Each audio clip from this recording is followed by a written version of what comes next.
Okay, so the first example we are going to analyze was played between Kasparov against Gelfand, and this position comes from a Queen's Indian defense. Here black castles, and white plays a move that he shouldn't spend too much time on this move. He plays king here.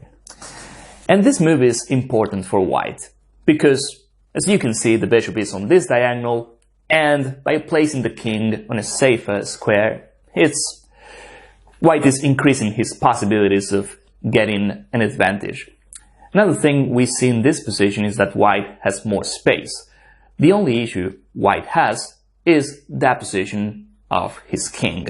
So this move here, it is a no-brainer. It is a move white has to play. So after this, black plays this move, and here white has the first decision, whether to take the bishop on d6 or whether to play the knight to e3. So Kasparov takes the bishop on d6, and this is a move I really like because, as I say in most of my videos, the bishop pair is really important, especially in open positions. So black retakes with the pawn. This is also important. Black brings a pawn towards the center. Taking with the queen, it's not that good in this position. Taking with the pawn is much better. Black opens the c-file, controls key squares in the center, and after c takes d6, white plays a deep move in this position. If you want, you can pause the video, you can think about the possibilities and see. You can compare your analysis with this video. This is not an easy decision by white because he's got so many possible moves, so deciding is not easy at all. But we can check the candidate moves. That's what I do when I'm playing a game. I look at that position, and I check all the candidate moves. So the first move, I think, is rook c1, occupying the c file, the only open file at the moment. So rook c1 makes a lot of sense. What many players would do here is advancing his pawns in the center, but that's not good. And we don't need to calculate to realize these moves are not good yet. How we know this is not good? Well, because the king is still here. White has not finished his development yet. So that's why before attacking, we need to make sure we have a proper development. So rook c1 makes a lot of sense. But here Kasparov plays another deep move, which is h4. And this move is a great move in this position because, as you can see, once we see h4, we realize he's trying to play h5 and h6, thus creating weaknesses on black's king side. Let's not forget white also has the bishop pair, which is quite important. If we open that position in the future, this is going to help our attack. And also, white king is not castled yet, so the rook on h1 is also going to play. So after h4, now we got a decision as black. How can black play in this position? We clearly know as black, white is going to play h5 and h6. And it's also true that's not easy to stop. As black, we can also think about finishing our development. On the king side, we don't have much. On the queen side, though, we can try something as black. The move Gelfand played is a good option. Queen b6. We are attacking the pawn on d4. We are also developing our queen. So it looks like a good option. The other option for black was playing d5. And I think this was the best move. After d5, we have two possible scenarios. White, he can take the pawn on d5, but this would be a mistake because then we can take with the knight, and here we have what we call an isolated pawn. We know that's not good for white. especially in this position with the bishop on b2 being blunted. So that's one possibility. White can also play e5. And it is true that after e5, white has more space, but at the same time, the bishop on b2 is not helping. This position reminds me of a French defense. Black can try playing f6, and then he's got some counterplay, maybe knight f5. So I think d5 was a good option for black. I think white is still better, but after d5, we create counterplay. Whenever you play, just make sure you have the initiative, you have chances. If you play passive moves, your opponent won't make mistakes. So queen b6 is what Gelfand played, and now Kasparov plays h5. I really like this move. If you analyze this with an engine, you'll realize h5 is not the best move for white, but that goes for an engine.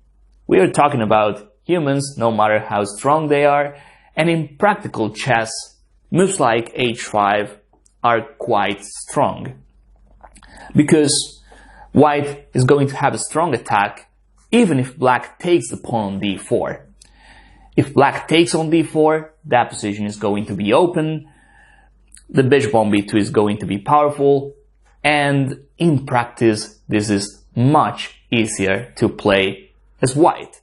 So that's why I like the move h5, because it is putting black to the test.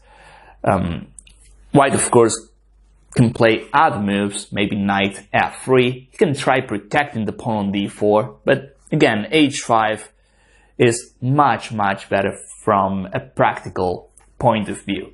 So after h5, here black played h6. This is the natural move. This is what everybody would play in this position. I mean, I would definitely play h6, especially against Kasparov. But if we analyze this with an engine, we'll realize the best move for black was knight takes d4. Of course, the engine here defends properly, even against the bishop pair, even with this diagonal open. But we know this is not comfortable for black after h6. I mean, maybe black gets away with it if he plays like this, but in a real game, this is much better to play as white. So remember that concept in all of your games. Try playing with the initiative. That's much more relevant than material. And here, with these maneuvers, we see how Kasparov improved his position as well. It is quite interesting to notice that in this game, after queen b6, black is attacking the pawn on d4, but after h5, a grandmaster of Gelfand's caliber didn't take the pawn, so we can really tell how dangerous this position looks for black. In this position, Gelfand played h6. He was not accepting the challenge, taking the pawn on d4. We know that was quite risky for black, so he plays h6. And after the move h6, white plays the move d5. This move now, it is good for white because it is opening up that position for the bishop pair. I was saying before that the king was here and it was not safe for white to open up that position, but now the situation has changed. White can also use the rook via h4, and the king is on a safe square anyway. I mean, it was on f1 before, it is here now. All white has to fix is that position of rook h1. So we can tell white is ready to open up that position with this move. And now the tough decision is for black. Should black take on d5? Should he play knight d4? Maybe knight e5? All of these three candidate moves are this is a big decision for black. That's the best way to put it. The move I would never play as black is e takes d5. And at the same time, this is the most natural move. Taking on d5 looks so natural, but as black, we need to realize this is not good because white has the bishop pair, and all that white wants is to open that position even further. So after takes, maybe knight e5, here white can play the simple move, knight f3, and that position is getting more open, and this is just favoring white, especially this diagonal. So black, what he should try is something else. As we were discussing, both knight d4 or knight e5 are the best possibilities for black. The move knight d4 looks a bit suspicious. We know the knight on d4 is loose, the queen on d1, bishop on b2. White, he can simply consider a move like knight c4, attacking the queen on b6, and once black takes, then bishop takes d4, and that looks quite dangerous. Bishop takes, attacking the queen, then white can play a move like this. It looks much better for white. But if we analyze this with an engine, we'll realize knight d4 was the best try for black. But again, in practice, it's not that simple. The best move, in my opinion, from a practical point of view, is knight to e5. And here, white needs to play precise moves if he wants to increase his advantage. So after knight e5, here white played the move knight f1. This is not an easy move. I feel the natural move, or the first move we consider as white, is knight to f3. It is also possible. I mean, knight f3 is getting rid of black's most active piece, so it is a possibility.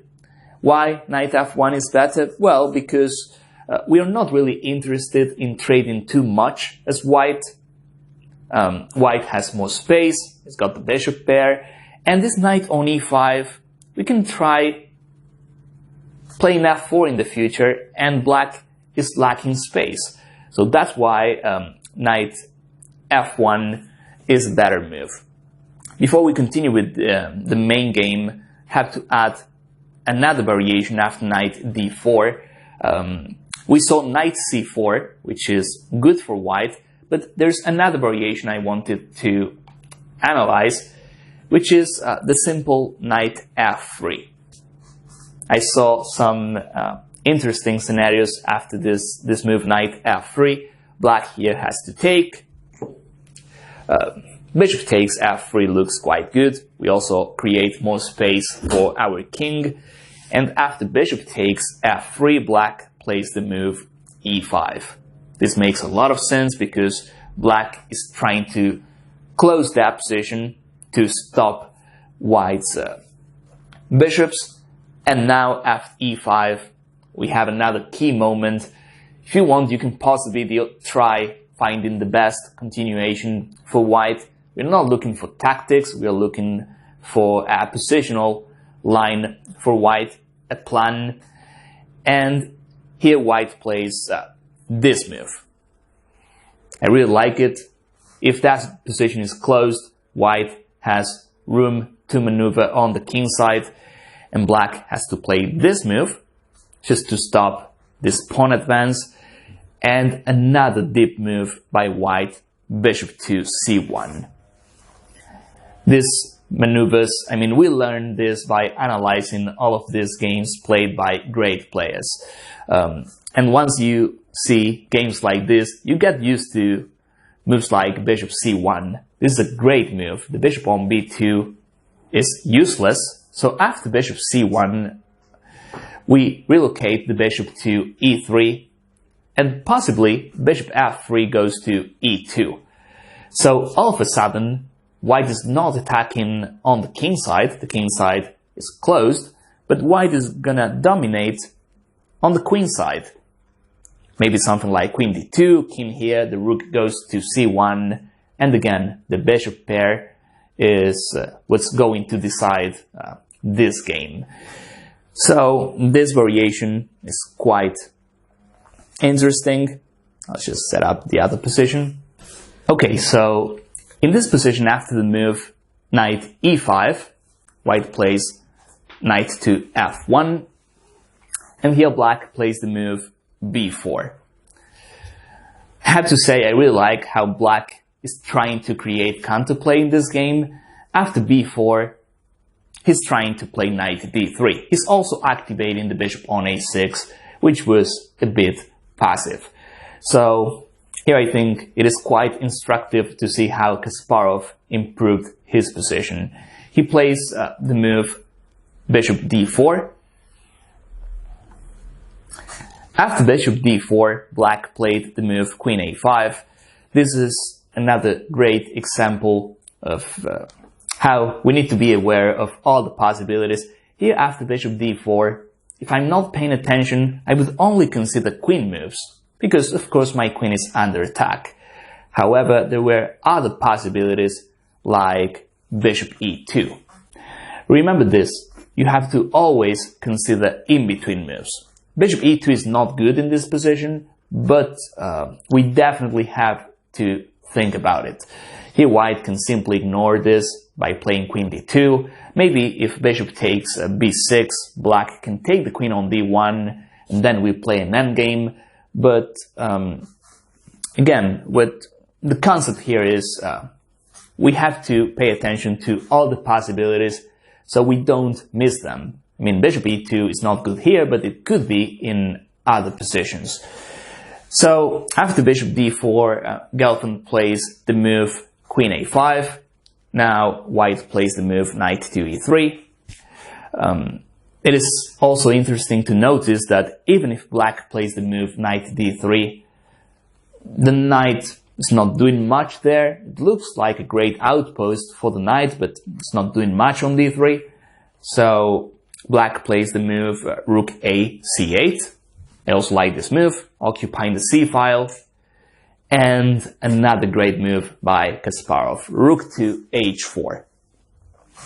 Improving the rook. Now our king is also safe, white sort of castled by hand, and of course potentially we want to carry on with the kingside attack.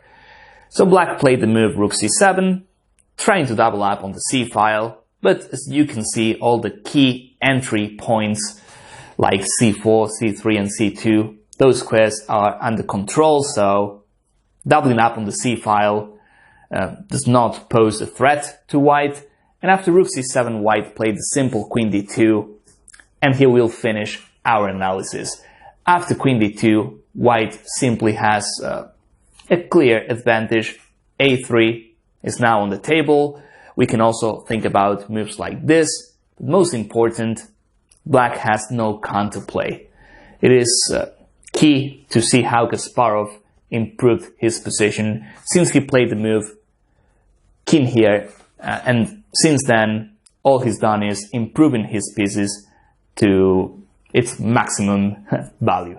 Alright, so now we'll analyze the game Nadish against Korchnoi, and that position we have on board comes from a Spanish Ruy Lopez. It is actually the open Spanish, and it is white to move.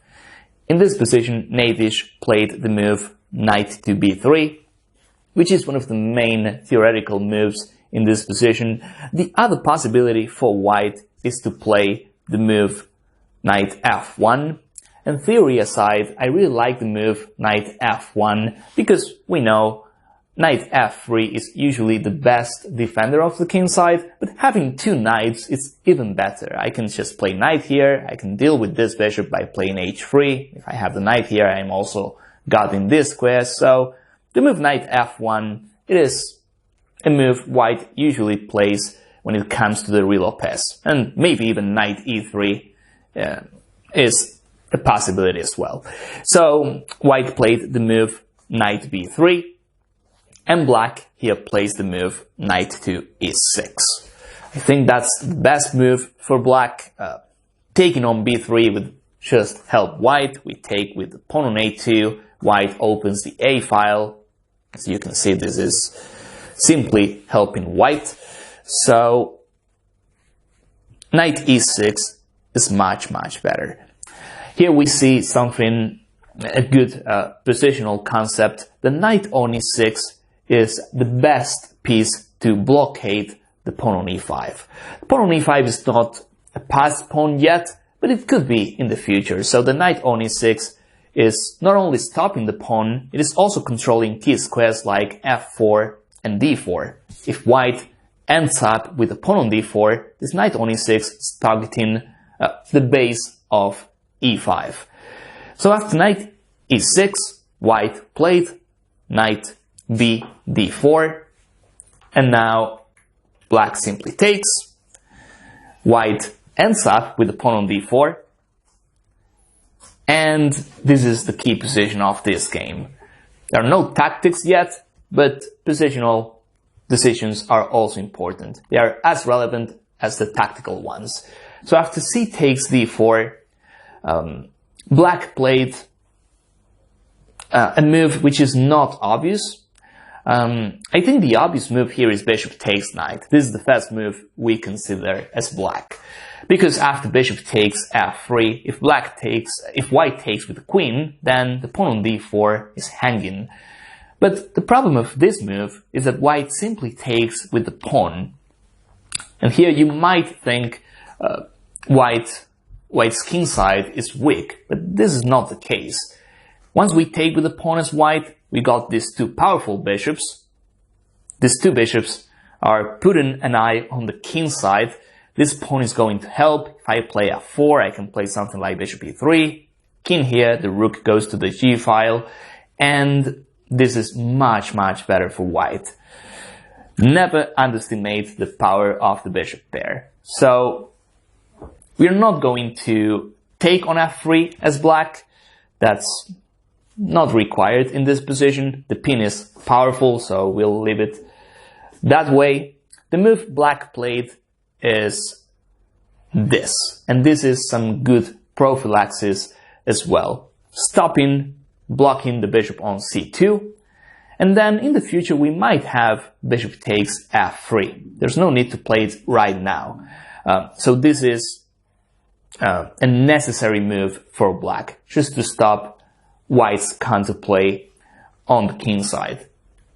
Here white played the move bishop to e3, and now another deep move by a black. This move, I think it's not that difficult to find, but next move is really next level. I mean, I find this move difficult, and f5, we'll understand once we analyze their variations, but this move, as I was saying, it is a next level move. Here we see Korchnoi playing a great positional chess. After f5, first of all, we are trying to attack on the king side. Second of all, when we play f5, believe it or not, we are putting pressure on d4. How? Well, if we play f4, bishop on e3 has to move somewhere, and then the pawn on d4 is going to be unprotected. And the other thing about f5 is that if white takes en passant, I mean, if he wants to do it, he has to do it now or never. So if he takes, we can simply take back with the bishop, and now the pressure on d4 continues, and we also open the f file for black. So this move, as I was saying, and I'll say it again, it is a next level move. When I first saw this game, I was really impressed by this f5 by Korchnoi. And now we can also see e5 becomes a passed pawn. But that's not a problem for black, because this knight is the best piece to block this e5 passer. So after f5, white didn't take on f6. As we saw, that is helping black, opening the f file, improving his bishop to f6. Instead, white played the move queen d3. If we compare this position to the one we had 2 moves ago, we can see the battery here is not good for white. We successfully stopped white's kingside attack by playing g6 and f5. So after queen d3, black played the move f4, white plays bishop d2, and now another great move by black. Here you can pause the video if you want to try find the move yourself. We definitely have some like I see 2-3 candidate moves for black. Maybe the first move I would consider is bishop f5, attacking the queen, but we're not really trapping the queen, and at the end of the day, if we trade these 2 bishops, I feel we are helping white. Why? Because the bishop here was quite powerful. We always had the possibility to take on f3. After this trade, we're helping white. And now I look at this, I also see the c file for white. So bishop f5, unless we have some tactical possibilities, I wouldn't play this move. The other candidate move I see is bishop takes f3. But again, white can take with the pawn. Of course, if he takes with the queen, then the pawn on d4 is hanging, but white can take with the pawn, and now this diagonal is potentially weak for black. I can play king here, rook here, I can even try sacrificing. So, unless we have a reason to offer our bishop pair, we are not going to do it. So, here black played the move c5. He keeps on adding pressure to white's center, and after c5, white played the move bishop d1. We see white couldn't handle black's initiative in this game, but the main move we have to analyze after c5 is d takes c5. What happens after d takes c5? Well, for starters, black can consider bishop f5, and it is not the same position, because now bishop f5, not only black is attacking the queen, he can also consider moves like d4 or b4. Knight takes c5 is also attacking the queen, and white does not have a good development. After c5, if he simply takes the pawn, black can continue increasing his initiative and advantage. But the key variation after c5, after d takes c5, is bishop f5. Now the problem is white after queen here, which is the only move protecting the bishop, or queen b3, but this runs into knight takes c5. So after this, black can play a deviation move, which is b4. And after this, as you can see, white loses the bishop on c2 and maybe queen b3, but then knight takes c5, and then I lose the bishop on c2. So c5 is not only great because it's open in the center, there are some tactics as well. And thanks to this variation, we can learn another concept. In this position, bishop f5 is the most natural move, but sometimes you can play an in-between move. c5 is not really an in-between move, but we can play c5 first, make sure we open that position, and then we can reconsider the other move. And the difference is huge. Here white loses. In the other variation after bishop f5 here, it is just equal. So the game was c5. White, of course, he didn't take on c5. He played bishop d1. This bishop d1 is also passive. Black played c4. And now the problem is the queen has to move somewhere, and d4 is still hanging. After c4, b4 is also coming. And all of a sudden, black gained more space on both sides. f5, f4, c5, c4. And after queen c3, black played b4. White has to move the queen one more time. He played queen c1. And now Korchnoi decided it was a good opportunity to take on f3, and then he takes the pawn on d4. So I think this game was also quite instructive to see how Korchnoi improved his position, especially when he played this move. And then f5. Those were the key moves in this position. Without those moves, then I would even say white was better because he still has more space in the center. But with g6, f5, and then c5, black found the perfect way to increase his advantage and counterplay on the king side and center as well. Okay, so we continue working on evaluation and strategy, and we got this position that comes from an English defense, and this game was played between Malakhov against Wang Hao. In this position, black plays the move knight to d8, and this is a good move from black because he's getting out of this diagonal. Clearly this bishop is quite strong, so is bishop b2, but this is white's best bishop. And black, not only he's trying to reposition his knight, he's also trying to play the move c6 to block this bishop even further. So knight d8 is the move black played, and here white plays a good move, which is e3. Why e3 is a good move?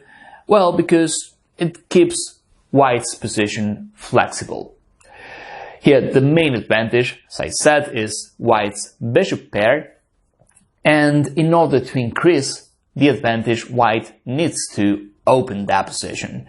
But that requires some further preparation. He cannot play a move like f4. I mean, that's a bit careless. There's a rook on e8, black can simply take. There's bishop on a7, I can play bishop e3 next. So white needs to go slow. And e3, as I was saying, is quite flexible. Maybe d4 is coming next, maybe f4. And also e3 is guarding key squares like d4 and f4. So I really like this move. Another possibility would be playing e4, but this move is not as good as e3. Black has an outpost for his knight. He can play knight e6, knight d4. Also, this bishop is now blocked. So by playing e3, white is not committing his pawn to e4 yet. Maybe in the future he does, but for the time being, this move is much better. So after e3, black plays the move c6. This was expected. C6 is a logical move by black, and now we have to make a decision as white. You can pause the video if you want. This is definitely a position with a lot of possibilities for white. He's got like 10 decent moves in this position, but we really need to find the right way to increase our advantage. So you can pause the video if you want, look for the right plan for white. And let's also mention that even if white plays a random move like a3, black has to be careful in a position like this. Because if I play a move like d5, it's true that black is gaining space, but at the same time, I'm helping white open that position. He can take. Now, all of a sudden, the c-file is open. Now, I don't have pawns to support d5. So, all I'm saying is, black has to be careful because black does not have the bishop pair. And white, he simply wants to open that position. So, c6, when black plays this move, he's trying to block the bishop. c6 does not mean he wants to play d5. Maybe he does, maybe he doesn't. So, after c6, here white plays the move knight e4. I really like this move. This looks easy. Probably the next move is the game changer move. So after knight e4, black takes. And I feel he has to, because if he moves the knight somewhere else, that would be too passive. And also there's the threat of knight takes f6. So knight takes e4, and now, so you can probably tell this is a critical retake by white. Should we take back with the bishop, or should we take back with the pawn? Of course, if we take back with the bishop, we have no weaknesses. We keep a healthy pawn structure as white. We also provoke moves like f5 or d5. That's actually helping white as well. So this is safe enough. Maybe knight e6, white can simply go back here just to be safe. And sooner or later he's gonna play d4 or f4. White here is slightly better. But we also have to consider the other retake. Pawn takes e4. This move, it is better for white than bishop takes e4 for the following reason. Black played c6, and now this 6 is a huge weakness. We also open the d file, and we still have the chance of opening that position with ruptures like c5 or f4. The only drawback, and the reason why most players wouldn't take back on e4 with the pawn, is the bishop here. The bishop on g2 is not doing much, but that can be fixed, and we'll see that in a minute. Let's see how white played from this position onwards. After d takes e4, black played the move f6.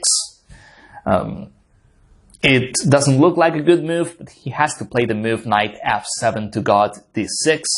And yes, f6, as you can see, all of black, well, most of black pawns are on dark squares. That makes bishop a7 a bad bishop.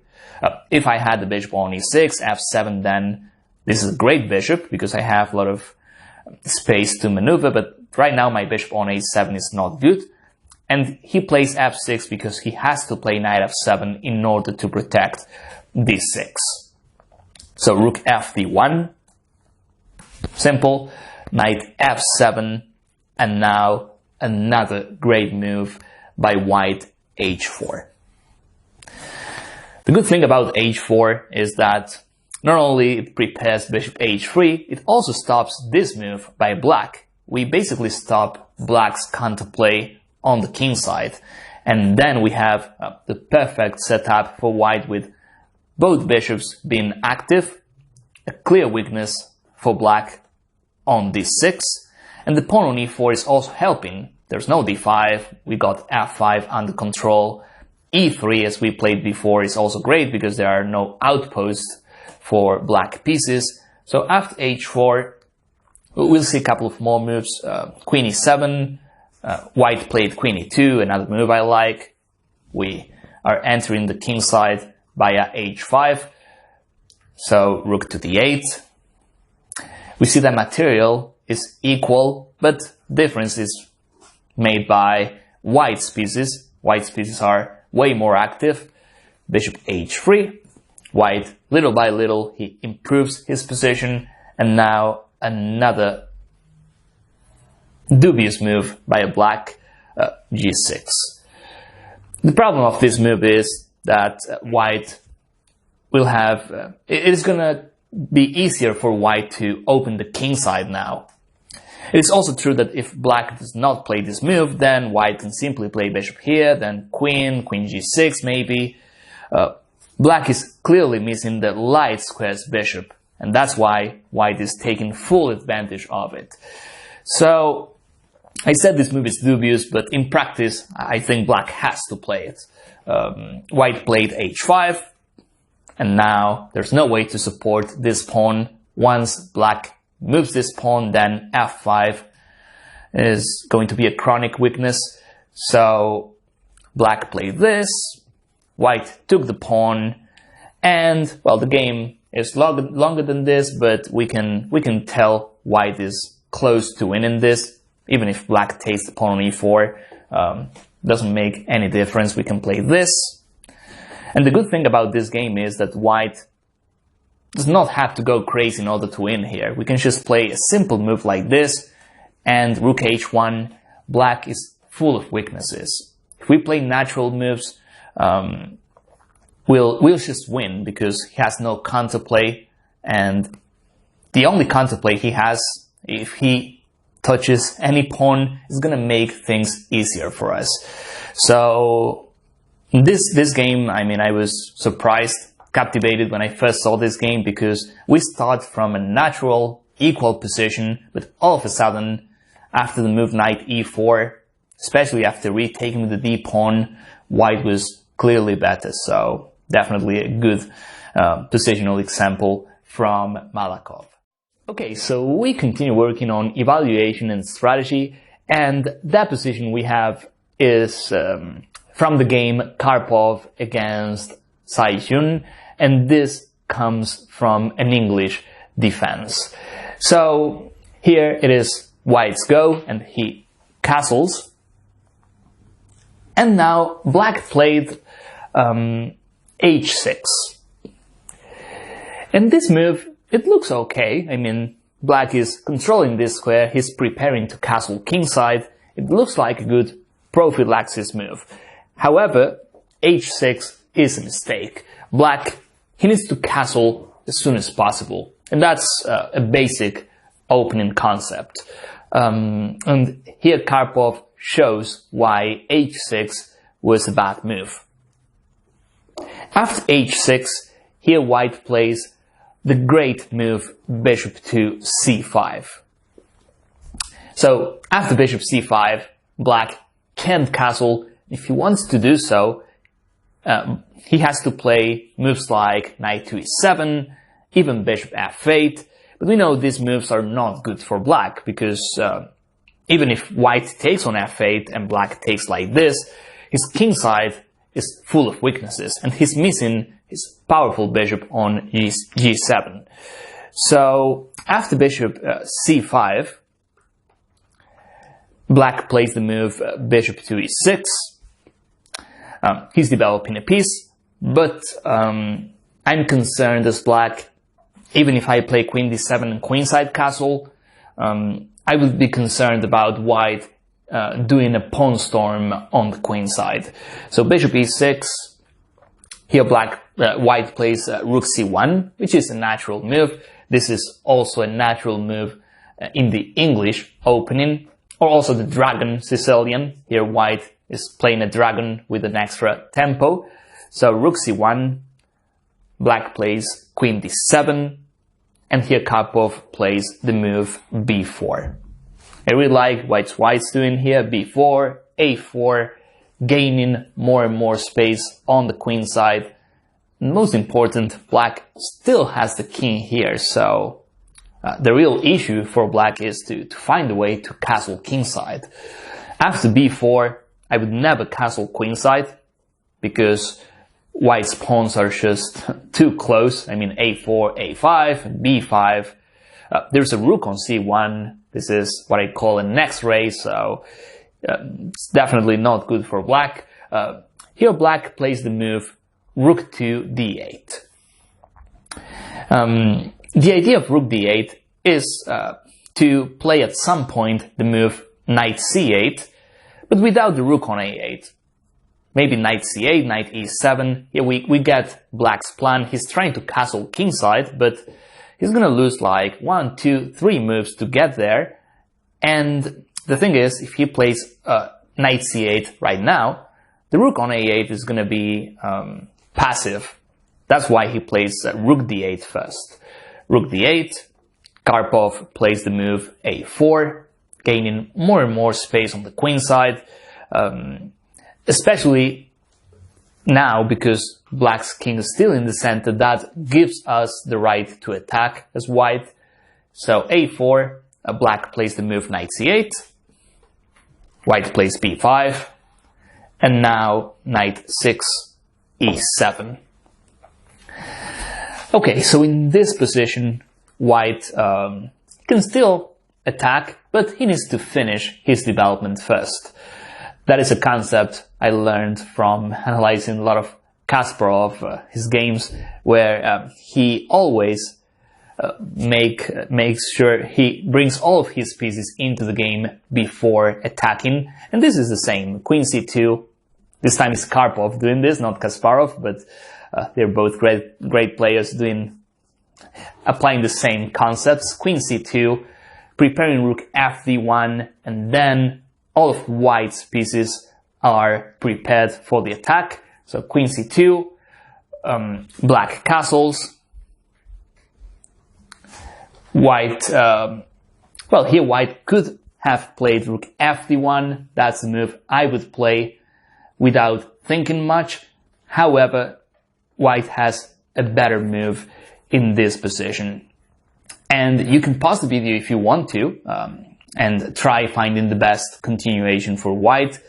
As I say, we're not looking for tactical variations. We're trying to increase our advantage as white. So as I said, rook fd1, that's good enough. Of course, rook fd1 prepares the move d4. Black has no space. His pieces are not well coordinated, so this is definitely a good move. However, Karpov played an even better move, which is the move bishop a3. This is what makes the difference between a good player and a great player. Bishop a3 is such a deep move, and it's also moving the bishop back. That's what makes bishop a3 a tough move. It is tough to play. And after bishop a3, we see the plan. White wants to play knight e4. c7 is hanging. There's queen c2, rook c1. Now the c5 square is empty. That means knight c5 is also coming, and black is in trouble. He has to create even more and more weaknesses in his position. So this is a move that makes a difference. Bishop a3 is definitely the best move. Here black played the move knight d6, which makes a lot of sense, stopping the move knight e4. The other possibility was playing f5, although f5 is also quite risky for black. White can simply play rook fd1, and we know the move d4 is coming sooner or later. And also the bishop on a3. Both bishops actually are doing a great job for white. So, especially against Karpov, I would be more careful in this position as black. So knight d6 makes a lot of sense. Blockading this bishop on a3, developing the knight. Also the c-file, I might be able to play rook c8 as black. This move is more natural. So knight d6. And again, I recommend you pause the video here and try finding the best continuation for white. As I said before, we can play rook fd1. That's good enough. It is finishing our development. We can try playing d4, maybe e3. We are flexible as white, but Karpov shows why he's one of the greatest positional players that's ever been, and here plays the move knight to e4. This move is against the positional rules, but it is a great option for white in this position. Knight e4. He played knight d6, we still play knight e4. The threat is knight c5. Also c7 is hanging, and if black takes on e4, then we simply take back with the d pawn. D takes e4, and now we see knight e7 is also struggling, finding good squares. c7 is still weak. We also see rook fd1, that's a huge threat in this position. Even queen c5 might be an option. Knight e7 is hanging, the pawn on e5 is a target as well, not to mention c7 and a7. So this maneuver, this knight e4 right here, bishop a3 and knight e4, these two moves by Karpov are leaving white with a clear advantage. So let's see what happened in this game. Black took, d takes e4, now black played c6, and c6 feels, I feel it's the only move. I don't see any other move. If rook c8 is way too passive, now rook fd1, I have to play queen e8, then there's queen c5. I can tell black is about to lose material any minute. So he played c6, Karpov took, black, so does black, he takes on c6, he can't take with the knight because rook on f8 is hanging, and here we see another positional achievement by white. He created weakness on c6. So after b takes c6, here white played queen c5. You see Karpov playing precise moves. He had like 3 moves, 3 chances to play rook f1, but didn't play it. Instead, he played better moves all the time. So queen c5, here black has to protect the knight on e7, played rook to e8, and after the move, knight takes e5, it is all over. White has an extra pawn, still has strong bishops, c6 is still a weakness, so black played queen d4, and this is the last move we are going to analyze in this game. Again, I recommend you pause the video, you try finding the move yourself. We are looking for a move that solidifies white's position, and the move is knight to c4. Everything is under control, the queen on c5 is well protected. We also plan knight d6. Believe it or not, black has no counterplay in this position. So the game is longer than this, but even in this position, black could easily give up, and that would be completely understandable. Okay, so we continue working on evaluation and strategy, and that position we have is from the game Grigorian against Baganian, and let's take a look at that position we have. Clearly we can see black has 2 hanging pawns in the center, and that could be very good, or it can also be quite bad for black. Why? Because hanging pawns, same as isolated pawns, are targets. So I'll just show you what white played, and then after knight c2, this is a position where I need you to take your time and find the best move for black. That is the exercise for this chapter. But I'll help you. I'll tell you what's the plan after knight c2. I'll tell you what white is trying to do. After knight c2, let us say black plays a random move like king h7. Well, then white wants to play the move b4. After the move b4, there are 2 possible scenarios. Black taking on b4, and then white takes, black takes back on b4, there's queen takes b4. At the end of the day, black ends up with an isolated pawn on d5. And we know that's not good, especially if we play an endgame. That pawn on d5 is going to be a clear weakness. So that's one scenario. The other one is black playing the move c4. And this move is also bad looking for black, because then the pawn on d5, still a weakness. The pawn on c4 can easily be blockaded. I can play knight d4, possibly the other knight to d4 as well.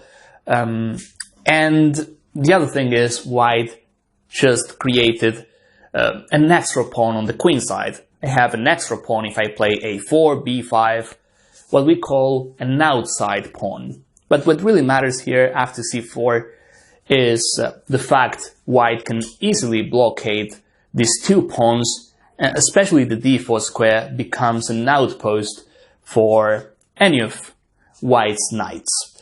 So that is that positional threat after knight c2. If white plays b4, then there's nothing black can do.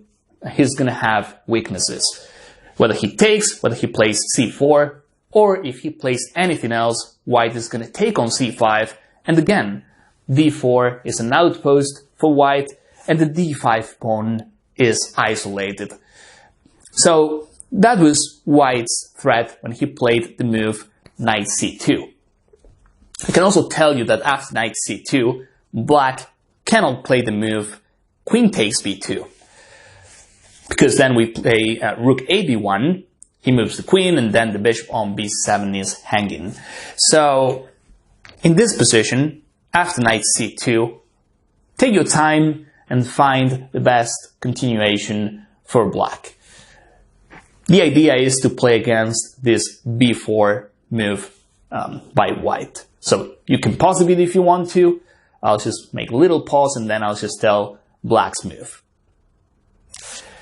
So after knight c2, black in this game played the move rook a to b8.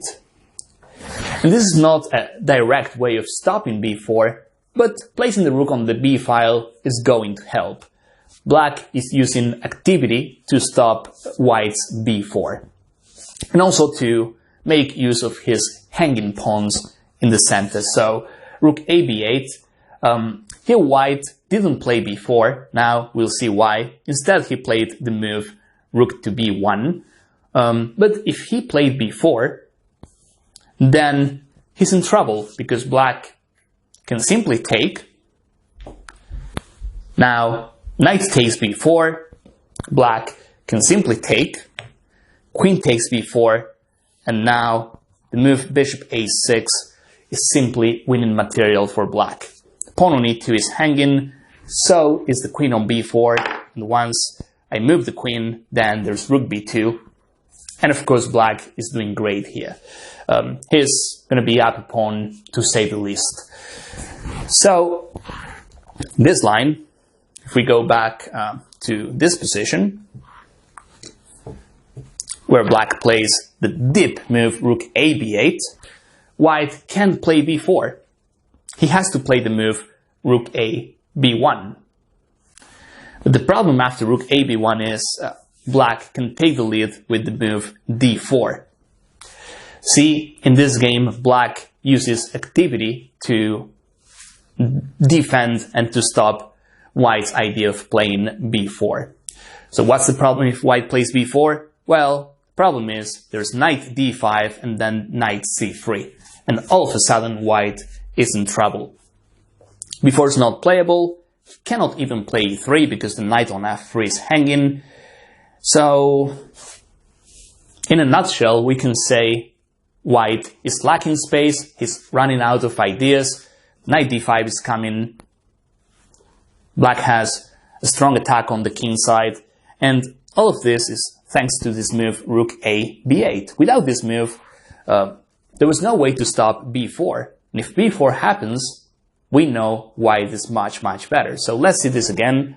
Rook here, again if b4 takes, knight takes, queen takes b4, bishop a6, followed by rook b2, and black is much better. We have to understand how powerful this move is.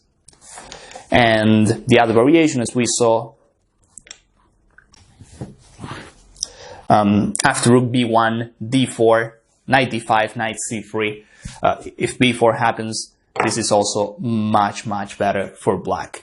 So it looks easy when we analyze it at home, but we really need to understand how powerful this move is. Black here had like loads of possible decent looking moves, but this is the only real move stopping white's counterplay. Alright, so we continue working on evaluation and strategy, and now we'll take a look at a classic game played between Karpov and Unseeker. And we have this position, which comes from Spanish, Ruy Lopez. You can tell by the pawn structure, and it is black to move. So, considering what happened in this game, black should have taken the rook on a2. Clearly, we can tell the action is on the a file right now. On the king side, white does have more space. The center is completely closed, but potentially there's something going on the a file. Black has less space, so here's a good concept to know. When you have less space, trading pieces off is always a good idea. On the other hand, if you have more space, you have to keep as many pieces as possible on board, because then you can put maximum pressure to your opponent. So, in this position, black played the move queen d8. We can tell after queen d8, he's trying to take on a2, play rook a8, and we can expect some traits on the A file. I mean, white, one day he can play the rook to A1, loads of traits can happen on the A file, and that position leads towards equality. So this queen d8 makes a lot of sense. However, in this position, Karpov found a way to keep pieces on board and not trading rooks at all. Remember the concept: when you have more space, keep as many pieces as possible on board. And the key move in this position is bishop to a7. It took me a while to understand this concept. I mean, I know this game since a long time ago, but this is not easy. This is a deep concept. We don't want to trade anything. The bishop on a7 is absolutely safe. And then white can think about bishop c2. The other rook goes to a1. We fully dominate the a file. And then later on we can move the bishop on a7. And this is the best way to stop the trades. And that's why I was saying, instead of queen d8, perhaps black can take the rook first, and then he can try occupying the a file himself. This queen d8 move is probably a mistake, but it is a mistake as long as white plays bishop a7. If white does not play bishop a7, this move is just alright. So, after bishop a7, black played the move knight to e8. Now white plays bishop c2. Here we can see the plan I was mentioning before. Knight c7, rook e, a1.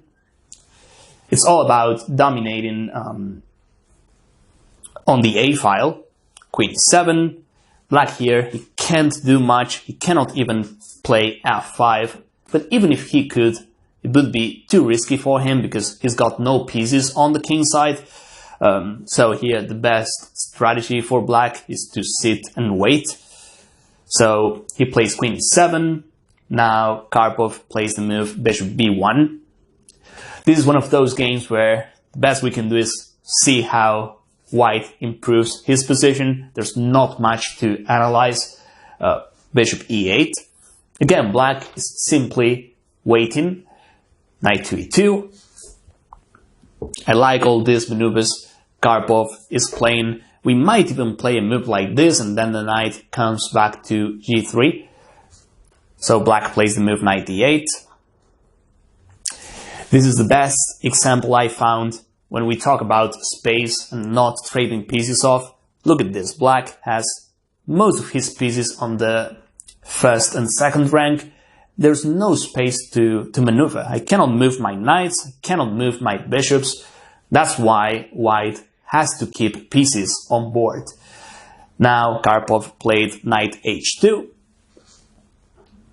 bishop here, and now f4. There was no rush to play f4, but there's no reason not to play it. White is fully dominating on the queen side. And if we want to win, we need to create another weakness on the king side as well. This is known as the concept of two weaknesses. Usually, one weakness is not enough to win, but if you create more weaknesses on your opponent's camp, then you're closer to win. So, white is playing on both sides of the board. He's also dominating on both sides. So, f4. Here black played a weak move, which is f6. I know taking on f4 is also risky, but at least black has open files, diagonals for the bishop, the queen.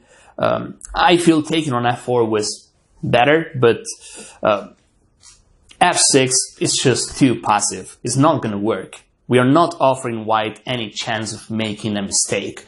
So here Karpov plays f5, and from this position onwards we'll see a squeeze from white, and it's not easy to believe because the grandmaster playing black, it is a strong player as well, but here white is absolutely dominating here. He plays bishop c2.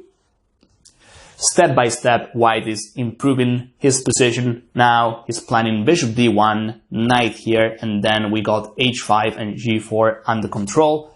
So bishop c2, black still sits and waits. Knight here, knight b7, bishop d1, and from this position onwards, it was just a masterclass by Karpov. We'll see a couple of more moves before we finish, but basically black has nothing to do. He played h6, bishop h5. Another great concept in this position. We have two moves, knight h5 or bishop h5, but bishop h5 is much better. Why? Because we can tell bishop f7 is the best bishop black has. The other bishop, on the other hand, is what we call a tall pawn. It is crashing into the entire pawn structure. This works as another pawn. This bishop instead is much better, so we are interested in trading this bishop off. If we play knight h5, we don't have real targets, and if we take this bishop, we are actually helping black because this bishop is useless.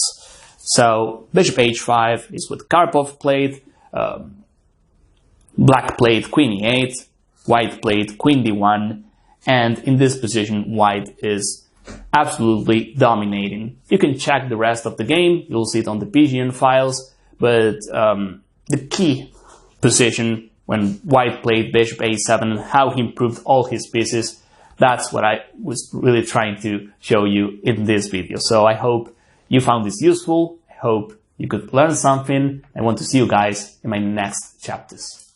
Alright, so we continue working on evaluation and strategy, and the game we'll analyze now is Christensen against Hodgson. And as you can see in this position, the pawn on c4 is hanging.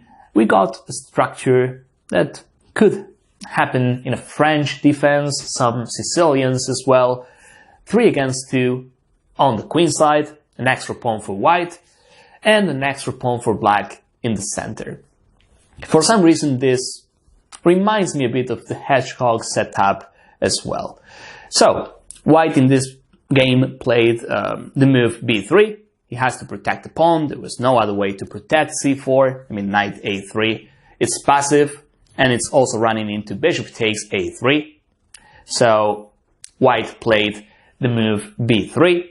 Black plays the move a6, pushing the knight back, and also a6 is a move black wants to play, because at some point he's gonna try playing b5 to create more weaknesses on white's queen side. So knight d4, and here black plays the move queen b7. Definitely the best square for the queen. The queen is still targeting white's king. We also defend the bishop on e7 just in case. And why not? We are still trying to play b5 as black. So queen b7, here white played the move a4. And after a4, we could tell playing b5 it's not impossible, but it is gonna be tough to do. I mean, b5 right now, he's got 1, 2, 3 pieces got in that square, and white is also advancing his pawns on the queen side. So we have to be careful. Even if we can play b5, this is not the case now, but in the future white could possibly take and then play a5, and he creates a passed pawn. And again, not in this position, because of course this bishop is hanging, but you know what I mean. It's not easy to play b5 for black. So here you can pause the video and you should try find how to continue as black, how to create counterplay. Again, we are not looking for tactics, we are looking for a long-term plan.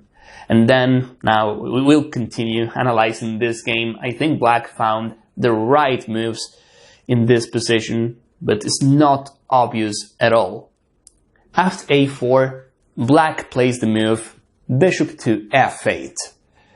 And this is not an easy move. Moving the bishop back is it's not the first thing we analyze. It's probably one of the last moves we consider. But bishop f8 here is, you'll realize in a second what bishop f8 is doing. But for the time being, we can say bishop f8 is getting out of the e file. We can even stop moves like knight f5. So I really like this move. Bishop f8. White plays the move rook a2, which looks quite deep too. He wants to play rook d2, occupying the d file, which is the only open file at the moment. The e file and the c file, those files are semi-open, but the d file is completely open, so it makes a lot of sense for white to occupy it. And now, after bishop f8, rook a2, black plays rook to e8. And now we realize black's ideas. He wants to play e5 and e4, thus getting a strong attack. And once black plays e5, not only e5 and e4, but he also has the chance of playing b5 later on, because the knight is not going to be on d4 for the rest of the game. So this bishop f8 and rook e8 are two deep moves in a row, not obvious at all, but this is making a huge difference. And after rook e8, white played rook a d2. And in this game, black didn't play e5 yet. That was the best move according to the engines. e5, then he has to move the knight, and then we can consider playing e4, maybe pushing this knight back. Instead, black played this move first, which I also like, just bringing the last piece into the game. We still have the threat of playing e5, and why not? b5 as well. So here, after rook ac8, black took over the initiative and eventually won this game. But that position I really wanted to see is where he played bishop f8 plus rook e8. Those were the two critical moves in this game. Okay, so now we'll analyze another game played between Lutz against Kasparov. This is a Sicilian classic. As you can tell, that position comes from a Sicilian defense, knight of variation, and it is white to move. So let's take a look at this position. I'll try analyzing all the possibilities for white, and then we'll see how Kasparov improved his position. So in the game, white played the move rook f c1, which is not the most natural move, but let's try to understand why he played that. If he plays rook a c1, then this pawn on a5 is loose, and, well, basically black can play a move like rook c5, doubling up on the c file. This pawn is under attack. Even here, after rook c5, if he plays b4, I wouldn't mind this as black, because white, if he advances his pawns too much, it's just creating weaknesses. So maybe that's why white didn't play this move. And let's not forget, black still has a bishop. It doesn't look like the most powerful bishop right now, but this is still a bishop. And if that position opens up in the future, this bishop on e8 is going to make the difference. So I think that's why white played rook f c1. If I were white in this position, I would probably consider a move like this. I know it looks risky, but this is what white usually does in Sicilian. He attacks. Here white has more space, so it looks logical if he attacks with this move. As white, we don't have to be concerned about moves like this yet, because I have this outpost for my knight. I can play this move. Probably the other knight goes to d5. So it would be interesting to see how Kasparov would have played against this move. In the game, white plays rook f c1, and after this move, it's like white is saying he's not going to attack on the king side, because if he wants to attack here, he needs the rook on f1. So after this, we can tell white wants to play on the queen side.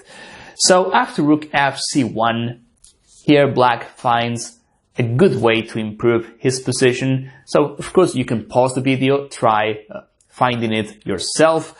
I'll tell you right now what Kasparov played. He played the move knight to d5. This is by far the best move for black.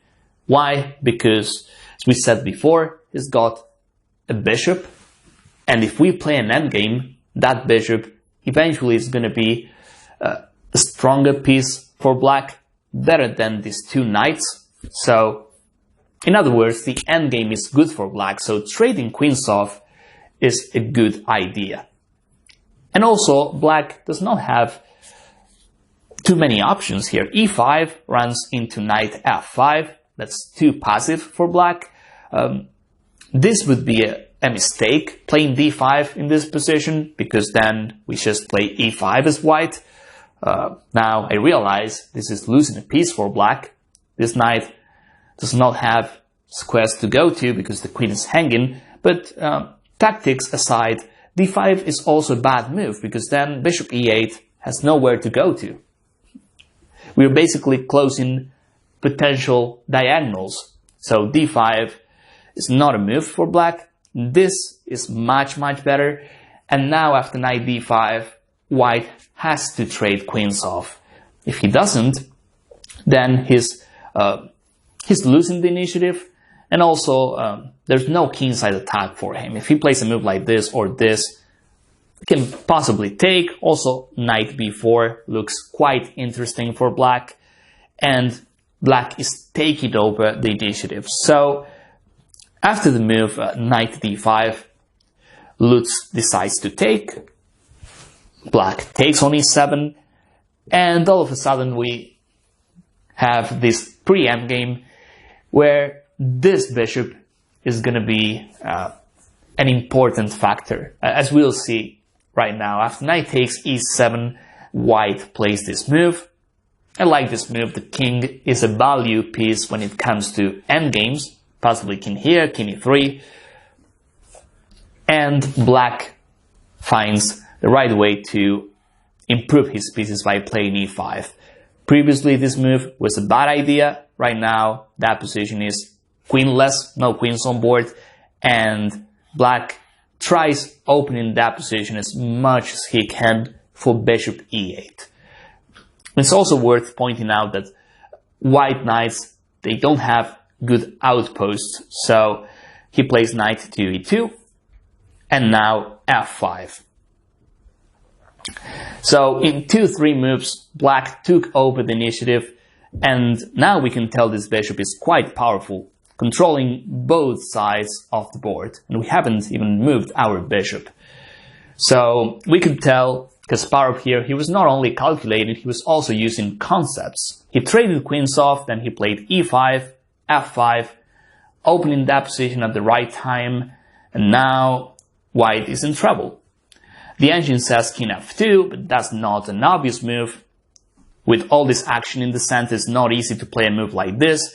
Instead, white took on f5, black of course retakes, white played the move knight d5, and now another great move by black. Again, I suggest you pause the video, you try finding it yourself. I'll just make a little pause and I'll show black's move. In this position, black played the move rook to c5. This is the best way to deal with white's last move. But knight on d5 is not stable at all. And after rook c5, white played the move knight b6. Can he play something else? Well, if he takes on c5, then d takes c5 happens. Then this knight is hanging, so it's a d3 pawn. There are no checks on e7. And white is simply losing material. Not to mention his position is not very good. So this rook c5 is another great move by Kasparov. He's playing precise moves. Knight b6. And black keeps playing great moves. Bishop to b5. If we compare this position with that position we had 5-6 moves ago, we see white has made no improvements, and black, he opened that position up. His bishop is now quite powerful. His knight is about to jump to d4. It's all because of the e5, f5 concept. It all started with knight d5, but it's all about finding the right moves at the right moment. So after bishop b5, white took. Well, now we cannot take back on e5 because rook c5 is hanging. We can consider taking on c1 too, but Kasparov played rook takes e5, and this has an explanation too. Black wants to attack. Now all his pieces are active, whereas white's pieces are just passive. So rook takes e5, keeping as many pieces on board as possible, is good. White played the move knight f4. Knight is escaping from e2, also stopping, controlling the d3 square, and now knight to d4. So here we'll finish our analysis. After knight d4, we can tell black is clearly better, maybe winning.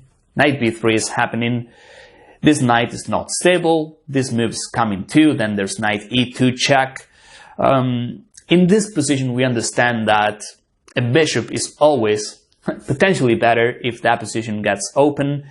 And knights, if they don't have great outpost, they're also vulnerable pieces.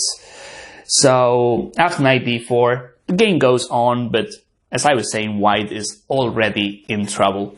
And from a practice point of view, I would say white is already like close to losing. In the game, white played rook c8. The game goes on for longer than this, but I think we saw the important parts already. So hopefully this was useful. Hopefully you could learn something.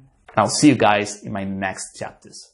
Okay, so the game I want to show you now is Morozevich against Fiedler, and we'll continue analyzing middle game situations. And here in this position, it is white to move. Let's take a look at that position first. Positions like this, we can get them from the closed Sicilian. You can see white played f4. There were some trades in the center. We also see this looks like a Sicilian. There's a pawn on c5. There's a fianchetto. Black played in a dragon fashion. So here it is white to move. We can see this great knight, this outpost on d4. So white is trying to put some pressure on the d4 square. Taking right now doesn't make any sense. If I played this, black simply takes back with the pawn. Now he creates another outpost through his knight.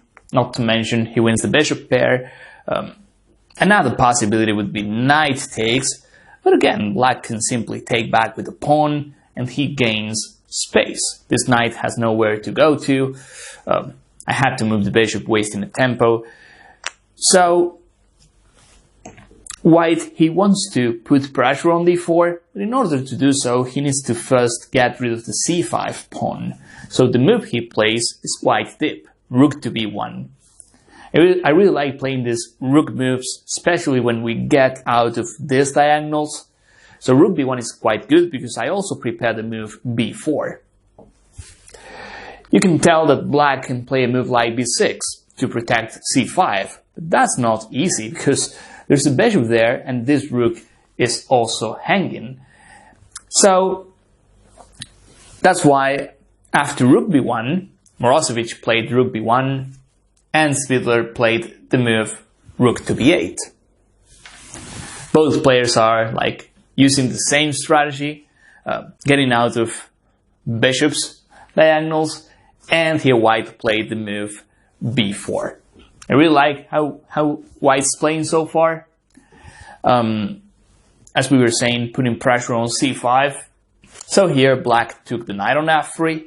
Soon we'll reach the key position I want to focus on in this game. So knight takes, white takes back with the bishop. And here black played c takes b4.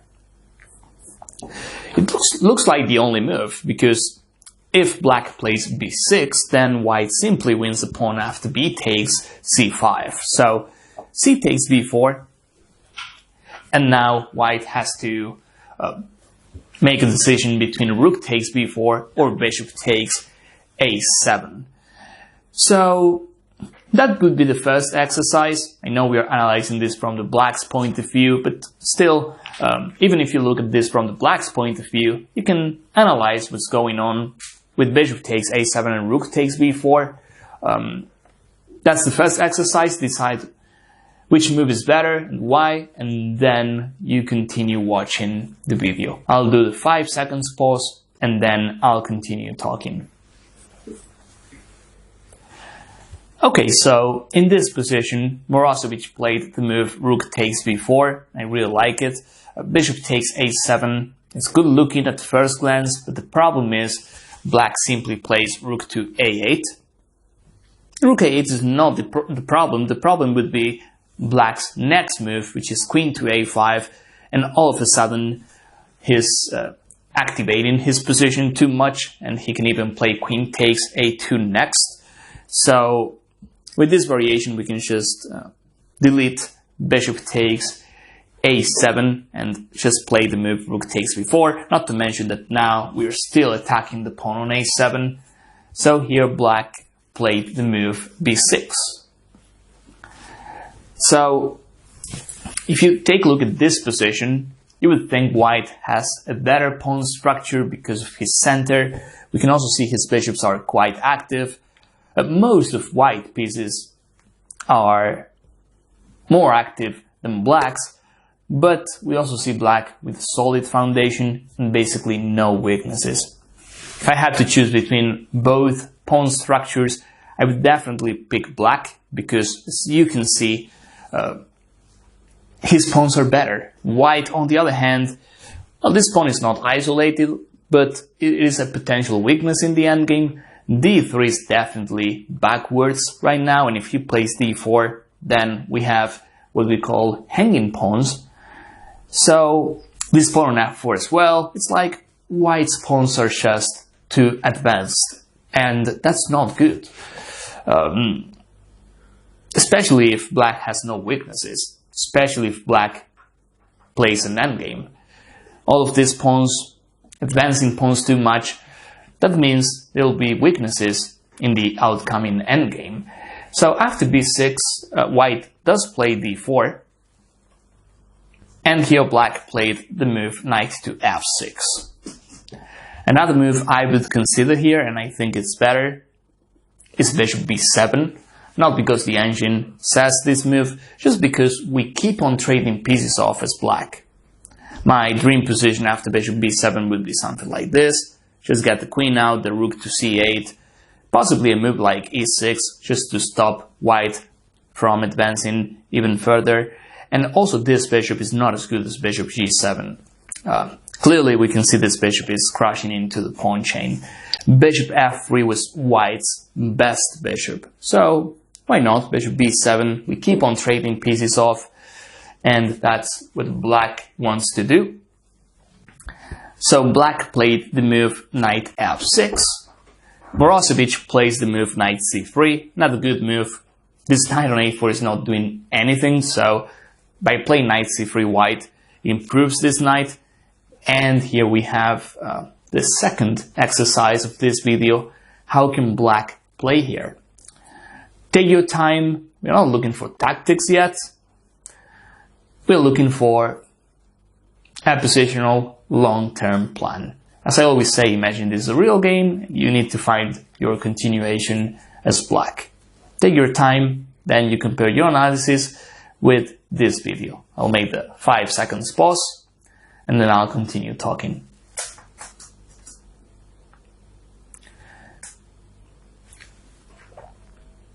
Alright, so in this position, you probably consider the move bishop b7, maybe bishop d7, bishop e6, bishop f5, even bishop h3. Clearly black has a lot of possibilities to consider in this position. However, Spiegler played another move.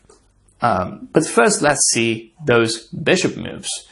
Bishop e6, I would consider a move like this because even if white plays d5, I can move my bishop back, and the fact the pawn is on d5 now gives black extra possibilities. Even if I can place a knight on c5 one day, that would be great.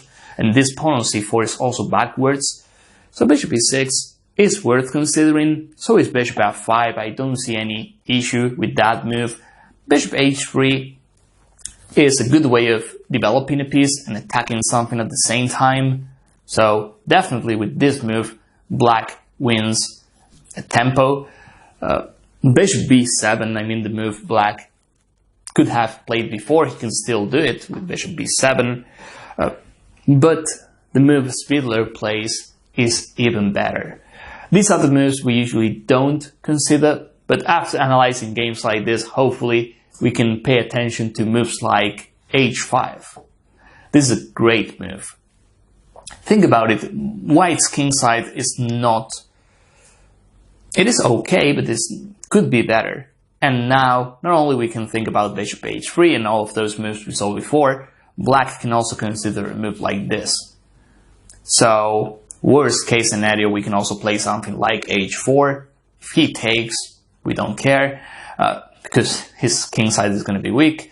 And if he doesn't take, we'll take.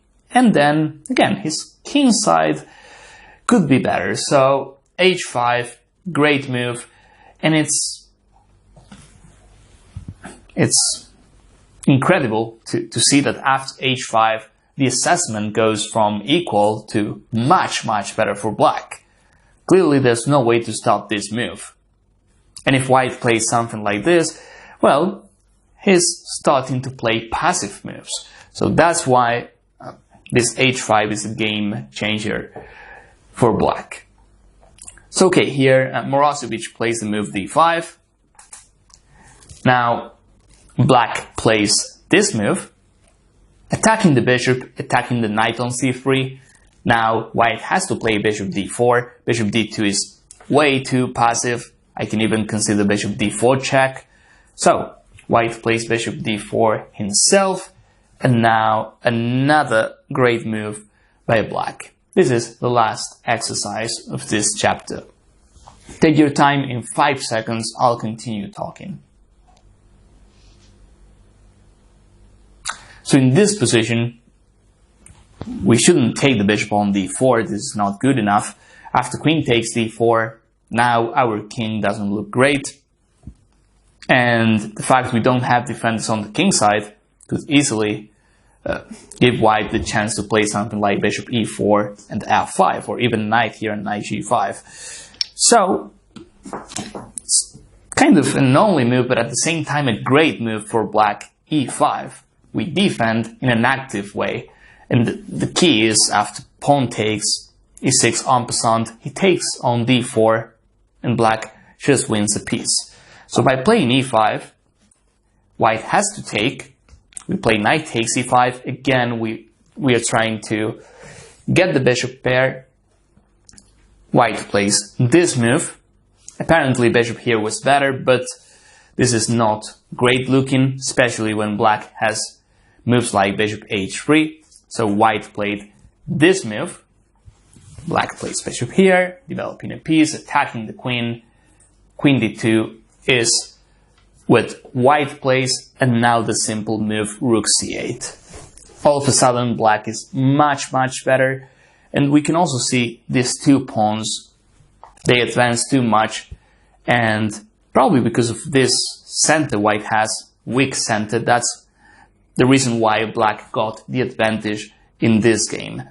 The move that really caught my attention was h5. I think that was the difficult move in this game, and because of this move, black could also play the maneuvers he played. Without h5, I don't think black could get a position like this in this game. Okay, so let's continue analyzing chess in general. Now I want to show you a game of mine I played in 2009 against Grandmaster Quartas. And this game, I played it right after I got my Grandmaster title, so let's see what we got. I played d4, my opponent plays d5, c4, the Queen's Gambit, and my opponent plays c6. By the way, this is one of my favorite defenses for black to meet the queen's gambit. Slav defense. White plays the move knight f3. Black plays knight to f6. And here I play the e3 system. This is one of the two main lines white has against the Slav. The other main line is playing the move knight to c3. However, e3 is solid enough. I protect the pawn on c4, and the only drawback of this system is that my bishop on c1 is now stuck inside the pawn chain, but white, he can always play a move like b3, bishop b2. It's not terrible for white to have the bishop on c1, and of course I also prepare my kingside development. So now black plays this move. This is one of the possibilities. Black has another move in this position, is bishop f5. e6 is the semi-Slav, a6 Chepanenko, and this is the Schlechter Slav. So my opponent plays this move and I play h3. So now black has two options. One of them is taking on f3 and the other move is bishop to h5. Usually black, when he plays the Slav, he tries getting rid of this bishop because then he can safely play e6.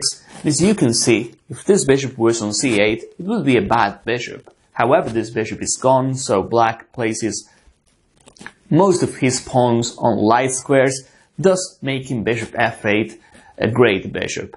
And that position is also closed, so that means knights are good pieces. White, who's got the bishop pair, if he opens up that position, then he'll have some advantage.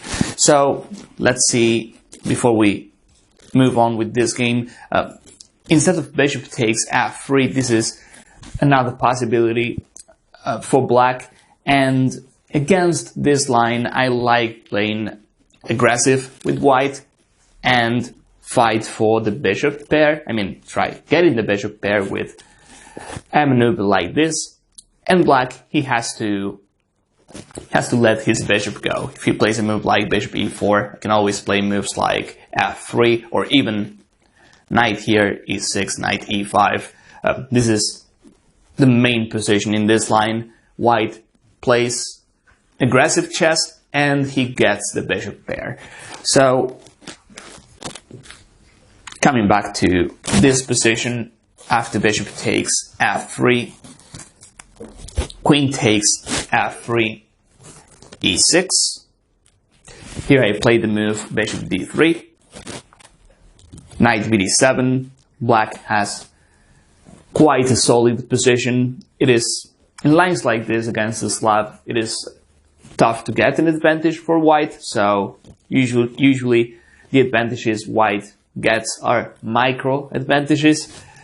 So knight bd7, white castles. You'll find some games in positions like this where white delays this move and tries playing something like this and even castling queenside, but we know that's risky as well because black, eventually he can try attacking on the queenside too. So I just decided to castle kingside. Black plays the move bishop d6, knight to c3. I castle. Black castles, bishop d2. Another easy move for white, connecting rooks, developing a piece. And here black plays the move rook to e8.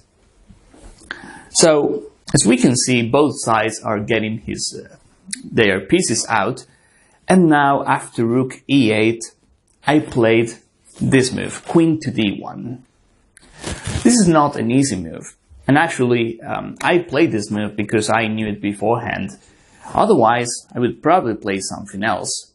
And in a position like this, with the bishop pair, I mean, with knight already on c3, most of us would consider the move e4.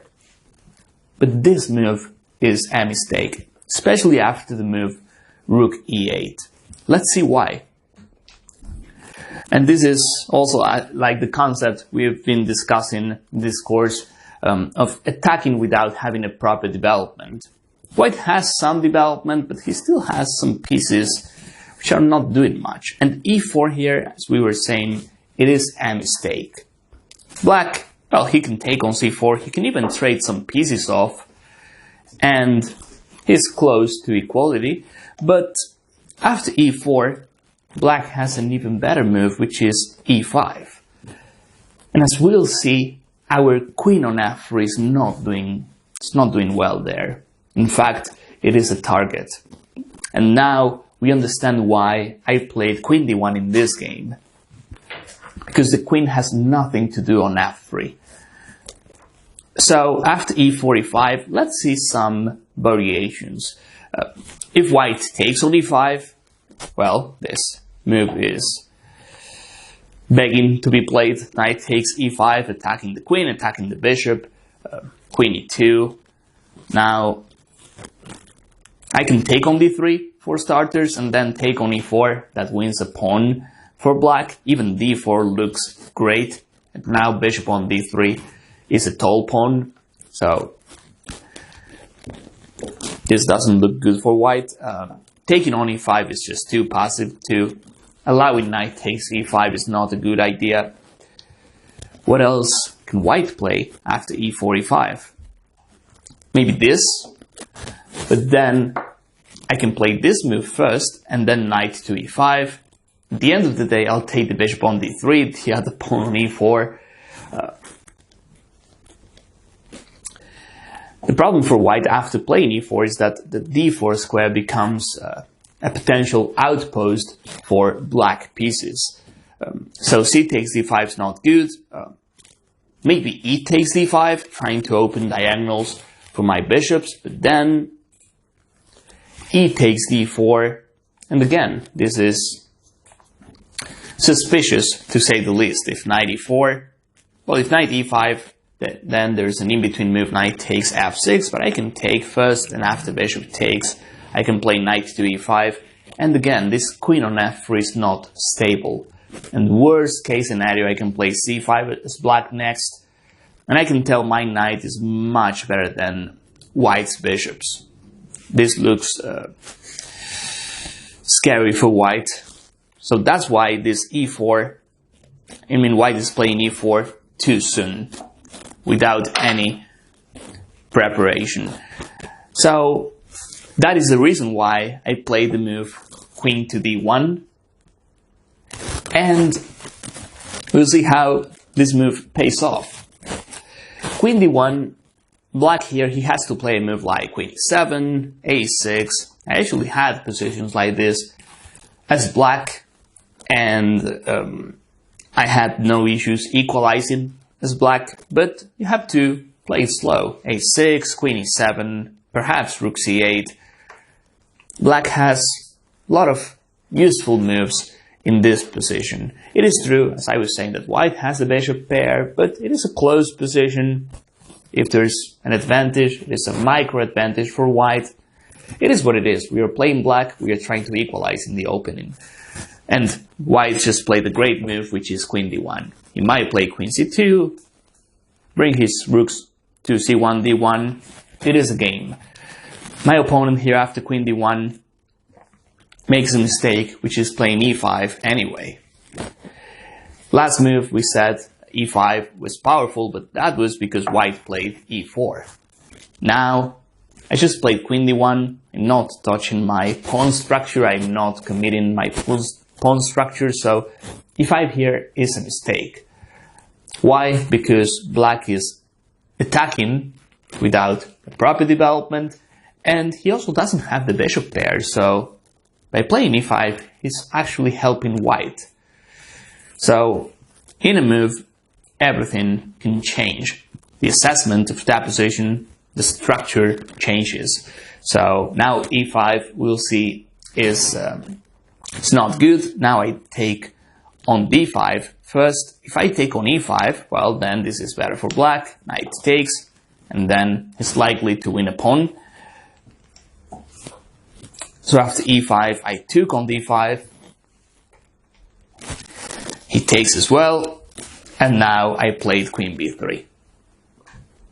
This move was an easy move for me. I still remember because I attacked 2 pawns at once. I was also developing my queen, or redeveloping my queen, and I also prepared rook c1. So he took on d4, so did I, and all of a sudden bishop d2 is also playing, and now queen to b6. I was quite happy after seeing this move, queen b6, because I knew the endgame. It is risk-free for white, and best black could hope for is equality. And I know this because of the bishop pair. That position is symmetrical too, so after queen b6, I didn't think too much about it. I just took the queen. Now, analyzing this with an engine, we see knight b5 is quite interesting too, but even now I would just play queen takes b6. I don't get the idea behind knight b5. Keeping queens on board might help black. I mean, during the game I was even concerned about stuff like this, and then black getting some counterplay on the king side.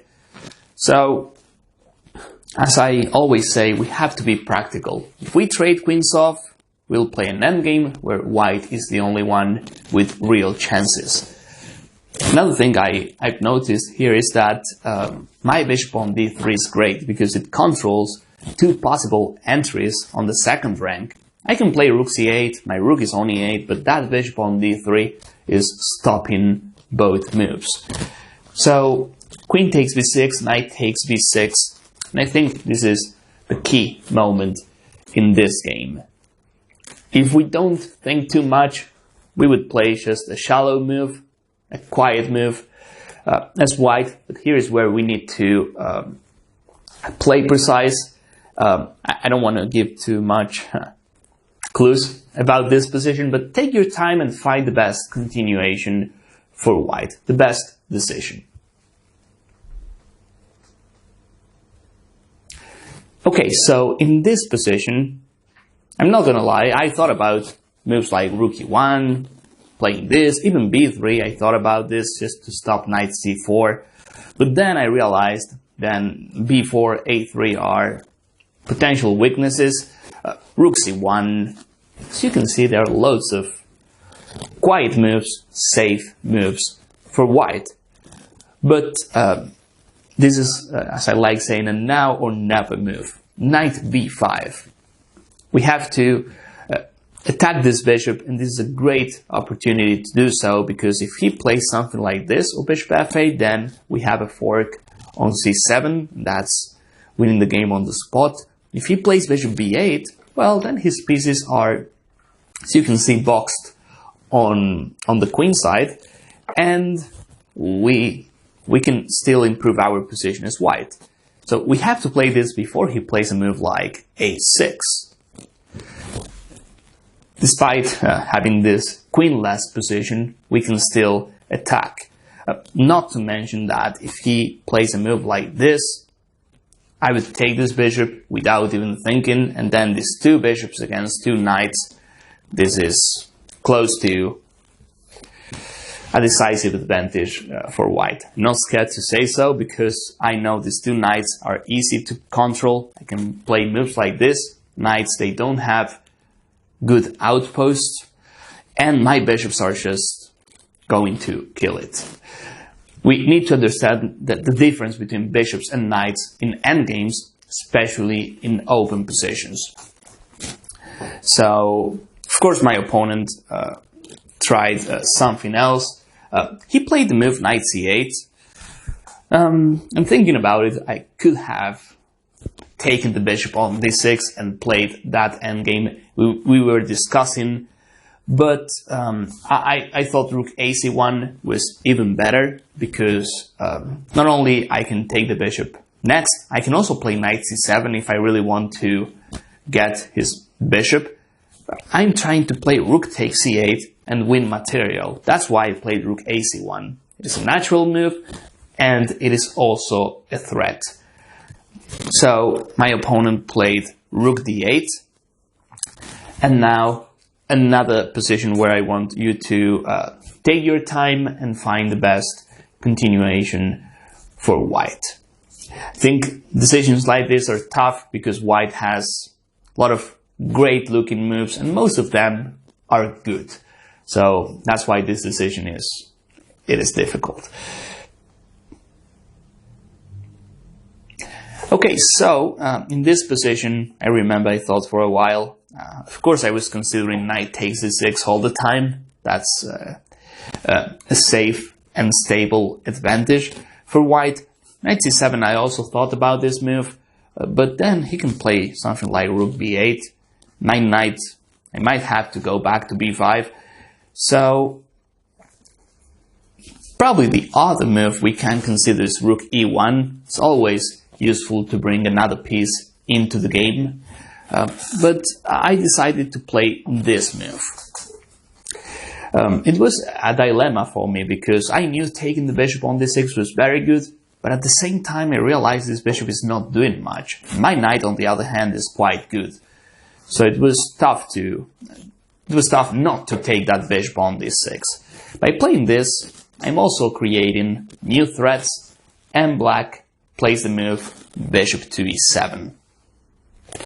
Now another simple move, rook f e1. Developing a piece, targeted this bishop, trying to take the knight on c8 and then take the bishop on e7. I was glad during this game because I played rook ac1, rook f e1. These two moves were developing moves and attacking something at the same time. So my opponent played a6. I just go back to c3. Moves like this, as I always say, when we move pawns, we have to be careful because we leave weaknesses and we can move our pawns back. So my opponent played h6. I'm thinking about bishop takes f6 here. For some reason I didn't play this. And now my idea is knight takes d5. If rook takes d5, then there's a back ranker on e8. But after knight takes d5, there's bishop takes d4. So there's no way I give this bishop away. I play this move. My opponent plays king f8. Looks not comfortable for black, but somehow he's holding his position together. So I played knight a4. That's what I thought during the game. If I don't take the bishop on d6, I can always try other maneuvers to get this bishop. So I played knight a4. My opponent played bishop d6. I don't think this is the best move, but it is also true that it is tough to suggest anything else for black. The engine says b5, but we know this is like a6. If he keeps advancing his pawns, he's creating more and more weaknesses around his queen side. So he played the move bishop d6. And in all honesty, this is not a bad try in practice. Why? Because most of our opponents would just take the knight on f6. That would be destroying black's king side, but this is actually helping black, because now with opposite color bishops, his drawing chances are much, much higher. White is still better, but he's not winning by any means. So this bishop d6 is a good try. It is inviting white to make a mistake, which is taking the knight on f6. So I played knight c5, and now my opponent should have played the move rook b8. Still passive, but at least everything is protected. Instead, he played the move rook to a7, and now we got the last exercise of this video. How can white play after rook a7? I'll continue talking in 5 seconds. So after rook a7, we see he's protecting the b7 pawn, but clearly he needs the rook on this rank as well. Here, if you're used to the puzzles, you'll realize you'll see arrows in your mind, 2 files, this as well. Knight c8 is sort of hanging. So here I just played the move knight d7. And this move is winning because if rook takes, then there's rook takes c8, and then rook takes e8, checkmate. And if knight takes d7, which is what he played, then bishop takes d8. Now I'm just a clear exchange up. And there's no way out. After knight d7, if he moves the king, then I can just take on f6, and that's also game over. It's not the extra pawn, it's the fact all of his pieces are not coordinated at all. So he should have played rook b8. I still have an advantage, but after rook a7, knight d7, the game carries on. You can see the entire game on the PGN files, but we'll end our analysis here. And this is, I think it was one of my best positional games. I'm proud of it against a strong grandmaster. Okay, so now we'll study a complete game between Beliavsky against Nunn, and this is one of the best King's Indians games I've ever seen. Beliavsky played the move d4, Nunn played knight to f6, c4, black plays this move, knight c3, and now black, by playing this move, plays the King's Indian. In this position, we also see the Grunfeld defense a lot, and this is also quite popular for black, but the King's Indian, played by Kasparov and many other strong grandmasters, has always been one of the main answers to d4 by black. So, white plays the move e4, and here black plays the move d6. He has to, because otherwise white can play e5, and then black has to move knight f6. So, after d6, here white plays the move f3, also known as Samish attack. This is a good idea for white. It reminds me a lot of the English attack in Sicilian, where white plays with bishop e3, queen d2, he tries castling queenside, and then white also does a pawn storm on the king side. So if you want to attack on the king side, then f3 is a good move, supporting the king side pawn storm and also protecting the pawn on e4. So this is an interesting line for white. Of course, the main line goes knight to f3, followed by bishop to e2. So okay, here white played the Samish with f3, black castles, and here white played the move bishop to e3. Okay, so here black has a lot of variations to consider. In this game, Nunn played the move knight bd7, which is the standard King's Indian move, trying to play e5. Although in this position there are other lines for black, the Pano variation with knight c6, e5 is quite interesting as well. I've played c5 a lot, which is a gambit, but it is actually the main line nowadays. So let's take a look at what Nunn played. Knight bd7, white plays queen d2, and now black plays the move c5. If black really wants to play in a King's Indian spirit, then he can also play e5. And if white closes the center, then black can try something like knight h5, followed by f5 or knight f4. That would be the main idea. But here Nunn plays a subline with knight bd7 plus c5, and white played the move d5. Another possibility in this position is to play something like this. And I really like this move in this specific move order, because after this, knight takes d4, we have a Maroczy set up, and black's pieces are not ideally placed to fight against a Maroczy bind like this.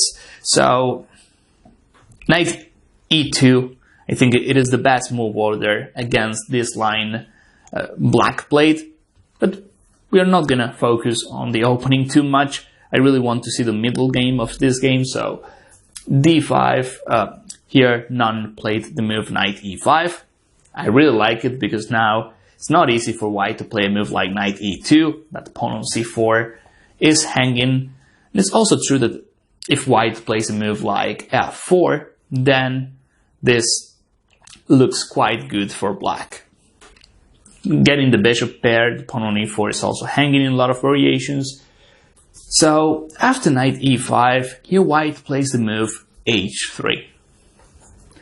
It looks okay, because then f4 is a threat, but after h3 we can tell white's kingside looks a bit dodgy, a lot of squares, a lot of weak squares on h4, g3, possible potential outposts for black knights. So after this move, none plays knight to h5.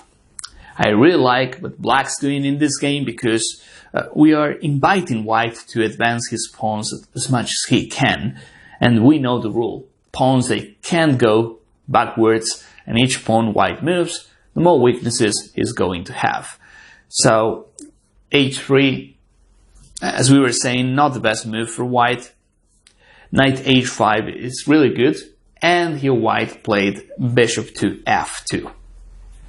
Another dubious move in my opinion, although it's not easy to say anything else. I mean, if I play this move, stopping knight g3, then black simply takes the pawn on c4. So what else can white play here? I mean, this move is happening. If I play f4, he can even play this intermezzo move, attacking the rook, attacking the bishop, and white is in trouble. So I think bishop f2 is way too passive, and here we'll see how none takes advantage of this move. Before we continue analyzing the game, let's come back to this variation. I just said f4, knight here. This might be better for black, but from the practical point of view, I would say white. I would try this as white, because at least I have development, and this requires precise play from black. I feel the knight is gonna come back to the game. I can castle queenside. I got decent compensation for this change, so I think that was worth mentioning. Instead of playing a passive move like bishop f2, I would just, if I played this already, then I'll continue with this spirit and just play active chess as white. So bishop f2, as we were saying, not very good. And what black played f5 makes a lot of sense. This is the king's Indian move. Black really wants to play on the king side, but now it makes even more sense because white still has the king on e1. So after f5, white took the pawn on f5, but let's see what happens after f4. The problem about f4 is that if white didn't play it before, I don't think he's going to play it now, because even a move like bishop h6 is quite powerful, and that position is getting more and more open, and that's only favoring black. This is what Bilyevsky played. E takes f5, and now we need to assess, we need to think about how to retake on f5. Is it bishop takes? Is it rook takes? Is it pawn takes? This is a tough call, and we'll see what none played. He took with the rook. Now we'll come back to this move. Of course, the main retake, the first move we consider is pawn takes, but then we close the f-file. We still have good chances as black, even if white castles queenside, which I think he has to, by the way, has to castle queenside. Then we can consider a queenside attack. I would even play something like a6 plus b5, open the queenside as much as I can, and again I feel black has good chances here, but none had a better idea in mind, and the only issue we can see if rook takes or bishop takes is that white in some lines he can play this move, and that would be a fork. But after rook takes, if you're a King's Indian player, by the way, you're probably used to this sacrifices with trying to look for activity. So white played this move, and now black goes for it all and plays rook takes f3. Of course, if we move the rook somewhere else, then I just take the knight. That's an extra piece for white. But rook takes f3 is quite good. If knight takes, then knight takes f3, and that's a double attack. So here, white takes the knight. That's the only move. And now black played a great move. I think this is the first exercise of this chapter. Take your time and see, and try finding out what black played in this position. I'll do the 5 seconds pause, and then I'll continue talking.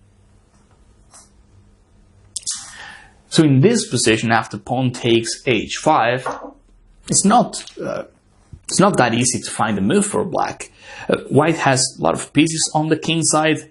All of these pieces are connected, are well protected. Of course, we know that rook cannot be taken because of this double check, but other than that, black has no targets.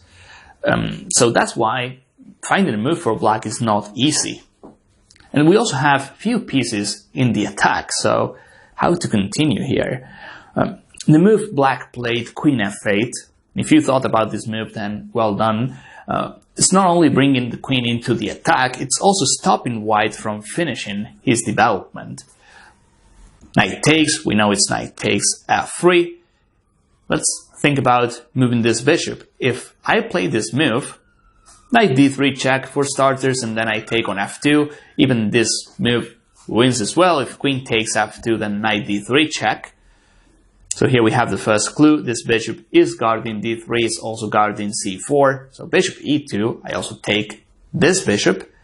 So he can move this bishop, he can move this knight. Now knight e2 runs into rook takes f2. He can't castle queenside because then I take the bishop on f2. And apart from all of these things, black can also consider the move bishop h6. So, especially if white castles queenside, this bishop h6 is going to be just winning. So this queen f8, the whole idea of sacrificing on f3 and playing queen f8 is amazing by black. We don't see positions like this that often. So white found nothing better than playing knight e4. And I think it is a good try because now the bishop is protected by the knight, but white keeps on moving the same pieces again in the opening. So black plays bishop h6, winning a tempo, and white plays the move queen c2. The other move you can consider here is queen e2, but this runs into knight d3 check, and of course that's trouble for white. Then we just take on f2. So queen to c2 is what Beliavsky played, and now another great move by none, queen to f4. This is great because then we can play something like bishop f5, but here we make sure every single piece we have is participating. The other good thing is knight takes f3 is still not working. Let's see why. In the game, white played knight to e2. But what happens after this? Well, we simply take back with the knight. This is a check. And next move, we play bishop f5. We don't really need to win material to have a successful attack. As long as this king stays in the center and these rooks are not playing, then white's material advantage does not make any sense. So after knight takes f3, king here, bishop f5, this looks great for us. Bishop d3. This didn't happen in the game, but this was a possible variation. We can play knight d4, and after bishop takes, we've got queen f3 check, and that is resignable for white. You cannot even play king d2 because there's a bishop on h6. And of course, we take the rook afterwards. So let's come back to that position where white plays knight to e2. Here's another thing, when we have a position like this and our opponent plays queen f4, we tend to believe, we tend to trust our opponent, and that's why we don't take the rook. It's like we don't call our opponent's bluffs too often. This is not a bluff, but I'm saying taking on f3 looks too risky for white, and that's why Bieliavsky played the move knight to e2, and now another great move for black. This is probably easier than the other exercises we've done before, but still I think it is worth stopping the video and trying to find the move yourself. So after knight e2, rook takes f2 is more than enough. There's a pin here, so if he takes the queen, we just take the queen on c2, and we got our material back as black. Therefore, after rook takes f2, white played this move, knight takes f2, knight f3 check, king d1, and now another great move by black, queen to h4. So the move rook takes f2 was quite easy to see, but what's difficult is finding this queen h4 afterwards. We're still down with rook, but white can't move his pieces. There's also bishop f5 coming, and look at this bishops. Bishop f5 and bishop h6 are basically stopping white's king from running away. So queen h4, white played the move knight to d3, and this is quite scary because queen e1, I mean knight d3 is controlling e1, but if black plays a move like bishop f5, then white needs to add extra protection to this knight on d3, and that's what he does here by playing knight e to c1. Still, there are some mating ideas on e1. The king is definitely trapped. Now he cannot escape to the queen side nor king side. So here black played the move knight d2. What else can black play? I would love to get rid of the e7 pawn, because if that pawn wasn't there, then a simple move like rook e8. We can even consider sacrificing our queen on e1, and then it's checkmate next move. But pawns on e7, playing a move like e6 maybe it's too much, too slow, that's what I mean. So knight d2, I think it's great. We're definitely getting closer to his king. Now he took the pawn. I'm sure black has better moves than taking the pawn on g6, but none. Just took the pawn. There's no rush. King is still trapped on d1. Now queen e4, queen f3 looks powerful. Even in some lines I can try bishop e4, bishop f3, or bishop here check.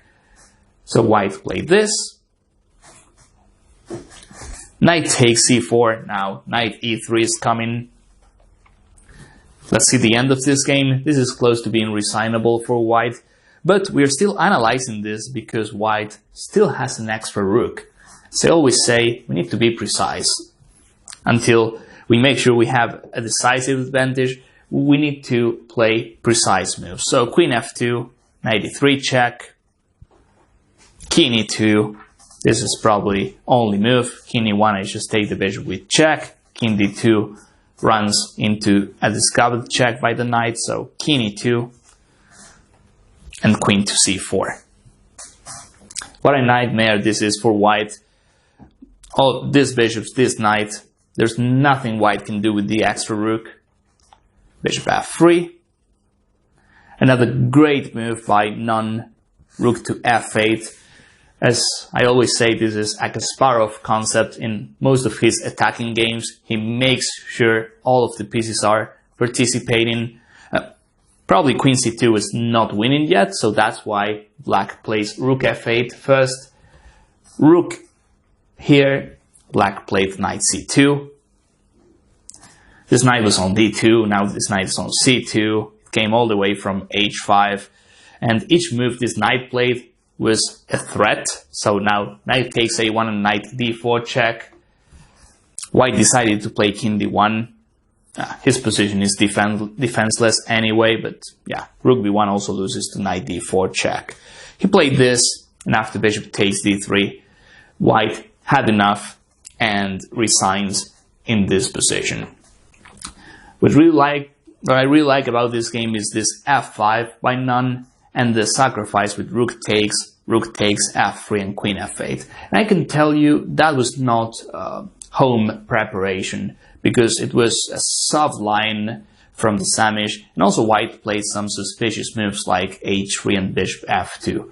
I think none really understood that position and found a great way to stop White from castling. And of course, after playing this rook takes f3 and queen f8, he also made sure most of his pieces took part in the attack. Okay, so now we'll analyze the game between Richard Rapport against Magnus Carlsen, and this game was played in 2017. It was the Tata Steel Masters.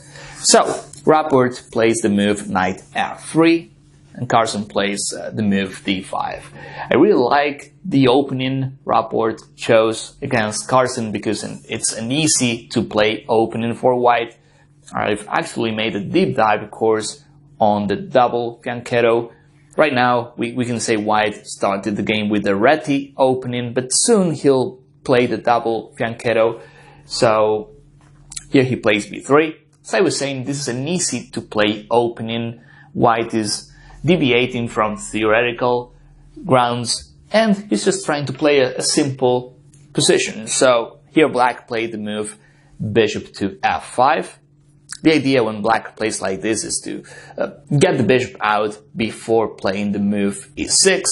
So therefore the bishop is not stuck inside the pawn chain. So bishop f5, here White played the move bishop to b2, and Black plays e6. Here White played d3. Here we see a combo of a double fianchetto, because we know White is going to play like this, plus a King's Indian attack. So after d3, Black plays h6. This is also a standard move in positions like this. Black wants to hide his bishop on h7, and Black plays like this just in case White plays a move like knight h4. Of course, he cannot play now, but just to be safe, he plays h6 first. If I play a move like knight f6, White might consider a move like this. So, okay, h6 is what Carlsen played. Now, knight bd2 by Rapport, knight to f6. Here White plays the move c4, Black plays c6. We can also tell Carlsen is using a Slav setup here, which is supposed to be very good for Black. c6, and now White plays the double fianchetto. So, Black plays the move bishop to e7, bishop here, castles, and now Black plays the move knight b to d7. So this is an important moment in this game. Of course, knight b d7 is natural enough. It is a great move. Carlsen played it, and we are at move 9, so this is definitely not a mistake. However, I have something to add in this position. And since I played this line as White too, I know the knight on a6 might be useful for Black as well. Of course, I would play something like a5 first and then knight to a6. Let me explain why. White, in lines like this, he plays moves like a3, he goes queen c2, usually a slow approach, and he tries eventually playing something like e4, or just trying to play on the queen side with b4. I've also seen ideas like a3. Now the next move is going to be shocking, rook to a2 and queen to a1. This plan is also, you can also find this plan in some games, and it's quite tricky because this diagonal might be annoying for Black. So a3 is a move White usually plays, and that's why I like a5. And why not knight to a6? By playing this, I make sure he's not playing b4. So, coming back to this position, where Carlsen played the move knight b7, as I was saying, this is a good move for black, but I would also consider this plan.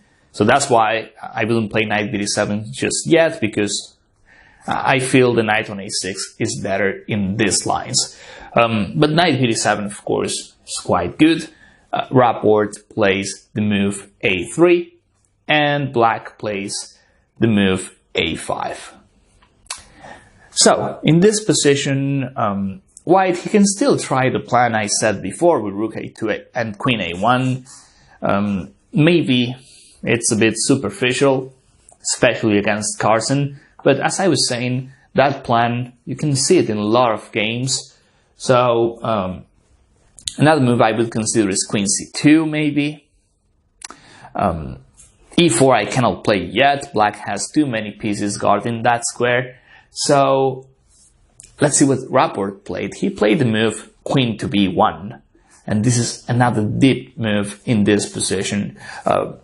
Try understanding the difference between queen c2 and queen b1. This is the first exercise. It is a small one, but I think it is deep enough to be an exercise. Try understanding the difference between queen c2 and queen b1. Then in 5 seconds, I'll continue talking. So, the difference between queen b1 and queen c2 is that once white plays queen b1, he still has the chance to play a move like b4. If I play queen c2 then b4, I cannot play it because black has 2 pieces attacking this square. However, after queen b1, b4 is a possibility. At the end of the day, after the trades, if my bishop, black's bishop, lands on b4, then the queen is looking at this bishop. I can play something like bishop takes f6 plus queen takes b4. So this is quite deep. And that's the reason why Rapport played queen b1. Not to mention that both queen c2 and queen b1 are also supporting e4. Although e4, as we will see soon, is a move that we need to consider twice as white. We need to think carefully before playing a move like e4. But I'm just saying the option is also there. But the main thing is the queen on b1 is also putting an eye on the b4 square. So that's what happened. Carlsen played the move bishop h7, and now white plays the move b4, getting more space on the queen side. I really like this move now. What happens if white plays e4? Well, e4 right now doesn't look very good because clearly this bishop is strong now. The d3 pawn, it was perfect a move ago, but after e4, this becomes an outpost. I can even take, I can try playing like this, and this looks quite bad for white. Pawn on e4 is hanging, so it's the pawn on b3. This diagonal as well, so definitely not a good idea for white to play e4. And actually, as I was saying, the pawn on e2 is great because it is blocking my bishop on h7. So b4 is the move Rapport played. Takes, takes. And now black played the move queen to b6. By the way, if rook takes a1, white can simply play bishop takes a1. And I think we are looking at an equal position right now. But it is equal, but there's still a lot of play left. The side who plays better chess is the one that's going to win. It's also fair to say white has a slight edge in this position because he's attacking on the queen side. He's got a micro advantage. But at this level, of course, you need more than micro advantages. But we'll see what happens in this game. Okay, so takes, takes. Now black played the move queen b6. And here white plays the move bishop to c3. This is a good move. The pawn on b4 was now under attack. And of course, white does not want to give black full control of the A file. Taking on A8 would just help black. So after bishop c3, now Carson decided to take on A1. Queen takes A1, and now the brave move, bishop takes B4. If you analyze all this as black, you'll realize there is no risk, but at first glance this looks like a brave move by black, because clearly white, a player of Rapport's caliber, he's not losing a pawn here. So if black didn't take on b4, well, I think white could play something like rook b1 plus b5 maybe, or c5, depending on what black plays. Again, that position is fairly equal, but white's the one with the initiative. And as we'll see in this game, the reason I chose this game is that sometimes a micro advantage is more than enough to win, even if you're facing Carson. So here black took on b4, and now a key moment in this game for white. Should white play rook b1? Should he play something else? I think you can answer that question, and then we carry on with the game. So here bishop takes b4 is the best move for white. Rook b1 is not good at all, because black simply plays bishop takes c3 and then the queen's hanging. So after queen takes c3, I just move my queen, and black is simply up a pawn. So Rapport took. He obviously saw this before playing all this line where he's sacrificing the pawn on b4. Now he plays rook b1, and as you can see here, white gets the pawn back. We take the pawn on b7. So queen d6. That position is getting closer to full equality after rook takes b7. And here I think is where Magnus, it's not a mistake, it is actually the move the ancients recommend, but maybe it's just too risky. He plays e5. So if you look at this position, again, it's symmetrical, it is close to equality, we can keep on trading pawns. It's like all pieces are on the same side, but white controls the queen side. It is an empty area, but still, it is good enough for white to put pressure. The 7th rank, maybe a move like queen a7.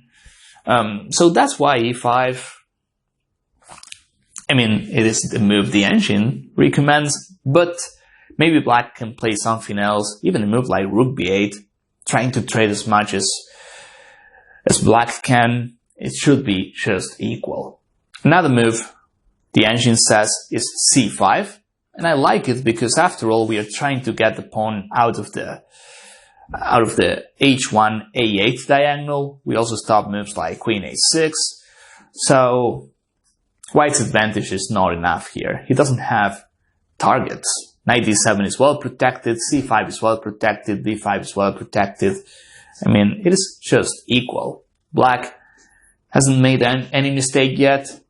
Neither has white. So after e5, here white decided to play d4. I like the fact white is also trying to create something in this position. So Magnus took on d4. We'll see at this point black also has some chances. Knight takes d4, and now black plays the move c5. Knight to b3. In positions like this, mistakes are always possible. How about the move like knight b5? Is this any good? I don't think so. Black just plays a move like queen e6, targeting this pawn, and all of a sudden this rook on b7 plus this knight on b5 are just out of the game. So Rapport played knight 4 b3, and here black played the move d4. All of a sudden that position changes a lot. This is not the same pawn structure we had a couple of moves ago. And to be fair, I feel black could be even better. My pawns are great. This bishop cannot even attack my pawns. I get the feeling my bishop is better than his. Move like knight e5 could come, or d3. The e file is also something I would be concerned about if I were white. So, again, I feel black is doing well in this position. So, bishop h3 is what Rapport played. And here comes the mistake by Magnus. Of course, it is easier said than done. But here he should have played something like rook b8. I wonder if knight e5 is possible. Maybe after a move like this, I'm not attacking on c4 yet, so maybe white can try attacking c5 with a move like this. I feel rook b8 was required in this position, and again, it is just equal. It is good to get rid of your opponent's active pieces. Black had this rook b8 a couple of moves ago. In this bishop h3, it's not attacking. I mean, there's no threat by white yet, but he might have threats in the future. So that's why, by the way, I like this move by Rapport. He's targeting knight d7, and in a way, he's also targeting the pawn on c5. So, white, he's been playing solid. That position, as I said, is equal. And I feel Carson here, he was trying to win no matter what, because that's the only explanation I find for his next mistake. Again, he knows what's going on here. He knows this better than anybody. He's able to find any move for black here, but he played the move d3. And this is a mistake because that pawn is easily blockaded by white's knights, and here Rapport played the move e3. Even e4 was interesting. According to the engines, black can't take the pawn because at the end of the day, knight d7 is hanging, but Rapport played the simple move e3, and all of a sudden, black is in trouble. Bishop is useless. There's no way for black to use that pawn on d3. Queen on a1 is active.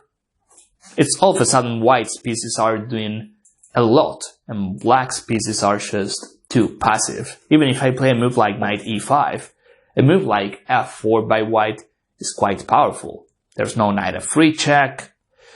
So, with this game,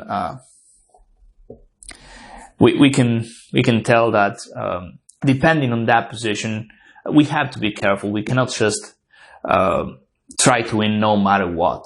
And this happens at club players level, and this also happens at the elite chess. We are talking about Rapport against Carson. So we'll see how after e3, white starts grinding and increasing his advantage. Knight to e5, well, here I just said f4, but Rapport played another move, maybe f4. Wow, f4. I think this is a great exercise, by the way. Is there anything wrong with f4? Apparently not, but that's what you have to find out. Take your time and try finding the best continuation for black. So, after f4, if we think about natural knight moves, then white is simply better, but the move black can play is knight f3 check. Of course, these lines are easier to find with the help of an engine, but after knight takes, black simply plays the calm queen c6, attacking the knight, attacking the rook, and all of a sudden black has a strong counterplay. And according to the engines, this is better for black. So, after knight e5, white didn't play f4, he plays this move, which is quite difficult to play. Moving the bishop back is not the easiest move in the world, but this tells me that Rapport saw this knight f3 check. So this is also a prophylaxis move by white. Okay, Carson here plays rook to c8. Again, we see his pieces can't do much. It's like c5 and d3 are weaknesses. And white has a solid position, so black's attack is not as powerful. f4, knight here, and now the simple e4. There's no check for black on d4. There's basically no way to stop e5. This knight's not doing much. And all of this happened because black played d3. So black decided to play rook e8. I wonder if there's another move for him. I don't see any way to stop e5. I don't see any way to make use of my passed pawn on d3. This is just too much. Carson played rook e8. It is a good practical chance for black, but still white played e5. There's not even a decision for white here because in some lines black is threatening to take the pawn on e4, so he has to play e5. Takes, pawn takes. Now black takes with the rook. Obviously, he's not going to take with the queen and make white's life easier. He's going to take with the rook. And now this is that position I wanted to see. This is another exercise in this video. Convert the advantage for white. It's not easy. Black's attacking. All that he needs is to trade some pieces off. He still has some passed pawns. So we need to be careful as white. And remember, we are looking for forced lines. Let's try making our opponent resign. Not just some random trades or just some random attack. Take your time and then compare your analysis with this video. Okay, so in this position, Rapport played the move rook to b6. I really like this move because we are trying to trade pieces in a great way. And also we keep the initiative. As white, Carson played the move queen e7. And now, well, if he takes on b6, we simply play queen takes e5, and then this pawn is also hanging. So queen e7, and Rapport played rook b8 check. He shows a great calculation here. Knight to e8, bishop to c6. Another great move. Now rook takes e8 is on the table. There's no way for black to stop this. Carson played rook e1 check, queen takes, and now the simple knight f1. It is true what they say, the knight is the best defender of the king, no checks for black, and no way to stop rook takes e8. It's either checkmate or white gets the queen back. Not to mention this knight is also guarding d2. So a great performance by Rapport, exploiting the only mistake Carson played in this game, which was the move d3. Okay, so now we'll take a look at another example, which was taken from the game Georgiou against Kasparov, and in this position, white played this move. So the first exercise is to analyze that position, try assessing as much as you can what's going on. All I can tell you is this position comes from a King's Indian, and you can also think about the best continuation for black. As usual, I'll do my 5 seconds pause and then I'll continue talking. So that position we have, as I was saying, comes from the King's Indian defense. Kasparov used to play this a lot. And we also see black having a great center. White took on f5 and black took back with side pawn coming close to the center. So after this move, white plays knight g3, and we need to find a move for black. This knight is under attack, so is the pawn on f5, and in this position, the first move we consider as black is f4. It is a fork, and looks like black is gaining space on the king side, but this is actually a huge mistake. Now we'll see why. The other move black can consider is knight takes pawn, but this is actually very good for white because then he opens the h file, he can castle queenside, and eventually he can try playing this move. As you can see, there are loads of tricks for white on the king side. So knight takes, we don't need to calculate much. to realize is not good. We are just helping white's pieces.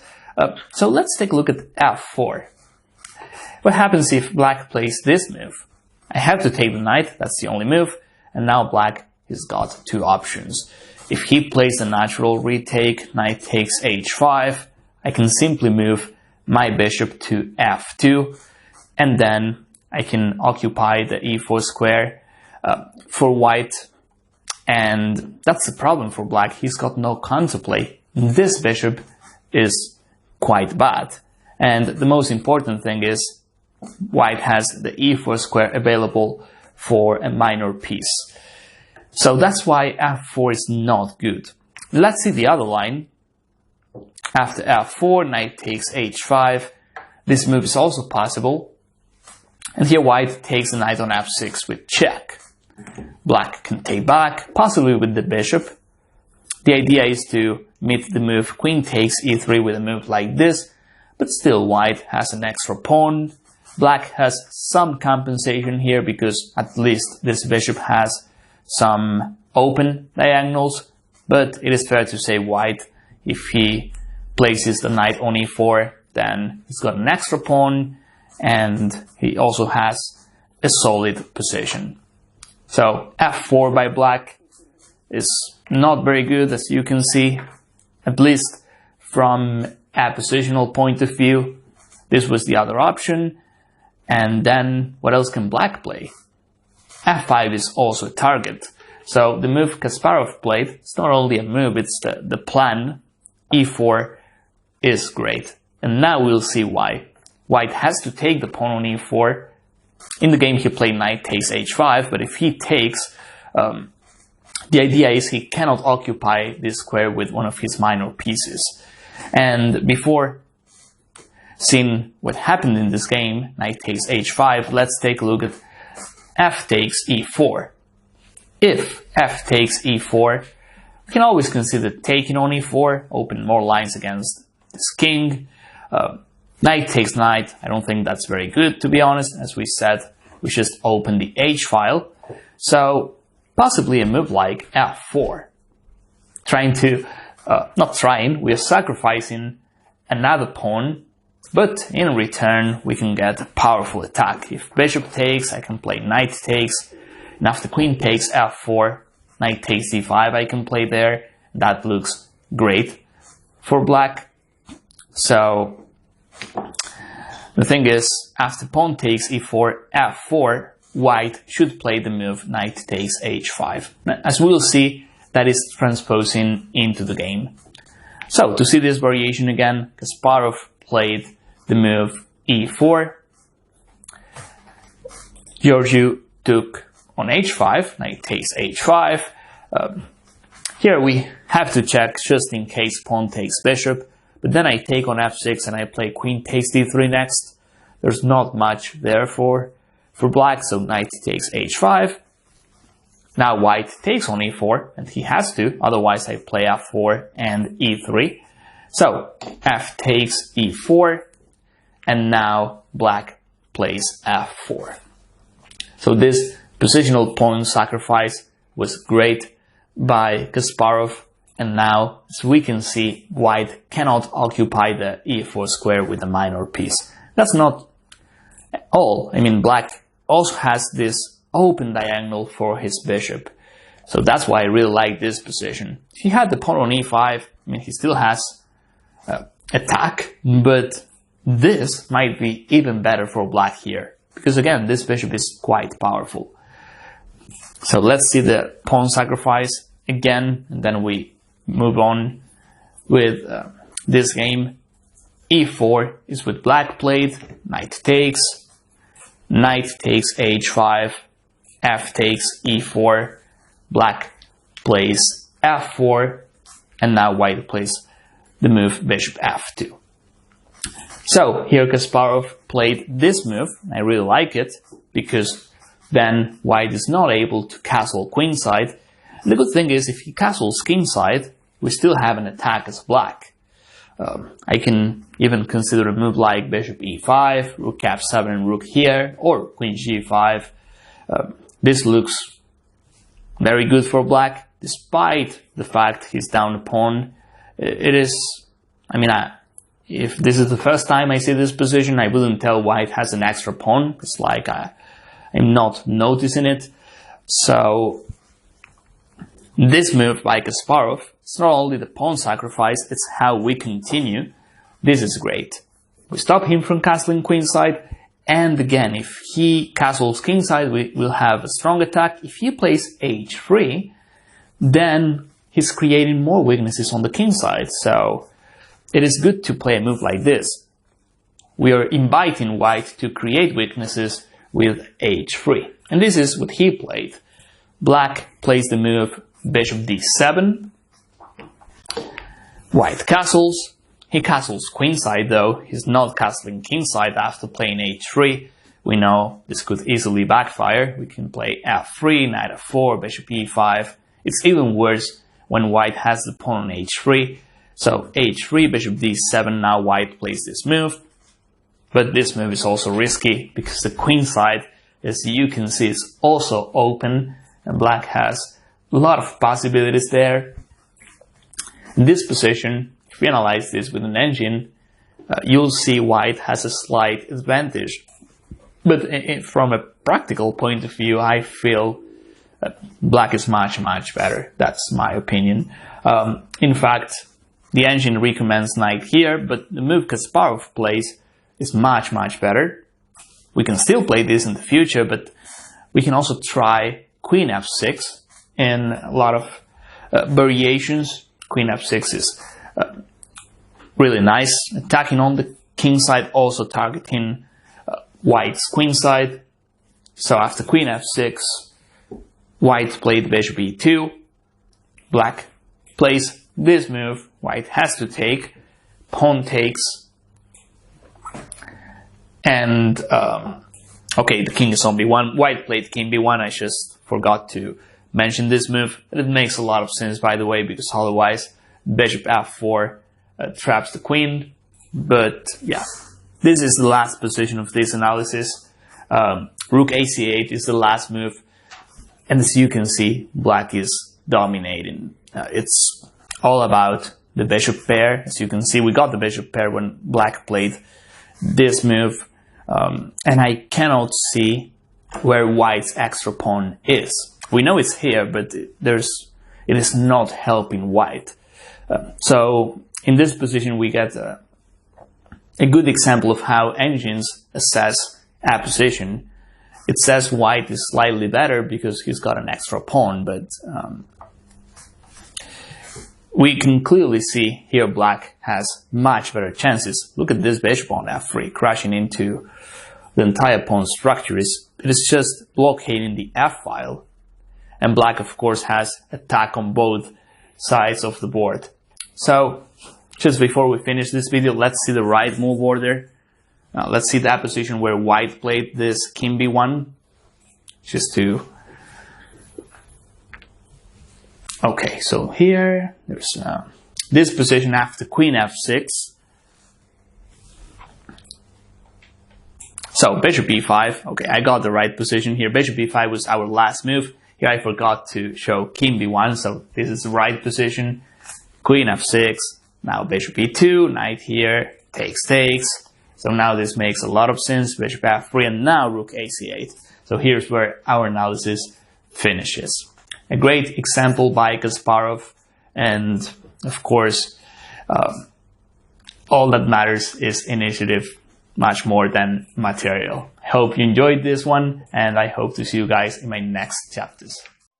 Okay, so now we'll study a game played between Short against Timan, and in this game, white plays e4, and black plays knight to f6, also known as the Alekhine defense.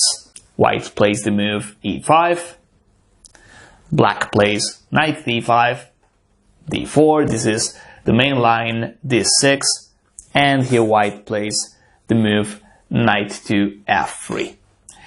The other line white can play here is c4. This is another possibility, and after knight b6, well, you can choose between e takes d6 or even f4. Actually, this f4 line is quite aggressive, but here short plays the positional approach. This is the classical line, just playing knight f3, and later on white decides whether to play c4 or even bishop c4, as we'll see in this game. Black here has c6, e6, bishop f5, bishop here, the move he played in the game as well. So white plays bishop c4, and the resulting positions, white he usually has more space because of the pawn on e5. So knight to b6. Here white plays bishop b3. There's no trick on f7 yet. I can just take it, and if white plays this move, my king safely goes to g7. So there's nothing going on for white there. So after knight b6, white plays the move bishop b3. Bishop here, and now a good move from white, queen to e2. I like the fact white is stopping the queen trade. If white castles, then I can consider this and trading queens off. And the problem is, if white trades queens off, after the trades on d5, imagine queens are gone. A move like knight c6 could be annoying. This pawn is not well protected. I can even play bishop g4. So I really like white stopping the queen trade here with queen e2. And also supporting the pawn on e5, which is the pawn that's giving white the advantage. So queen e2, here black plays the move knight to c6, and white castles. Another move I would strongly consider in positions like this is h3, just to stop moves like bishop here. But castling is even better because this move is not a threat yet.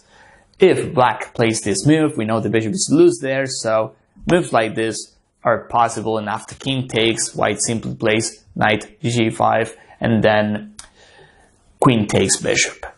So that's why h3 is not good. There's no point in stopping a blunder by your opponent.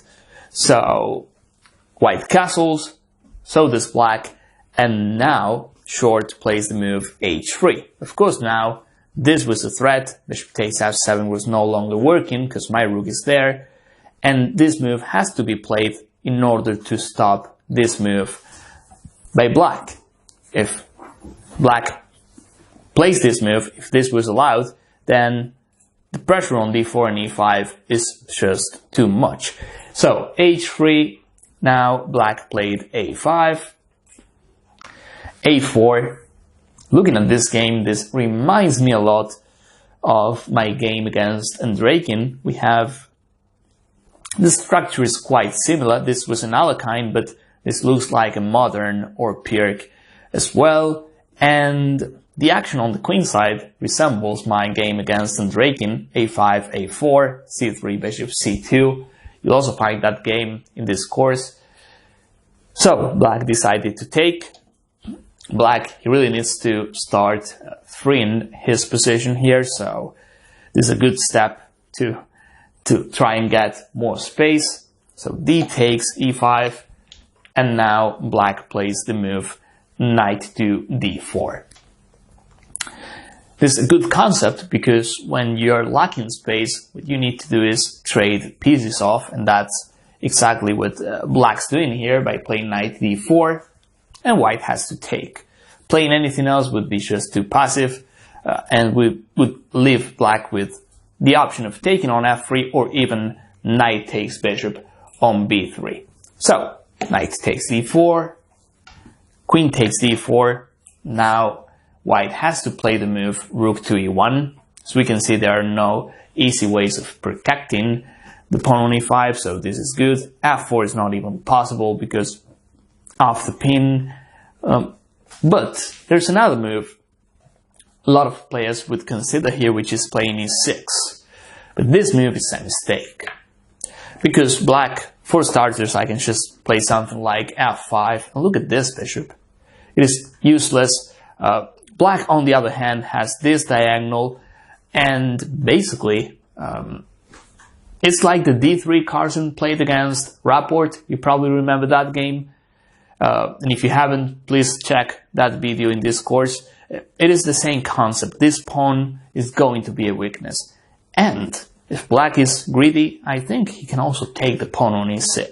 I know it's going to be a weakness, but the fact I opened the f file, I still have a lot of counterplay. White is going to take on e6, but he has no development. I just take, queen takes, king h8, and white has no development whatsoever. So e6 is a mistake, whereas rook e1 is much, much better, and this leaves the door open. I mean, if white wants to play e6 later, well, he can consider it, but there's no need to play it right now. Black played e6 himself, and the problem after this move is that bishop c8 is going to be stuck inside the pawn chain. He can play something else. Well, the engine is saying bishop d7, maybe trying to play bishop c6, relocating the bishop to a better square. Yeah, and that's what I would do. Perhaps, and this is what I'm thinking right now, a move like bishop e6. I know it doesn't look great, but if he takes, at least I got the f file. And we know in chess it's all about activity. I know my pawn structure is not ideal, but I got more space, I got the trade, and I got the f file as well. So I would try something like this. It's all about the practical point of view. e6 is way too passive, and now white continues improving his position by easy means. He plays knight to d2. Of course, he needs to drive the knight to f3, getting more and more space. And also black does not have a defender on f6. So that's an extra reason for white to start attacking on the king side. So knight d2, knight to d5. This is unbelievable. If you check this position with an engine, you'll see this is a decisive advantage for white. And material-wise, it is equal. But the thing is, black has no counterplay. He cannot break through the queen side. There are no pawn ruptures. And king side-wise, maybe f6 one day, but whenever black plays f6, the e file is going to be open, and that's not good for black because e6 is going to be weak. So yeah, after knight d5, white played knight to f3, queen c5, and now I want you to find white's next move. Of course, white has a great position with a lot of freedom. He can do, basically, he can play whatever he wants. He's got like 5 decent moves, but we need to find the best move. We need to still improve our position even further, and then we can claim that decisive advantage the engine is giving white. So take your time, find the best move, and then you continue watching the video. So in this position, Short played a great move, which is queen e4. And of course the idea is simple. We want to drive the queen to the king side and play something like bishop h6. Why would we move our bishop like this if we can just play bishop h6 in one go, thus trading his best bishop off? This is a much better idea. So queen e4, definitely a great move by white. The others, as I was saying, are good. Bishop d2, even c3.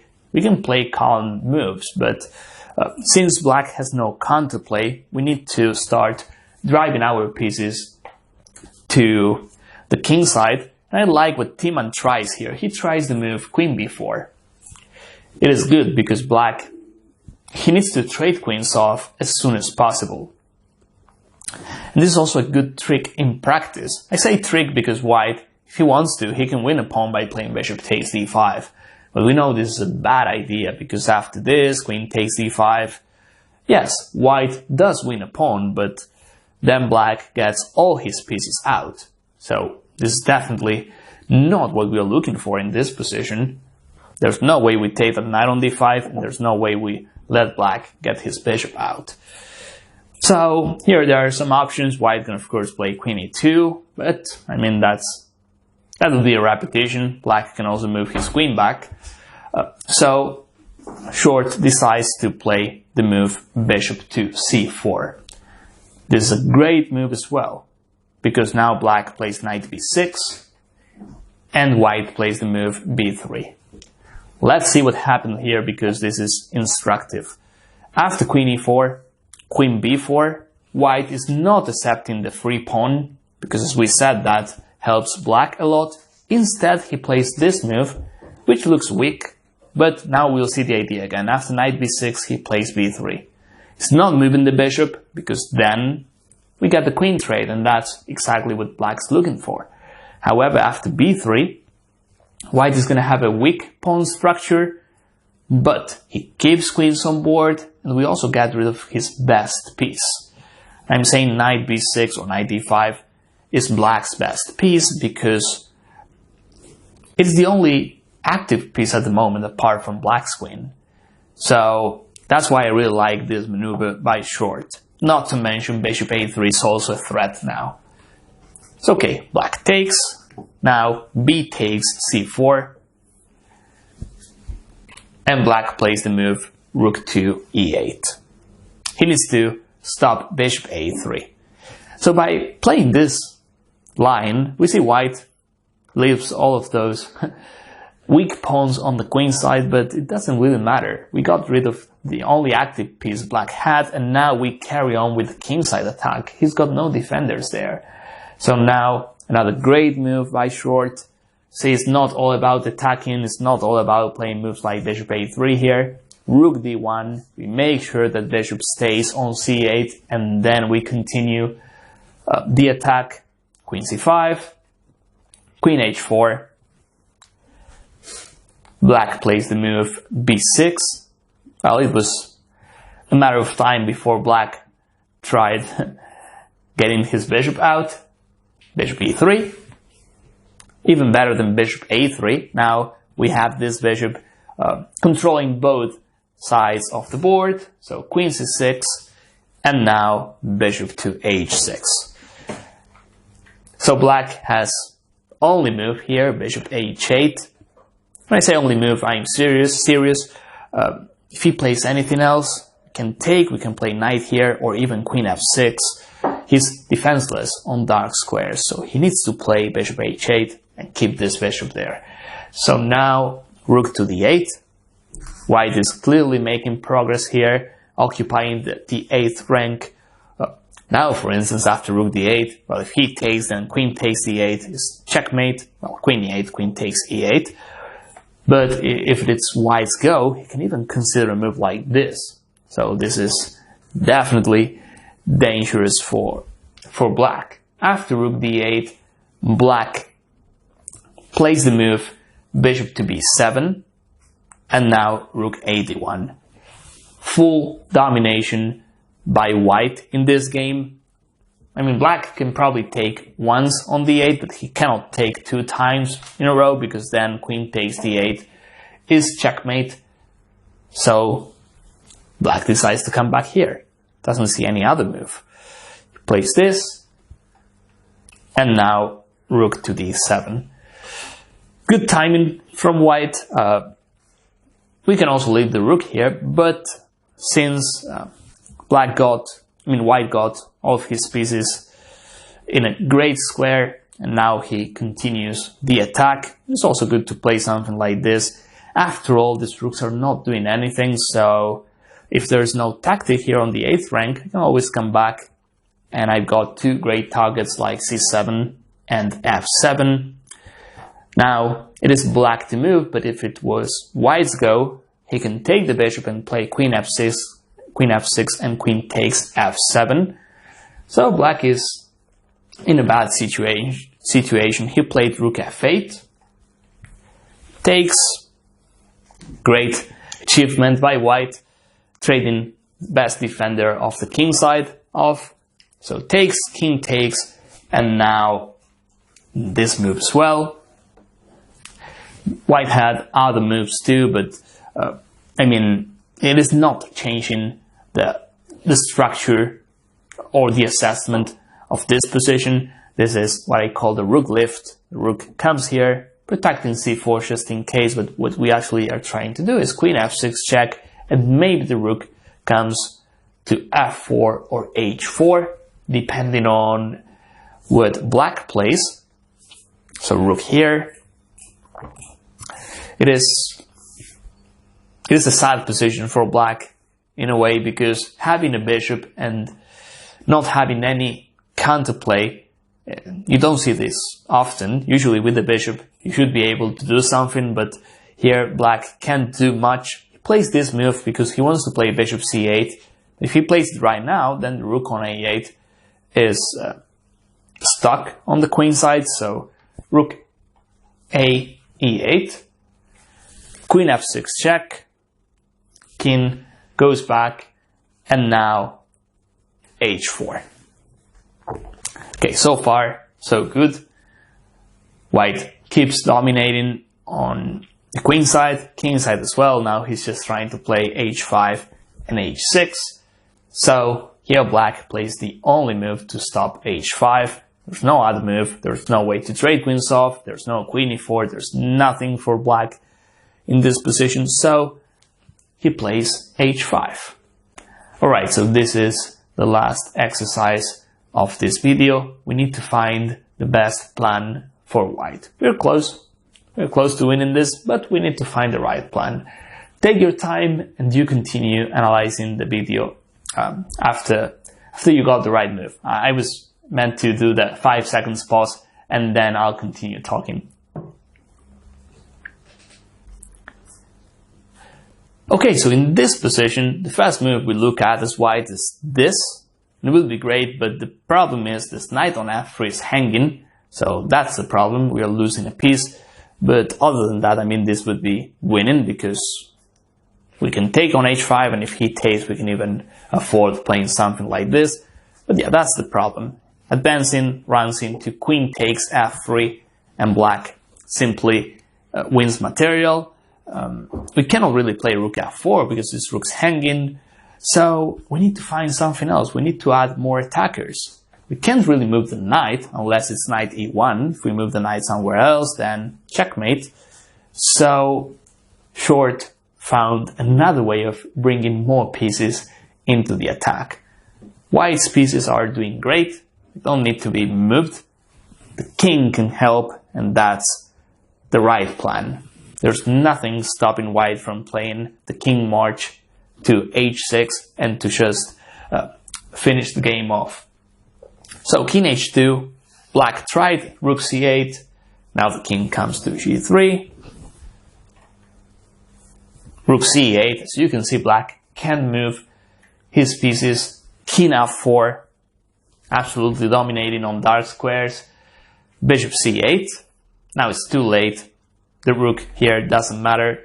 White can play king here, and black resigns. Why? Because king h6 is coming next. The question you're probably asking is, what happens after king h7? Is this any good?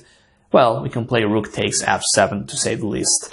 And this is also resignable for black. If I move the king, this is checkmate, and if this, queen takes, and then I can still play king h6 next. So one of the best games I've seen from Nigel Short, and also one of the best games I ever seen in my chess career. Okay, so we're going to discuss calculation in this video, and the game we're going to analyze is Landa against Ibrahimov. It is white to move in this position. This comes from an e4, e5 opening. In this position, white played this move, which is quite suspicious, to be fair. He's moving the queen to this square. White is not developing, and we'll see how this game continues, but first let's try to understand why white played this move. What about this natural move? This move was also possible, but I feel white was concerned about moves like this. I understand there's no defender on f3, so maybe white was concerned about this move. Then there's queen h4, the pawn on f2 is pinned, so it makes some sense. With that said, this was not bad for white. He can just play a move like h3. It's just fine. Black can play this, but I mean white, he also has an extra pawn in the center, as you probably noticed. c7 and c6 are doubled up. That's not bad for black, but I mean white, he could have castled kingside. That was a good move. If he was really concerned about this move, he could also play a move like this. This is a good prophylaxis move, and then he castles. In this game, white plays this move, which looks powerful because it is attacking a pawn, it's also activating the queen. White might consider castling queenside, so it looks like a good move. So here, how can black react against this move? This pawn is under attack, so he's got a couple of options. He can castle, for instance. This is the most natural move. The problem after this is that white, well, he can castle as well. He can also play a move like queen h4, and then bishop here is going to be annoying, not to mention the bishop on d3 is also targeting h7, so it looks a bit scary for black. And if we play an endgame as black, I mean if we trade queens off, it is fair to say white has the advantage because he's got an extra pawn in the center and black has double pawns on the c-file. So this would be the easy move for black, to just castle kingside, but we also have to realize this move is suspicious. He's not developing, he still has the king in the center, so we should look for other options. And something I learned throughout the years is that the best way of defending is attacking. I mean, if you have the chance of playing an active defense, then you should go for it.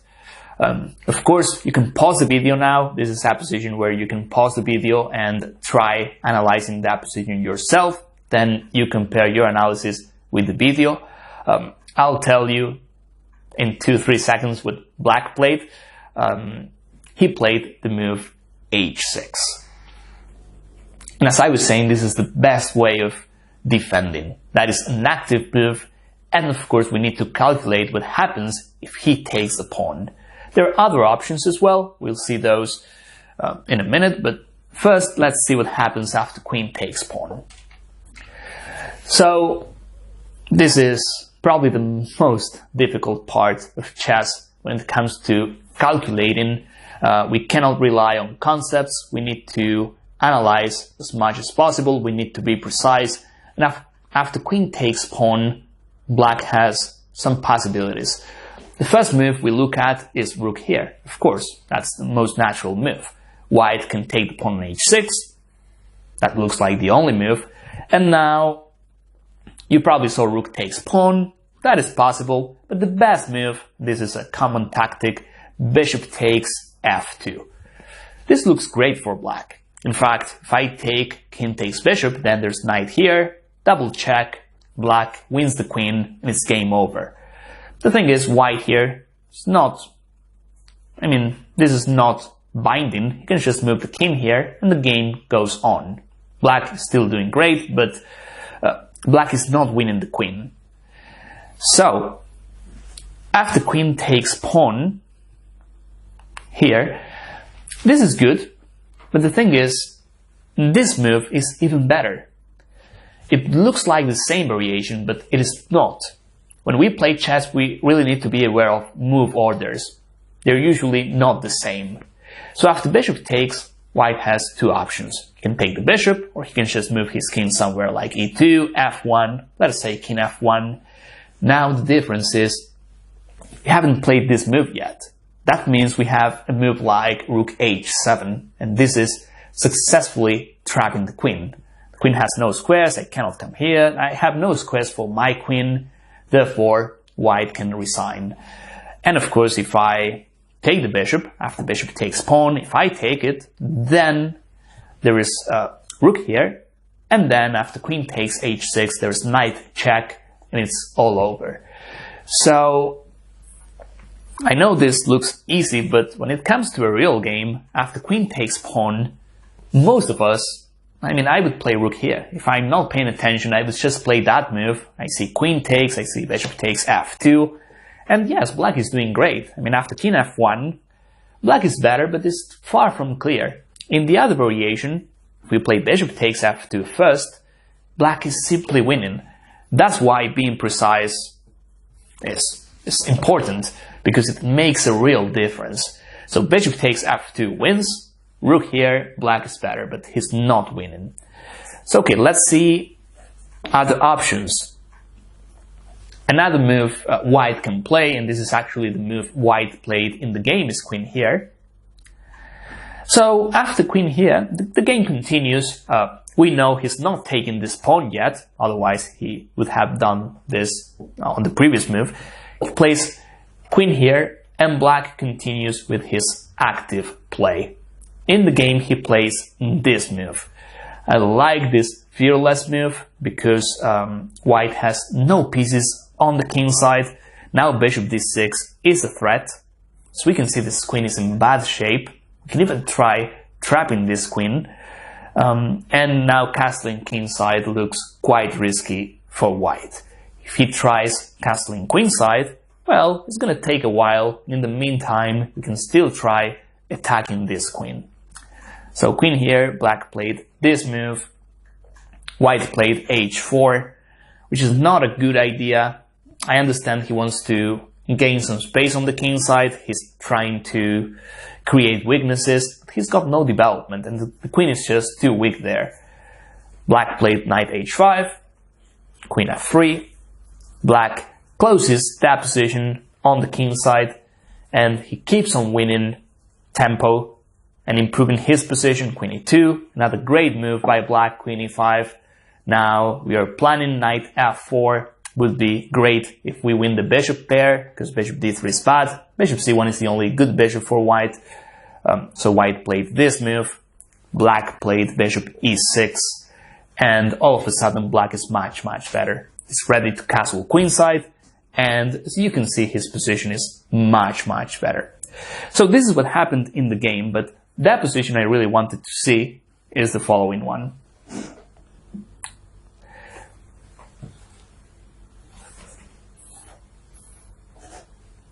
So here, when black played h6, we saw queen takes pawn, we saw queen here, but there's another move white can play, which is queen h4. And now we have to be careful, because if we play a move like this, he simply plays bishop takes pawn. The h6 pawn is pinned, the rook is hanging, and now of course black is just losing.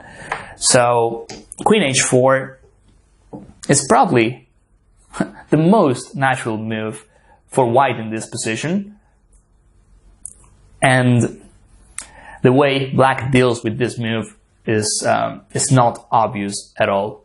As I said, this move runs into bishop takes pawn. If we play something else, white can probably consider this move as well. I mean, if black plays a random move like a6, this might be a threat because the pawn on h6 is pinned. I might try taking on f6. So yeah, of all of these three moves, I think queen h4 is the most natural, and here black has a good way of dealing with this queen h4, and the move is rook here. When we play chess, we always have to consider, even the silly moves, we have to consider them, because chess is full of possibilities. There are no general rules sometimes, like here, rook g8 is the way to deal with queen h4. Queen is still in trouble. There's nothing white can do to stop this advance from black. So here white castles. Now black plays the fearless g5. White takes the pawn on h6. I mean, he can also play queen here, but he has to deal with a powerful kingside attack by black, as you can see. So he takes the pawn on h6. Then black here plays the move queen e5. Another calm move by black, but in this position white is defenseless. This queen e5 is quite important, because then knight here is a threat, attacking the queen, attacking the pawn on h2. Even bishop f8 is on the table, or the simple bishop e6 followed by queenside castle. Black gives up a pawn, but in return he gets a powerful attack.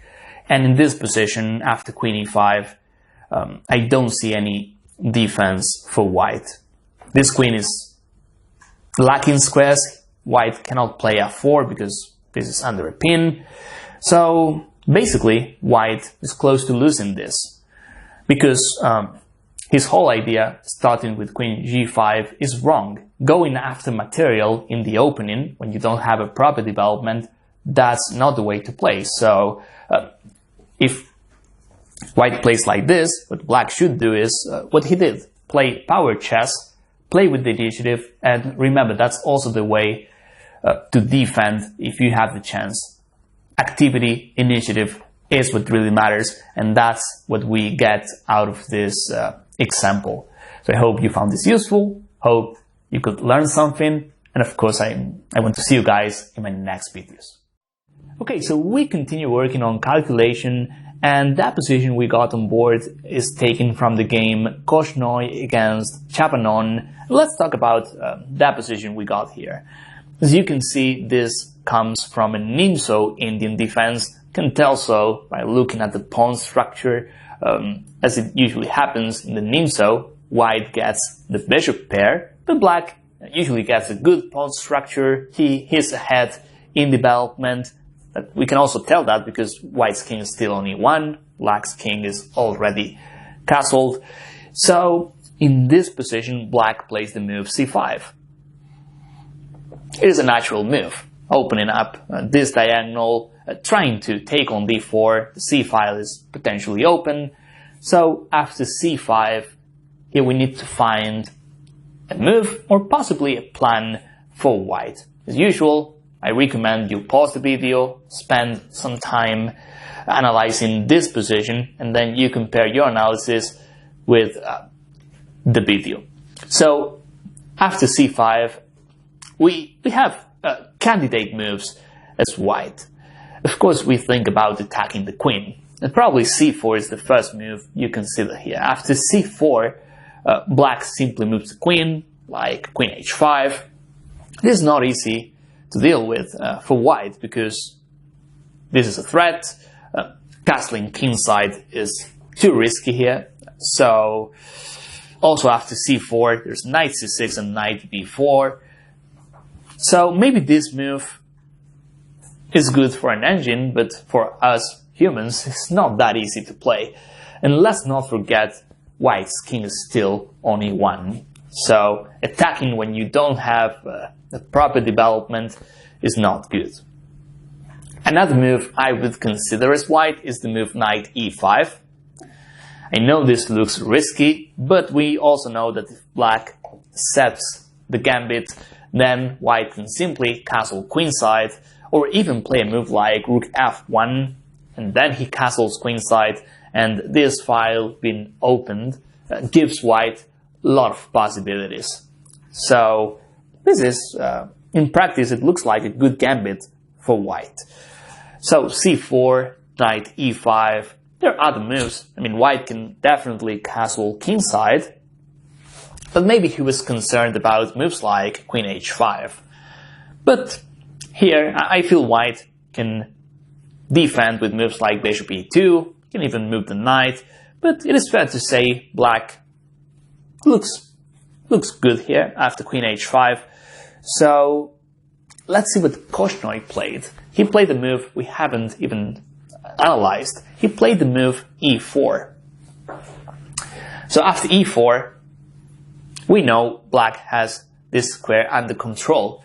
But now, once we analyze e4, we realize it's a now or never situation.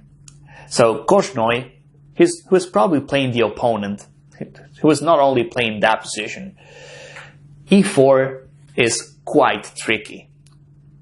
Once we analyze this with engines, we'll realize this is not working for white, but in a practical point of view, this is a strong move. Why? Because black has only move. He has to take on e4. He's got limited options. It's not like he can play queen h5, queen d8. I mean, if he does, then white can consider playing e5, and all of a sudden bishop d3, queen c2, he's attacking on h7, so he has to go for it. Black takes on e4. And now white plays the move c4. Again, black has only move queen f5. That's the only move he can play. If he plays anything else, bishop takes e4, and black is simply lost. So, queen f5, and now white castles. Is there anything else for white? Can he play a move like knight d2? He would love to, but then there's queen takes f2, and black simply wins. So that's why he castles. The pin is still there. It looks uncomfortable for black. So here's the thing. After white castling kingside, black needs to play precise moves to hold balance. If he plays anything else, he might just lose the knight on e4, as we'll see in this game. After white castling kingside, black played the move knight to a6. I like this move. We have knight b4 coming. Of course, knight c6 is not possible because then there's bishop takes e4. So this move looks good. White, before playing rook e1, plays the move bishop a3. Makes a lot of sense. Guards the b4 square. And here's where black made a mistake. So from this game, we learn that the practical point of view, the initiative, is what really matters. Our opponents, they are not going to play the best move all the time, especially if they are defending. They're not engines. So here, black plays the move knight b4. Let's see what happened in this game first, and then we'll see the best continuation for black. Black played knight b4, bishop takes, pawn takes. Now, white simply plays the move rook f e1. Black tries the move b3, trying to deviate the queen from c2, but white simply plays queen b1. This knight is been taken next move. Therefore, white has an extra piece. It's all over. Now, let's see what happens if black finds the right move, which is not easy, by the way. After bishop a3, as we discussed before, knight b4 is losing. The right move for black is also his only move. He can't move the queen anywhere. He has to play queen f4. That's the only move. The only square to unpin and also protect the knight on e4 at the same time. So after queen f4, white has to play bishop c1. He has to attack the queen. If he plays anything else, if he plays rook e1 for instance, then my knight goes back to f6. I protect h7. I still have an extra pawn, so this is probably bad for white.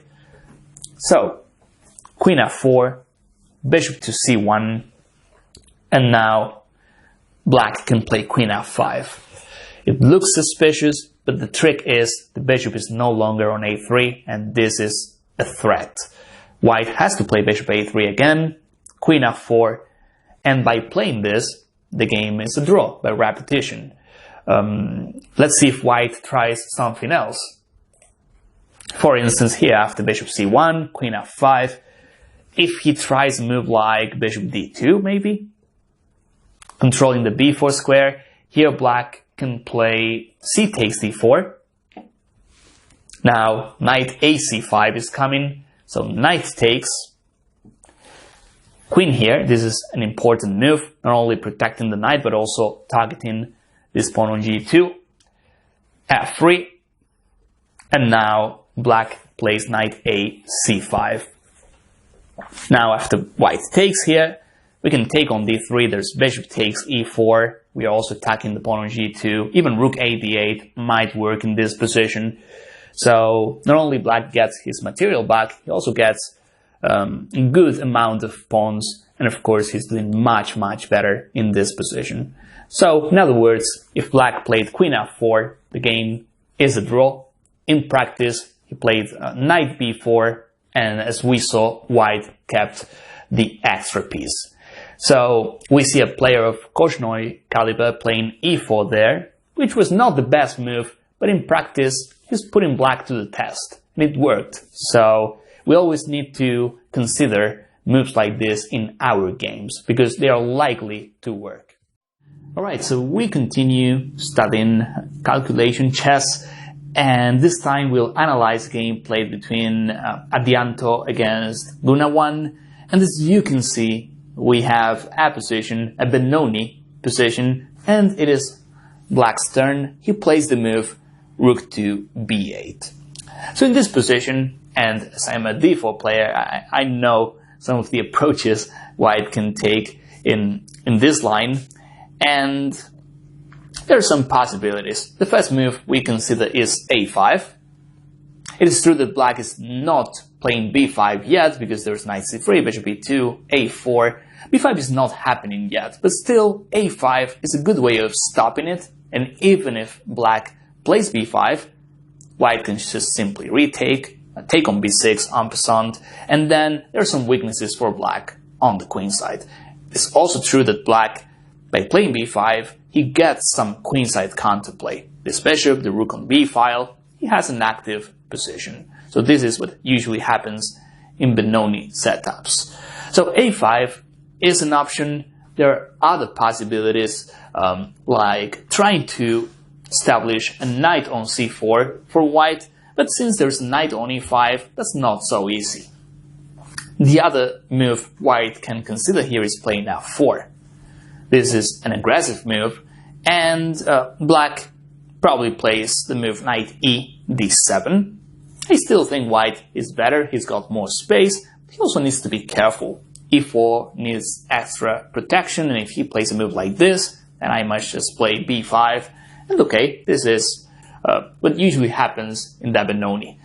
So f4, a5, there's another great positional maneuver I can show here, which is rook f c1. The rook's placement is always a difficult decision, but here we know the rook on a1 is doing a great job preparing a5. Even if Black plays b5, this rook is ready to play on this file, so the rooks here are good. And the idea of rook fc1 is, at some point, White can plan something like this. Knight to d1, knight to e3, even trying to play b4. And this approach is trying to play on the queen side. I really like this because it looks risk-free compared to what White played in the game. But sometimes, if we want to win, we cannot play risk-free chess. Sometimes we have to be aggressive as well. So the reason I chose this game is White here, he played a move I would never consider, to be honest, but we'll see what happened. He took on f6. You probably know why I would never consider this move.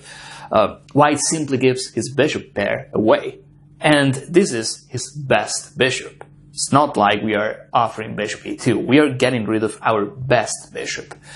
So bishop takes f6, and now if White wants to justify his last move, he needs to play with energy. Otherwise, he'll have a worse position. These two bishops are too powerful. Black is going to dominate on dark squares. So here White plays f4. Black plays the move knight d7. And now we have another positional sacrifice, e5. This is a must-play move. If White doesn't play this move, then I can simply play bishop d4. I can even come back to g7. And again, Black's bishop pair is better. Black is going to open that position up, the bishop pair is going to play, and then Black is simply better. So e5, by doing this, we make sure we grab more space as White, and we also make sure this bishop is not playing at all. So after e5, Black took the pawn. If he doesn't take, well, we can play something like this, attacking the pawn on d6, and after this we can consider d6 and knight d5. White's activity is quite strong. So after e5, Black decided to take. Now White plays d6, queen to d8.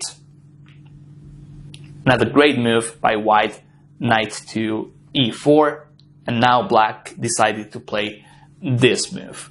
Of course, he can also take on f4, but the problem is, after a move like this, queen takes f4 is just too powerful. The attack on the f file, bishop c4 is coming, knight d5. This bishop is hanging, by the way, so white's activity is just too much. So after knight f e4, black decides to play the passive move, bishop g7, and now white plays the move f5. Of course, f5 is good because we are still attacking, but at the same time, we are not opening too many lines for black's bishops.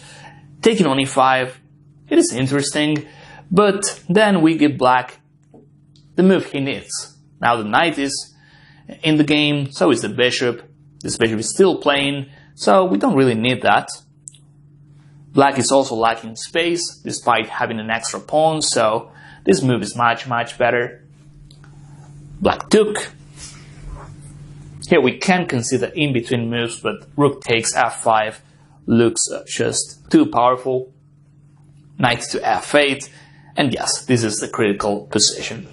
Again, black is up a pawn, he's trying to bring more defenders to the king side, but his king side is also full of weaknesses, so here we need to find the right move for white. Not only the right move, but the right plan.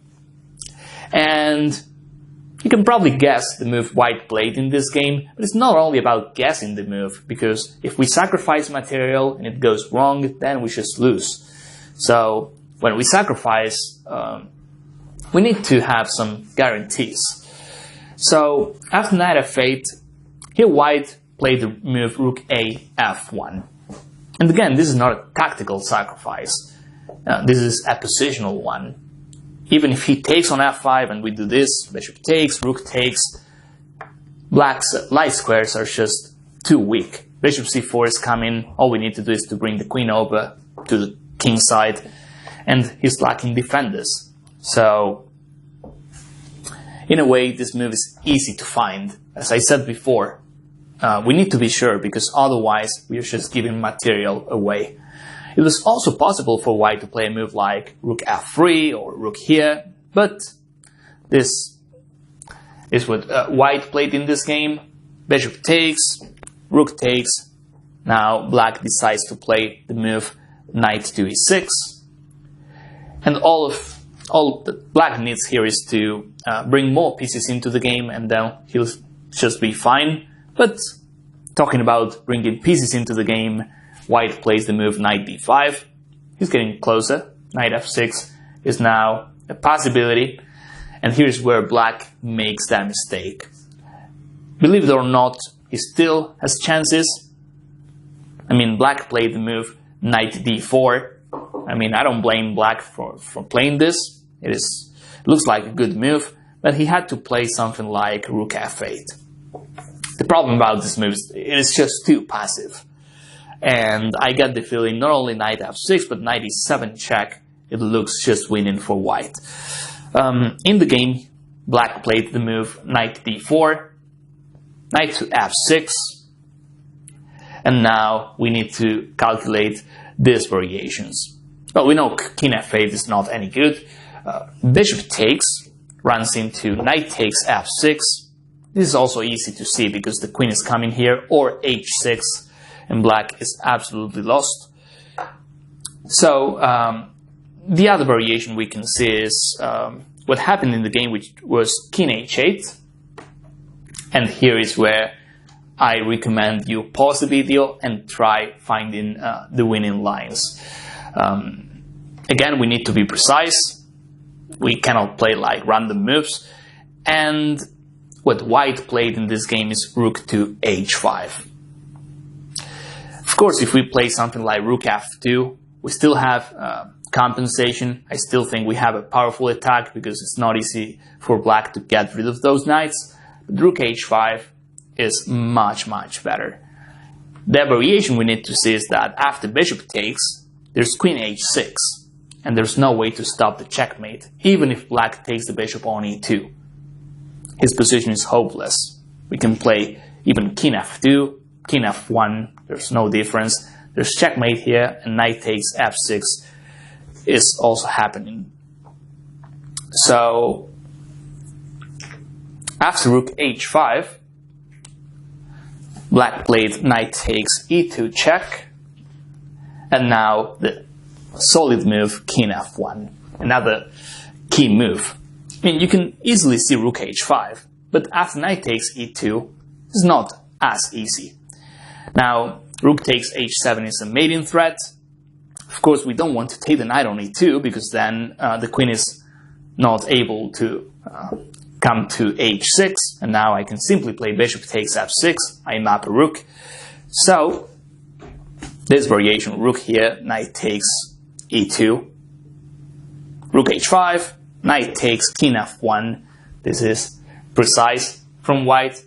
I can't move my knight because there's rook takes h7 checkmate, so bishop takes and queen h6.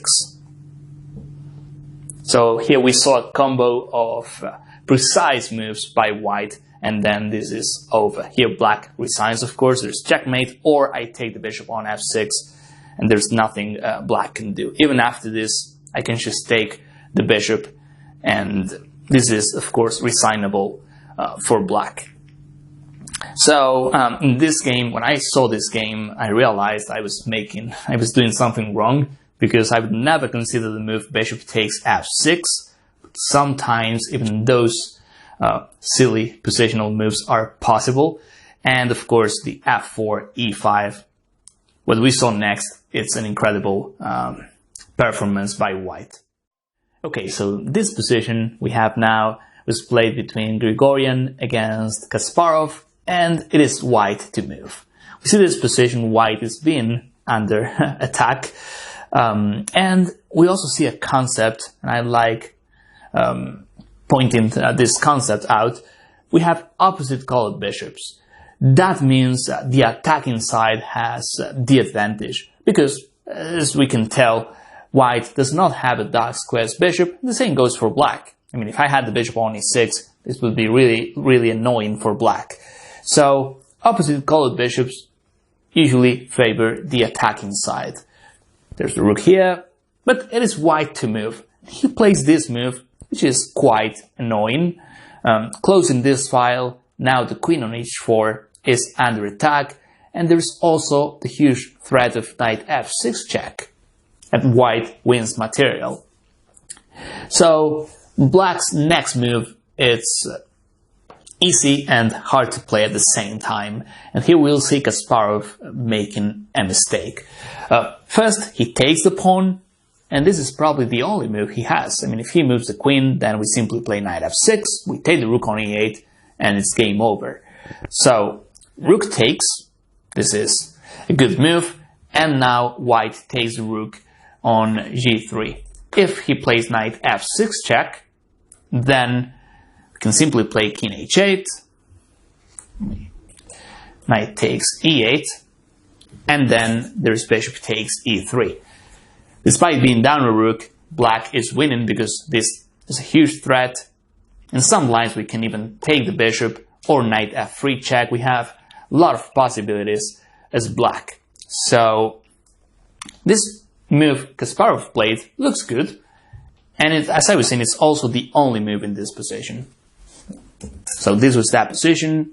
He took the pawn, and as we were discussing, if white plays knight f6 check, let's just play king h8 and then bishop takes e3. That looks good for black. But of course white took the rook.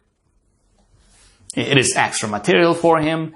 He's going to be up this change, and here is where Kasparov makes a mistake. Here you can pause the video. As usual, you can try finding the best continuation for black. Just make a little pause and then I'll continue analyzing. In this position, black plays this move. At first glance, this looks very good for black. There are some threats on h2, the pawn on e3 is also hanging. By playing this, we also protect the pawn on h5. This looks like winning for black. Let's see first the main line. What black should have played is queen takes knight, and then there's queen takes h5. This looks trouble for black because this bishop is hanging, rook on e8 is also hanging, so that means black can't play bishop takes e3 because then there's queen takes e8 check. So here black had to play the quiet rook to e7. The trick is, well, after queen takes h6, that's the only move, otherwise bishop takes e3. After this, there's queen takes f2, king takes, there's check, black takes the queen on h6. In this endgame, it is equal, but if black places the knight on e5, it's probably better because the knight on e5 is well placed. There's no way for white to remove the knight from here. Bishop is not very good, as you can see, crashing into white's pawns. So this endgame was a bit better for black maybe, but coming back to the main position, we'll see the mistake Kasparov played. So there's a pawn on h5, the knight is on e4, rook f2, queen e2. So let's see the variation again. There's just a couple of moves. So rook takes, as we said, knight f6 runs into king h8, followed by bishop takes e3. White took the rook, and this is what black should have played. And if queen takes h5, then there's rook e7. Instead, black played this move. As I was saying, this looks winning for black, but reality is this move is not enough. So now we'll do another puzzle. This time it is white to move and win. And we are not looking for a crushing attack. In fact, we are looking for a move that defends everything. And not only a move, we are looking for a variation. So take your time, pause the video, and look for a defense for white. After this move, in this position, white played knight to f1. And to be fair, this looks like the best move because we stop the checkmate on h2 and we also control e3. But the best move for white was the aggressive knight f5. As I said in other videos, if you have the chance of defending and attacking at the same time, that's probably good. And the thing after knight f5 is queen h2 check, that's the only move I see for black, king f1, and now black is running out of moves. The best move I see is taking on e3, and now after bishop takes e3, we realize the rook on e8 is hanging, so here white can simply play rook a3, the useless piece on the queen side joins the game, and then it's all over. Black has no moves, he can resign here. But playing this in a real game against Kasparov, feeling the pressure of this attack, it's not easy for white. It is easier to be on the attacking side. Defending is 10 times more difficult. So white plays knight f1, and now we need to find the winning variation for black. It's not that difficult to spot. Bishop takes e3 makes a lot of sense, because now white has only move, knight takes e3. And now this gives us the chance to enter on h2 with tempo. King f1 is the only move, and this is straightforward. Knight takes e3 check, king e1, and now knight c2 check. We always need to be precise. Taking here looks good, but then we run into rook takes. This is a check as well. Once we take, then he takes a rook on e8, and we lose. So always pay attention and play precise moves. And after knight c2 check, of course, it is a check. We take the queen and then we take the rook on a1. So we saw like two critical mistakes in this game. And this proves that, as I was saying, it is easier to be on the attacking side, because even if you make a mistake, you're still attacking, your opponent can go wrong. You still win. So this was a great example, and when I saw it, I realized even Kasparov makes mistakes from time to time, so we always need to be aware of all the possibilities. Okay, so now I want to show you one of the games I played against Michael Adams. We know who Grandmaster Michael Adams is. He's one of the best positional players in chess history, and by the time I played this game against him, he was rated 2700 plus, and this, by the way, it's been a game that lasted more than 80 moves and also more than 8 hours. And I got to this position, I was playing black, and as you can see, I'm close to losing this one. My only hope is trading rooks off and somehow getting rid of white's extra pawn. But if white uses a slow approach, he might just win my pawn, or even find a way to trade rooks off. Should be not that hard for white to win this. I also thought during the game I cannot use my rook much because there's nowhere to hide my king. There's always moves like rook b6 or rook a6. You can even think about the staircase checkmate with his rooks.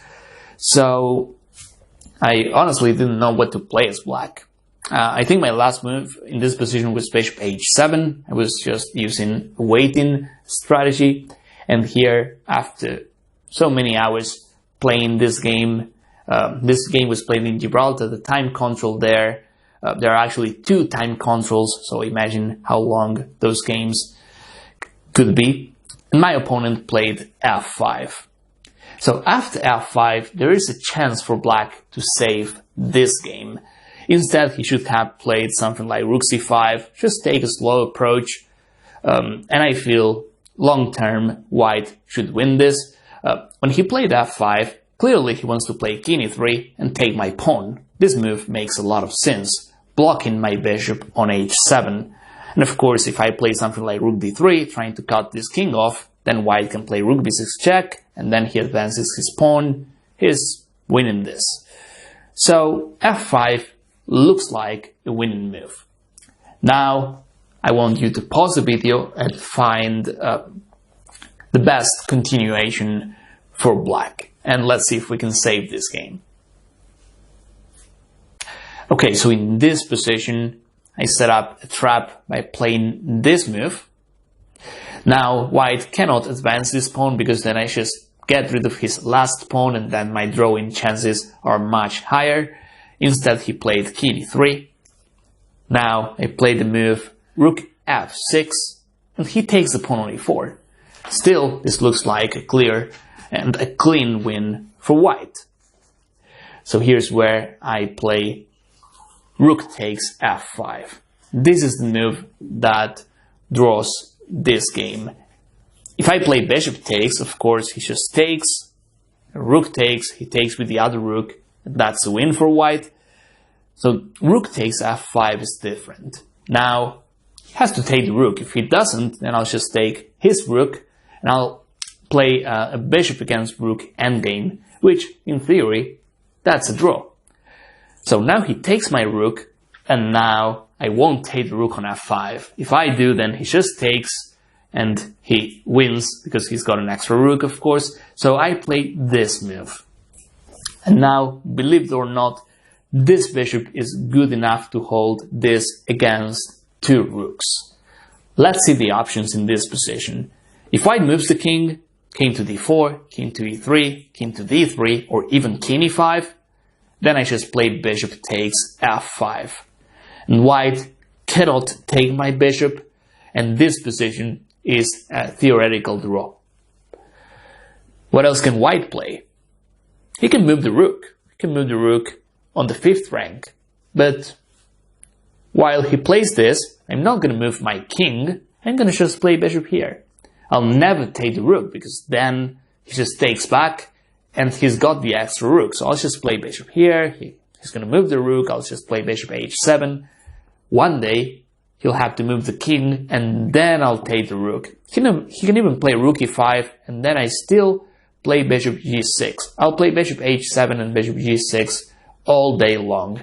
I have enough space to maneuver with my bishop and keep this pin going. So, what happened is that after playing this rook takes f5, rook takes, and king here, my opponent, in less than 5 seconds, played king e5. I think he realized it. There was no way to improve white's position here. He was a bit disappointed, I think, because he was winning. He had a great advantage throughout the game. So after king e5, I just took. Then we played on a couple of extra moves. I think it was rook a5, king here. He really tried winning this, but if you put the bishop far away from your king, and if you place your king on the right corner, then this is a theoretical draw. How do we know if it is the right corner or not? Well, if your bishop is light squares, then you have to place your king on the opposite color. So in this case, I need to place my king on h8 or a1. And the next step is to place your bishop right next to your king. If you use this setup, there's no way a king and a rook can beat you. On the other hand, in this position, by the way, if I hide my king on a dark square corner and my bishop is also dark square, then there is a risk of being checkmated or white taking my bishop. So that's the endgame rule. And my game against Adam was drawing less than 5 moves from that position onwards. But before we finish this video, let's review this concept. In king and rook against king and bishop endgames, remember the king has to go to the corner. I call it the safety corner. But in order to know the safe corner, we need to pay attention to our bishop. If our bishop is dark squares, then the king goes to a8 or h1, and the bishop right next to it, like this. Or in this case, I can also come to h1 and play bishop g1 and bishop h2. And if I have the light squares bishop, as it happened in my game, I can go to h8 and play bishop g8, bishop h7. Or it could also happen here, king a1 and bishop b1 and bishop h7. The trick about endgames like this is that white, he can try to checkmate me, but at some point there are stalemates like this one. If he tries something like this, then I have check. There are loads of stalemates. So as long as you use this setup, there's no way you lose. And you have to use common sense, because as long as you keep your bishop close to your king, there are also these stalemates we are analyzing now. This is theory. There's no way the rook can beat the bishop. And that's how I saved this game against such a great player like Michael Adams. Alright, so we continue studying chess in general, and now I want to show a game of mine. I was playing black against Grandmaster Slipak. This tournament was a closed tournament. All grandmasters playing a closed tournament in Argentina. I remember I drew all of my games except this one. So I was black. My opponent is well known, is a solid player, especially when he plays white. So he starts with the ready opening. I played knight f6, and here he plays the move c4. Back then I was playing the Slav a lot, so that's why I played c6. I'm ready to play d5, and if white plays d4, we have a Slav defense. White plays the move knight to c3. I play d5, and my opponent plays the move e3. So here white, he's being flexible. He's not playing the move d4 yet. I mean, if white does play d4, then we have one of the main, if not the main position of the Slav defense. However, after playing e3 and by delaying the move d4, he's being flexible, and as we will see in this game, he goes for a subline. Here after e3, I play e6. This is also known as the semi-Slav. Playing a6 would be the Chevanenko Slav. This is the Schlechter Slav. But I like playing the Slav with the bishop on c8, and that's why we call it the semi-Slav, because the bishop remains on c8 behind black's pawn structure. So after e6, again, white can simply play a move like d4, and we are transposing into the main line of the semi-Slav. However, after e6, my opponent played the move queen c2. I played bishop d6. And now white plays the move b3. Once my opponent played like this, I realized he didn't want to play d4. I mean, he can still play d4 here, and after knight bd7, we are in one of the main lines of the semi-Slav. However, if he plays b3, he's clearly telling me he's not going to play d4. In fact, he's going to try attacking on this diagonal. So after b3, I castled.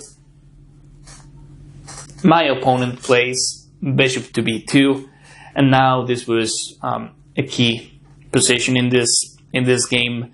I was out of theory, I was out of my home preparation, or as we say in chess, I was out of book, and I decided to play the move e5.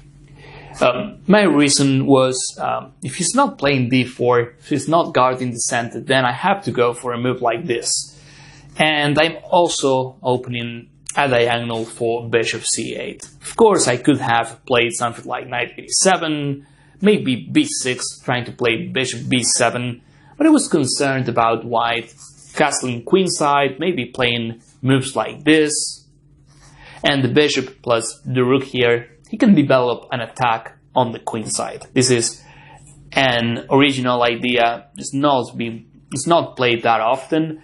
But when I saw this setup by my opponent, I knew he was not going to play the standard lines with d4.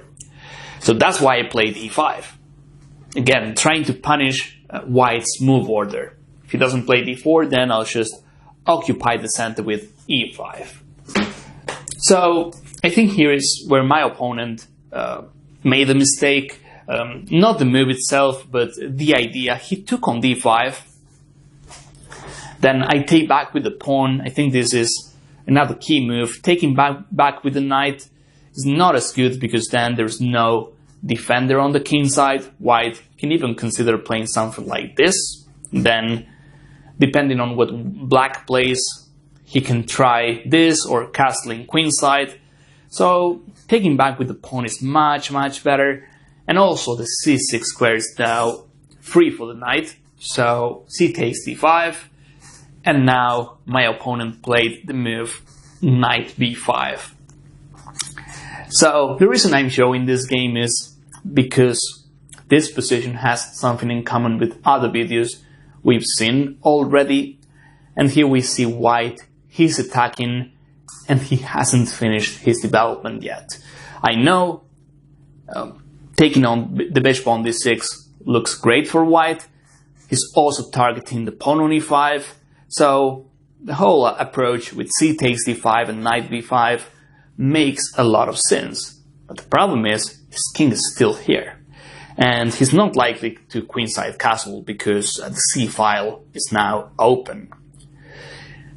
If he wants to castle kingside, that's also, it's not likely to happen yet because he still needs to move the bishop and he's 2 moves away from castling kingside. That takes time. So after knight b5, I just played knight c6, developing a piece, protecting the pawn on e5, and now white takes on d6. If he doesn't take, then I'll just play a move like bishop b8. I'll push this knight back, play a6, and then I have great ruptures in the center. But most important, this knight has to go back, wasting a move. So my opponent took on d6, queen takes, and here I think my opponent made another mistake. After queen takes d6, he played the move bishop to b5. I don't blame my opponent for playing this because it is an active move. He's also developing a piece. But I think a move like rook c1 was better. White, he's still behind in development, but if he trades queens off, then the endgame is much better for him because he's got the bishop pair. And now we'll see why bishop b5 is not good. Perhaps bishop e2, it is passive, but he'll castle next. And according to the ancients, white's still a bit worse, but okay, he's gonna castle. And then the game goes on. Black could definitely think about something like b4, attacking while white castles. I can play d4, I can think about knight b4, getting my bishop out. Black has more space as well. I really like this position for black. But again, white, this is the best white can do. Just finish his development as soon as possible. The move bishop b5 is what my opponent played, and here I recommend you pause the video and try analyzing as much as you can for black. We're not looking for like a winning variation or anything like that. We are at move 11 and white hasn't made any huge mistake yet. So just try finding the best move for black or the best plan, and then you compare your analysis with this video. In 5 seconds, I'll continue talking. Alright, so in this position after bishop b5, I basically had two options. My knight on c6 is under attack, therefore the pawn on e5 is also a target. So I had to decide between e4 or just moving the knight, something like knight b4. And I ended up playing the move knight b4 because it's simply attacking the queen. And that means he cannot castle yet. If I play e4, we can clearly see this is not good from a positional point of view. This diagonal is going to be open for the rest of the game. And here white, well, probably knight d4 is the best move, but maybe he can consider bishop takes c6 as well. I didn't spend much time on e4 because I just knew this was going to help my opponent. So knight b4, much better. I attacked the queen, and then my opponent played queen c1. Let's see if he plays something else. If queen d1, this is the most natural move. The queen comes back to safety. Now I just play queen c5, attacking the bishop. He can't play bishop d3, and if he moves the bishop somewhere else, I just play knight c2 check, and it's game over. So that's why he played queen c1. Of course, queen c3 also looks playable, but I can consider moves like knight to e4. Then the queen, I mean, he has to play queen c1 anyway. If he takes on e5, I just trade queens off. There's knight c2 check at the end. So this is not great looking for white. I also think after queen c3 I can play a move like d4 first, just to make sure this bishop on b2 is going to be on a closed diagonal. And again, this looks quite bad for white. Therefore, after knight b4, my opponent played the move queen c1. And once more, I want you to take your time and find the best move or the best long-term plan for black. We know the pawn on e5 is under attack, so take your time and find the best continuation for black. Okay, so in this position, we have the same dilemma we had before. If we play this move, we still have a good position, but we are helping white with this diagonal. He also finds a good outpost for his knight, and knight d3 is not helping much. White, all of a sudden, he's gonna improve his pieces. So I didn't want to play e4. It's also true that I can't play rook e8, the bishop's there, and even if I could, rook e8, it is just protecting the pawn. Since he's got the king on e1, we don't need to play defending moves, we have to go for more. And that's the reason why I played bishop d7. I'm not protecting the pawn on e5 at all, and I'm actually trying to bring both rooks. I mean, it's either rook f8 or rook a8, but I'm just trying to play rook c8 next. I'm just trying to finish my development as soon as possible. And of course, if I get rid of this bishop, knight d3 becomes a huge threat. I mean, if he takes the bishop on d7, I'm not taking the bishop back. I'm playing knight d3 check, and it's all over. So, after bishop d7, my opponent plays bishop takes e5. And we have to say my opponent is not being greedy here. I feel bishop takes e5 is the only move white has. This bishop is under attack. As we said, if he takes, I play knight d3 check. But if he plays bishop e2, he's close to losing this because he's wasting too many moves. Rook c8 is coming. He has to play bishop c3, and this looks awful for white. This is just too passive. Even a move like d4 looks too good for black. And after this, I'm sure we have some tactics here, but even if I play a move like e4, this bishop becomes a tall pawn, and white is defenseless on the king side. So it was a tough call for my opponent after bishop d7, but eventually he played bishop takes e5. Now I just moved the queen to b6. We are down a pawn, but I was quite happy with the activity I got in this game. And I remember I was also considering the move bishop takes b5 here, just sacrificing the queen, but it wasn't working. Bishop takes d6, knight d3 check, and I feel this was not good enough. King d1, and I might have some... Yeah, if knight takes f2, king c2, the king runs away. And if I take the queen, he takes a rook on f8, so it's not really working. But of course, we have to check all this because it looks scary for white. Fortunately, it was not working for black. So after bishop takes e5, I just move my queen to b6. And again, if he takes on d7, then knight d3 wins the game on the spot.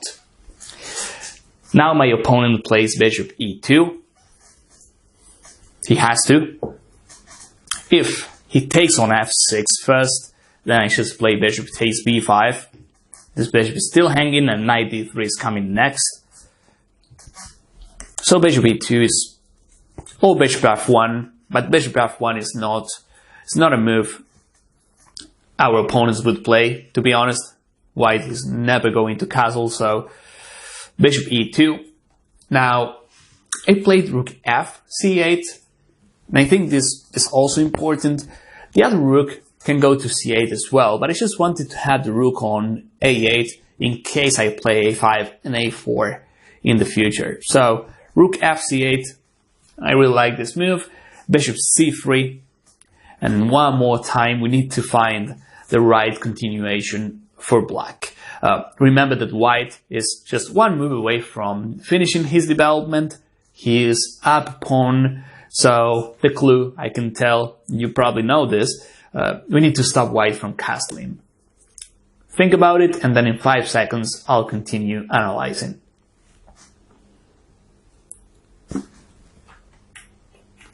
Alright, so in this position, the best move for black is bishop to b5.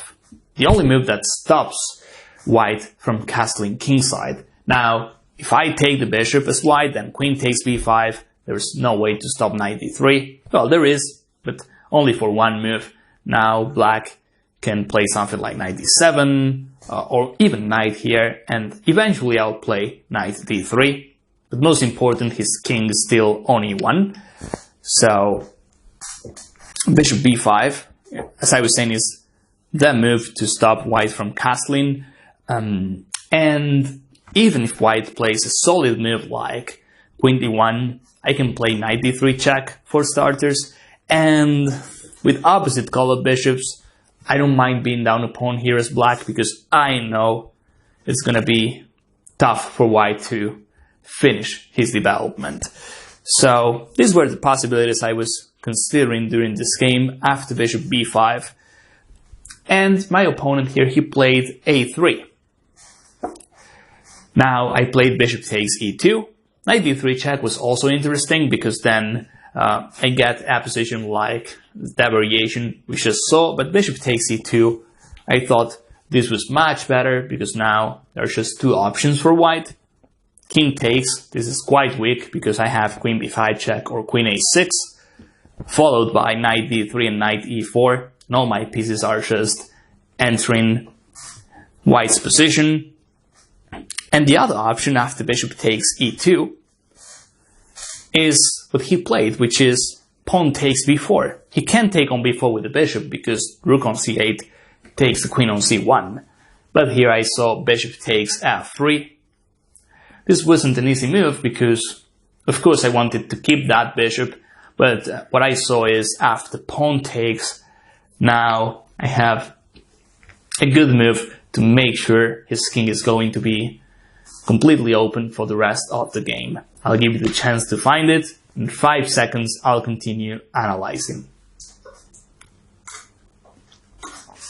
So in this position, I played the move d4. And this is a now or never move. If I don't play d4 now, he'll play queen b2, he'll solidify his position, and then he might be just alright, because he can castle, he can play king h1. Actually, his pawn structure is not bad at all, he still has a bishop, so it is now the right time to play d4. Can't take on d4 with the bishop, because the rook takes the queen, so he has to play pawn takes d4. And look at this pawn structure. Double pawns here, double pawns on the d file, double pawns on the b file. Despite being up 2 pawns, white is in trouble. And the problem is we still have queens on board. As long as we have queens on board, this king won't be in safety. So e takes d4. Now I played queen e6 check. My opponent played king d1. If he plays king f1, well, I could take the pawn on b3, although I'm not really interested in that pawn. Queen h3 looks much better, and then rook e8 check. This is absolutely winning for black. A lot of good squares for my pieces. That king has no defenders. So after queen e6 check, my opponent played king d1. This was another critical moment, believe it or not. I didn't take the pawn on b3, and it was a check. But I saw that after queen takes b3 check, he just plays queen c2. I won't trade queens off, of course. If I don't, then he plays king c1, king b2. He's still in bad shape, because this bishop is a bad piece. But I felt it was the time to finish this game off. So that's why I played queen f5. The reason is, now if he plays queen c2, I just take on f3 and I win material. He cannot escape playing king c2. So by playing this move, I basically make sure his king stays on d1. So he played rook here. Another interesting position, I don't take the pawn on f3 because then he runs away to b2. Instead, I play knight d5. Now he plays king e2. Well, I feel there's nothing he can do here, but okay, after king e2, I just have the extra option of playing knight f4 check. Here I win with more than just one move, but I play rook e8 check, king d1. I bring the other rook into the game, and now let's see the last moves. Yeah, rook e1, queen takes f3, king c2, and now I pull the trigger with rook takes c3 check. Now white gives up. If pawn takes, I just play queen takes c3, and after king b1, you can probably choose between queen takes b3 and rook takes e1. So I was quite happy with this game back in 2012 because I was playing against a solid grandmaster, and I feel I made the right decisions in the right time.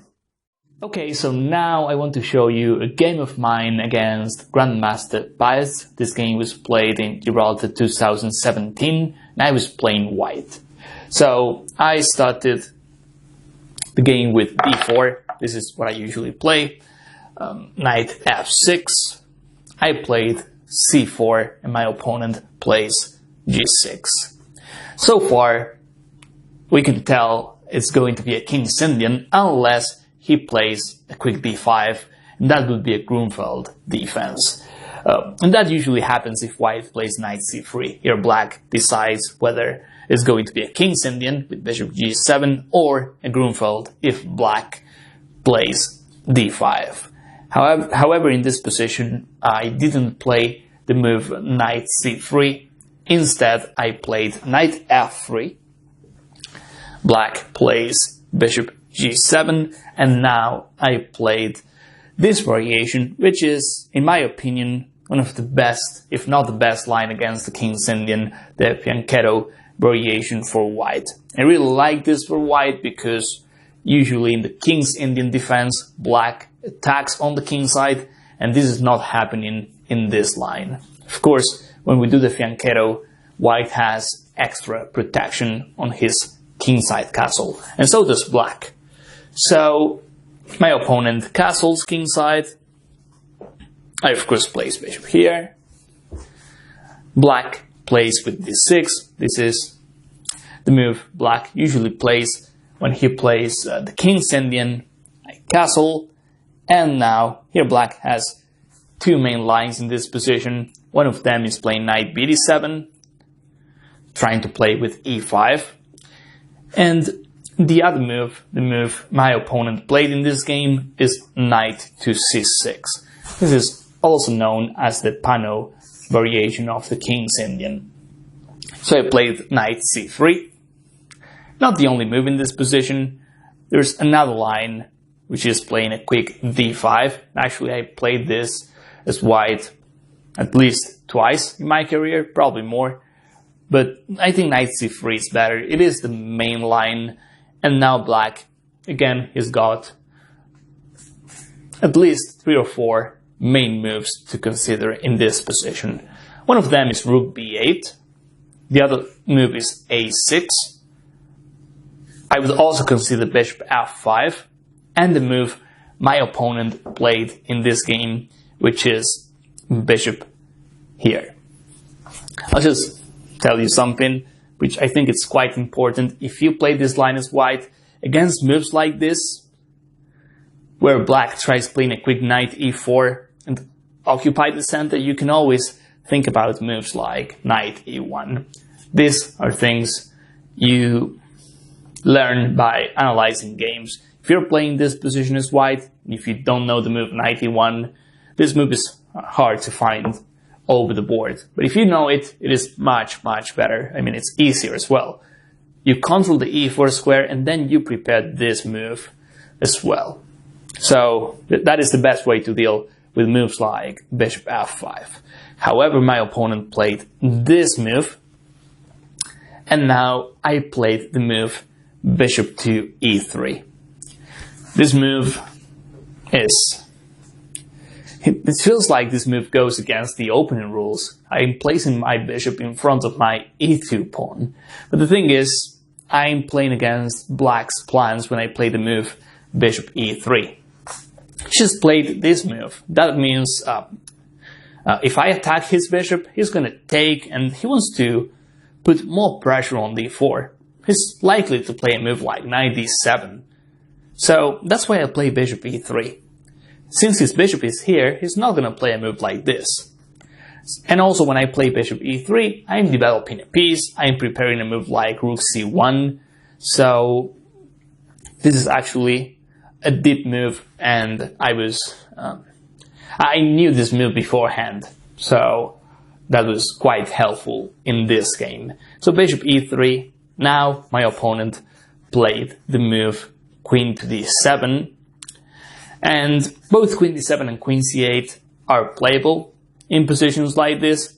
It's not about the move, it is about the plan he's trying to play, which clearly is playing something like bishop h3. But think about it, even if he plays bishop h3 successfully, he's helping us, because this bishop is better than this bishop right here. Especially if black plays what he usually plays in the King's Indian. Imagine he plays something like e5, I play d5, and then imagine these bishops are off. This bishop, the bishop black has here, is not as good as the other bishop he just traded off. So that's why I wasn't concerned at all when he played queen d7. Again, if he plays bishop h3, so be it. I'm ready to retake on g2, and I'm trading a good bishop for black. I'm just taking one of his best bishops.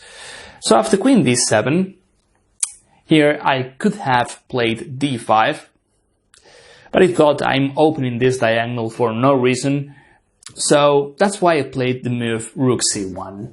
I know this is an useful move from white, it is a move I want to play anyway, and then I'll decide later on whether I play d5 or not. And also I wanted to give my opponent the chance to play bishop h3. As we discussed before, this is a good trade for white. So if I play rook c1, I give my opponent, as I was saying, the chance to play this move and trade bishops off. Another move I was considering when I played rook c1, I thought my opponent could have played something like this. And in positions like this, both retakes on f3 are quite interesting, but I was ready to take with the pawn. I know taking with the bishop is neat from white. He's got a solid structure, he's got the bishop pair, but taking with the pawn also has advantages. I can try playing f4, then I fully control the center. I also open the e file for my rook, and I've got much more space. So if he ever takes on f3, I was always considering taking back with the e2 pawn. But of course my opponent played bishop h3. That was his idea when he played queen d7. And now, once he played bishop h3, I decided to play d5. The reason I played d5 is because now I know we're going to trade bishops off. So then I place most of my pawns on light squares, because I know this bishop is gone in the near future. I'm going to trade that bishop off. That's why my pawns, they belong to light squares. I want to make bishop e3 a great bishop. My opponent played knight a5. This is something that happens a lot in the Pano King's Indian. I played b3. And my opponent played the move c5. And this was another critical moment, because once he plays the move c5, he's trying to protect his knight on a5. He's also claiming some space on the queen side. And the reason I'm saying this is a critical moment is because if we want to take en passant, we have to do it now. Otherwise, we won't have that opportunity in the future. So after c5, I realized I had much more space as white. Having a pawn on the 5th rank usually means you've got more space. I also realized this knight on a5 is not doing much. And even if this knight wants to get back into the game, it's going to take at least 3 or 4 moves. So that's the reason why I didn't take on c6. This was clearly helping black. You can just go back. You can even think about taking with the b pawn. And this is actually an interesting concept. After c5, d takes c6. Black, if he takes with a side pawn, this side pawn goes towards the center. This is supposed to be good for black. He might even consider d5 next. So if I take on c6 en passant, I lose my space advantage. And that is the reason why after c5, I played another move. I suggest you pause the video and try finding the best continuation for white. Again, we are not looking for tactics. This is a positional battle so far. So think about the long-term plan. And of course, we have to start with one move from this position onwards. Take your time and I'll continue analyzing in 5 seconds. Okay, so in this position, I knew I wasn't taking en passant on c6, so I realized my way of opening up that position was playing e4 and e5. That's the best possible rupture I see for white. So I played the move bishop d2. I don't have a threat yet, but the fact my bishop is looking at this knight makes black waste the move by playing b6, just to be safe. And that gives me the tempo I need to play the move e4. And remember what I said a couple of moves ago? I knew this bishop was about to be traded, so then all my pawns, most of them, are on light squares, thus making bishop d2 a great bishop. So my opponent took the bishop, I take back, and now he plays the move e6. He's trying to create some counterplay in the center, but I think e6 is even a better version of playing e5, because if he plays this, then this bishop would be terrible, basically crashing into his entire pawn chain. If he plays e6, well, he might play e5 later, or he'll also have the chance to take on d5. So, here I played the quiet move rook to e1. I'm also developing a piece. If he takes on d5, I'll have the chance to take with the e4 pawn, and I'm occupying the e file already. I think it's important to point out that this move, it's not good, because then black has the chance to play knight c6, and the knight's just coming back into the game. Not to mention a move like f takes e6 is very good for black, opening the f file, controlling the d5 square, then knight c6 is coming next. So definitely d takes e6 was not an option. I thought about another moves like e5, but I felt this was attacking without having a good development. Black can take, try something like queen b7, my king is in bad shape, rook here. It didn't feel right. So by playing rook e1, I play an useful waiting move, and then with proper development, I might play e5 or even taking on e6. So I feel this was a key move in this game. My opponent took on d5, and again I have another key decision as white. To be honest, I spent like 20 minutes here thinking about which move was better. Knight takes d5, c takes d5, or e takes d5. And all of them, they look good. But when you have to pick just one move, and all of them, they look good, that makes it even more difficult. I thought knight takes d5 was not that good because I had a space advantage, and when you have space advantage, you don't want to trade that much. And here I definitely helped black trade pieces off. So that was my reason not to play knight takes d5, and then I was left with two options, c takes d5 or e takes d5. I thought this would give me a long-term advantage, risk-free as well. So you can see the pawn structure is symmetrical on both sides, but white has much more space and a much better bishop. But during the game I felt black is going to be worse for a long time, but maybe he can set up a fortress with knight b7 guarding this pawn. There are potential trades on the e file. And during the game I felt that was close to equality. So that's the reason why I took the c pawn, changing the structure into Benoni setups.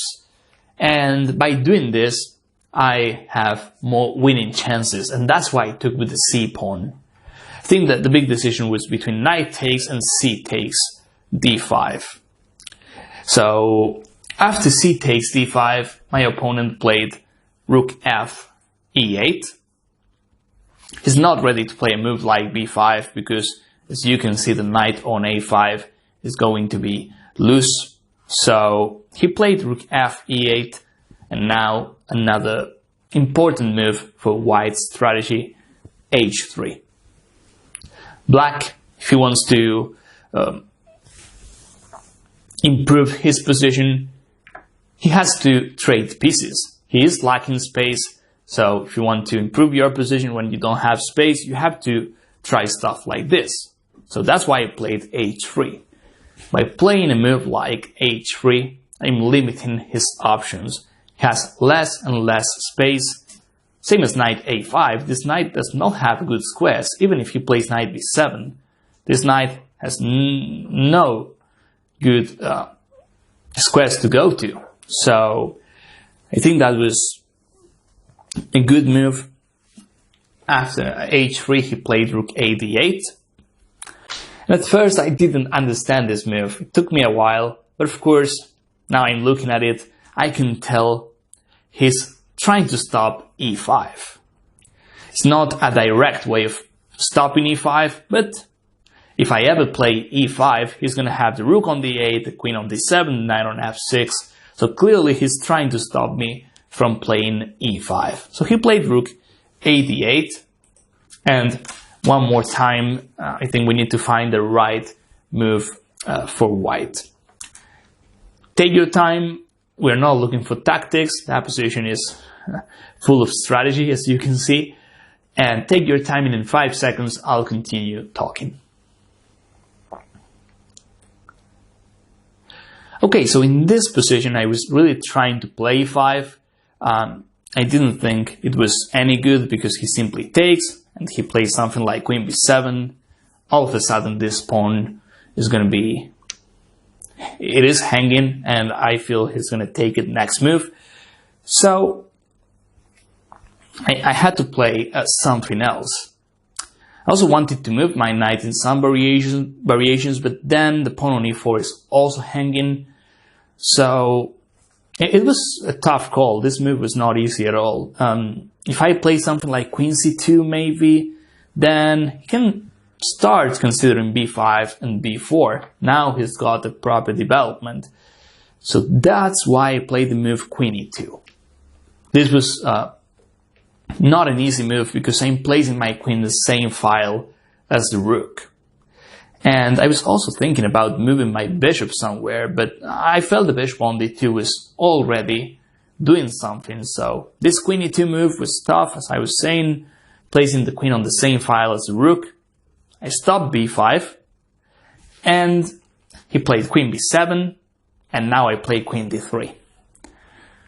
Sometimes in chess you need to be patient, and queen e2, queen d3. It took me 2 moves to move my queen to d3, but now my queen is much better there. a6 is what my opponent played, clearly trying to play b5. That's the only counterplay he has in this position, and I simply stop it by playing the move knight a4. Now if he moves the pawn, then knight is hanging. By playing knight a4, I'm also targeting the b6 pawn and the c5 pawn. Eventually I can have some tactics on the queen side as well. He played the move knight d7. All of a sudden the action is on the queen side, and now I play b4. When you have more space, at some point you need to open up that position like this.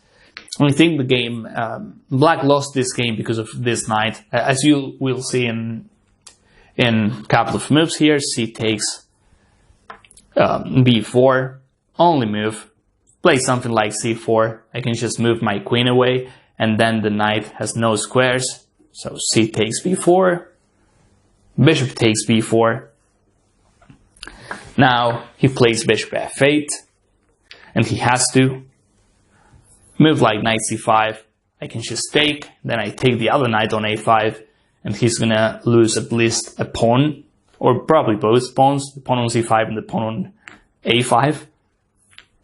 Yeah, this was not good for black. So he played the move bishop f8. This doesn't look terrible for black, but the thing is, he just played a passive move. And that's something I learned throughout the years. In positions like this, it's like you can smell those positions where you have the winning chances. He just played a real passive move like bishop f8. Knight's not doing great here. The queen is overloaded, protecting b6 and a6. All of a sudden, we got outposts for our knights. So this is going to be the last exercise of this video. Try finding the best continuation for white. In this position, I considered loads of moves for white, like rook c2 and rook c1. I also thought about playing the move knight d4, although here knight e5 was a bit annoying. I also thought about playing bishop takes a5. But those moves were not smooth enough. I felt the threat was stronger than the execution, so that's why I played the move rook to b1. Now, believe it or not, the queen has no good squares. If queen c7, I take on a6, the knight has nowhere to go to, and bishop takes a5 is a real threat. So, as I say in my attacking videos, sometimes quiet moves are stronger than direct moves. So after rook b1, he played queen a7, and now I just played another quiet move, bishop c3. And now this is almost resignable for black. Why? Because queen d4 is a huge threat, with a mating threat, and then bishop takes a5, the queen is hanging, and of course in some variations knight takes b6 followed by bishop takes a5 is also a threat, and black is defenseless. Imagine that after bishop c3, my opponent, being a grandmaster, played b5. And he knew he was losing material, but that's the only move he found, because there are so many threats, and black cannot stop them. So he played b5, I took the knight, took on a4, I take the rook on d8, and of course, a couple of moves later, he resigned. So with this game, we can see that sometimes, in order to win, we don't have to play super aggressive. Playing with a solid foundation, then tactics, they flow from that position. Okay, so now we'll analyze a game of mine. I was playing white against Russian Grandmaster Andreikin. This was 2 years ago in Reykjavik Open, and my opponent was 2740. That was his FIDE rating. And in this game, I played the move knight f3, and the first move is already quite important. I played the move knight f3 because I knew my opponent was playing so many openings against d4. This is what I usually play. I usually play d4 or even c4, but my opponent plays so many different things, so I wanted to be flexible from move 1. And after knight f3, he plays this move. Of course, we don't know what opening we're going to play yet, because it is actually up to me. Once he plays this move, I know I can play d4, and probably we can play a King's Indian. Can also play c4, and I'm still within English territory. But since he played this move on move 1, I decided to play the move e4. So now black, if he wants to play a c5, then we are playing a dragon Sicilian. I was okay with that. It's not a Sicilian I'm concerned about. I can even play the Maroczy bind before playing d4. So if he plays c5, I was happy. He played this move, and then I play d4.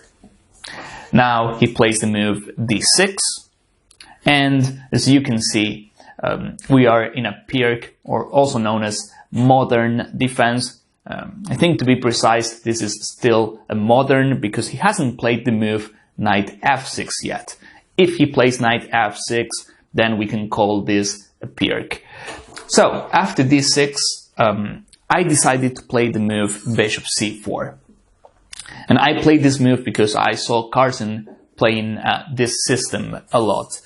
Of course, if I play c4, then I transpose into a d4 game, and after knight f6, we are simply playing a King's Indian defense. So I played bishop c4, he plays the move knight to f6, and now queen e2. As I was saying, this is a system that Carson plays a lot, so it's not a bad idea to copy him. And after queen e2, black plays the move c6. One thing I learned throughout the years is that in openings,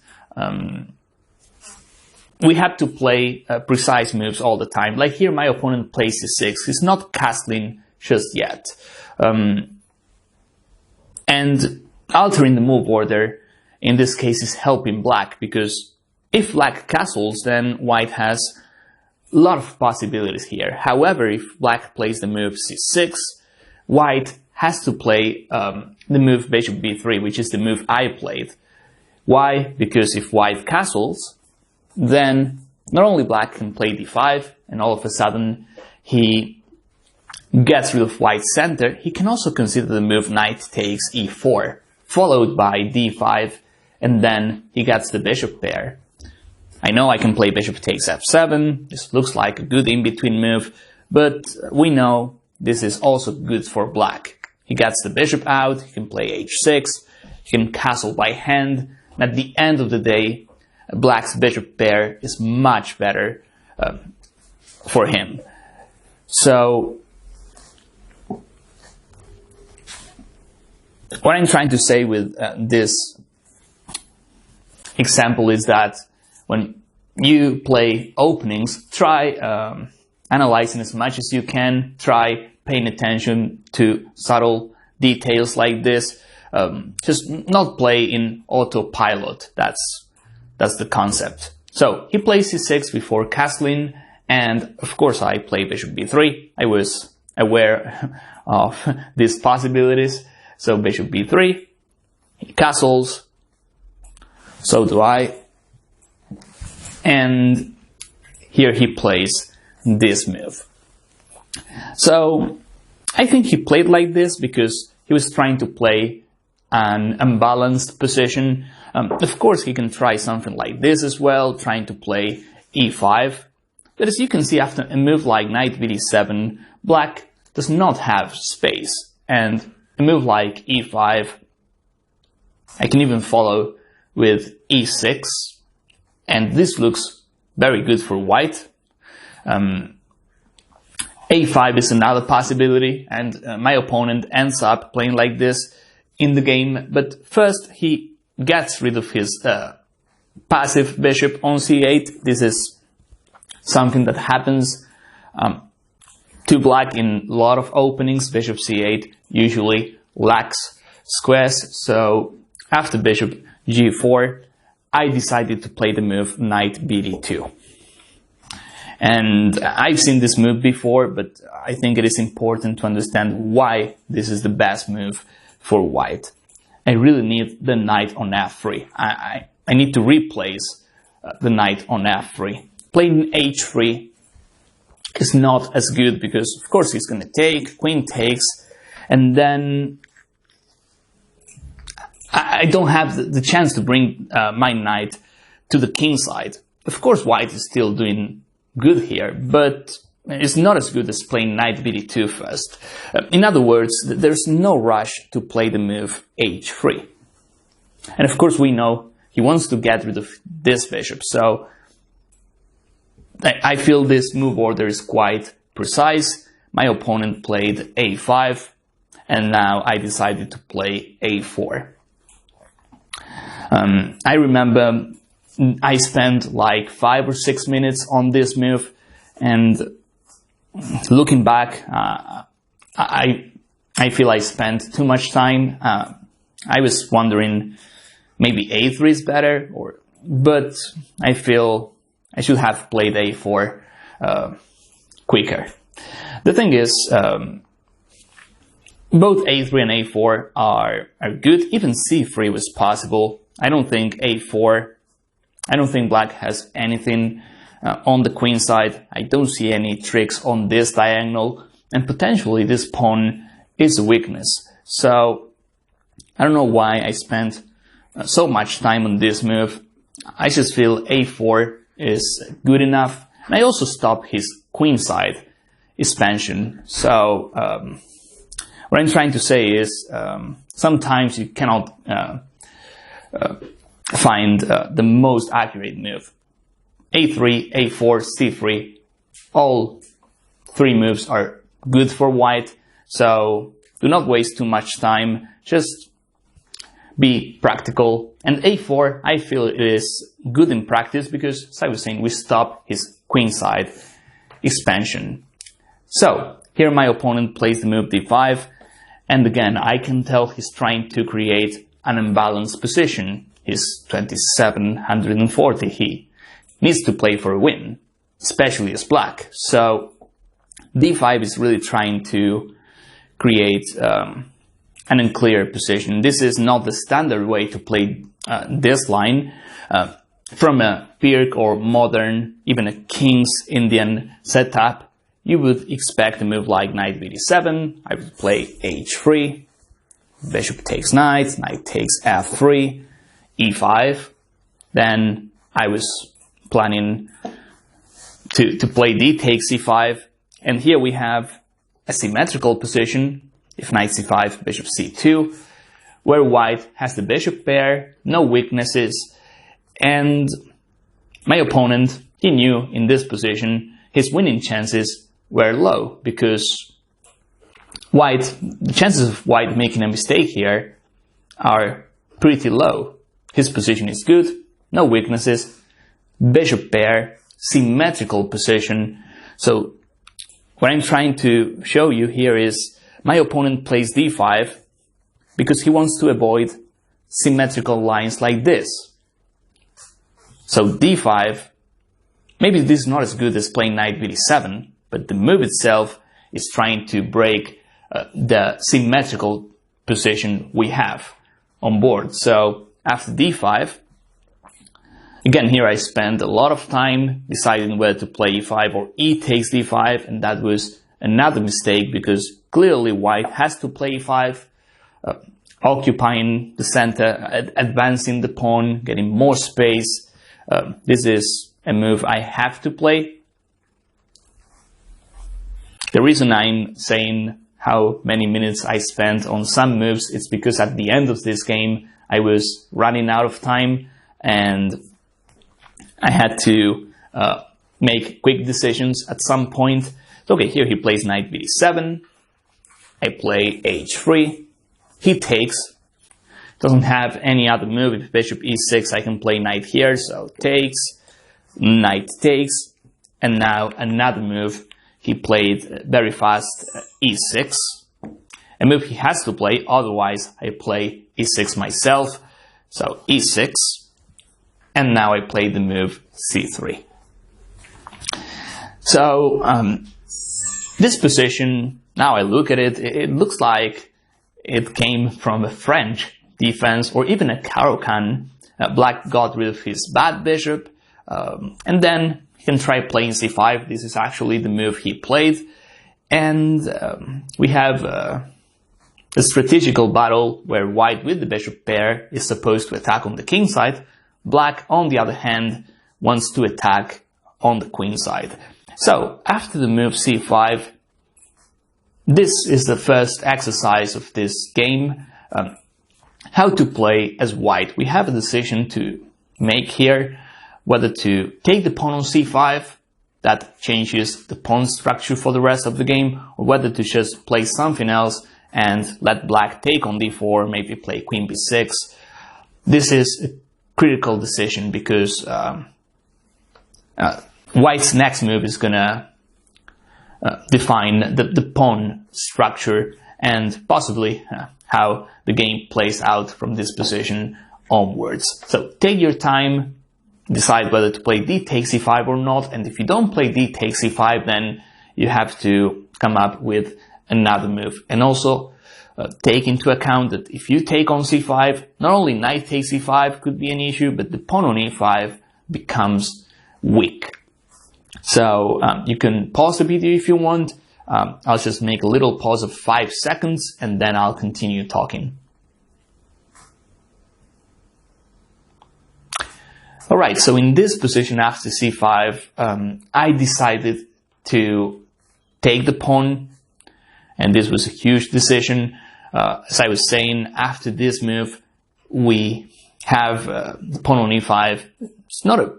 It's not loose yet, but black can easily attack it with knight c6, queen c7. He's got too many pieces attacking the pawn on e5. But I realized that after taking on c5, his queenside attack is not as powerful as if we play something else. Let us say I play a move like bishop f4, just a random move like this, or king h1. I was concerned about these structures because now if I take with the pawn on c3, then I see some potential outposts for black knights, even queen b6, the rook comes to c8. I feel black's queenside attack is quite strong, whereas my kingside attack has not even started. So that's what I thought during the game. If I take on c5, we can see the c file is not open. I still have a pawn on c3. I can safely play bishop c2. So even if he plays something like this, which happens in the game, by the way, he doesn't have a strong attack. He's got something on the queen side, yes, but it would be different if we have something like this and all of a sudden he starts driving all of his pieces to the queen side. That is the reason why I played d takes c5 in this position. And I think this was, as I was saying, the key move in this game, because it changes the pawn structure. So my opponent here, he plays knight c6. I like this move, in between move. There's no rush to take the pawn on c5. First, he attacks my pawn on e5. I play bishop f4. Again, he plays an in-between move, queen c7. I also like this move, attacking the pawn on e5. He can always play knight takes e5 next. So rook e1. He takes the pawn. And now I play bishop c2. So okay, now the exercise is for black. It is black to move, and you need to find the best move. I know this is a quiet position with a lot of pieces on board. Black has 10 moves, and he's not losing material or anything like that. He's got like 10 possible moves, 10 non-losing moves, that's what I'm trying to say. However, in my mind, I knew he had only one move to make sure he had some counterplay. And that is the move you need to find. Take your time, pause the video, and then you compare your analysis with this video. Alright, so in this position, the only move black can play is f6. When I say he can play f6, it's because if he doesn't, then he won't play f6 in the future. So you can see the queen on c7 is targeting the bishop on f4. My plan was, if he plays a random move like rook b8 or rook c8, my plan was to play something like this, or even queen e3, a move that protects the bishop, and then all of a sudden f6 is no longer possible because I just take, and the bishop is protected. His freeing move is no longer possible. But that's not it. After this, that's not all. I can also play h4, h5. I can drive my pieces to the king side. The bishop on c2 is great. And black has no freeing moves. That is the problem. He's going to be facing a strong attack, and there's not much he can do about it.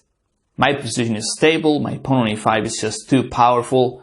So that was my positional threat when I played rook f e1. I protect the pawn, and then I'm trying to play this, protecting the bishop on f4. Then there's nothing he can do to stop my king side attack. And we know on the queen side, there's not much going for black. He can try a move like this, but a simple move like rook av1 stops everything. So that's why black here, he needs to play f6. And he has to do it now. I know that after f6, black should be concerned about the weakness on e6, but activity and initiative is much more relevant than weaknesses. And also, it's much more relevant than material. So f6, as I was saying, only move, in my opinion, I have to take, otherwise he takes on e5. Queen takes f4, only move. Takes, this is a funny position because during the game I thought king takes pawn was not the only move. I was also considering rook f6, which looks quite useful for black. At the end of the day, he can take the pawn or maybe try something like this. But I think it is just a transposition. He thought for a while before taking this pawn, which makes me think he was considering in-between moves as well. Something I noticed from all these top grandmasters, they never play on autopilot. They always consider other moves as well. It's not like they play king takes pawn in 2 seconds. But okay, after a while he took the pawn, and here my first mistake in this game. My position as white is better. These knights are not stable. These 2 pawns in the center, they remind me of the French pawns in the Tarrasch defense, Tarrasch variation. Especially the pawn on e6 is a weakness right now. And all the endgames are better for white because I also have a bishop. So all I had to do here is play a move like rook a1. The engines are giving white a slight to clear advantage. Not because there are tactics or anything like that, it's just because white's position is better. All of my pieces are well placed here. I thought about this move. It looks natural. It is an easy move to play, to be honest. It's bringing your last piece into the game. However, I played the move queen b5. So after queen b5, he played queen d6. And here I played queen e2. I'll explain what happened here because it looks like I'm just trying to make a draw. But the problem is, when I played queen b5, I'm attacking the knight. If he moves the knight, I take the pawn on e6. So queen d6, my first idea was to play the move knight d4. And my threat, if he passes, I wanted to play queen takes c5, followed by knight takes c6, and then I win a piece. But I forgot he has rook f6 here, and the pawn on b7 is not hanging. All of a sudden, he's doubling up on the f-file, he can even take on d4 in some lines, so I just realized queen b5 was a mistake. So that's why, after queen b5, queen d6, I said I have to play queen e2, because otherwise rook takes f3 is coming, and my king side is full of weaknesses. So it feels like I was trying to make a draw by repetition, but what happened is I simply made a mistake. I didn't assess that position correctly, and then if I not play knight d4, I have to come back. And my idea was, if he played queen f4, I wasn't repeating moves with queen b5, I was going to play rook a1. Unfortunately for me, after queen e2, he didn't play queen f4, just played rook f6, and he simply up a move in this position. I wasted the move with queen b5, queen e2. He moved the queen to d6 and the rook to f6. But even after this slight mistake by white, I'm still better because I don't have weaknesses. I still have the advantages I had before. So after rook f6, another position where I want you to pause the video and try finding the best long-term plan for white. We'll also finish part 1 of this game. It is a long game, so I think it deserves to complete analysis. And take your time, think about this position, and I'll see you guys during my next video. Okay, so in this position, I played the move knight to e5. And there's a reason why I played the move knight e5. The engines are recommending the move rook a d1, and actually I thought about this move as well. But the resulting position after rook c f8, I didn't like it for white. Because, as you can see, that positional sacrifice, rook takes knight, is now on the table, and I can't move my knight from f3. If I do, then he just takes the pawn on f2. So the engines are recommending queen e3, but then, as I'm saying, I didn't like the resulting positions after rook takes f3. White's better, yes, but in practice it's not that simple, and I felt black had more than enough compensation in this line. So that is the reason why I played the move knight e5 first, because then even if he plays rook f8, worst case scenario, I can play the move f3, thus blockading the f file. So okay, here he plays the move rook to f8, and now I decided to play this move. This was another huge decision for me. I mean, f3 is also solid enough. It is risk-free for white because the f file is the only open file black has at the moment. And I feel that position is equal. Black, he has this weakness, but it is easy to defend, and there's not enough pressure on this pawn, so I don't really think white is better here.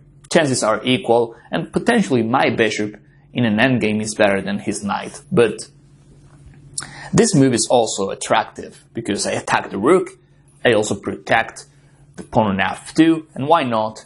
Queen h6 might be a huge threat for white. So I played knight g4, he plays rook f4, of course he's trying to stop queen h6, and another key moment in this game.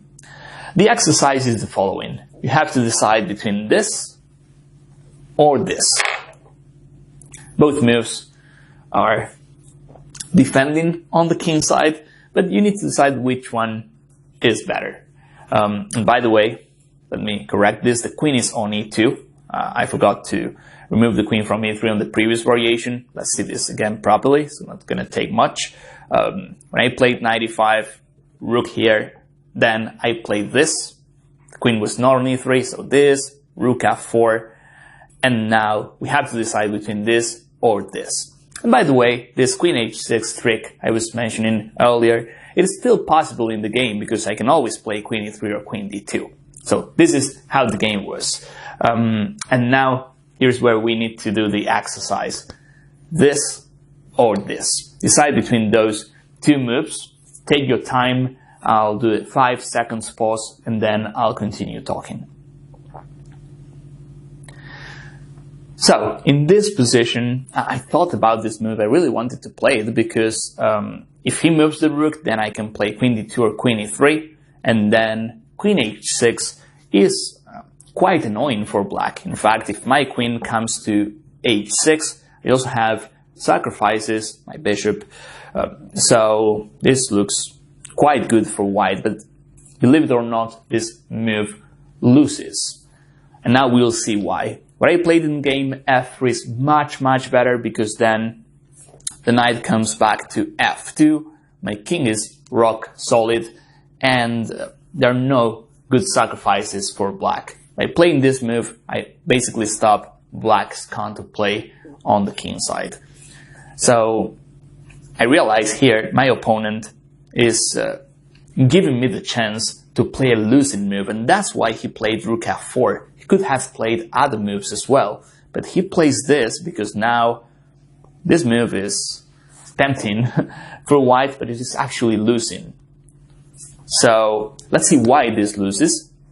He takes on f2. Now if I take with the queen, then he gets the queen for 2 rooks, but he's also up a pawn. He's got more active pieces. The main line would be knight takes f2, queen takes. Now if king h1, then rook takes f2 wins on the spot, so king f1. At first glance, this looks like a draw by repetition. White is up rook, but that's not so. He takes the pawn on h3, I have to play king here, and now he can do queen check again. If king h1, rook takes f2, so king f1, and I was happy to see this move when I was calculating all this. Black plays the move rook f3, and here white has to resign. There's no queen e5 check, no way to trade queens off. There's no way to stop queen here, followed by rook here, checkmate. So, tricky variation. As you can see, I could have lost this game in 5 moves if I played g3.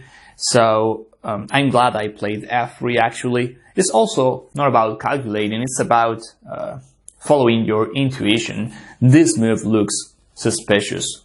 The queen is there, 2 rooks on the f file, rook takes f2, the fact he's got a perpetual check, to say the least, here, those signs are showing that something's not good for white there. So f3 is different, because now if he sacrifices on f3, there's nothing going on. I can just stay with my pawn, the queen covers all the checks on g2. So after this, I'm safe. My opponent played h5. I was surprised when I saw this move, because I thought this would be weakening his king too much. And the knight here is not that dangerous yet, but okay. h5, knight f2. My opponent played the move rook c4. I wasn't expecting this move, to be honest, but thinking about it, there's no way to attack the rook yet. Can't move the pawn because he takes the pawn on c3. Bishop b3 is not possible. Bishop d3, he can just take it. So by playing this move, the queen is ready to come to the king side. He might try something like this. But after rook c4, just played this move. And of course here I have a threat. Queen takes rook on c4, winning the game on the spot. But of course, a top grandmaster would never fall for that. He plays this move. And now I just played the move knight d3. My position is too solid. Black does not have real targets on the king side. So I thought if I keep on trading pieces off, then the endgame with my bishop should be a bit better for white. And as you can see, he still has some weaknesses like e6 or even this pawn as well. So I continue trading pieces off. He plays this move, which was good, protecting this pawn. Knight takes, rook takes. Now bishop d3. I'm trying to improve my pieces. The rook on c5. Slacking squares right now. Maybe he can move the knight, but then if he moves the knight, he goes to a passive square just to help his rook. So I thought I was a bit better here, to be honest. After bishop d3, he plays b6, bishop to b5, knight d8. The only problem I see here for white is that despite being a bit better, the only weakness black has is well defended. When you're trying to increase your advantage, just one weakness is not enough. Usually you need to create 2 or even 3 weaknesses, because then you have loads of targets. If e6 is my only target here, that's not going to be enough.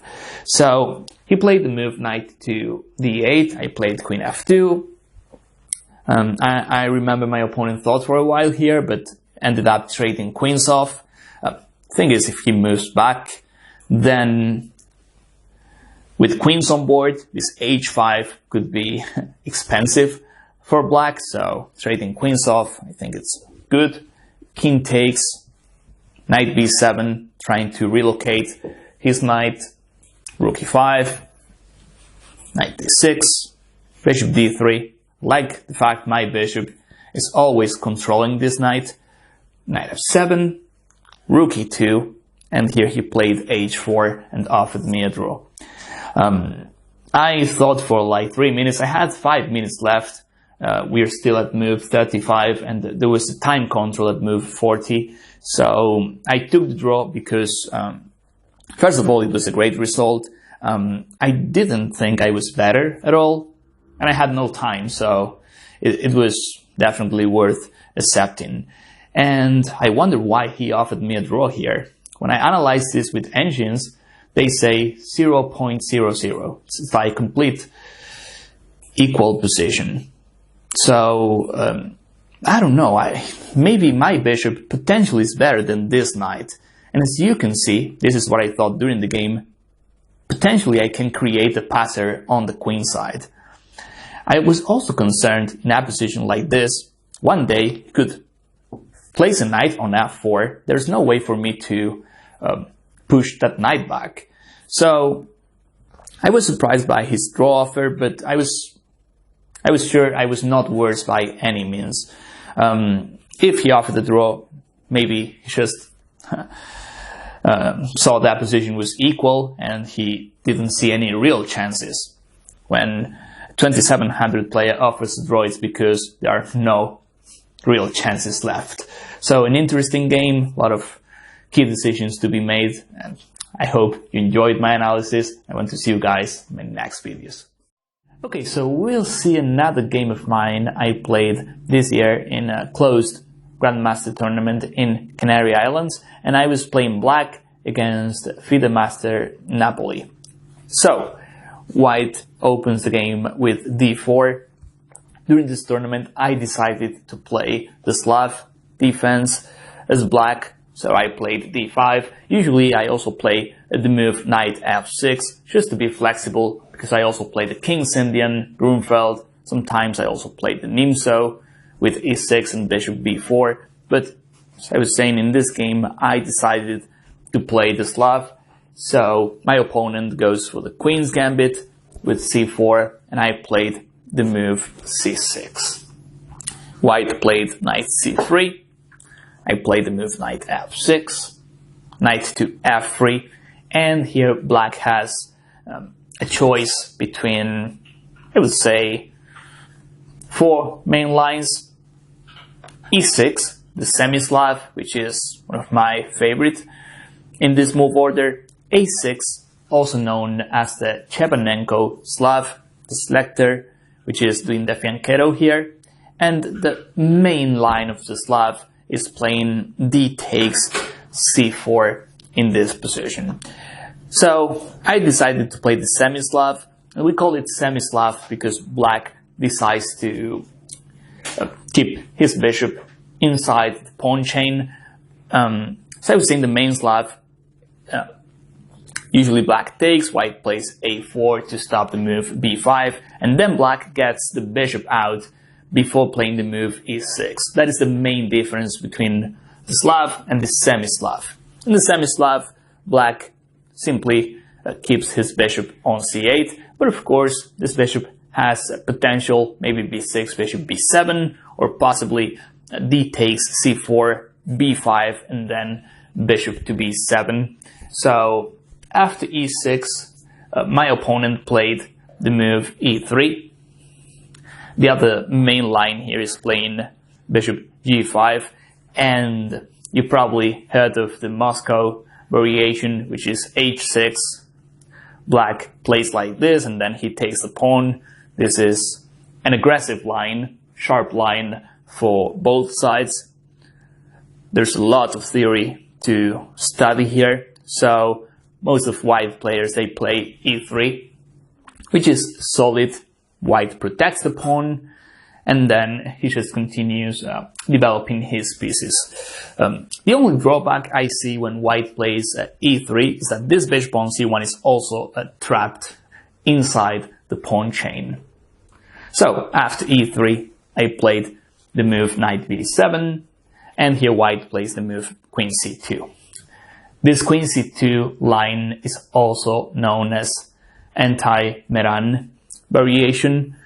Bishop d3 is definitely the main line, but once white moves the bishop, then black is happy to take on c4, because then white does not take the pawn on c4 in one step. Instead, 1 to 2 steps to take on c4. It's like white loses a tempi, and then black plays b5, bishop to b7 or a6, and black is usually trying to play the free move c5. This is the Meran. It is an aggressive line as well from black, but here white, when he plays queen c2, he's stopping the line we just saw, because now d takes c4. It's not very good, because I just played bishop takes c4 as white in just one step.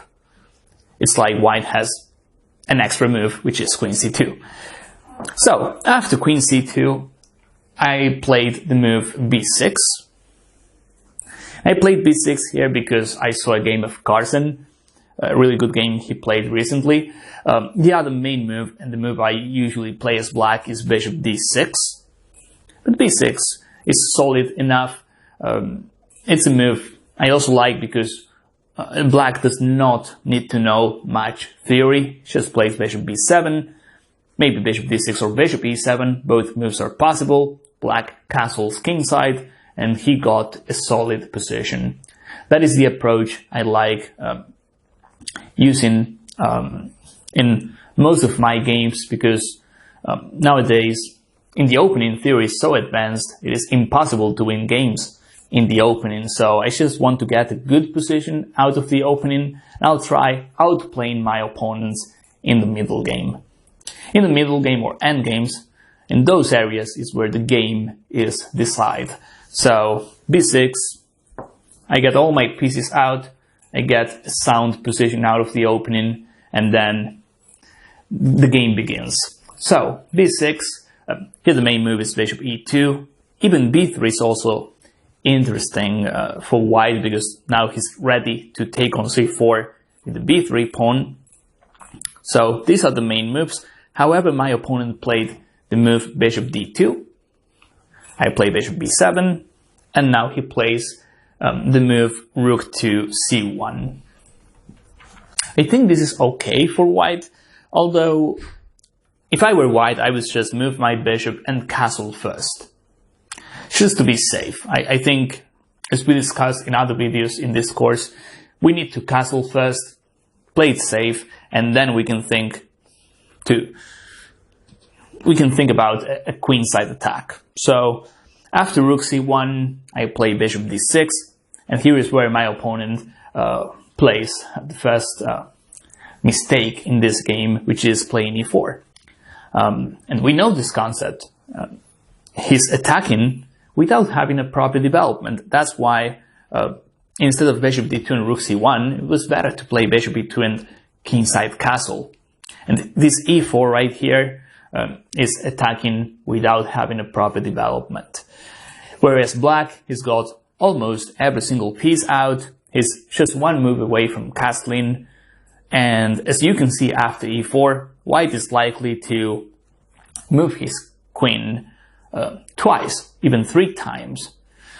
So we don't have to calculate much. We can tell e4 is just not correct. So after e4, I took the pawn on e4. That's what I have to do, otherwise he plays e5, and that's great looking for white. So d takes e4. I also feel my bishop on b7 is going to be active.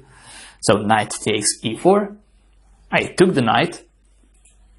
This is also a matter of initiative.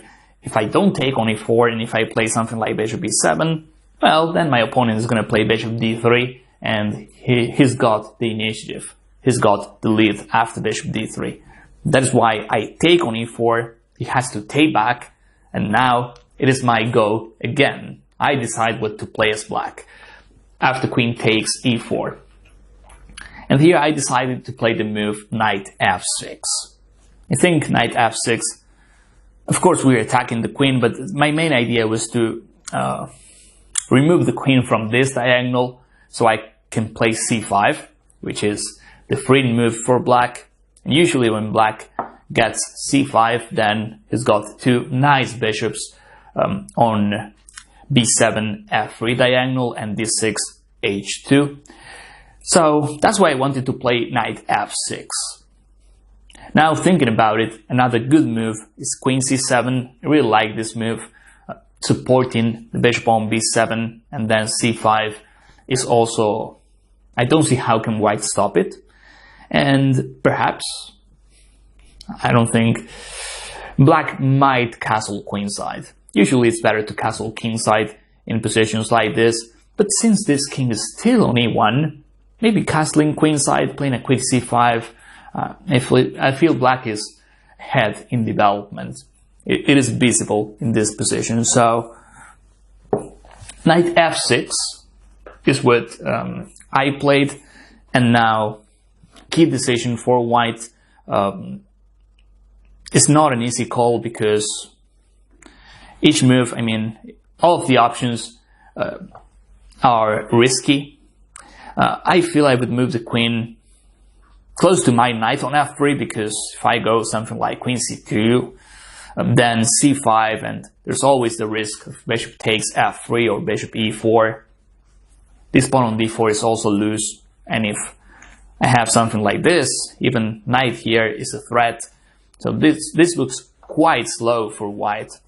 But, I mean, maybe this is solid enough. I mean, the move he played, queen h4, also looks interesting, but as I was saying, he's moving the queen too much, he still has a king on e1, white is not playing according to the opening rules, so we should have a punishment. If we follow logic, we should have a punishment. So after queen h4, now it is our turn. It is our first exercise in this video. Try finding the best continuation for black. And it's not about finding one move, just try analyzing that position as much as you can. Imagine this is a real game and you have to see what's going on, you have to assess that position, and once you've done that, then you continue watching this video. I'll make a 5 seconds pause and then I'll continue talking. Okay, so after queen h4, I remember the first move I was analyzing was bishop e7. Then I realized I don't have a threat. I mean, I can move my knight somewhere, the queen is going to be under attack. But if I play bishop e7, I give white the move he needs to finish his development. And at the end of the day, it is probably equal. I know I'm not worse as black because I still have a lead in development, but I felt bishop e7 was not the right way. I also thought about h6. The problem with this move is there's no threat. This is not a threat because he can just take it. The rook on h8 is hanging. So, also castling kingside is possible. And as I was saying, black is absolutely fine. I'm not worried about this because I don't even have to protect the knight. After bishop takes f6, I can take with the queen, and the endgame with the bishop pair is better for black.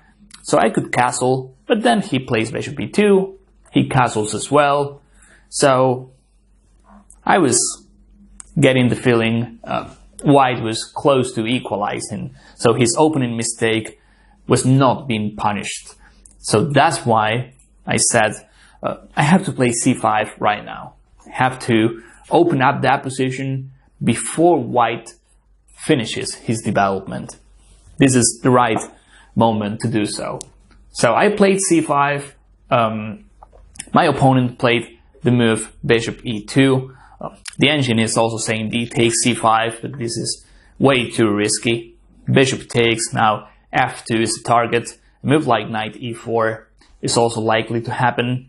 And as you can see, there are no easy ways to protect f2. Even if you place a move like this, and here forget about queens facing each other, but bishop b4 check is also annoying. So after c5, my opponent played the move bishop e2. So this is the move I found before playing c5. In this position I played the move knight to e4. And I'm doing all this before he castles. That is the trick. Now bishop d2 and the pawn on f2 are under attack. Of course the queen trade is favoring black. The endgames are good. My activity is much more relevant than white's pieces. And if he trades queens off, now, well, especially this bishop is what I would like to take. So if he plays bishop b3, I can just take. I can play bishop b4. He loses the right to castle, and he's basically down a rook in this position. If he takes, I play bishop b4 check. He has to play king f1. That's almost losing for white. He cannot hold this with the king on f1 for the rest of the game. So I think this knight e4 I played.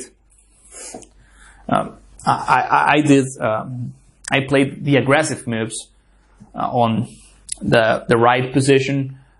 So okay, after c5, bishop e2, knight e4, my opponent, instead of playing the endgame with queen takes d8, which, let's be honest, after queen takes d8, the only side that can win there is black. White can only try, holding that, but he has 0 winning chances.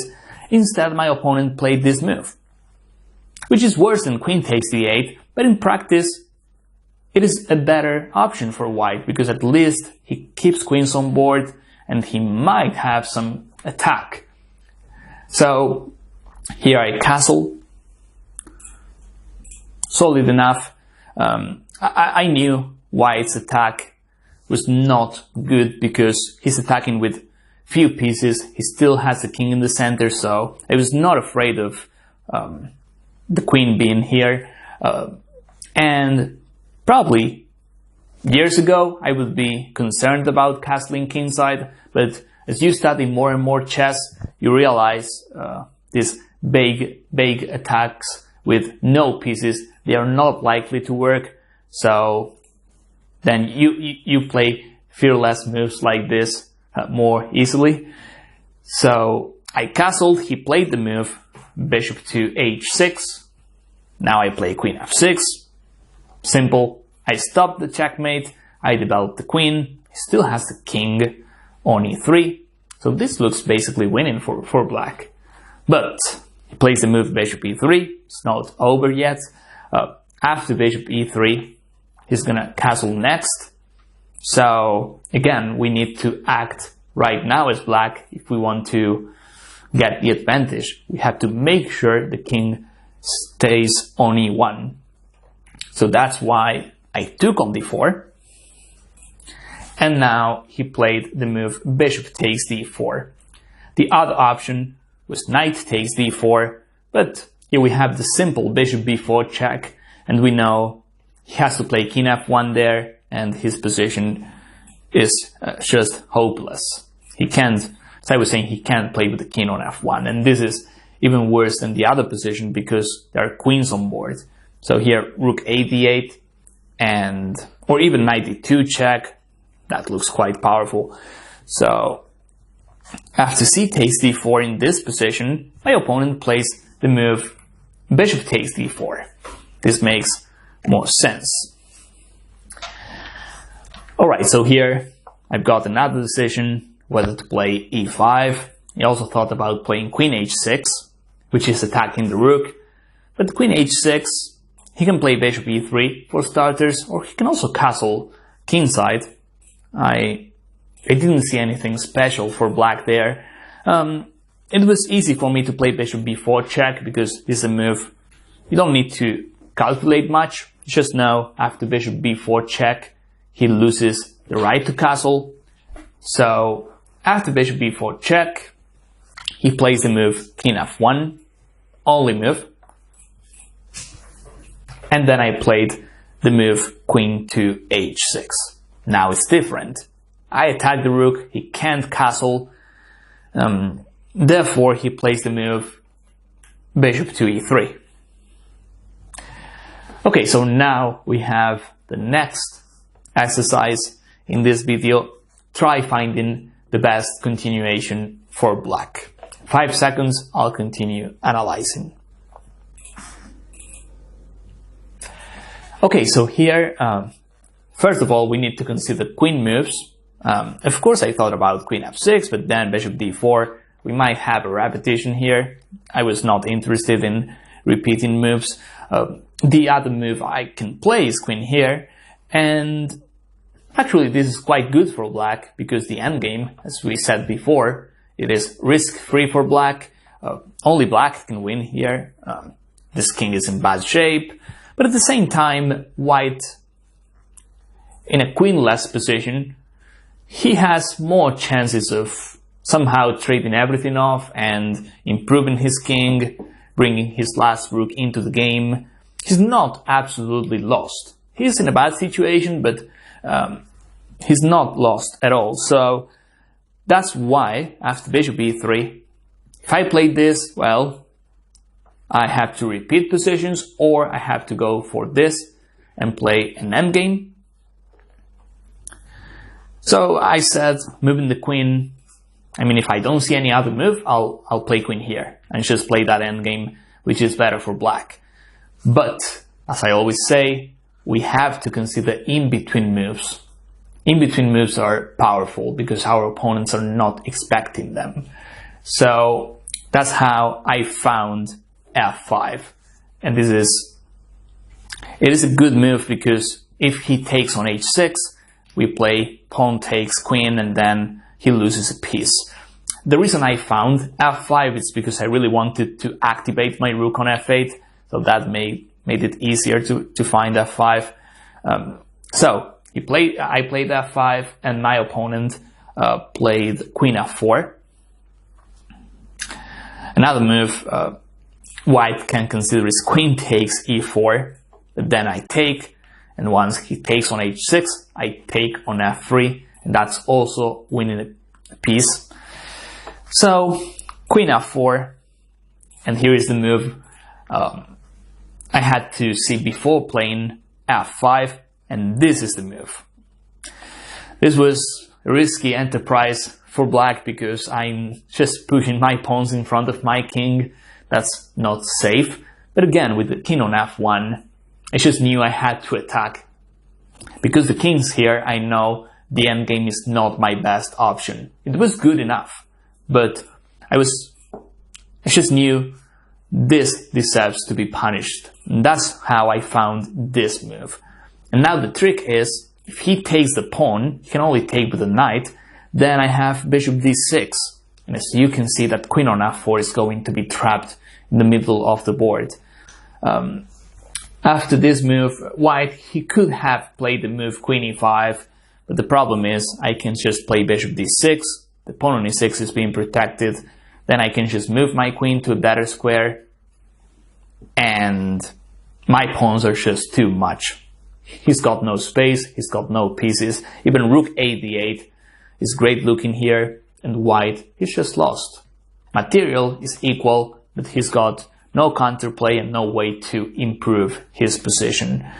So my opponent here, he decided to play knight takes g5, and let's see how we finish this game off. This is the last exercise of this chapter.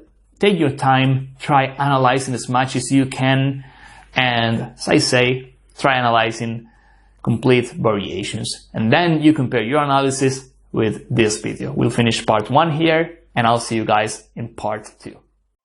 So, in this position, black has two main moves. I'm sure you saw both knight d2 check, and also knight here check.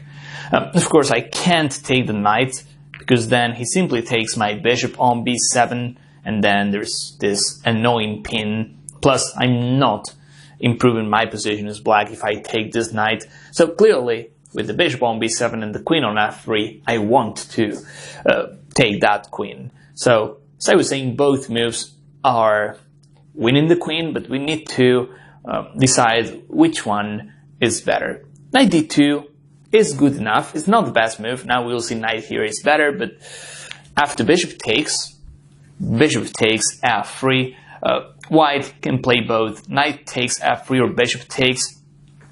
I felt this position, of course it is much better for black. I mean, material-wise, black is ahead, but white's kingside is solid enough. Maybe he can play something like this. It's going to take much more time for black to win this. And white has not many weaknesses left. Of course, as I was saying, material-wise, it is much better for black, but the problem is the game can continue for like 40 more moves, and we don't want that. If we have an advantage like this, we want to finish the game off as soon as we can. So that's why this move is much, much better, and we'll understand this in a second. After this, white can't take with this pawn, because then I play queen takes h1 checkmate. If he takes this way, I just play bishop takes, and again, he can't take with the h pawn, he has to take with the f pawn. And of course now, this is different, because I've got the rook on f8, I can even play a move like f4 here, and I know white is going to lose even more material. No matter how he takes on f4, I can just take the knight, and the pawn or bishop on f4 are going to be pinned. So That's the main difference between knight here and knight d2 check. And let's see how this game was. Check. White has only move f takes g3. And okay, here I take the queen. This is another plus for playing knight here. Now white has to take with the bishop on f3. He can't take back with the knight because bishop e3 is hanging. So bishop takes f3. And now before white solidifies his position, I play the move f4. I can also move my rook from a8. I can just move it to d8, to e8. And there are no discovered checks. I mean, when I say checks, I'm talking about the queen on h6. There are no discovered moves from white because bishop e3 is still hanging. But again, I had the feeling with the king on f1, I don't want to give white any room for maneuvers. f4 is much better. And now white takes. Bishop takes f4. Bishop takes, rook takes. That position is being opened, and that's what it takes to reach this king on f1. So now white plays the only move, h4. He cannot take on e6 because I have queen takes e6 and there's no bishop d5 at the end. So you can see the bishop on f3 is still pinned. And of course bishop takes a8 is not possible. So h4, I took. Rook takes, queen takes, and now my opponent played the move rook to c3. If bishop takes a8, I've got a choice between queen takes knight or even queen h1 check and I take the rook. That's better. Actually, what I saw during the game is not queen h1, but queen f4 check. That also wins the rook, and of course it wins the game as well. He's got two minor pieces for the queen. That's not going to hold up against black's queen. So after queen takes h4, my opponent plays rook c3. So this is the last exercise of this video. He just played rook c3, and we have to find the best continuation for black. As I like saying, we have a lot of moves, but we need to find that variation that makes our opponent resign. That's the variation we're looking for. Of course, we can just play queen takes knight, he'll take the rook on a8, and we can try winning that endgame as black. It's not going to be easy though, because white could easily set up a fortress. So take your time, find the best continuation for black. In 5 seconds, I'll continue analyzing. So, since I've got a queen as black, of course I want to move my rook a8 to d8, e8 or f8. Just keep as many pieces as possible on board, because this knight here is also trapped. So I played the move rook f8. I attack the knight. Hopefully I can play queen takes knight next.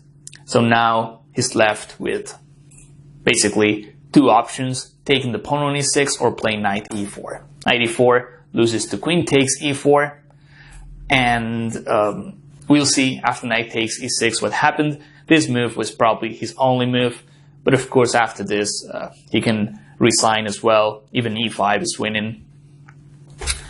So he played the move knight takes e6, and now I played rook takes bishop on f3. And here I'm winning more material. It looks like I'm just offering this change, but after pawn takes, I've got queen h3 check, and then I take the knight. And if he takes this way, then I play queen takes c4 check, and I also win the knight. And of course the endgame is hopeless for white. Okay, so now I want to show you guys another game I played this year against French. And I was white, and I played c4, move 1. I usually play d4, but during this tournament I wanted to avoid any opening preparation. And of course I play the English from time to time. It is quite related to 1 d4 as well. We get a lot of transpositions. So after c4, my opponent played the move knight to f6. I played the move knight c3, and then my opponent plays with e6. Here, for instance, I can play d4, and then after bishop b4, we have the Nimzo Indian defense. However, I played the move knight f3. I wanted to be flexible, and my opponent plays the move bishop b4. This looks like a Nimzo, but it is not a Nimzo yet. I haven't played the move d4. That gives white extra possibilities in this position. Of course, if black plays something like d5, then I was probably playing the move d4, and we are transposing into a queen's gambit declined, so also known as orthodox. But okay, my opponent played the move bishop to b4, and now I played queen b3. This is a subline compared to main lines like d4 or queen c2. I really like queen b3 because it is direct. I attack the bishop. If he decides to take, then I don't really need to break my pawn structure by playing b takes c3 or d takes c3. I can just play this move, and then I keep a healthy pawn structure. And I also want the bishop pair, so that's why I like the move queen b3. And my opponent plays c5. This is the main line, protecting the bishop. I play a3, and here my opponent took the knight. So in this position, if I were black, I would consider bishop a5, and this is also the main line. He might take on c3 later, but white also played the move queen b3, which is, it's not bad, but it's not ideal either. So taking the knight on c3 is actually helping white, because he gets the bishop pair, and he also keeps a good pawn structure. When black plays the Nimzo, he wants to take the knight on c3, but he also wants to break. He wants to get something in return. He wants to create weaknesses on white's pawn structure. Now, after queen takes c3, white simply gets the bishop pair, and he keeps those great pawns. So I feel bishop a5 was a better move for black.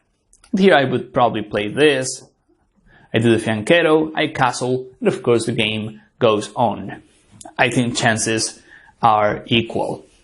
After bishop takes c3 though, I feel white has an advantage already. Maybe it's not a huge advantage, but if we analyze long term, these two bishops are quite powerful, as we will see in this game. Black castles, and now I do the fianchetto. As a d4 player, or as an English player, I always like doing the fianchetto as white, not only because it gives extra protection to my kingside castle, but also because the bishop helps with the queenside pressure. So I played g3, and black plays the move b6. He needs to play this if he wants to occupy this diagonal. If he delays this move too much, then I'll play this, and it's going to be impossible for him to play b6 later on. So he plays b6 now. I play bishop here. He plays bishop b7. Now I play b4. That's interesting because the most natural move is castling kingside, but I think b4 is also good. There's no rush to castle kingside for white. There are no threats for black, so... And I felt I had to play b4 anyway, not only to open up that position on the queen side, but also because I wanted to play bishop b2. I really want to make use of my bishop pair as white. So b4 I played, he played d6, and then I played bishop b2, knight to d7. Good idea for black to keep his knights connected like this. The knight on c6 wouldn't be that useful. In fact, it is blockading bishop b7, and of course the knight on d7 helps kingside defense. So knight bd7, I castle, and my opponent plays the move rook c8. So we're at move 11. It looks like an equal position. As I was saying before, white has a long-term advantage because of the bishop pair. And we know this rule: in open positions, bishops are better. So the position is not that open yet, but potentially could be quite open, especially if we start trading pawns off. After rook c8, well, my queen is not ideally placed, so I have to improve my queen's position. And here I just played the move d3. I don't really want to play d4, because then black can establish a knight on e4, can even try playing f5 next. So d3 is much more flexible. I am not blockading this bishop's diagonal, and of course I'm trying to improve my queen to a better square.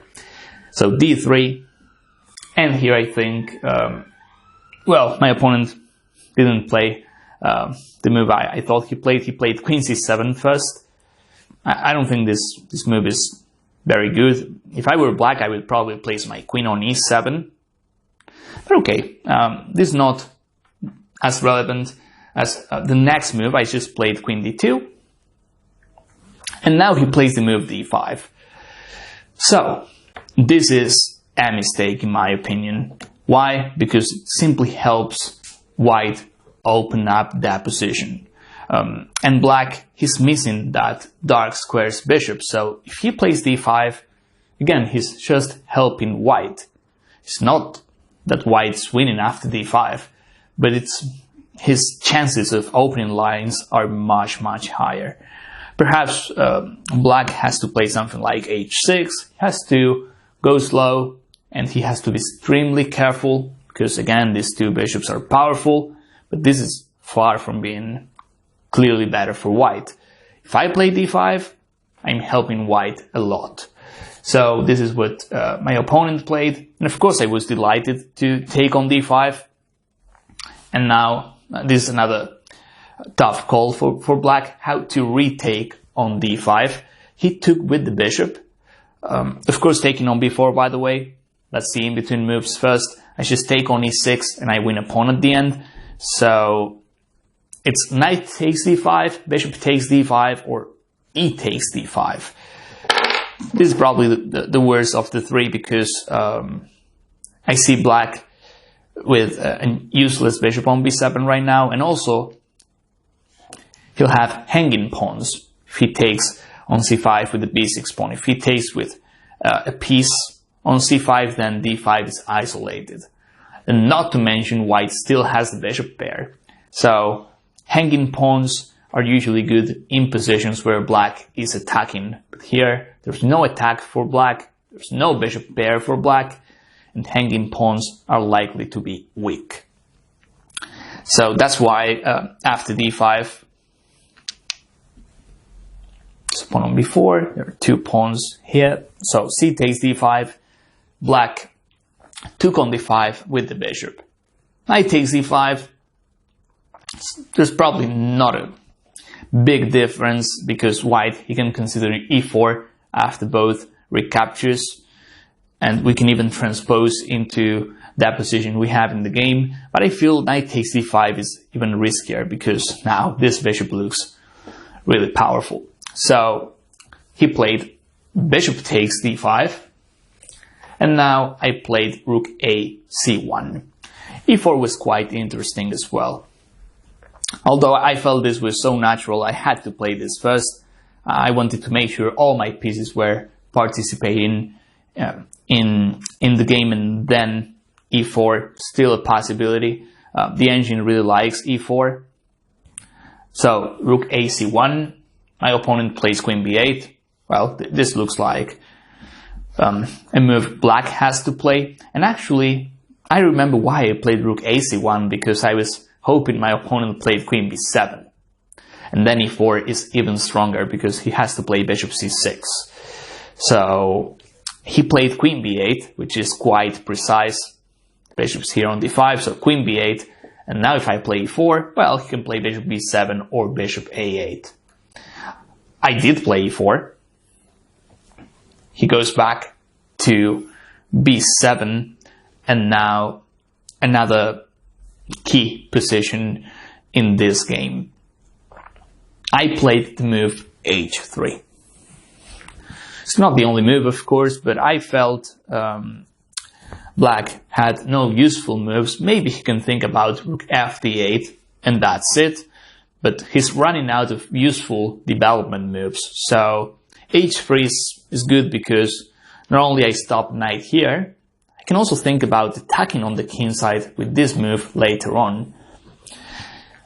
Thanks to the bishop pair, I can think about attacking in this position as white. And of course I can also move my rook. I know rook f1 is not doing much yet, so that's always a useful move, developing a piece. But since I wasn't planning on playing d4 because e4 is hanging, then I felt the rook on f1 was already good. And also, I didn't like to play the move e5. This would be a huge positional mistake from white, because then this bishop on b2 is blunted, no attack at all, not to mention I offer Black a great outpost on d5 for his knight. And also this diagonal, the b7 f3 diagonal, is now better for Black. So e5 is a mistake.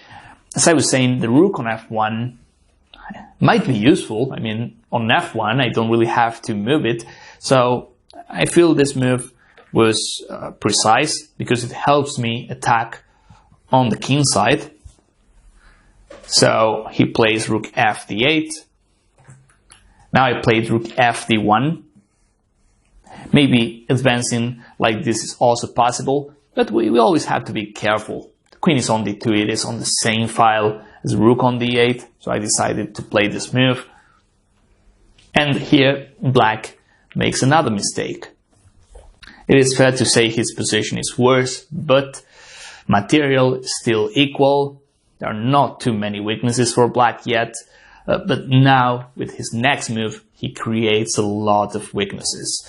I would probably play, I wouldn't play this, but I would consider taking on b4. The problem is now white has an even stronger center and my knights are not going anywhere. I don't have ways to improve my knights as Black. So maybe I have to play a weighted move like bishop a8, even a move like this, just to control everything. This is the key square in this position. If I control this, I'm still worse. But again, I'm solid enough. White can also make a mistake in this position. The move my opponent played, e5, well, blocks this diagonal, but now this is a chronic weakness. Not to mention he's leaving loads of unprotected squares on the king side. And now you have to find a way to exploit all of these weaknesses. So this is the first exercise of this video. Take your time, analyze as much as you can, and then compare your analysis with this video.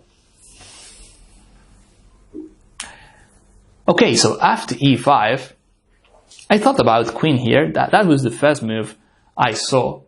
However, he can play something like h6, and I have to move my queen back.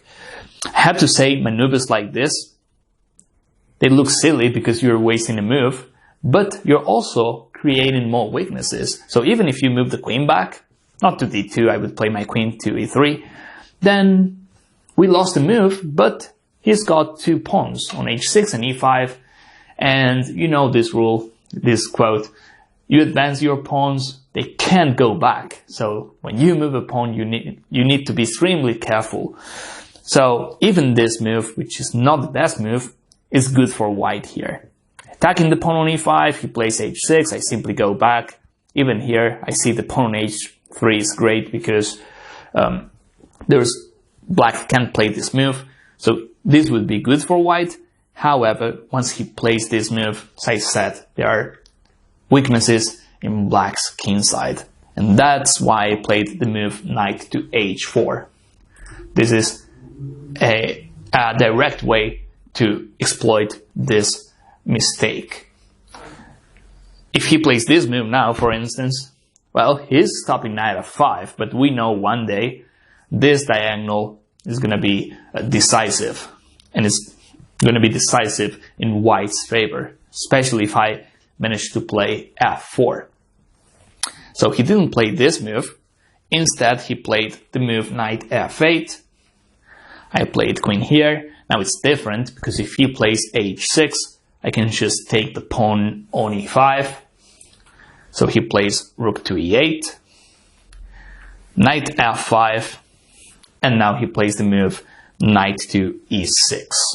It looks like winning for white already, but we'll see it's not easy at all. And in fact, in this game I made some not so precise moves at some point, and I almost lost all the advantage. So knight e6 is what he played, but this move was also interesting. In practice, it looks quite scary for black though. h4, h5's coming. If I play h6, white can simply take the pawn, and then the knight on f6 is also hanging. So this doesn't look great, at least from the practice point of view. So I understand if my opponent played the move knight to e6. I played queen h4. I didn't see any in-between move here. I mean, I thought about knight h6 check. That's a move we can consider in this position. Now if king h8, I can take on f7, and if king f8, there is a line here with queen takes e5, but for some reason I didn't play this. This bishop takes e5.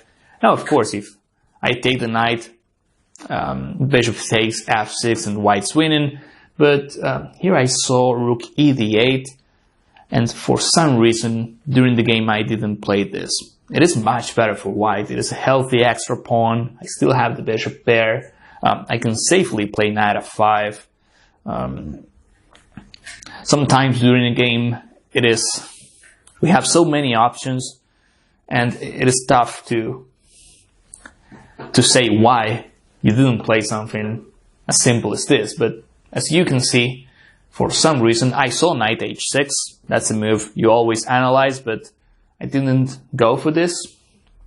Perhaps I thought queen h4 was better, because my attack is so powerful. I didn't want to play an endgame with knight h6 and queen takes e5.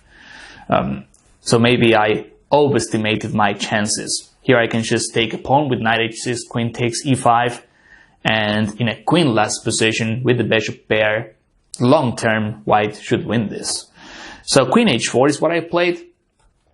My opponent took on b4, and here is where I played a bad move, really bad move, but I'll let you find the best continuation for white. This is a middle game situation. We're not looking for direct tactics only. Just pretend this is a real game and you have to take a huge decision as white. And then you compare your analysis with the video. Okay, so in this position, I can just play the simple a takes b4, and white is, of course, much better. This is quite simple and good. I can also consider rook takes c8, and actually spent a lot of time thinking about rook takes c8. For some reason, I decided to play the move f4. And f4 is quite direct, as you can see, but I'm just taking risks for no reason, when I could just play a takes b4 or rook takes c8 first, and my position is much better. You need to assess when to take risks and when not to take risks. Here black has no counterplay. The queen cannot move. He's just defending on the king side, so just take the pawn on b4, and you can play f4 later.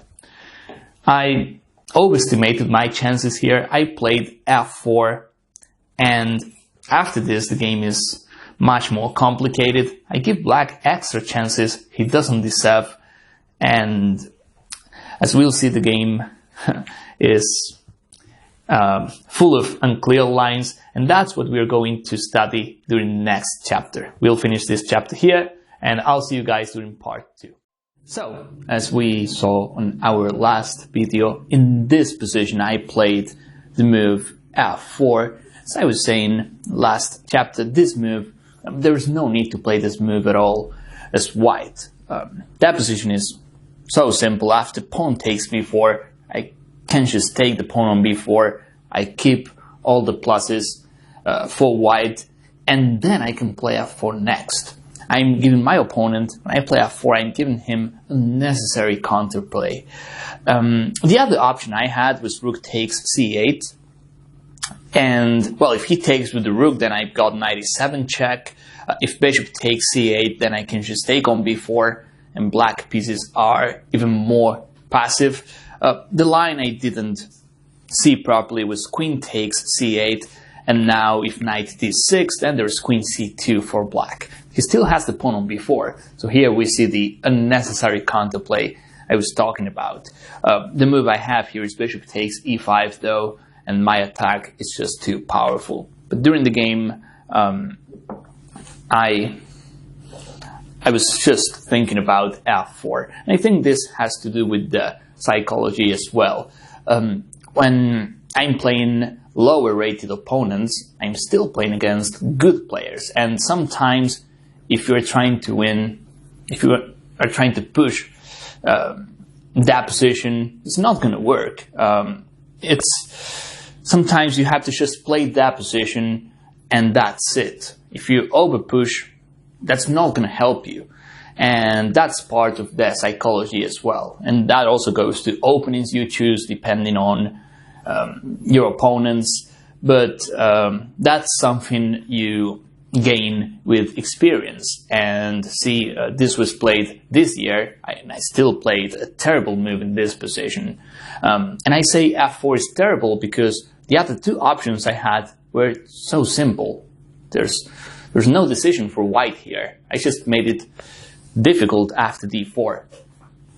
So, and that's why, by the way, it is so important to analyze your own games. If you don't do it, you won't know where you're making mistakes, and therefore you won't be able to improve.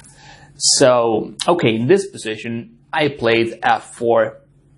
I have to say that my position was so good that even after playing the move f4, I still have good chances here. So my opponent took rook on c1. I played rook takes c1. And now he played the move queen to d8. Well, of course he can't move the pawn on e5. If he takes the pawn on f4, then we have a lot of tactics. Bishop takes f6 looks very good, but my plan was to play knight takes pawn followed by queen takes f6. The move my opponent played is better, queen d8. And now after queen d8, I played f takes e5. I could also consider bishop takes e5, but I wasn't sure after knight d7, or even pawn takes a3 for that matter. If I take on f6, he can play queen takes f6, and it looks better for white. But look at this pawn on a3. This pawn shouldn't be here in the first place, because I played this f4 move. So, one more time, here we see the unnecessary counterplay for black. So, coming back to this position, there was a pawn on e5, queen to d8. Here I played f takes e5. At this point during the game, I realized I made a mistake. So I was trying to play direct moves, creating threats. So that's why I took with the pawn, and my opponent played this in-between move. Great move by black. Taking on a3, attacking my bishop on b2, and now I played bishop takes a3. I don't have in-between moves. If I take on f6, he takes on b2. That might be even winning for black. So bishop takes a3. And now my opponent played queen takes d3. Another great move. If he moves the knight, then, well, with the bishop on a3, even queen takes d8 and knight d6, that looks too much. But my opponent found 2-3 in-between moves, and now that position is far from clear. I'm so disappointed even now after analyzing how bad f4 was. Look at the counterplay black has in this position. Even a small mistake, I can even lose this game. All of my pieces are hanging. He's got good pieces on the king side. My queen can barely move. So queen takes d3. I remember in this position I spent like 20 minutes trying to find the best continuation for white. And I realized I couldn't move my bishop. That would be too slow. And I took the knight on f6. That's the first step. And the reason I took it's because queen takes a3 is the only move for black. And that's a concept I really like. When you have forced variations, that means you're usually in the right direction. And after queen takes a3, I played rook f1. So here we have a position where I'm still attacking on the king side, but if I don't do it properly, then black is just going to win because he's got two passed pawns on the queen side. So that's why I played rook f1. The engines like rook d1, but I wasn't able to analyze all the possibilities, and I felt my rook on f1 was better. I mean, I've got a pawn on f6, so I thought I would have more tactical possibilities with the rook on f1. And it's also true that with the rook on f1, I won't lose the rook. If I have the rook on d1, that rook there might be a target. But if I keep all my pieces together on the king side, I won't lose any of them. And I was also running out of time. I also remember that because by the time I played f4, I've spent so much time on the clock already. So here I was running out of time, so I had to play practical moves. And I think rook f1 is a practical move. And here my opponent played g6. So after this, I play knight h6 check, king to f8, and now this is the critical position. We could do an exercise here. Of course, the move is knight takes f7. It is the only real move we have. If I play this, he can just play h5, and black wins. Knight to e5, queen c5, and it's game over. This is the only real move we have to consider. But I think you can pause the video and try seeing the outcome of knight takes f7. You can also see what black can do, because he's got at least 2-3 possibilities after knight takes f7. So you can do that, and once you've got your analysis, you compare this with the video. So here I played my only chance, knight takes f7, and I do it before he plays something like queen c5 check and queen here. If he trades queens off, the game's over. My knight is in the corner, he's got two passed pawns on the queen side, so I have to do it even if I don't want to. I have to sacrifice a piece here.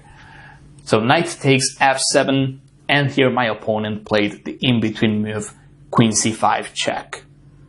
Well, this is an easy variation. If king takes, I just take on h7, and then I play. It's not checkmate yet because the knight's here, but I can take the bishop, or I can also play f7, and that wins because I have queen here next. So after knight takes f7, the other move I was analyzing is h5. I'm not sure if my opponent saw this move or not, but the trick is, if I move the knight now, then queen c5 check, and black wins. After knight e5 or after knight here. After both moves, queen c5, and black wins a piece. So, after h5, white has a winning move, and I'm glad I saw this move during the game. It's also the only move to win, knight to h8. And after knight h8, I attack this pawn, f7 is also coming next, and black is defenseless. So after knight takes f7, my opponent played queen c5 check. First I played king h2, and now my opponent played the move queen to h5. He gets the queen trade, but I'll also have two passers and I still keep a strong attack. So his best chance here was to play h5, but I've seen knight h8 before, so if it was working on the other variation, it is also working here, and then white wins. Okay, so he plays queen h5, queen takes, pawn takes, and now I played knight d6. This is best square for the knight, attacking two pieces at once. I'm always making sure I keep the initiative, so rook here. I'm quite interested in taking this bishop. Of course, my bishop is going to be better than his knight in a position like this. Rook takes b7, and now the last exercise we have in this chapter. And I'll give you two options. Choose between rook d1 and e5. If we use an engine, we'll realize they are both likely to win in the long run, but we always need to look at the practice point of view. So take your time, and then in 5 seconds I'll continue talking. So in this position, I decided to play rook d1. There's only one difference between e5 and rook d1. If I play rook d1 first, then there's no rook d7. And what I realized during the game is that he can't stop e5. But if I play e5 first, then rook d7, I can't activate my bishop yet. It's going to take a lot of maneuvers to get it done. And he can easily blockade my pawns. And as white, I can't play random moves because he's also got two pawns on the queen side. So it's just not clear. However, if I play the move rook d1, as we'll see in the game, there's not much he can do. If he plays king f7 now, I play e5, I attack the rook, and after rook c7 I play bishop d5. And it's game over because he can't move his pieces. And then I can play basically whatever we want. I can even drive my king to f5. So this was the Zugzwang position I was looking for. But in order to play this, I had to play rook d1 first. After king f7, I play e5. If he plays something else, for instance, if he plays rook here, I can even play rook d6 or e5, and again, bishop d5 is likely to happen. So in the game, my opponent played knight c5, rook d8 check, king here, e5, attacking the rook, preparing bishop d5. So this is basically lost. He played rook d7. That's not stopping bishop d5. And now black had to play rook takes d5. Of course, if he plays this, I can even play rook here followed by f7. So he took, rook takes, and this is hopeless for black. His pawns are just too far away. If he plays king e6, I can even play rook d6, and if he takes, I play f7. So this game taught me a lot of things, and as I said before, analyzing your own games is not the only way to improve, but you have to do it. You can't improve without analyzing your own games, because we all make mistakes, and if we pinpoint our mistakes, then we can see what we can do better. Okay, so now I want to show you guys a game of mine I played this year against Super Grandmaster Tibiakov. I was playing black, and the game started with e4. I played e5, knight to f3, knight c6. Tibiakov is known to be an Italian player, so he played bishop c4. And here I played the move bishop c5. This is the main line for black, although there's another interesting possibility, which is knight f6. I know in this position my opponent was likely to play d3. However, in this position white has another move, which is knight here, also known as the FIDE lever attack. And the thing is here, you need to be aware of theory. Black plays d5, takes, and now the main move is knight to a5. If knight takes d5, here there is a well-known tactic, which is knight takes f7, king takes f7, queen f3 check, and now black has to play king e6. Black, he's up a piece, but the problem is with the king on e6, he won't survive much longer. Knight c3, knight c7 maybe, now white can castle. All he has to do is open up that position, play a quick d4, even if he is losing more material. But as I was saying, with the king on e6, there's not much black can do to survive in this position. So let me show you how the main line of the FIDE lever goes before we carry on with the main game. So as I was saying, after bishop c4, bishop c5 is the move I played. Knight f6 is playable for black. But as I was saying, you need to know a lot of theory here. After pawn takes d5, this is the main move. And actually black plays a gambit here because he's down a pawn after bishop b5, check, c6, takes. Now white has some options like bishop d3, bishop e2, bishop f1, even queen f3 is possible. And as you can see, that position is messy for both sides. It is unclear, to say the least. And just in case I didn't want to enter in a theoretical battle against an experienced player like Tibiakov. And also I prefer bishop c5 here, to be honest. The resulting positions of the Italian are usually strategic positions with a lot of ideas for both sides. And also we have positions with almost every single piece on board. So that's good for both sides. Usually the player playing better chess is the one that's going to win. Don't be surprised if you see Carson playing this line with both colors. So after bishop c5, my opponent plays c3. This is the main line. He can castle as well, of course, but playing c3 first gives white extra possibilities. I also want to mention b4 here, the Evans gambit, also well-known gambit. But against this, I had some good ideas for black. So c3 is what white played. I play knight f6, and my opponent plays d3.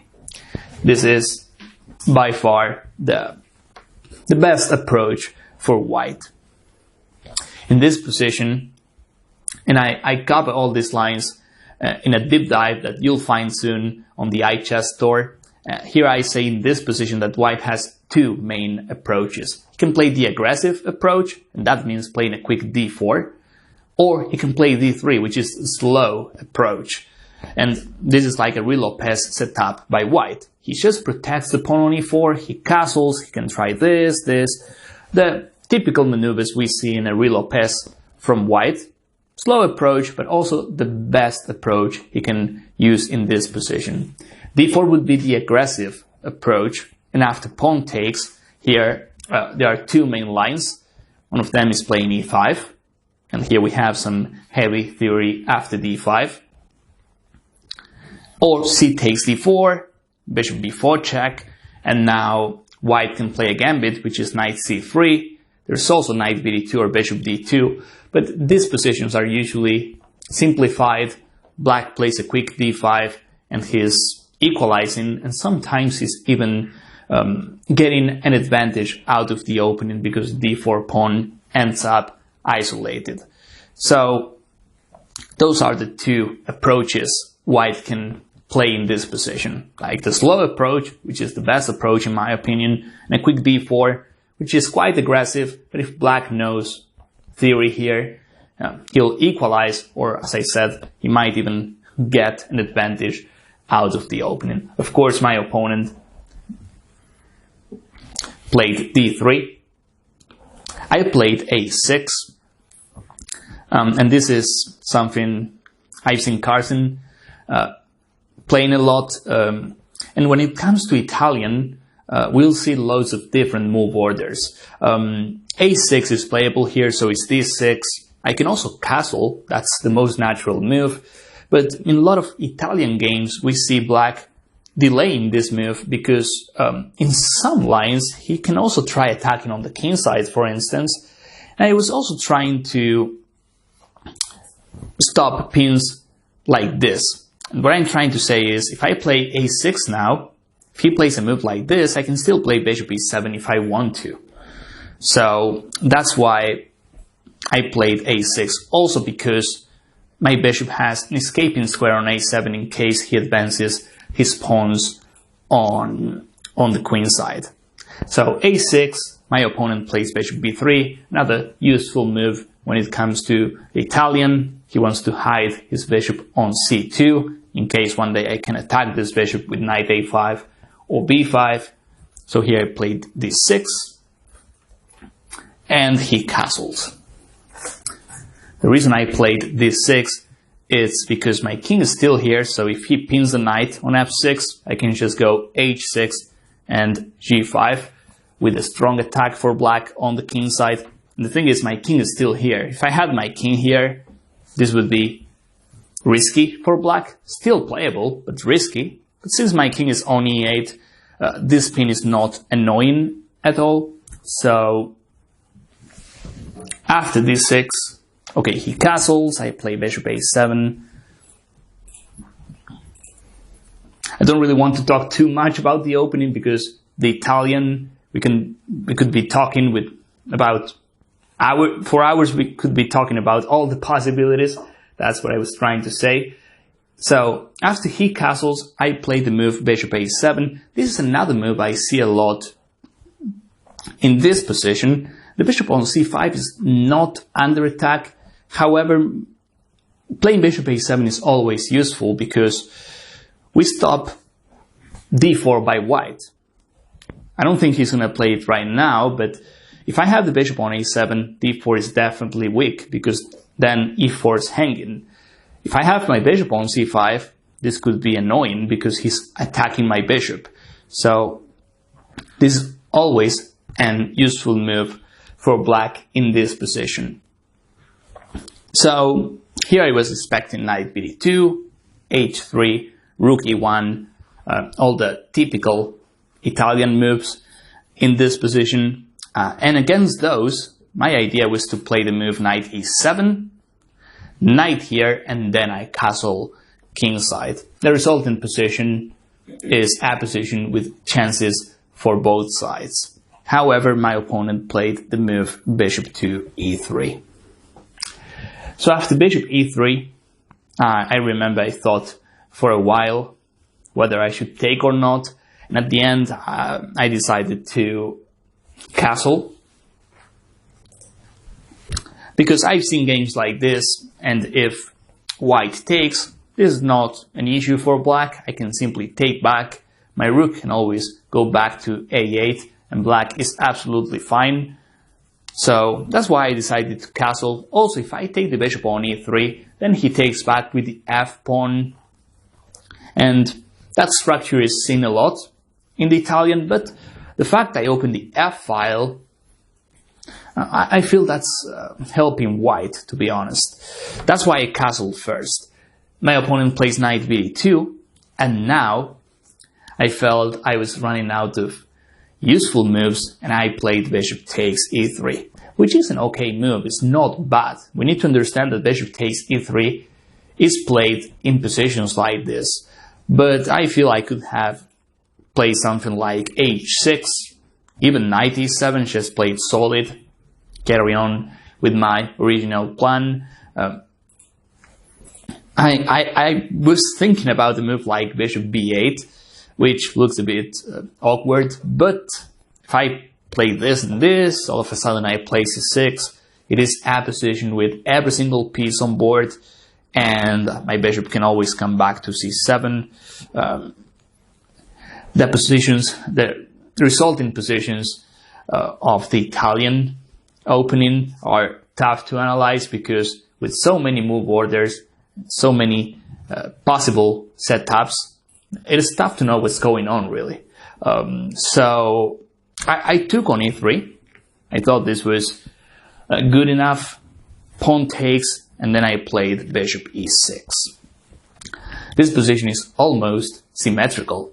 And if he takes the bishop on e6, then we'll have an equal position. I'll just move my queen to d7. I can probably play h6, double up on the f file, and this is just equal.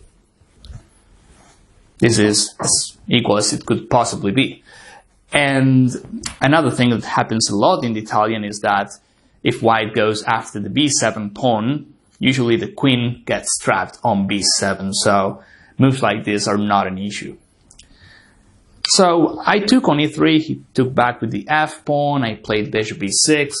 Here my opponent played a great move in my opinion. The engine says bishop takes e6, but as we were analyzing before, that's equal, easy to play for black. My opponent played bishop c2. And that is a great move. And here we see the psychological part of the game. He's also playing for a win. With bishop c2, he's placing the bishop on this closed diagonal. He's keeping pieces on board and he's avoiding more trades. So after bishop c2, I think here I made another mistake. I played d5. I don't know what I said, another mistake. So far, I played good moves. Here, d5 is the first real mistake of this game. It makes sense to open that position up. I'm occupying the center. It looks like I have a great position here, but think about this. This bishop on c2 is not doing much now. Even if he plays d4, as long as I don't take, this bishop on c2 is gonna crash into e4. So by playing d5, I'm fixing his pawn structure, and potentially this bishop on c2 is going to be powerful. And as we will see in this game, he won because that bishop on c2 was a helpful piece in the attack. So instead of d5, how about playing knight here, and just carry on playing on the queen side maybe. Just playing a slow approach. He's got the f file, yes, but I also got a great pawn structure. My bishop is a bit better than his, so definitely d5 was a bad move by me, and it shows that I wasn't understanding that position as well as my opponent did. And if you look at the move, it doesn't look bad. In fact, if we analyze this with an engine, black is still close to equality. He's not losing by any means, but I'm definitely helping his pieces improve. Later on, I've been doing some research on Italian games. It was not this position, but I've seen some games by Michael Adams and playing positions like this. And by analyzing those games, I can tell this maneuver is just fine for black and the game is equal. So d5, first mistake in this game, he took. Now I took with the knight. Now he plays queen e2. During the game, I was thinking maybe queen e1 is also interesting because then he can drive his queen to the king side. But queen e2 is also fine. Then the other rook is ready to come to e1. And of course, the only move he won't play now is e4 because then there's a fork. And also I've got the f4 square for my knight. So queen e2. And another mistake I played here, f5. This reminds me of those videos where I say attacking without proper development. Well, that's exactly what I'm doing here once I play f5. I can still develop my queen, try bringing my rook into the game, but already my position is not easy to play. He's not going to play e4. I think d4 is the move I'm concerned about here. And I also thought that if I move my queen to d7, then moves like this are also possible. h7 is a target, my bishop too. If queen d6, I saw knight c4, knight e4. So yeah, my position is not easy to play, but I think with f5, I'm just over pushing my position for no reason. So d5, f5, pawn moves. Clearly in this game I should have considered other moves instead of advancing my pawns too much. And here he thought for a while before playing e4. This is a tough move too, because it allows knight f4. But the thing is, after knight f4, which is what I played, he simply plays the move queen e3, and now look at my center. It is falling apart. I don't have extra pawns to support my center, and this knight on f4 is also a weakness. This is not a great outpost for my knight, and all he has to do is bring his rook. One day he's going to play d4 and this bishop on c2, which 5 moves ago it was not doing much. Right now the bishop on c2 is going to decide the game.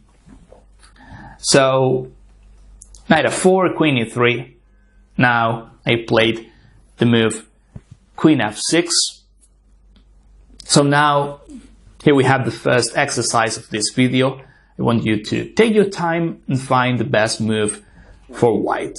You've got too many options, so be careful and try, as I always say, try to find precise moves or long-term plans as well.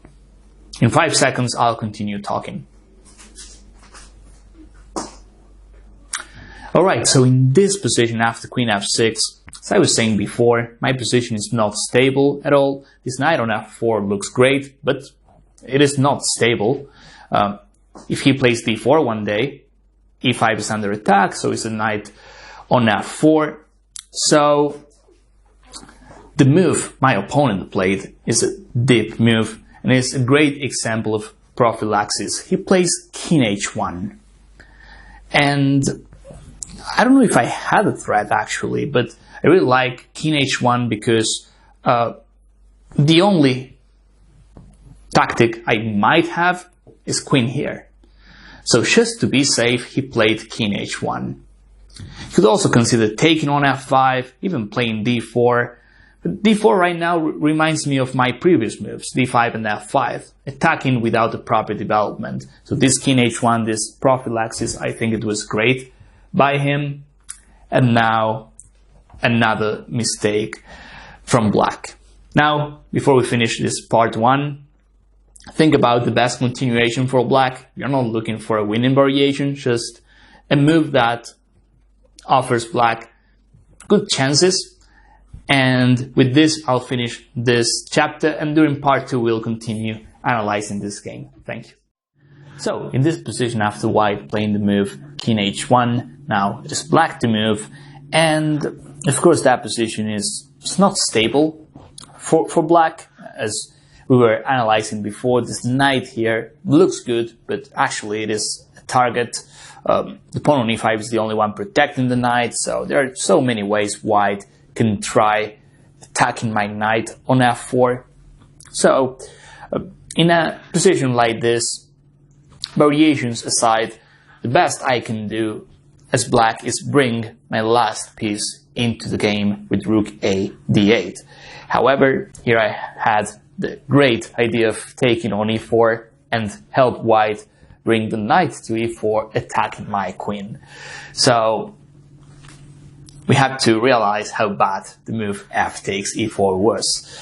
I thought that here I could get away with it by playing queen g6 with the checkmate threat on g2, but now he played the simple rook f2, and all of a sudden I'm close to losing in this position. This is a great move, by the way, because it is protecting the pawn, it is also guarding the bishop on c2, so d4 is going to be even more powerful now. My queen is a target, the knight on f4 is a target, and the last move I played couldn't help white more, because now he wins a valuable tempo, taking on e4, attacking my queen. So f takes e4 was probably the worst move I played in this game. I am attacking, but my attack is not good enough. So rook f2, now I played rook a d8, and here he played rook a f1. Here we see some more prophylaxis from my opponent, because rook af1 is bringing the last piece into the game. He can also consider the move knight takes e5. This move wins a pawn, attacking my queen, and after knight takes, he plays rook takes f4. But my opponent didn't want to offer me any counterplay. So I really like the way he played here, bringing the last piece into the game, and now I found nothing better than playing the move knight to d5. Of course, I can also consider taking the pawn on a2, but we know that move is not likely to work. I can play b3. My bishop is trapped there. I have no targets. Most of his pieces are well protected.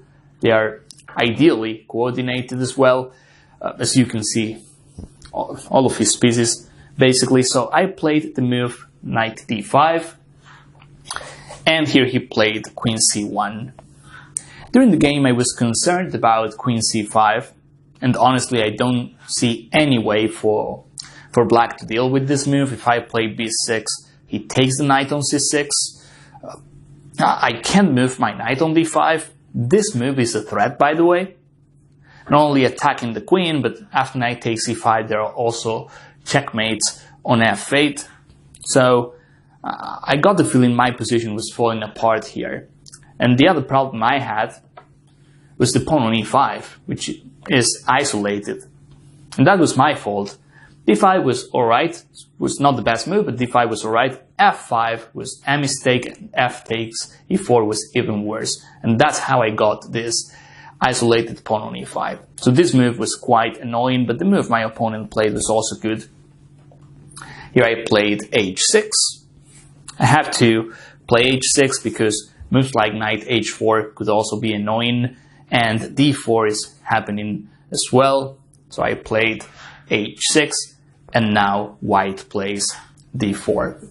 It was a bit frustrating because I knew d4 was going to be played, but there was nothing I can do about it. So he does play d4, and now he's got a lot of discovered moves with his knight attacking my queen. So I decided to play this move. The game is not easy yet. I mean, the position is much better for white, but he has to be careful. I mean, winning a pawn is not going to be enough, because I still have some counterplay. And as you can see, there's still loads of pieces on board. So my opponent plays the move knight c5. I really like it. Attacking my bishop, attacking the pawn on b7. And even if he gets this bishop, that's going to be enough, because my king side, especially the h7 square and the g6 square, are quite weak. You can even try one day entering my position via h4. So after knight c5, I couldn't allow knight takes e6. Therefore, I played bishop c8. And now he played d takes e5. So right now he's up a pawn. That's not his biggest advantage. Another great advantage white has here is not only this diagonal, but even a move like bishop b3. I didn't know what to play against this. This pin is so powerful in connection with these two rooks targeting my rook on f8. This is close to being resignable for black. So d takes e5, that gave me some room for maneuvering, and I played the move queen c4. That position is a bit chaotic, and that's good for me because that's the only chance I have here. But looking back, I would just play queen f4 right now. I know I'm down a pawn, but if I trade queens off, I might have some drawing chances at the end. This pawn is not as strong as other pieces from white. So this move was another mistake. Queen c4 just relocates his knight to b3 and d4, and now I decided to play queen f4. Okay, so here comes the second exercise of this game. And I also remember at this point my opponent spent like 20 minutes thinking about his next move. He was not only thinking about his move, he was probably deciding whether to take queens or not. Taking on f4, it is safe and white keeps an extra pawn, and maybe he has something else. Maybe he's got tactics already. So it's up to you. Take your time, and then you compare your analysis with this video. I'll do a little pause of 5 seconds, and then I'll continue analyzing. So in this position, after queen f4, my opponent played the move queen b1. And this is a great move. I think white has to go for the kill right now. If he trades queens off, he's offering me enough counterplay. And white, of course, is much, much better. The extra pawn still counts. But as I was saying, my drawing chances are higher here. It only takes one mistake and white can lose all the advantage. So the move queen b1 is much, much better. Because my queen on f4 is not doing much. It is actually a target. With the queen on b1, we have a battery here, so his attacking chances on the king side are very good. Of course, it would be much better if it was the other way around, but basically he's not trading queens off, and I don't know what to do with my queen on f4 right now.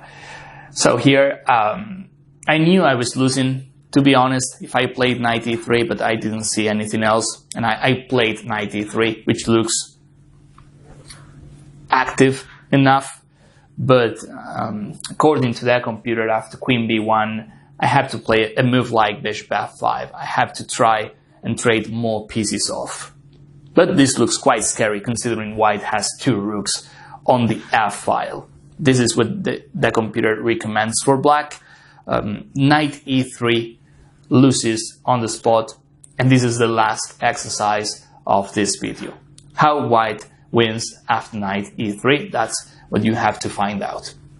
5 seconds, I'll reveal the answer.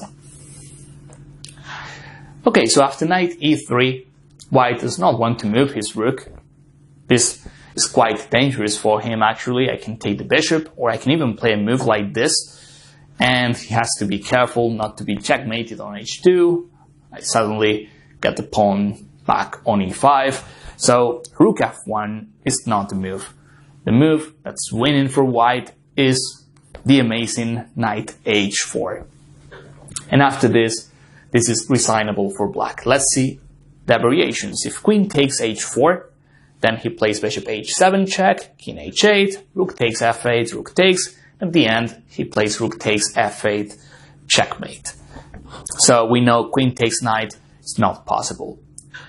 If I play this, we'll see knight takes f1. It's a little bit more complicated, but still winning for white. Rook takes f4 is not that accurate because I play rook takes. Instead, he plays this move. And now we understand why queen b1 was powerful. This in-between move is winning for white. If this, he takes the queen on f4 with check, and if this, just plays this move. I have to take the bishop, and now he can afford taking both queen and rook, and that's a double check.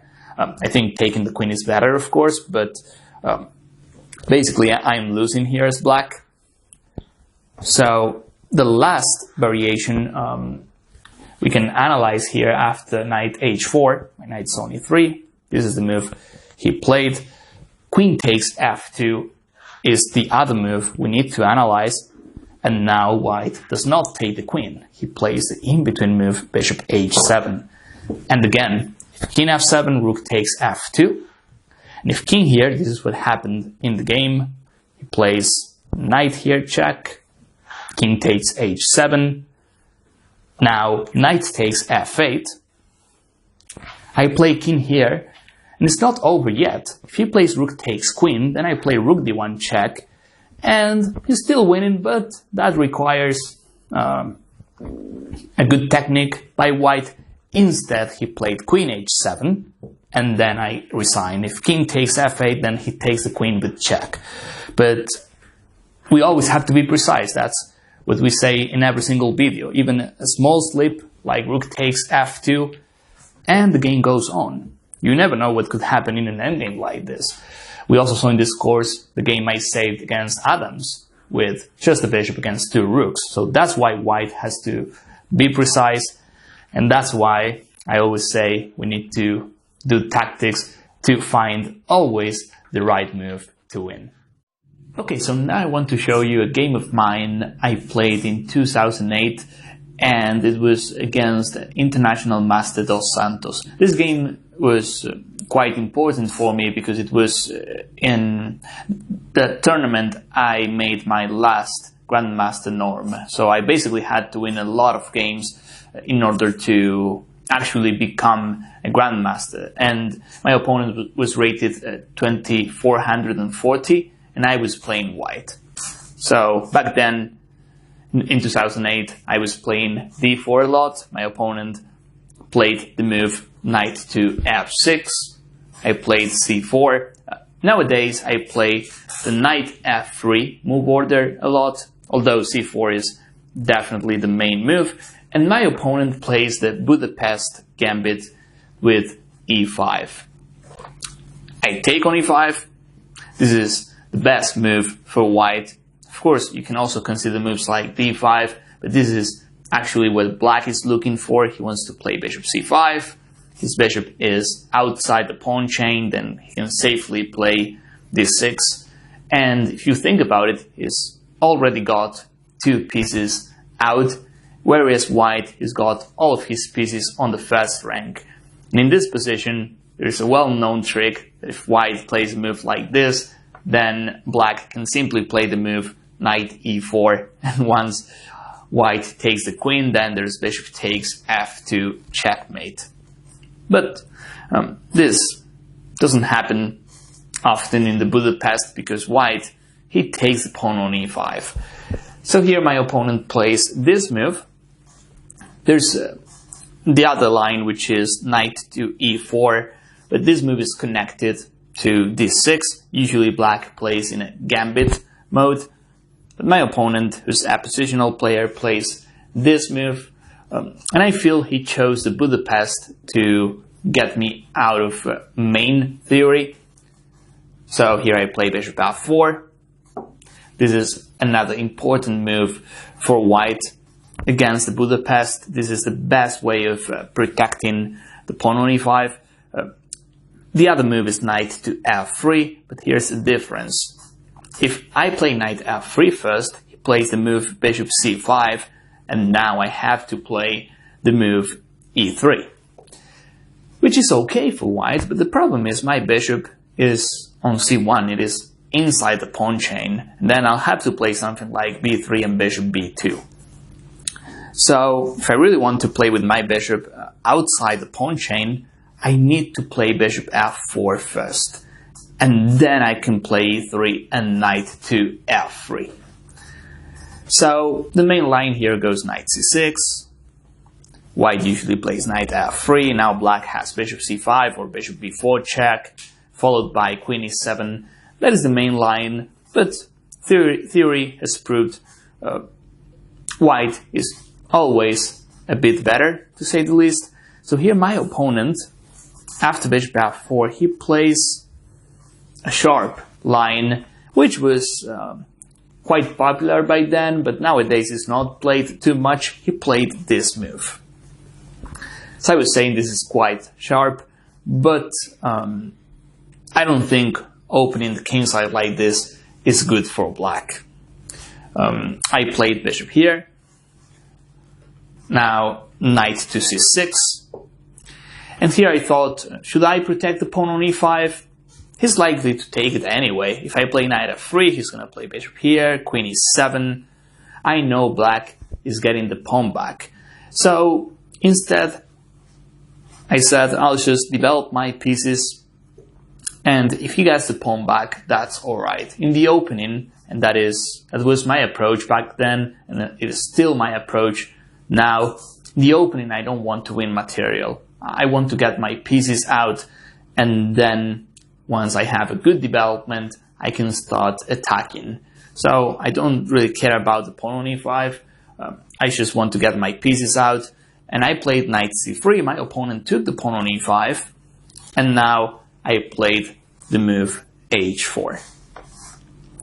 In all honesty, I had no idea about theory in this position. I just knew that This move was weak enough, and if I start attacking on the king side right now, he won't be able to castle there. And if he does, then I'll have a strong attack on the king side. So that's how I found the move h4.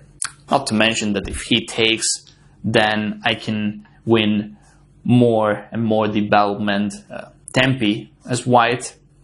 If you think about it, he can take this pawn, but if he takes on b2, then I play queen b3, and all of a sudden I trap his knight. So I felt I had to play power chess because of the moves black played in the opening. So after h4, my opponent didn't take the pawn on c4. Actually, after this, I can take the pawn on g5, but e3 is also quite powerful. And if knight takes b2, as I was saying, queen b3 traps the knight. And if he goes back, well, I can just take on g5. I can play knight d5 in a lot of positions. I really like the activity white has in this line. But my opponent didn't take the pawn on c4. Instead, he plays bishop here. I played e3, protecting the pawn on c4. Now I feel this is a real threat, because if I manage to take this pawn, we'll just play in a normal game with black's king side being absolutely destroyed. So that's why my opponent played this move. So as I always say in my videos, when you advance a pawn, you have to be extremely careful, because each pawn you advance, you can move your pawns back, and you leave unprotected squares. You leave holes or outposts in that position. So here, for instance, after this, it is true that I can't play knight f3, but on the flip side, I can probably establish a knight on f4. And why not h5? Even f5 looks like a potential square for the white's knight. So I think this was just too risky from black in the opening, and here's where I decided to play the aggressive move knight to e2. I say this is aggressive because, as you can see, this is sacrificing a pawn, which is the pawn on c4. If I go slow, if I play something like bishop e2, I've got c4 under control, but then I didn't see how to develop this knight. So that was the issue. And if I play bishop d3, well, this is playable, but of course black is interested in taking my bishop and play with the bishop pair. So that's how I just played knight to e2. If he wants to take the pawn on c4, it has to be now, because if he plays anything else, if he plays d6 or a6, then I play knight f4. I got my knight in a great square. I have c4 protected, c4 is under control, not to mention my knights have great outposts, and basically white is much, much better. Black has a weak king side for no reason. So that is why after knight e2, I'm just basically forcing black to take the pawn on c4. He still has a weak king side, but at least he's got a pawn in return. So after knight takes c4, I played the move knight f4. Still, I'm playing what I call power chess. I attack the knight on c4, and if knight takes b2, then I have queen b3, and he's in trouble. There's an interesting line here. And actually, queen b3 is... It was my first thought when I played this position, but it is not that precise. I know you can find the right move against knight takes b2. Take your time, and then you compare your analysis with this video. So, of course, queen b3 looks good enough. We are down 2 pawns, but we have a great attack. This knight looks trapped, but the queen is also overloaded, protecting the knight, and there's this diagonal, so black can try a move like this. If queen takes, then bishop takes c3 check, and if I move my knight, then black can take the rook on a1. Still looks a bit dodgy for black, but he sapped this change, and unless we have something for white here, there's no point in playing this. So the right move against knight takes b2 is playing the move queen c1, and now that knight is still trapped, if he plays knight a4, I take, and after bishop takes a1, I've got queen takes a1. The reason I said queen b3 is because in other variations queen b3 was good enough, and during the game I was still considering queen b3.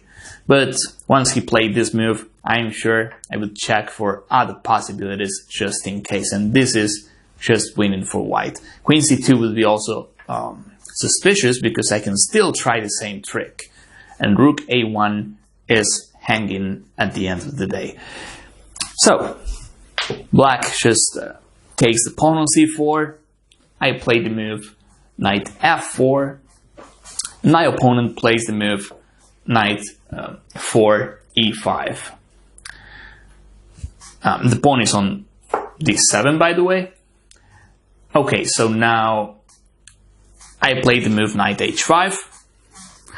I was quite happy by taking his bishop here. We know this is possibly his best defender on the king side, and I was also concerned about him playing the move h5. At the same time, if he does play h5, this pawn is going to be weak for the rest of the game, and that means he can't castle. But I really wanted to take this bishop.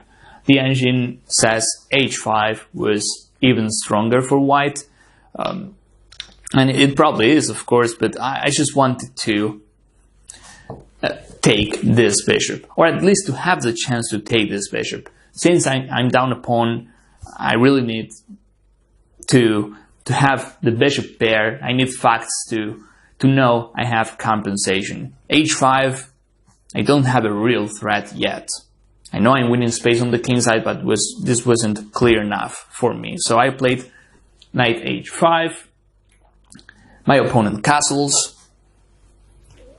And now I play bishop e2. Attacking this pawn, now black plays the move d6, protecting this pawn. And now another critical position in this game. Once more, I would like you to take your time, think about white's next move or white's long-term plan.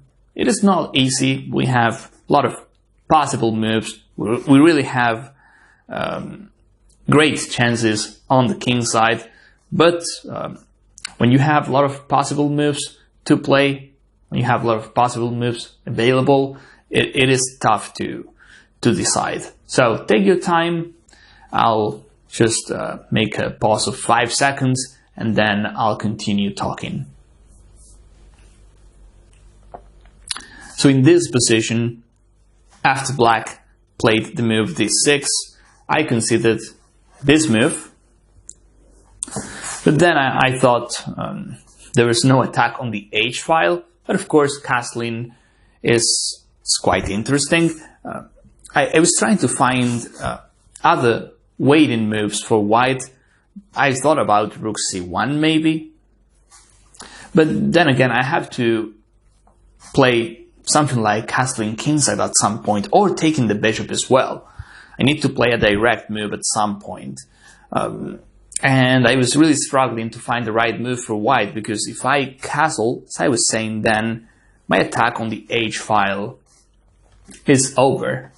And then he can even consider a move like bishop h8. And all of a sudden this knight on h5 is out of the game. So it was a tough call.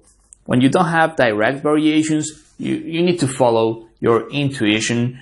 So that's how I played knight to d5. So I really felt I needed more pieces on the king side. And even if I take this bishop, I can place the other knight on h5. So I thought kingside castle could wait, but this move, at least from a practical point of view, was better for white. He played the move bishop e6. I played knight df4. I got the king side under control with my knights. he played queen d7, now a castle.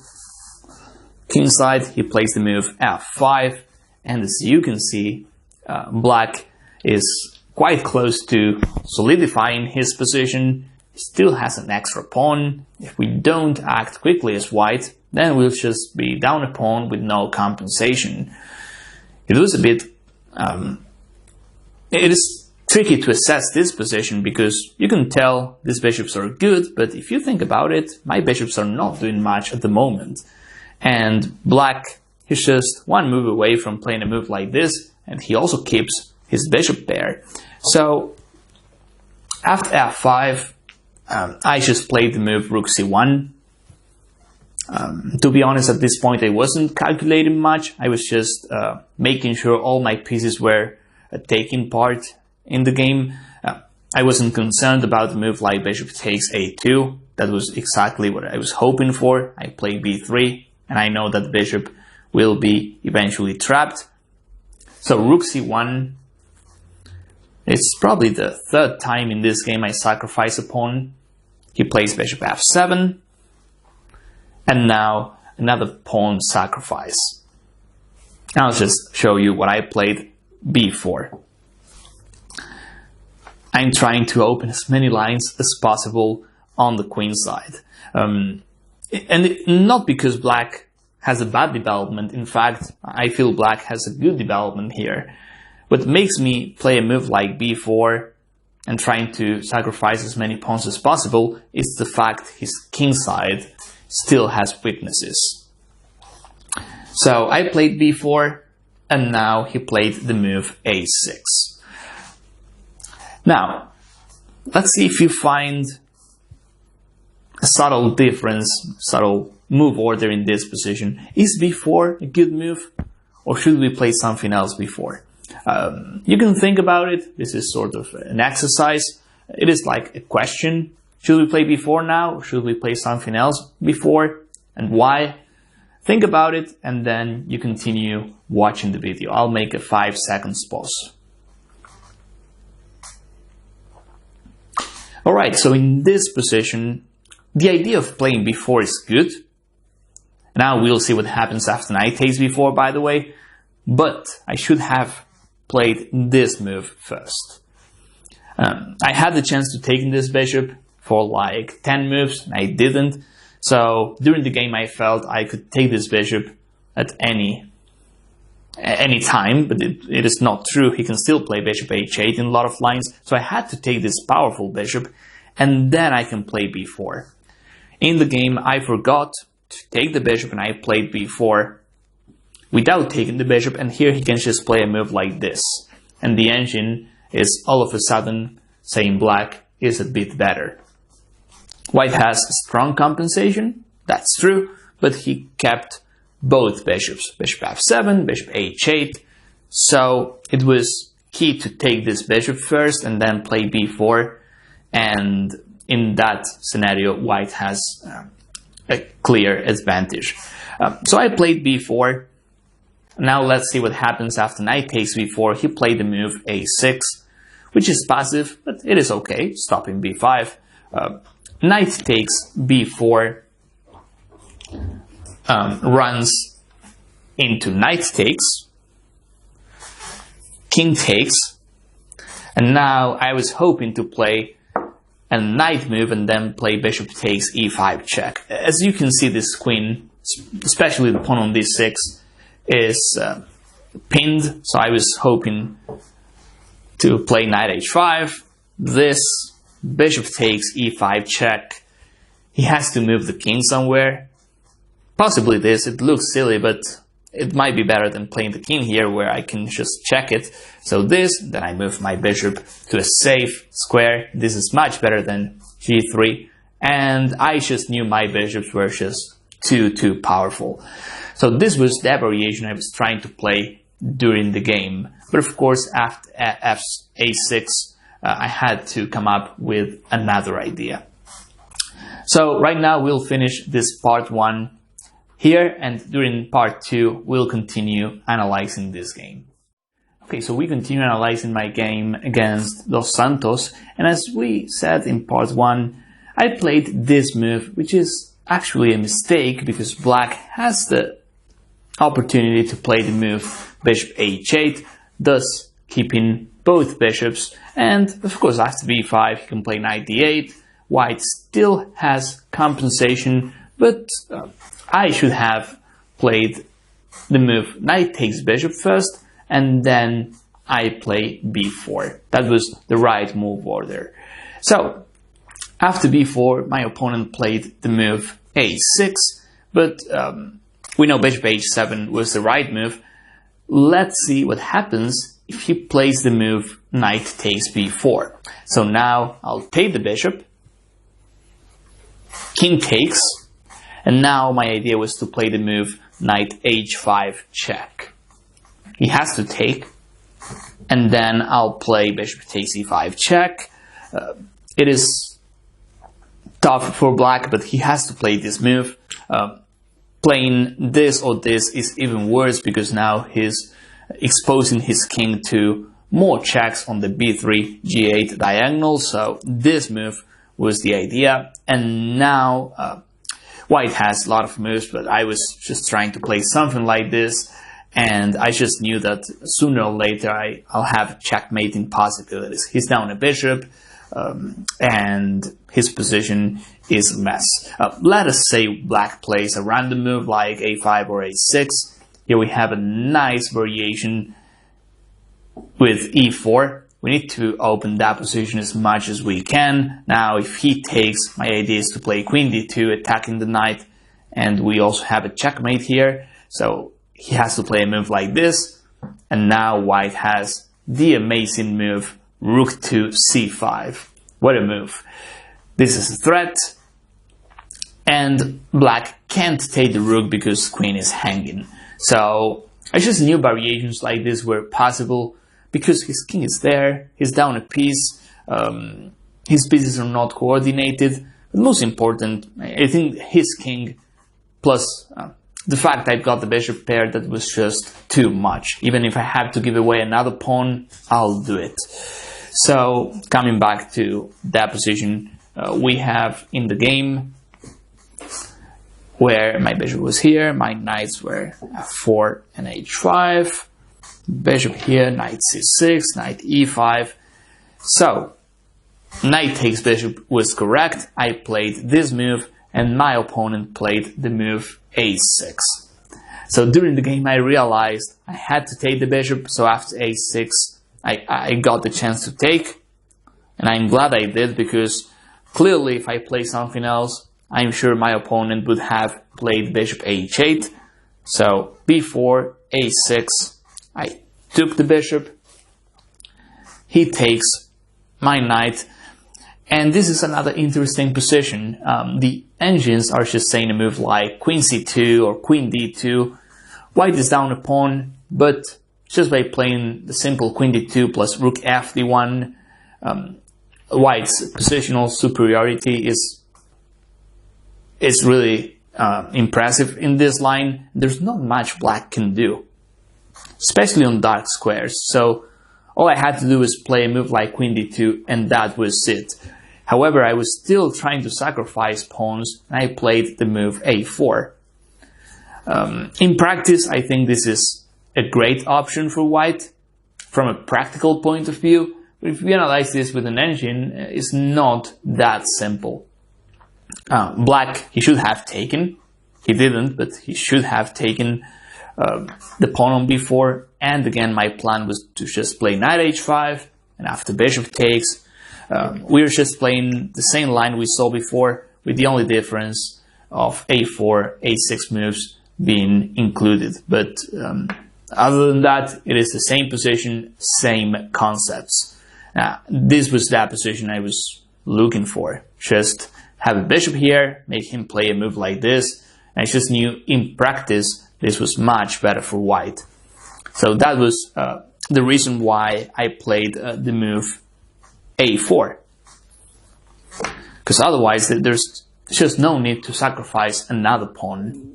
As I was saying, a move like queen d2 or queen c2, both moves were great for white. And actually this it is also protecting the pawn, because if he takes, then I can even consider queen takes c7, and he's full of weaknesses. So I played a4. He played the move rook f e8. I think the problem for black here is he's defending in a passive way. Remember what we said about defending in an active way? That's what knight takes b4 is doing. It is suspicious, but at least he's grabbing pawns. If white does not attack properly, then black has 2-3 extra pawns. At the end of the day, those pawns count. So I feel this rook f e8 is way too passive, and now I just decided to play queen d2. See, a passive move by my opponent. There's basically no chance white makes a mistake here, and this actually helped me find a solid move like queen d2. Protecting the pawn, b5 is always there. I wonder why he didn't play b5 right now. He's gonna take, he's gonna play knight d8. But opening that position is what white has to do. Perhaps I just wanted to improve my pieces, maybe playing something like queen c3, attacking the king, and then b5 is going to be stronger. So maybe that's the reason why I played queen d2 first. Not to mention rook f d1 is also coming next. This reminds me the quote that Karpov said, "The threat is stronger than its execution." So b5 is there, there's nothing he can do to stop it. And here, if I improve my pieces, as I was saying, he might be losing a pawn. I'll play b5 at the right moment. So queen d2, he played the move knight d8. I played the move queen c3. Even the engine is saying rook f d1, bringing the last piece into the game. But queen c3 was also enticing here. Rook c8. And now I decided to play the move knight to d3. As you can see, I'm targeting the knight on e5. Has basically only one way of protecting it, which is moving the queen. He played queen e7. If he plays knight d c6, then this is the right moment to play b5, and basically he loses a pawn on e5. It's not really the pawn. What really matters is his king and the bishop pair. So takes, takes, I move my knight, I take on e5, I play bishop takes e5 next. That's hopeless for black. So after queen c3, my opponent played queen e7, and here we have the last exercise of this video. Take your time, find the best continuation for white. In 5 seconds, I'll continue analyzing. Okay, so in this position, I just knew that taking the knight on e5 was good, because even if he retakes, there are some pins going on here. I really wanted to take on e5 with my knight, because then I keep both bishops. But I also saw that there's no rook on f8. These two pawns are way too weak for my taste, and that's how I found the move e4. And it is about using concepts. There's not much we need to calculate here as white. And after e4, I think it is almost resignable for black. There's not much he can do. He's gonna lose this pawn as well, because we know the pin's still there. This is precise. I could also take, as I was saying, but if I take and I continue with e4, it's probably the same concept, because f4 is not possible. I've got bishop takes f4 at the end, but I think I need to play e4. Whether it's taking on e5 first or not, but e4 has to be played at some point. My opponent took. Again, if knight here, I play b5.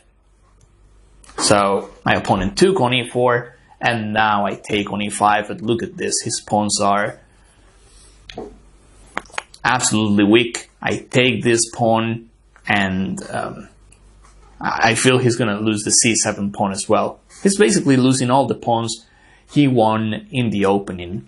I was glad when I got this position, because clearly my opening approach is paying off right here, with my development, my attack, and his weak king. So bishop takes, he played bishop e6.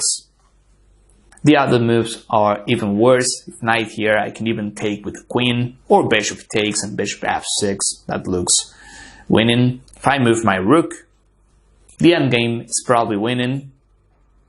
It is winning. Queen takes c7. But here I might just play something else because his king is weak enough. So he played bishop e6. Bishop takes e5 check. King f8. Now I played bishop f6, attacking the queen, queen f7, and now the last trick in this position, queen c5, king here, and now I decided to play bishop h5. This wins material. This game I had to win because I was fighting for my last grandmaster norm, so that's why I played bishop h5. It is a bit greedy, but at this point I wanted to win some material. Maybe I can play something else, considering how weak his king is. Maybe this. I can just go for the checkmate, but I just wanted to win the rook, and I know with the extra exchange that's good enough to win, so queen takes. If he plays queen f8, I can just take the rook. My queen is protected, so queen takes, bishop takes e8. Let's see how this game finishes. We're just few moves away, b6, queen here. The only counterplay black can have in a position like this is trying to trap my bishop, but I still have squares to go to, and if he moves the knight, which is what he did, then I play bishop c6, and I get another pawn. So this is what happened. Bishop takes, bishop f7, check, king here, bishop b1 just to be safe. Rook here, black tries attacking, but I just played this move, trading queens off, and black's attack is over. He's down the exchange, he's down a few pawns, therefore my opponent resigns here. Okay, so now I want to show you a Sicilian game where we'll see how to punish careless play in the opening. The game was played between Wei Yi against N. Hast. And in this game, white plays e4. We have a Sicilian, black plays the move c5, knight to f3. Black decides to play e6, also known as Paulsen Sicilian. White plays d4, the main line, c takes d4, knight takes, and black plays the move knight c6. This is also known as Paulsen Sicilian Taimanov variation.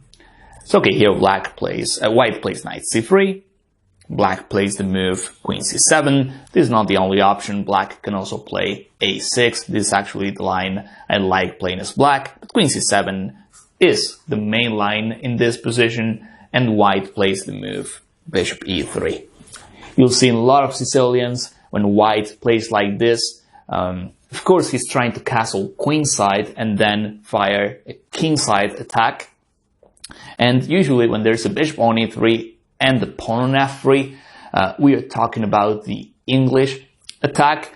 But for it to be an English attack, we need the pawn on f3 and the kingside attack. And as we'll see in this game, we won't have an English attack because after a6, white decides to play the move queen f3. Usually queen f3 is not played that much against Sicilian, but in this specific move order, queen f3 happens to be the main line. So here black plays the move knight e5.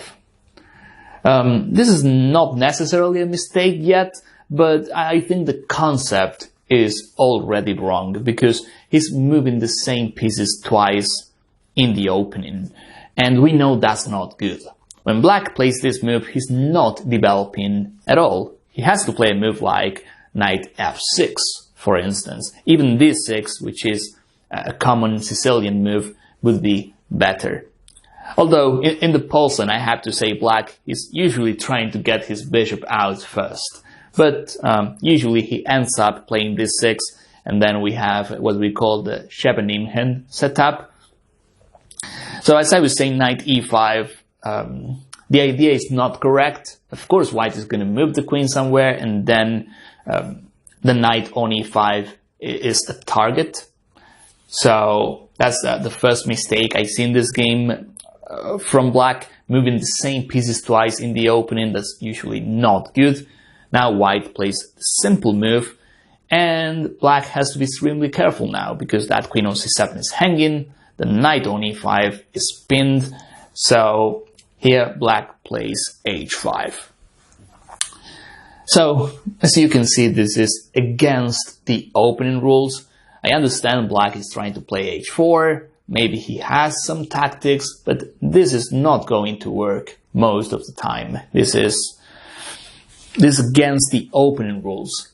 Without a proper development, you can't attack, especially if you're playing black. In the opening as black, you can fight for the advantage, but usually you need to equalize first, you need to get your pieces out first.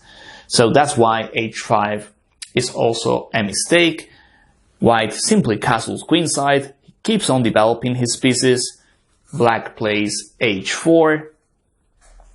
White simply plays queen to h3. That queen is safe there, then f4 is probably coming next. And look at this position. White has got most of his pieces out, and black still has most of his pieces on the first rank. This is not what we're looking for when we play an opening. So black plays b5, and again he's attacking, he's just moving pawns without having a proper development. So after b5, white plays f4. Now black has to move the knight. This is the third time black moves the knight in this game.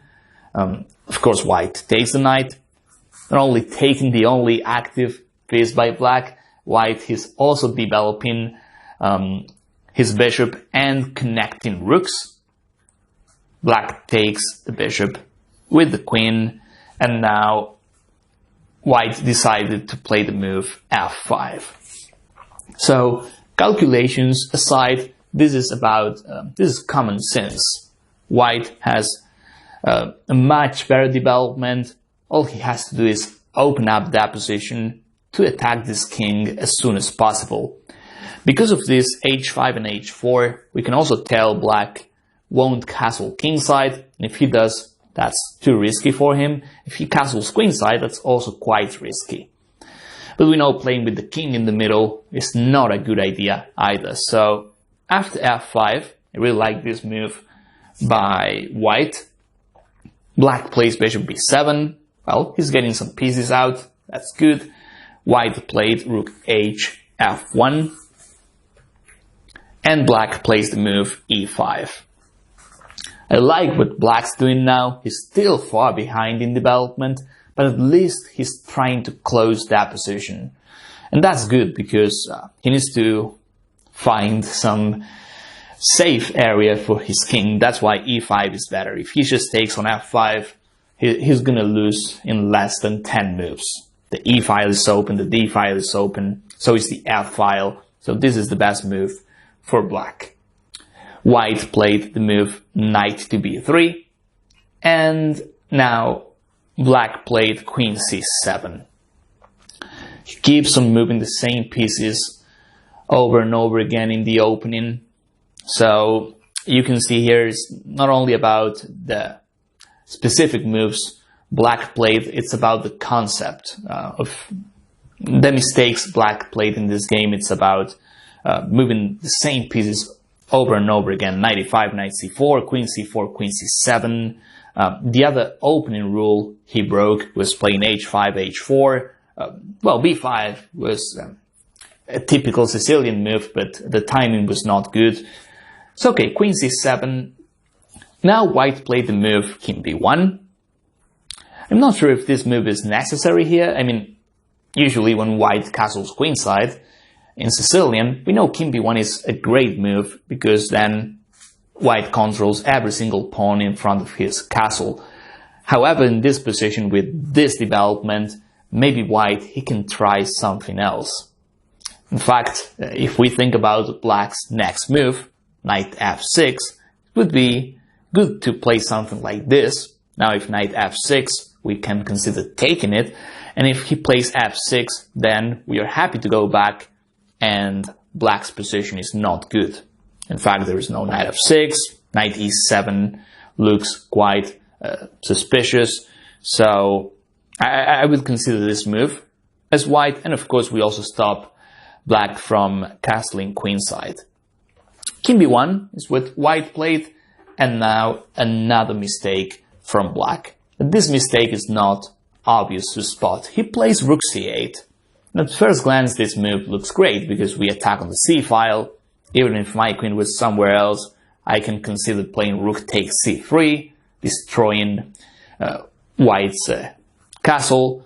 So this looks like a natural move. Again, black had to develop his pieces. Knight f6 was his best option, and that position is not clear already. I mean, black is just 2-3 moves away from finishing his development, and he's also targeting the pawn on e4. He's got the bishop pair, so knight f6 was required, and it is such a natural move. It is developing a piece. Black played the move rook c8, and here is where white punishes black for his careless play in the opening. Pause the video, try calculating as much as you can. As I always say, imagine this is a real game, then you compare your analysis with this video. I'll just do a little pause and then I'll continue analyzing.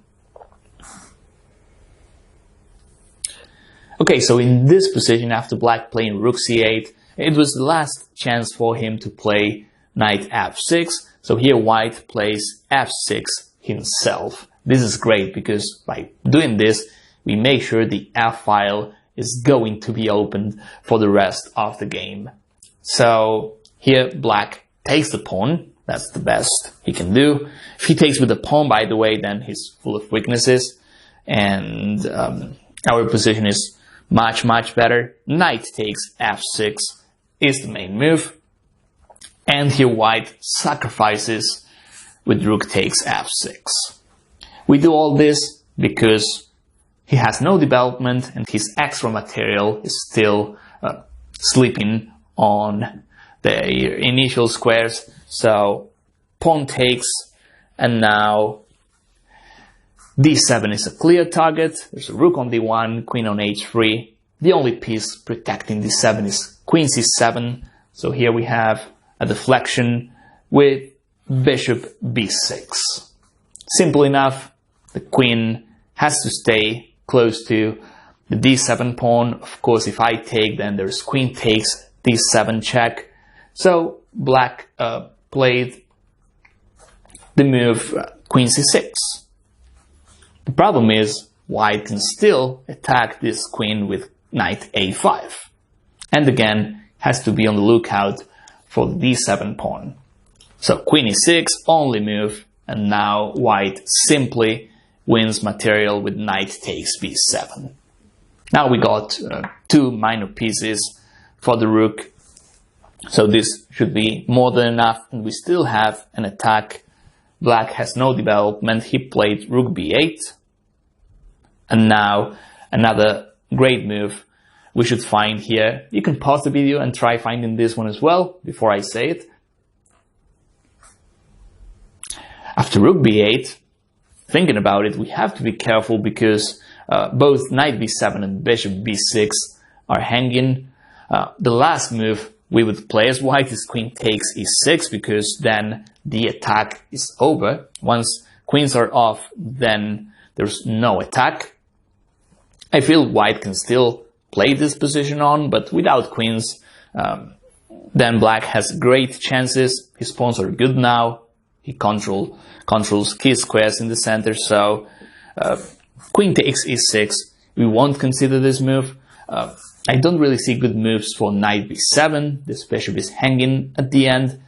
What we need to do as white is bring more pieces into the attack. So knight d5 is the move. And I like this move, of course, because then moves like knight c7 are now possible. So after knight d5, let's analyze some moves by black. How about queen takes h3? If he plays that, then we have checkmate. We don't even need to take the queen on h3. We have the in-between moves we usually like knight c7, king e7, now bishop c5. Let's see how this checkmate is. Black can play d6. And now we got the amazing rook takes d6. Believe it or not, black is defenseless and checkmate is coming soon. Even if he plays a move like rook takes b7, then we got a move like rook d1 checkmate, or even rook d3, rook d2. All of these moves are checkmate, and there's nothing black can do here. I know this looks like fireworks, it looks like it's not going to happen in real games, but trust me, this happens in real games too. And it all has a logic behind this. And the logic is white has a powerful development, black has no defenders, so things like this can happen, especially in Sicilian. And of course there was an in-between move where we don't even take that queen on h3. The other line we can analyze here before we finish this variation is after rook takes d6, if he plays f5, then there is another checkmate here, which is knight d5, king here, knight f6, king goes to e7, and now we have rook takes a6, and this is another checkmate. Wow, it's incredible how all these knights are controlling key squares, and there's nothing black can do about it. So, coming back to the main position, where white plays knight d5. So there's a knight on c3, the rook is on d1, pawn is on h6, and queen is on h3. After this move, we play knight to d5, and the other move we have to analyze is the natural move rook takes b7. Of course, this is what our opponents are going to play. They take a knight, they are up this change, but now, since black didn't trade queens off, we play queen c3, and this move is not easy to stop. I mean, he can play queen c6, which is what he played, but now we have another deflection. The queen is overloaded, protecting too many things at once, so knight takes f6, wins the game on the spot. If queen takes, we play queen c8, that's absolutely winning. Not only we take the rook, but we also play bishop d8, or even queen takes c7, that's checkmate, even better. So black has to play king e7, and now another great move to finish the game off. If king takes, queen takes c6, and if king e6, which is what black played, then queen h3, checkmate. So I really like this example because in just one game we have multiple concepts to learn. Alright, so we continue working on middle game scenarios, and now we're looking at the game played between Klasups against former world champion Tal, and black's last move was queen e7. So before I analyze this position, I want you to think about white's next move, think about all the possibilities, and then compare your analysis with this video. So in this position after queen e7, before I analyze moves, let's assess that position first. We see black has an extra pawn on the queen side. That's what we can tell about the pawn structure. White has got double pawns on the e file, but actually the pawn on e5 is quite good. Why? Because it controls the f6 square, and that means black does not have a kingside defender. And this is a general rule when it comes to middle game and attack. As long as there is a pawn on e5, in this case white, is going to have attacking possibilities on the king side, because there's no knight on f6. So that's something we can tell for white. He's got space advantage. So now let's try talking about moves. In the game, white played the move b4. And this move, at first glance, it looks good because it's winning space, it is attacking the bishop on a5. It is the most natural move. But as we'll see in this game, this move actually it helps black relocate his bishop to a better square like b6 or c7. Think about it, black doesn't want to take the knight on c3, and if he does, then he'll be left with his worst bishop, which is bishop c8. Bishop a5 is black's best bishop. So if we think about it from a positional point of view, white, what he has to do is trade bishop c1, which is not a good bishop, and trade it for bishop a5. So a move like knight e4 was required. Then not only we're trying to play knight d6, not only we're trying to play something like queen c2 and knight here, but we are also trying to play the simple move bishop d2. If we get this trade, then black is in trouble, and therefore white has a clear advantage. It is impossible for black to deal with his weaknesses. There's also this outpost on d6, so knight e4 was simple for white, and so was bishop d2 or even queen c2. Remember, pawns, they can't go back, so each time you move a pawn, have to be careful because you create weaknesses as well. So b4 is what white played in this game. But before we continue analyzing the game, there's a variation I wanted to see after bishop d2. This didn't happen in the game, but there's one nice variation here. If black plays f6, here white can simply play the move knight to e4. We are still trying to trade bishops. We're not really concerned about the pawn on e5. Black can take. We play queen takes. Black takes the pawn on e5. So yes, black has an extra pawn, but here white can consider moves like knight here. Even queen b4 looks good.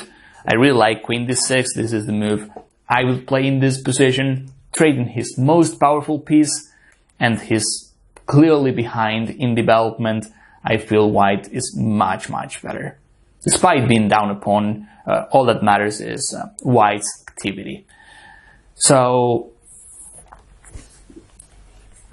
knight e4, as we were saying, or bishop d2, those two moves are good for white.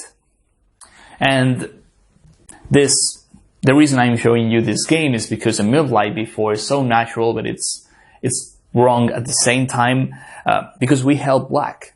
Now, not only black has a better bishop, he can also try something like a5, and all of a sudden he creates counterplay on the queen side. Before we played this move, black has nothing on the queen side, and he's struggling to find counterplay on the king side.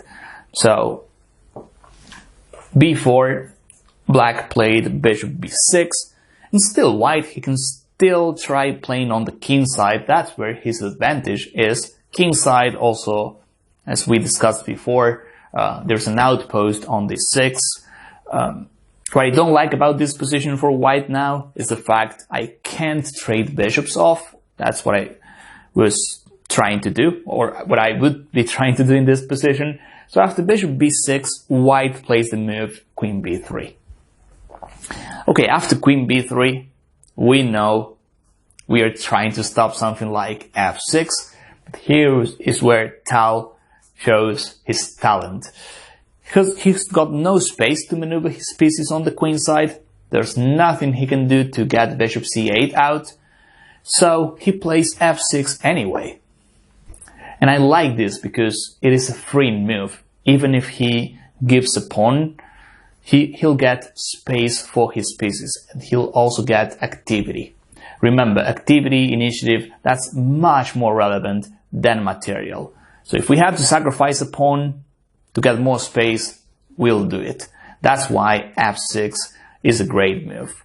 If he played something like bishop c7 or a5 or even c5, black is still with space issues. So this is definitely the best move. And in order to play this, we don't really need to calculate much. It is about common sense. Black needs to get more space. So, okay, white takes the pawn on e6 with check. Of course, black plays king h8. And now, another good move for white, I really like knight to e4. Now, we'll see why. If white takes the pawn on f6, then this helps black finishing his development. After knight takes, then the rook comes to e8. And I feel black is going to get his pawn back soon. And even if he doesn't, his position is very good because all of his pieces are doing something. And all of a sudden, white's king side has no pieces. So white, he also has to be careful here after bishop takes, king h8. If he takes on f6, he's helping black. So he plays knight to e4. I like this move. Now black takes on e5. Here's where white makes a mistake and plays the move king h1. I mean, there's a bishop on b6. I understand he wants to get the king out of this diagonal, but a move like f5 was required in this position. White needs to close that position now, because there are some tricks. I mean, this bishop on e6 is loose, protected by the queen, but we know there are some tactics here. White does not have a great development. As I said before, this diagonal is open, so is the f-file. It feels like white's development is not finished. So a move like f5, at least he closes that position, and well, the game goes on, right? Bishop d2, I can bring my rook in.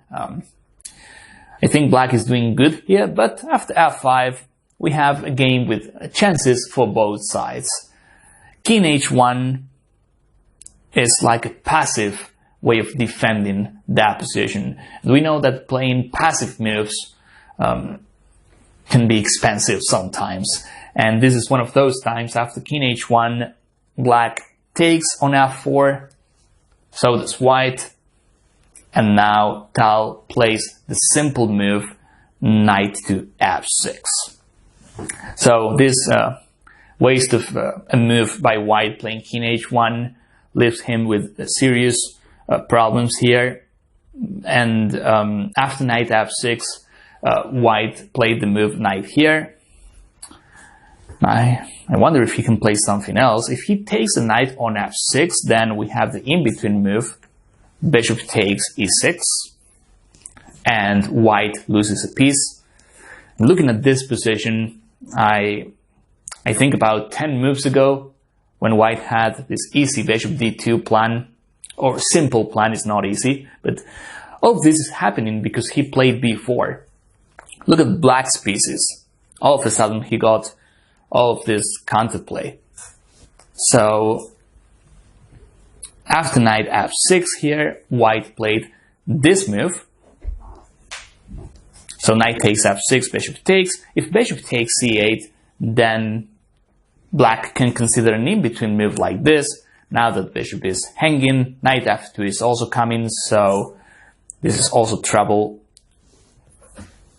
for white. So the move white played in the game makes a lot of sense. However, here black has a winning move, and that's the move you have to find. Take your time and then you compare your analysis with this video.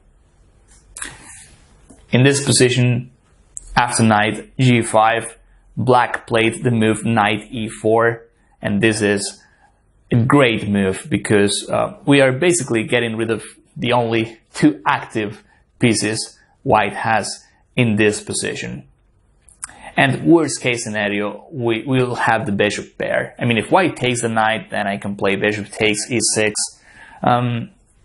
I said it was winning for black. Might not be winning yet, but it is a clear advantage. And in practice, especially in practice, I feel this is winning. For an engine, maybe after queen c3, bishop d5, white can still play on, but we know this is much better for black. So, in this position, after knight to e4, as I was saying, we are targeting his active pieces. The F file could be a problem for white as well. So after knight e4, white played the move knight f7 check. We know this can't be good for white because he's got no activity at all. He gets this change, but now it's our go as black, and we have much stronger development. Here after knight takes f7, black plays knight f2 check. Only move is king here. If rook takes f2, we don't really need to take the rook. We can play queen e1, and that is checkmate next move. So, king g1. And now, believe it or not, we don't win material with that discovered check, but we can play knight d3 check, cutting the queen off. Now the queen can't defend the king side, so king h1, and now queen e2. Tal brings more and more pieces to the attack, and now the same threat, I mean the knight f2 idea, is stronger. We've seen moves like this in other videos where it's not all about playing direct moves. Sometimes we need to add attackers. That's what queen e2 is doing. White played the move bishop b2. We know the bishop is also hanging here, but he needs to protect the rook. And now another great move by black. I'll give you, you can pause the video. I'll give you the chance to pause the video and see if you can find it yourself. In 5 seconds, I'll reveal the answer. Okay, so here black plays the move bishop h3, and after this move, this is resignable for white. There's no need to play knight f2. It was possible, but with this move, not only we protect our first rank, not only we develop a piece, we also plan queen e4. If he takes, then we have queen e4, and it's checkmate next move. As you can see, there's nothing white can do. Rook f3, queen takes f3, checkmate. So after bishop h3, white plays the move bishop takes g7. He's delaying resignation for just one move or two. King takes, now he plays bishop d5. But okay, after this, we can simply take, of course, and the game finishes in like 10 moves from this position onwards, but there's nothing white can do here. I mean, queen takes e5, even Tal he can afford playing a move like king h8, so black is up material-wise, he's got better pieces, he can bring the rook here, so there's no point in analyzing further. But the key moments in this game, the first move we saw, b4, that was a mistake by white. He had a simple plan with bishop d2, and the moment where black plays f6, that was a key moment as well. Because if we don't play f6 there, then white is going to improve his position, and with the space advantage white had, I mean, it was a now or never situation. Black had to activate his position as soon as possible. And here we see the result. Alright, so we continue working on middle game scenarios, and this example reminds me of the last video because we'll see black tries attacking without a proper development. So let's take a look at that position we have on board right now. It is black's go, and definitely he should castle.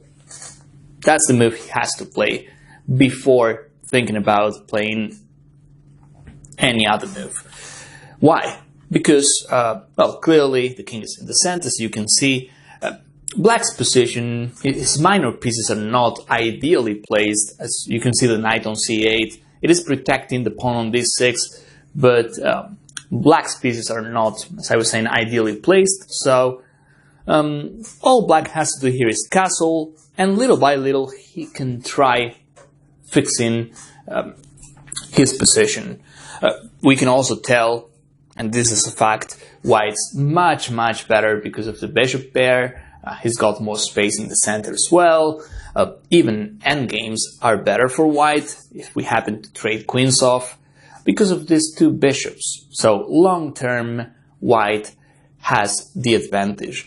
As I was saying, black, if he plays precise moves, if he castles, if he finishes his development, then all of a sudden knight b6, probably bishop b5, trying to trade one of white's two bishops.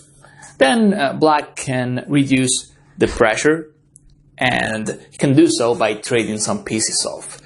What happened in this game is black played the move bishop b5 here, and his king is still in the center. So that's the concept we are discussing in this video.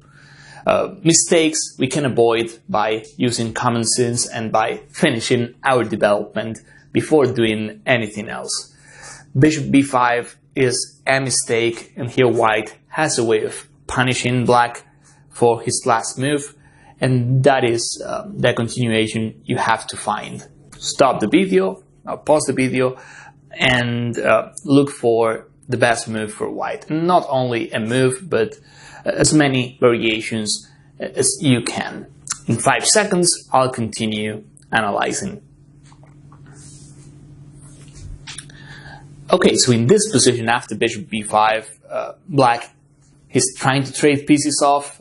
We can't move the bishop because then the rook on f1 is hanging. And if white trades bishops off on b5, all of a sudden black is doing good here, attacking the bishop on b4, is castling next move, so his position is alright. Still needs to improve his pieces, but he's close to full equality. So after bishop b5, of course white is not interested in trading pieces off, especially because this bishop c4 is much better than bishop b4 at the moment. So white here plays this move, which looks a bit risky, opening up the king side, but still a great move. We see a deflection, the queen is overloaded, protecting the bishop on b5, also taking care of the king side. So after this move, black has to sacrifice the knight. If he takes the pawn on h3, then bishop takes b5 is check. So that means black is absolutely lost. This is a check. Next move, white can play something like knight to h2, and it's game over. So here's where we need to calculate after this move.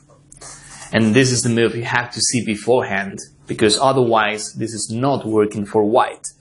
After knight takes, we cannot just play bishop takes b5. It looks okay, but after queen takes, black is also attacking the bishop on b4. That means if we take the knight, then he takes the bishop, and black is even better because there's a missing pawn for white on the king side. So after this move, g4, knight takes, here white wins by playing the move knight to e5. And now, if you take a closer look to this position, you'll realize black is defenseless. The thing is, the bishop is hanging, the queen is no longer protecting the bishop. We have another pin here, and even if black takes on e5, like this, now bishop takes b5 is check, queen takes b5 is not available, and of course white takes the knight on g4 next. So this move, actually last two moves by white, the sequence is good enough to win. But of course, we need to calculate everything. And all this is happening because black wasn't following the opening rules. After this move, let's check other options. What black played in the game is bishop takes c4, which is the only move I see. If queen takes h3, we have bishop takes b5 check. So bishop takes c4.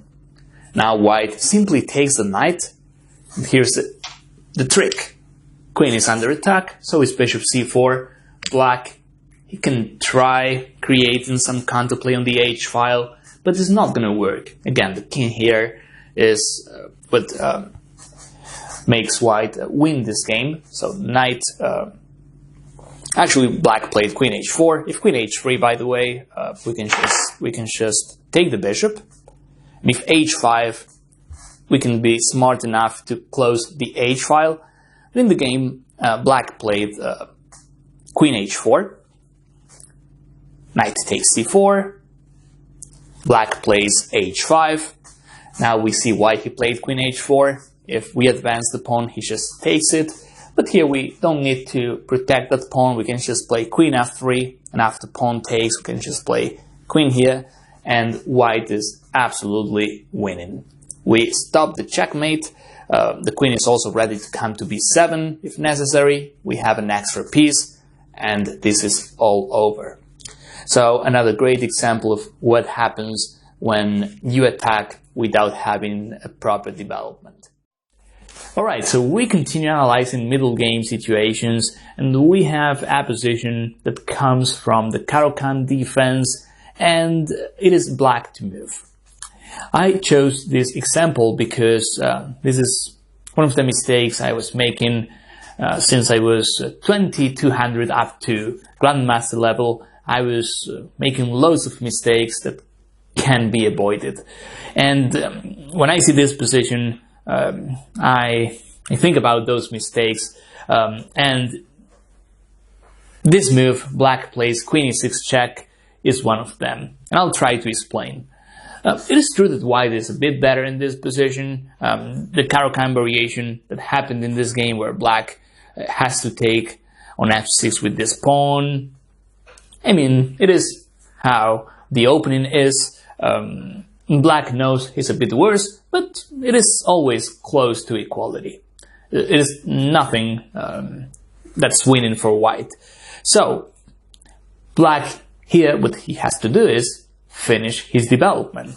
Play something like e6. This looks too passive maybe, but it's better than what black played in the game. Even a move like knight a6.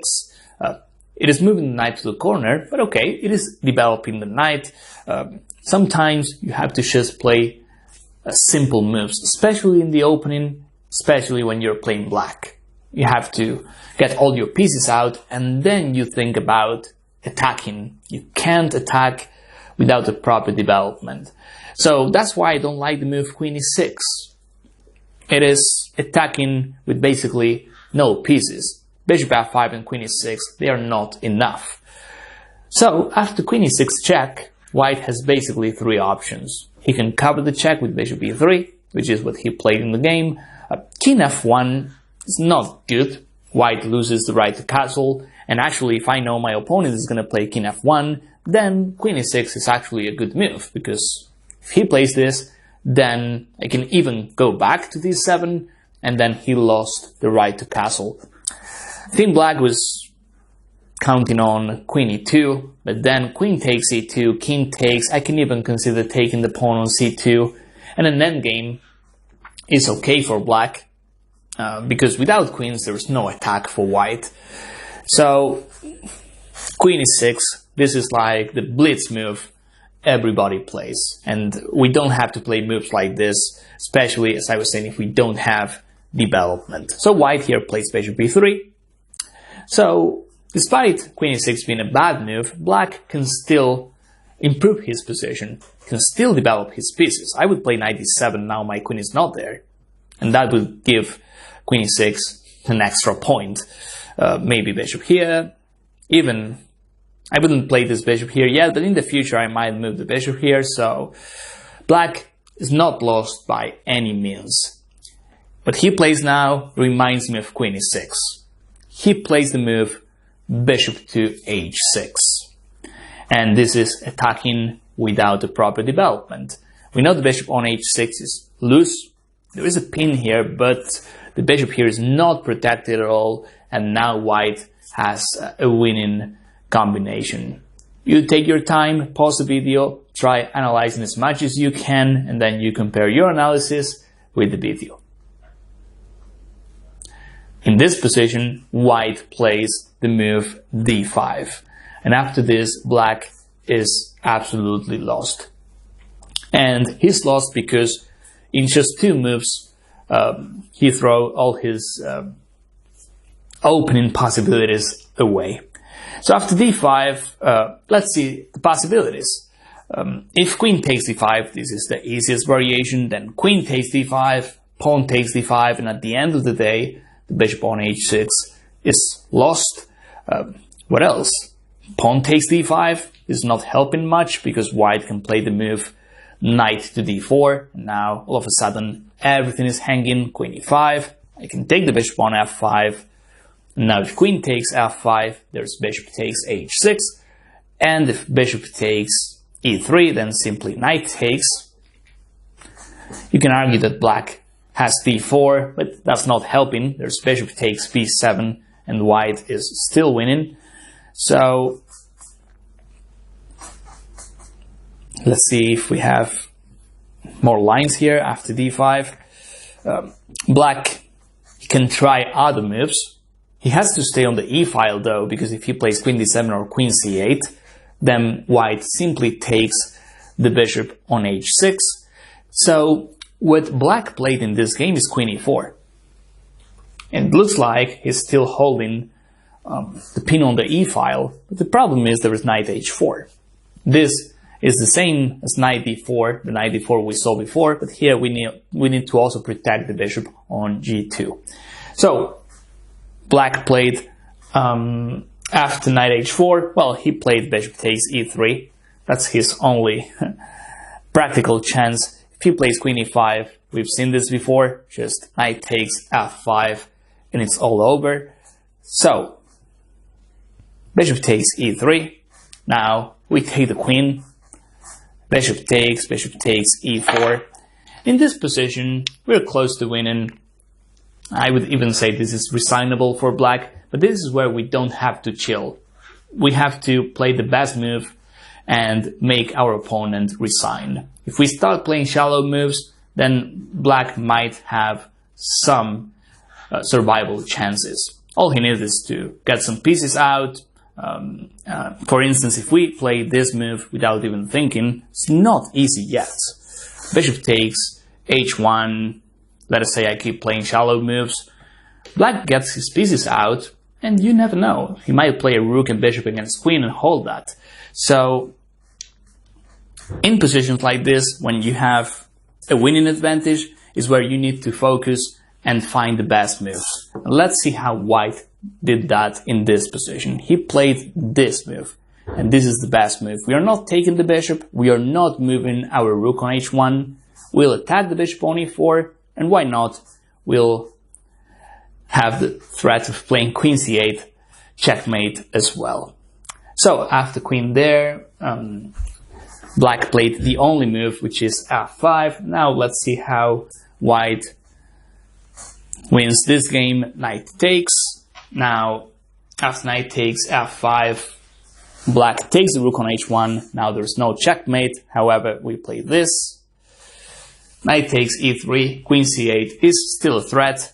Knight d7, white queenside castles, attacking the bishop, protecting the pawn on d5. Bishop takes, knight takes, pawn takes, rook takes d5, and now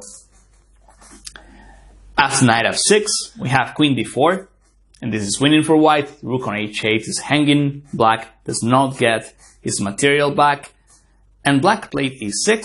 This is the last move you have to find.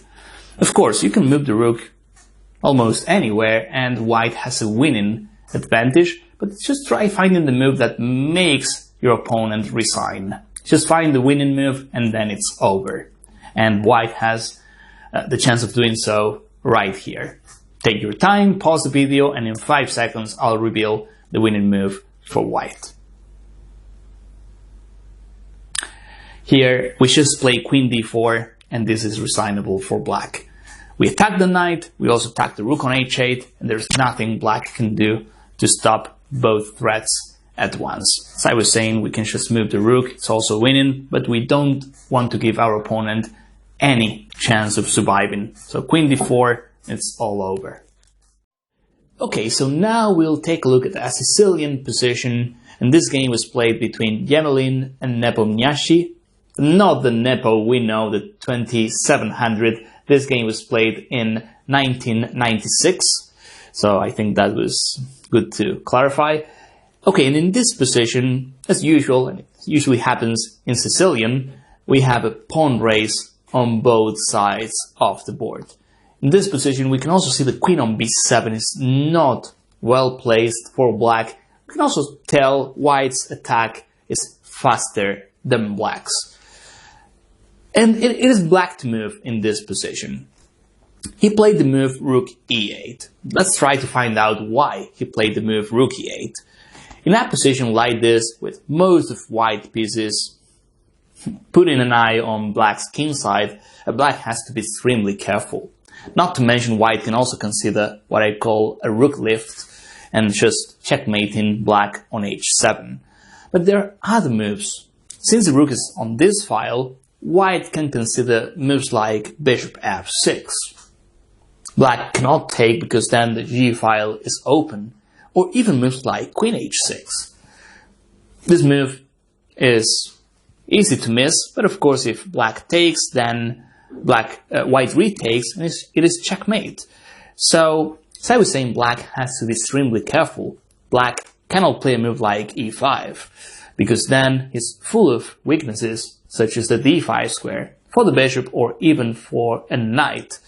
So, rook e8, it looks like a good move, because black is stopping some of white's threats. And of course, he can try something like bishop f8 to offer his king more protection. The other move, and we'll actually start analyzing this move, the other option was playing b4. So here I'll just show one of the variations. There are too many possibilities for white, but basically one of the winning moves for white is bishop f6. We're getting closer to black's king side. Another possibility, and a move you always have to consider in Sicilian, is knight d5. We know the knight is, it is dubious if black takes it, but bishop f6 is even better, because here we have a threat which is unstoppable, which is queen h6. Imagine black plays a random move, even taken on c3, but after queen h6, it is over. No matter what black plays, this file is going to be open, and it is checkmate on g7. So that's why black plays the move rook to e8. And this is actually a sneaky move by black, because in this position, a lot of players would play the move queen h6. It looks like white's winning, but after pawn takes, of course, if black plays king f8, then we can play this. We have a draw, to say the least.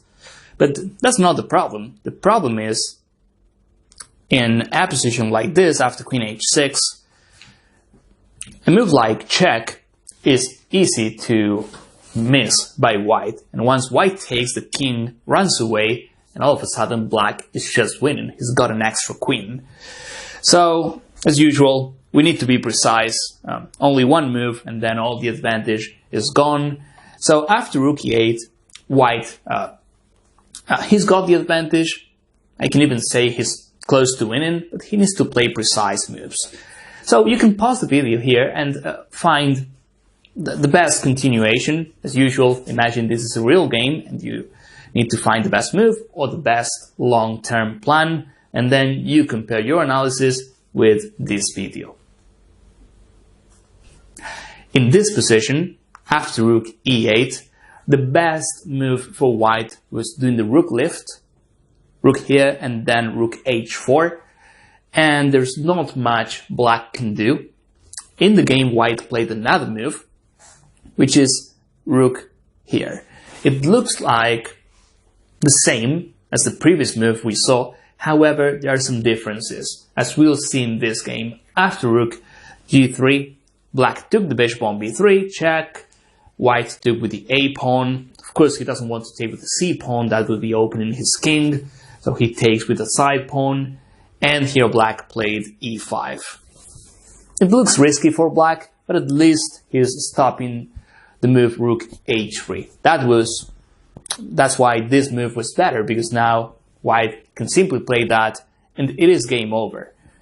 But now it is different, and after e5 we need to find extra moves as white. So here's one of the critical positions, and again we need to be precise. If we play a move like bishop e3, then all of a sudden black gets his pieces out. We cannot do the rook lift. Rook h3 is not possible. I don't see any sacrifices for white on the king side.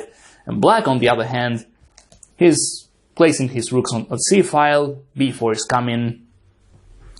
It's getting unclear. So after e5, I feel it's like a now or never for white. If he wants to pull the trigger, it has to be now. If he plays a shallow move bishop e3, then I play this.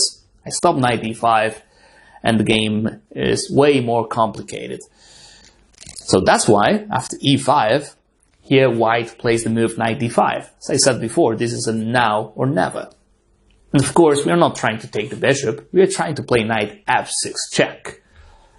So, in this position, black played this move. And yes, if he takes the bishop on d4, it's not going to work, because we play knight f6 check. If king h8, queen takes h7 is checkmate. If this, we can also take. Can even take with a knight with check, winning a tempo, and then we play this move back. This is absolutely winning for white. But of course, in this line, let's go back. Here after knight d5, black, he can try something else. And this is definitely a good try. Another move would be bishop f8. Now, I was thinking about this move, but still knight f6 looks crushing. So, after knight d5, black plays this move. White plays the simple queen h6. And here black plays the move king to h8. The threat, as discussed before, was knight f6 check. Then once the pawn arrives on f6, the mate here is it's not possible to, it's unstoppable by black. So after queen h6, black plays the move king to h8. Bishop f8 runs into knight f6. So king h8, and here's where we need to find the winning variation for white. As usual, we have some signs. We know the d-file is there, we know the bishop is putting an eye on black's king, the queen on h6 is pretty close. We would love playing rook h3, but we cannot play it because the bishop is there. So here, again, I recommend you pause the video and try finding that variation yourself. So in this position, I think we have candidate moves, and I'm sure the first line you analyze was knight f6, which looks okay. I mean, we have the mating threat on h7, this, pawn takes, rook here, only move, and now we can think about rook d3. This is actually quite good for white, because if we take the bishop, then there's queen takes h7, and at the end of the day, rook h3, bishop takes, rook takes h3, and white wins. If you thought about this variation, then you saw a good possibility, but even in this variation there is a problem. So we'll see how black can deal with it. So there's a pawn on h7, bishop is on e7, the other bishop is on c8, knight on d5, and the pawn is here. So, in this position, the rook is on e8.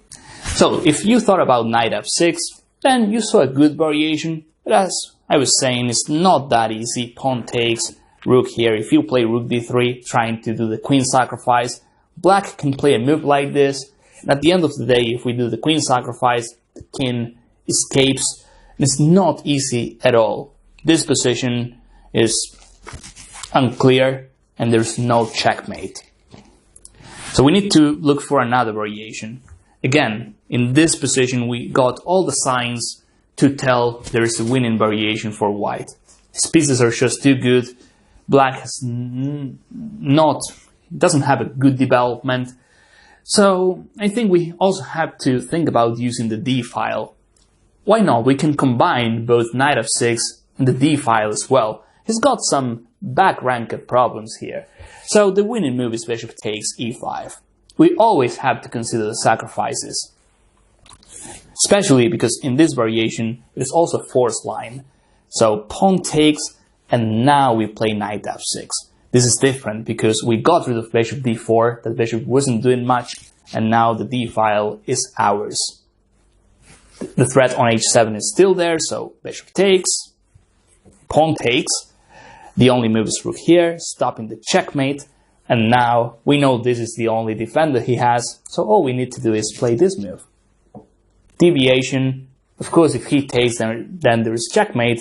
If he moves the bishop trying to defend somehow, we know this rook is still under a pin and white simply wins with this move.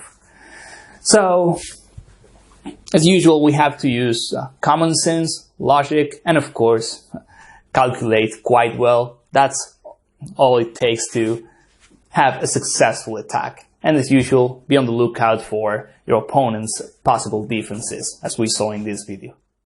Alright, so we continue working on middle games, and that position we have on board is taken from the game Flores against Radjabov, and this game was played in the FIDE World Cup in 2005. I want you to take a look at that position from White's point of view. We are not looking for any tactics or anything like that. Just try assessing that position before you continue watching the video. And of course, in 5 seconds, I'll continue talking.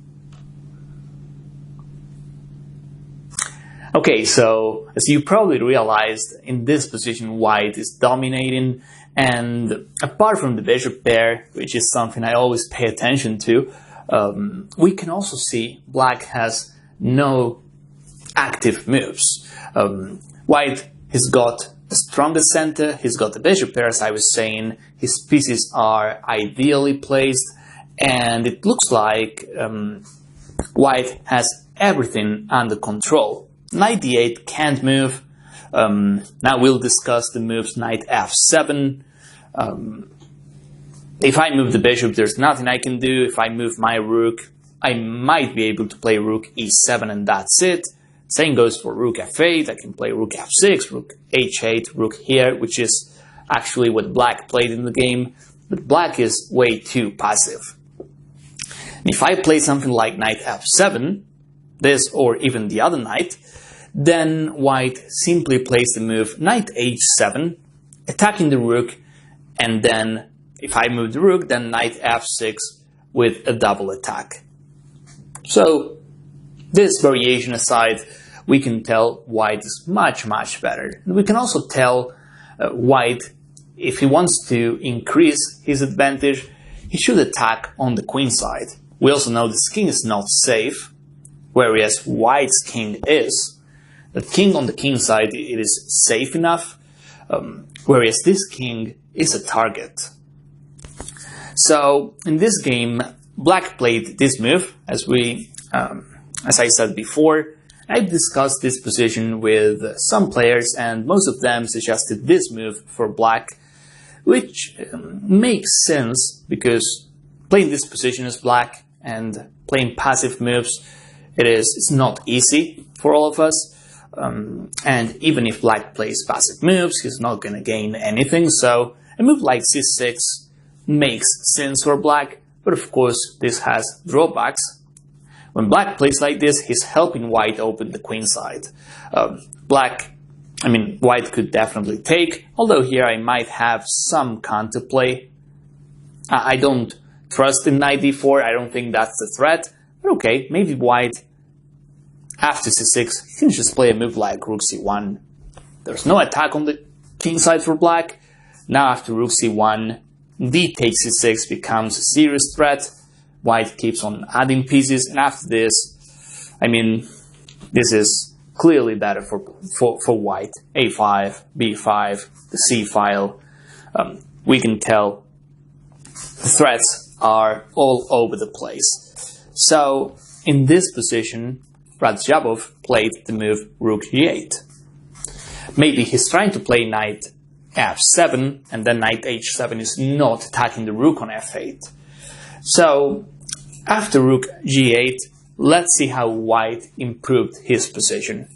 From now on, we will see White playing possibly the best moves.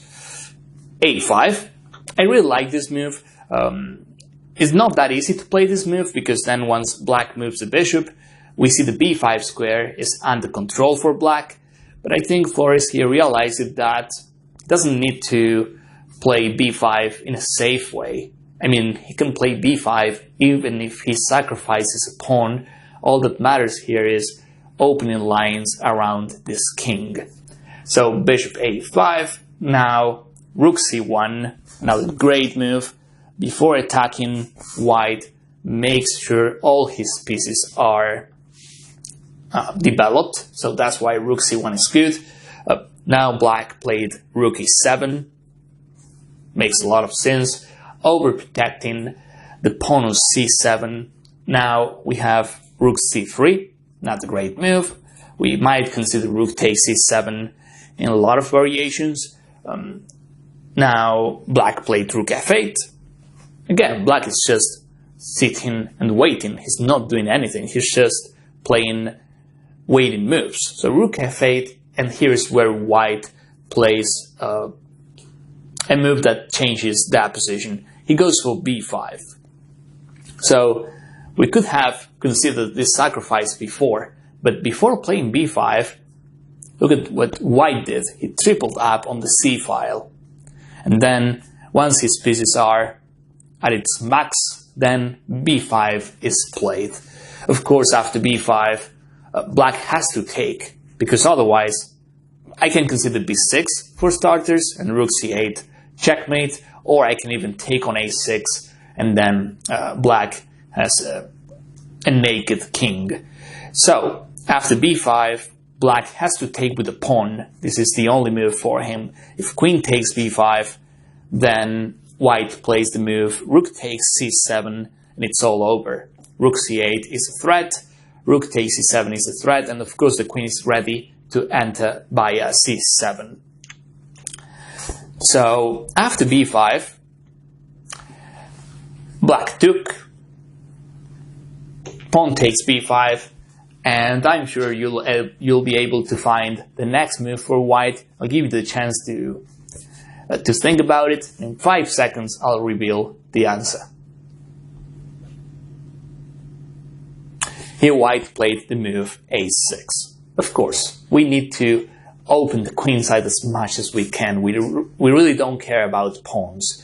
The good thing about A6 is that if Black plays the move B6, then this bishop is lost forever. Not to mention the pawn on B5 will be able to take it.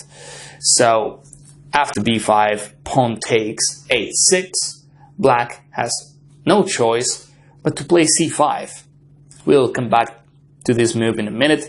If B takes A6, White can simply play a move like Queen A2, and then Rook A1, and that position is defenseless. So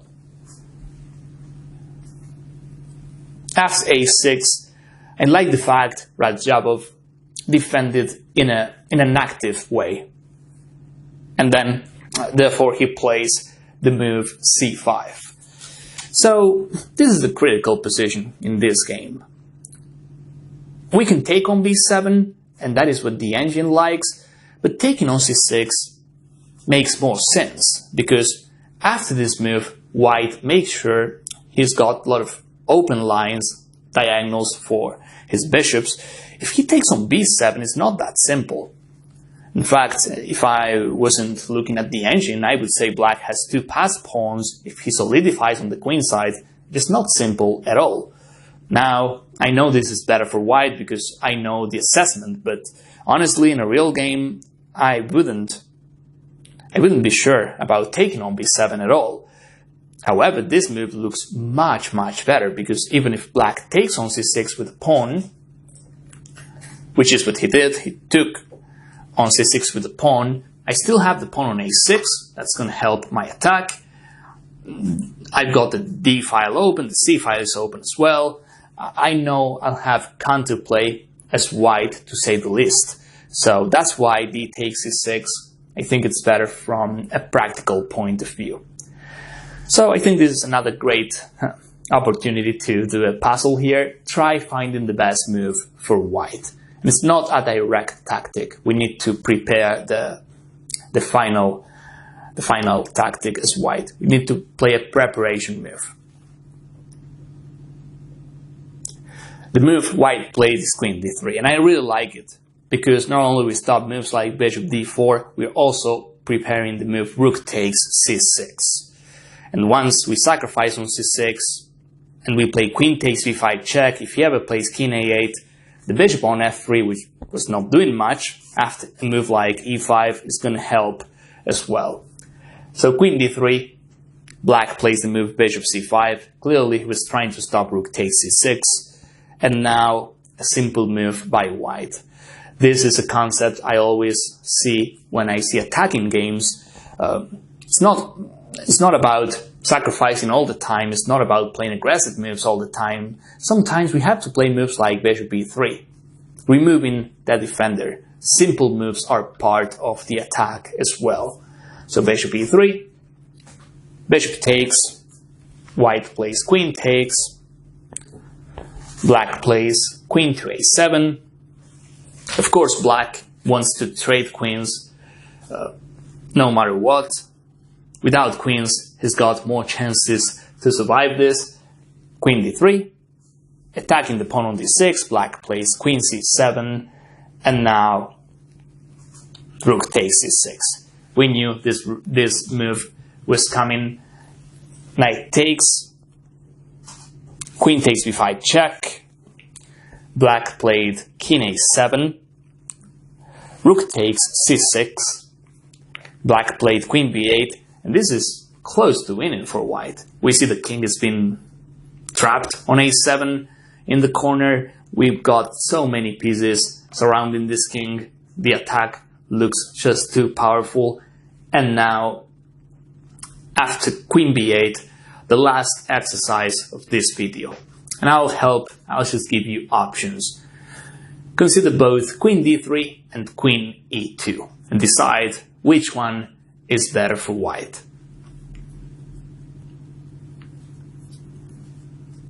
Alright, so queen d3 is what white played in this game, and all of a sudden, after queen b2 check, I think white still has great chances, but this is far from being over. After queen b2 check, black had a lot of counterplay and eventually won this game.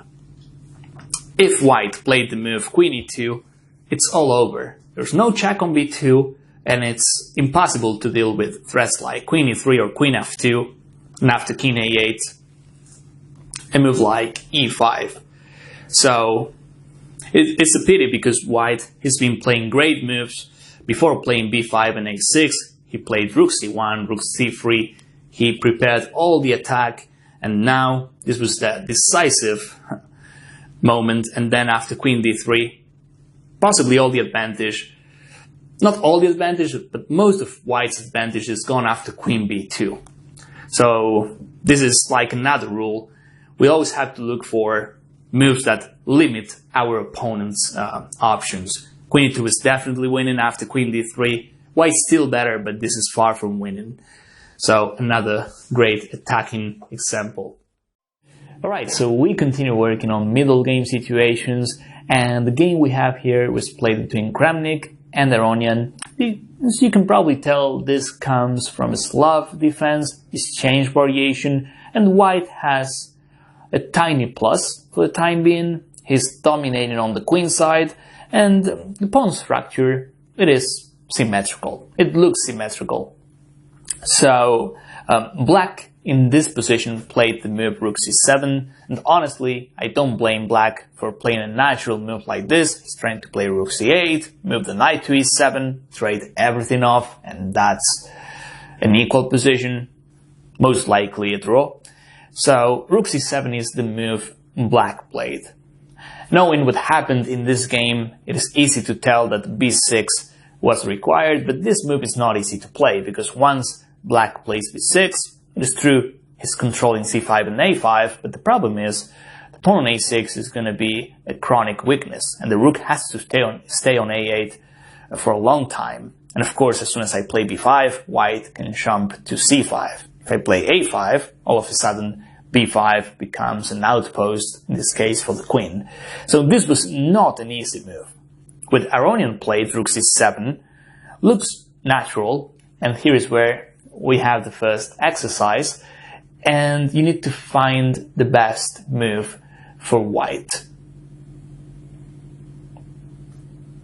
Okay, so in this game, Kramnik played the best move, but it is not knight c5. You were probably thinking about knight c5, and this is great looking, of course.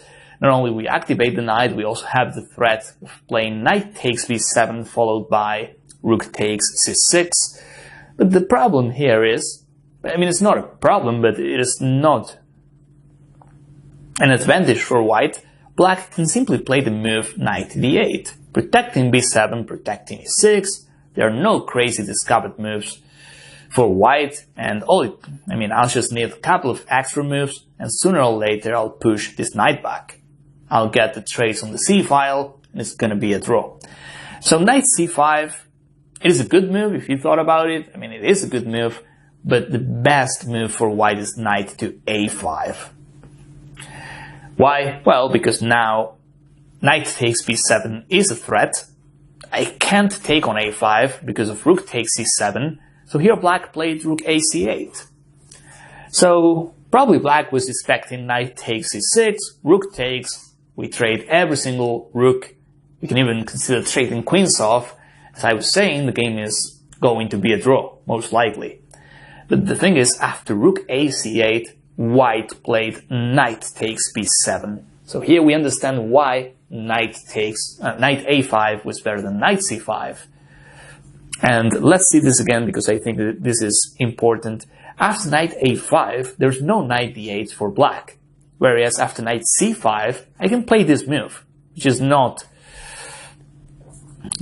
great looking, but it is good enough for black to hold that position. So this is the best move, limiting black's options. After rook here, knight takes b7. Let's see how this game continues. Knight takes b7, rook takes b7, now queen takes a6. The only move for black here is rook b c7. Of course, rook takes c6 is coming, queen takes b7 is a threat as well. So rook b c7, and now b4. There's a pin on the c-file. Also, queens are facing each other. I can't move my knight on c6. So black plays the only move, queen d7. If he goes anywhere else, then rook takes c6 wins the game for white. So after queen d7, here comes the key move for white. This is what Kramnik saw beforehand. If he didn't see this move beforehand, then he wouldn't have played this variation with knight takes b7. Now he plays the move queen to b6. And thanks to this move, black is completely tied up. He cannot move his pieces, and then we can carry on advancing our pawns on the queen side. Let's see what happens if we play something else. If we don't play the move queen b6, maybe b5. This move looks enticing for white, but the problem is I played this. We trade rooks off, rook takes, queen takes e6. It really looks good for white, but black has an extra piece, and this is far from clear. I mean, a knight is a knight. I have some perpetual check possibilities. It is not smooth for white. So let's go back to the main position where black basically can't move his pieces on the queen side. The king is here, the rooks are doubled up on the c-file. So again, b5 not smooth enough, queen b6 is much, much better. And here black played the move queen to e8. We should see what happens after the move rook b7. And after rook b7, we need to calculate and play rook takes c6. That's the best move for white. Quite simple. If rook takes, then queen takes c6. We are 2 pawns up. If rook takes, then rook takes e8 check. And then the other rook comes to c7 and we get the queen back. So, of course, Kramnik saw all this before playing the move knight a5. And what I like about this variation is that all of this is forced. Black has limited options. So after queen b6, we see Aronian playing the move queen to e8. The other line we can see is rook b8. And here this is only move for white. There's no need of doing a puzzle here. We play queen takes b8. This is simple enough. And then rook takes c7, followed by rook c8. We can take a look at this just in case. It's not that simple because he still has an extra knight. But after queen d6, then I can just play b5. I can even consider about moves like rook a7 and a checkmate. I think Kramnik, before playing all this, he knew that black had some back rank problems because of his pawns being here. I think this is just winning. Rook a7 and then rook c8. I look at this position and it's really tough to understand, but black has no moves. I mean, knight d7, a4, and I'm just too passive. So, okay, let's see the main position with the queen on d7 and rooks and the pin. So let's go back to this position where Kramnik played queen b6. Here, after queen b6, Aronian played queen e8. So if Aronian played queen e8 here, it means black had no better moves. b5. Now we are about to get our material back. Knight takes d4.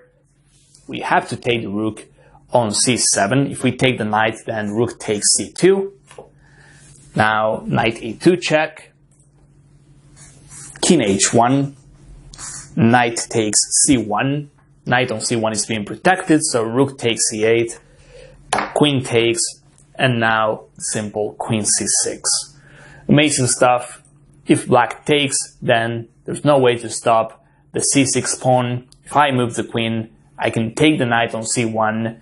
So after queen d8, I think this is another interesting moment of this game. Most of us would just take the knight on c1 and claim an advantage with these two passers. That's probably enough to win. But think about this, this knight is not doing anything. And if we play precise moves here, we can just win the game on the spot. We don't have to allow any counterplay, so b6 is much better than taking the knight on c1. One of the threats here is b7 and queen c8, and the other threat is just playing queen c7. You can never take because my pawn promotes, and then b7 and b8. So, b6, Aronian played king f7, he's trying to get close to queen side, but then queen c7 check, if queen takes, pawn takes, if king e8. Now, again, we can take the knight on c1, but then queen takes b6, and that's far from over. We are not interested in taking the knight. Queen a7 is much, much better. Black played d4, b7, and now black resigns. If we see the starting position of this analysis, we would never tell a position like this was possible. But it is, and it's because Kramnik played knight a5, and he was limiting black's options throughout the entire game. Okay, so we continue studying middle game positions, and here we are going to analyze a game of mine. I was playing white against international master Bernay from France, and this game was played in Gibraltar 2010. Had this position, and actually this position which comes from a Slav defense, this was part of my home preparation, and there are a lot of moves for white here. In this Slav line, it usually happens that if white takes the bishop, then black retakes with the h pawn, and suddenly the h2 pawn is hanging, as you can see. So that's the reason why I played this move as white. Quiet move, but keeping everything under control. I know I can take the bishop and have the bishop pair in the next move. So after this move, black can play bishop d6, bishop e7. Usually when black plays the Slav, or also the Caro-Kann, he's looking for a quiet and solid position. But I also knew that my opponent could play a move like this, which is quite aggressive, and I've considered this in my home preparation. So after bishop h5, back then I was analyzing this with Rybka. There was no Stockfish in 2010, as far as I can remember, and I recall this was the move from my analysis, knight takes, and this is a good position to take on d5, because black, no matter how he retakes, will have some imbalances in that position. And if he takes with the c pawn, I was counting on rook c1, which looks like a great move, then bishop b5. Definitely white has an initiative. So black here, he's going to take with the e pawn. So I was talking about imbalances in this position. I know once black retakes like this, then I'll have the chance to play e4 in the future with a proper development, and that position is no longer symmetrical. So we're still in my home preparation, and I played bishop d3. And when I was analyzing this position at home, I said, well, my opponents, they are not going to play this move. This is just too risky for black. Could play this. That's what I said back then. Because I play knight f5, black takes on f3, then I can just castle, kingside, and this position looks much, much better for white. So back then I said that, but this is what happened in the game. And in this position, black played this move. Looks like a fearless approach from black, moving his bishop 2 or 3 times in the opening, trying to win material with the king on e8. But as we'll see right now, it looks like white is the one supposed to attack, but it's just the opposite. Black is the one who's trying to attack here. So in this position, I had to decide how to continue, and I basically saw 2 candidate moves for white. The one I played, knight to h4, looks great because I'll take the bishop and I'll also have some attack on f7. This looks good for white.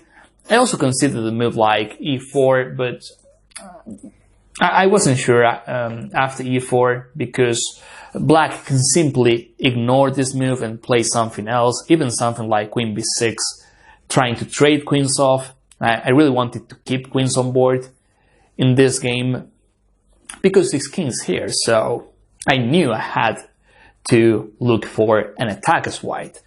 So first things first, let's get rid of bishop f3, which is by far black's most active piece.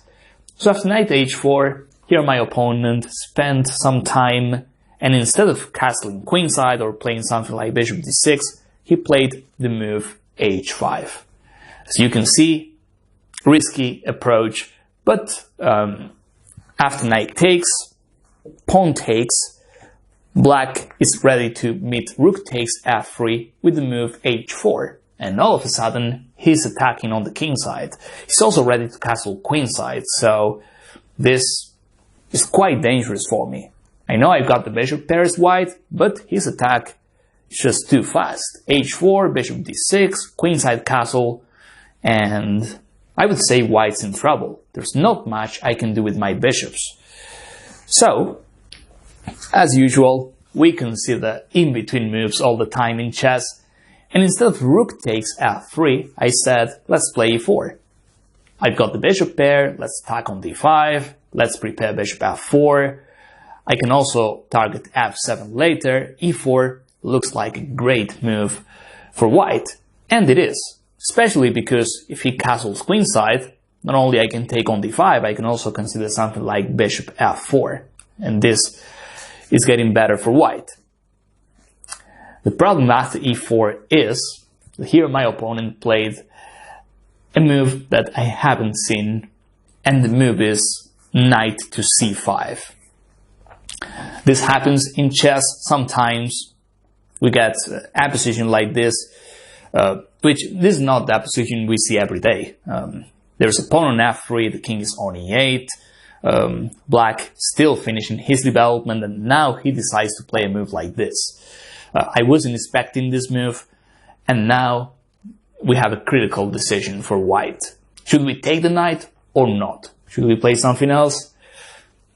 Take your time, pause the video, make up your mind, and then compare your analysis with this video. Okay, so when I faced the move knight c5, I was shocked at first, but then I realized worst case scenario, I can play a move like queen c2, and if he takes the bishop, I can play queen takes d3. It's not the end of the world, of course, for white. I know at the end of the day I'll get the pawn back. That position looks equal. I feel both sides have chances. So I knew that was the worst case scenario. So the thing is, should we call black's bluff or not? Should we take the knight on c5 or not? That was a huge decision. I remember I spent like half an hour thinking about this move. And I took on c5. But before taking on c5, I had to foresee all of black's moves. Bishop takes. Now rook f2 is not good, of course. King h1 is what I played. Black played h4. And now let's see how to play here as white. I recall during my analysis before playing this position, in my mind I was about to play bishop f4, and then I realized black simply plays pawn takes. I had to resign here. If bishop takes queen, g2 checkmate. If bishop takes, then there's queen takes, and if I play rook takes f3, then there's rook takes h2 checkmate.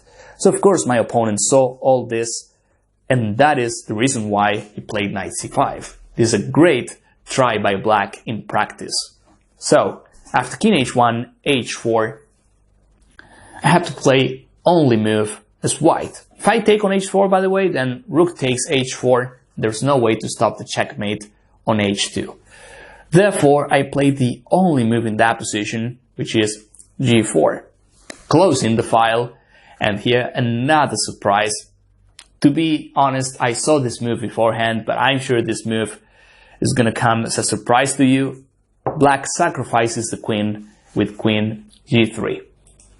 Now there's a checkmate threat in one. I cannot take the queen because this is also checkmate.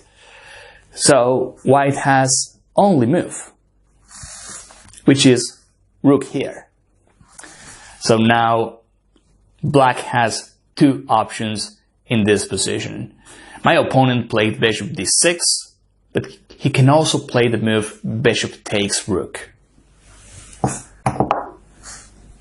So now the question is, and this is the second exercise, should white take the bishop or should white take the queen? Okay, so in this position, rook takes bishop is good enough, and I feel if black is running out of attacking moves, then white should be much better because of the bishop pair.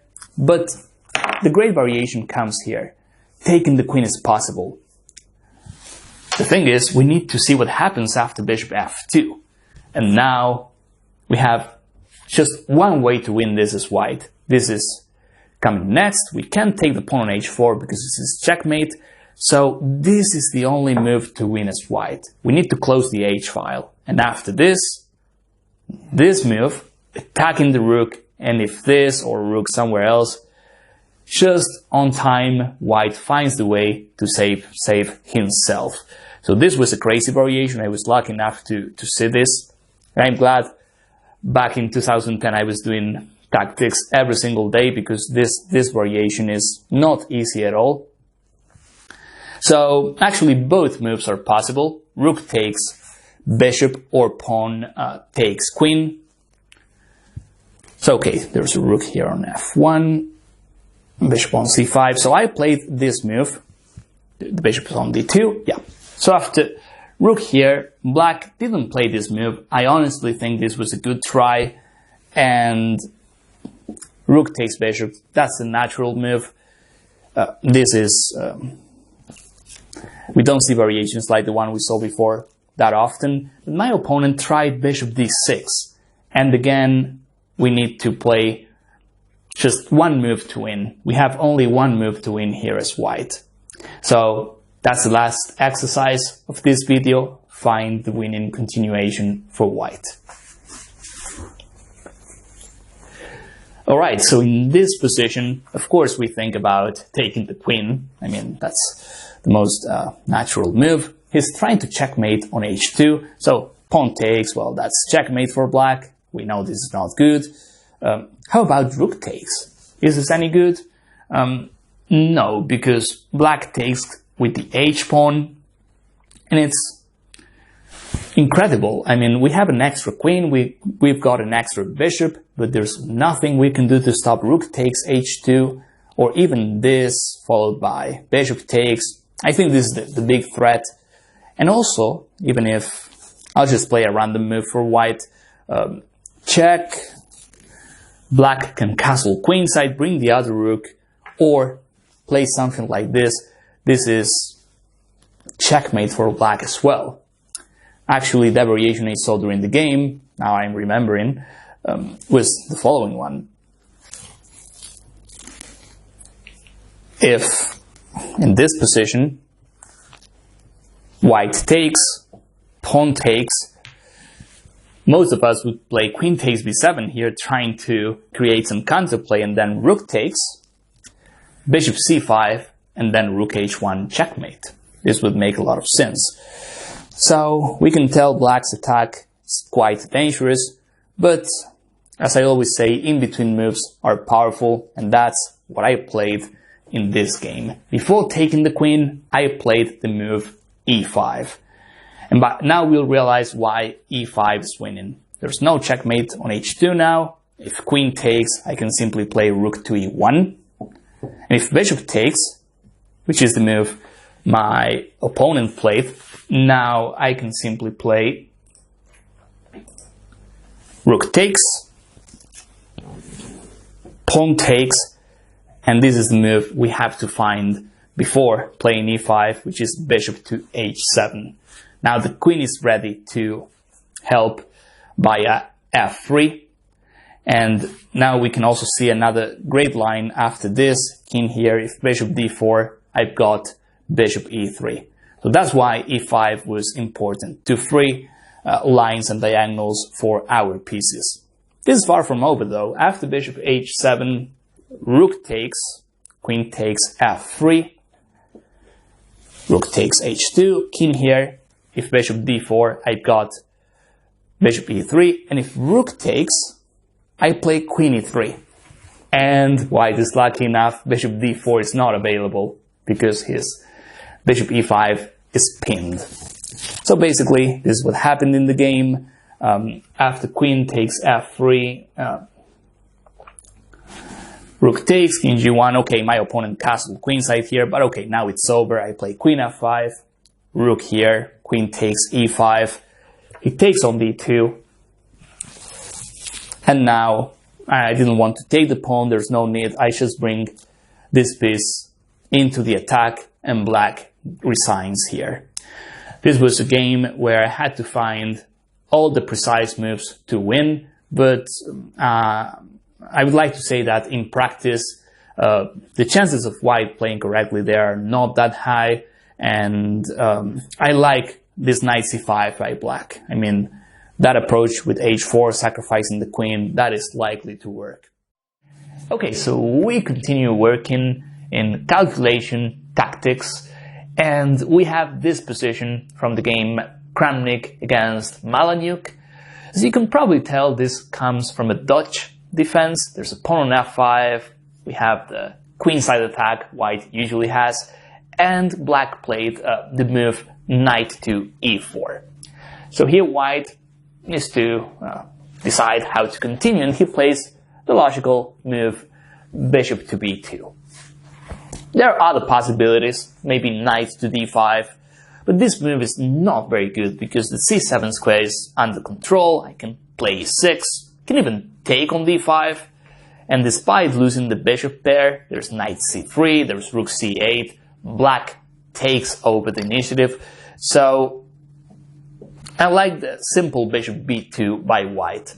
Another move I see, and this is a mistake, but knight takes c4. If white somehow plays this move, which is not very good, bishop takes, in positions like this, even a move like rook b2 is quite interesting, because if black takes, his up this change, but he's gonna miss that bishop on g7, so white has some positional compensation. But of course the move Kramnik played is much better, bishop b2, simple enough, and here black took on c3. This is okay. I mean, I feel black can just leave the knight on e4. Once he takes on c3, he's releasing the center pressure, and it's also helping white. But the problem is, moves like b5 are happening, he's lacking space on the queen side, so it's not easy to suggest something else for black. So I understand the move knight takes c3, white takes on c3 of course. Now black takes, and this is the first critical moment of this game. Of course the main move is queen takes bishop, however white can consider in-between moves, like c5 check. This is what Kramnik played. If he plays queen takes c3, white, he still has an advantage. Black here, he can play the move rook c8. This is not an easy move, by the way, because b5 has to be calculated. But after b5, well, for starters, black can play bishop takes f3, followed by knight c5.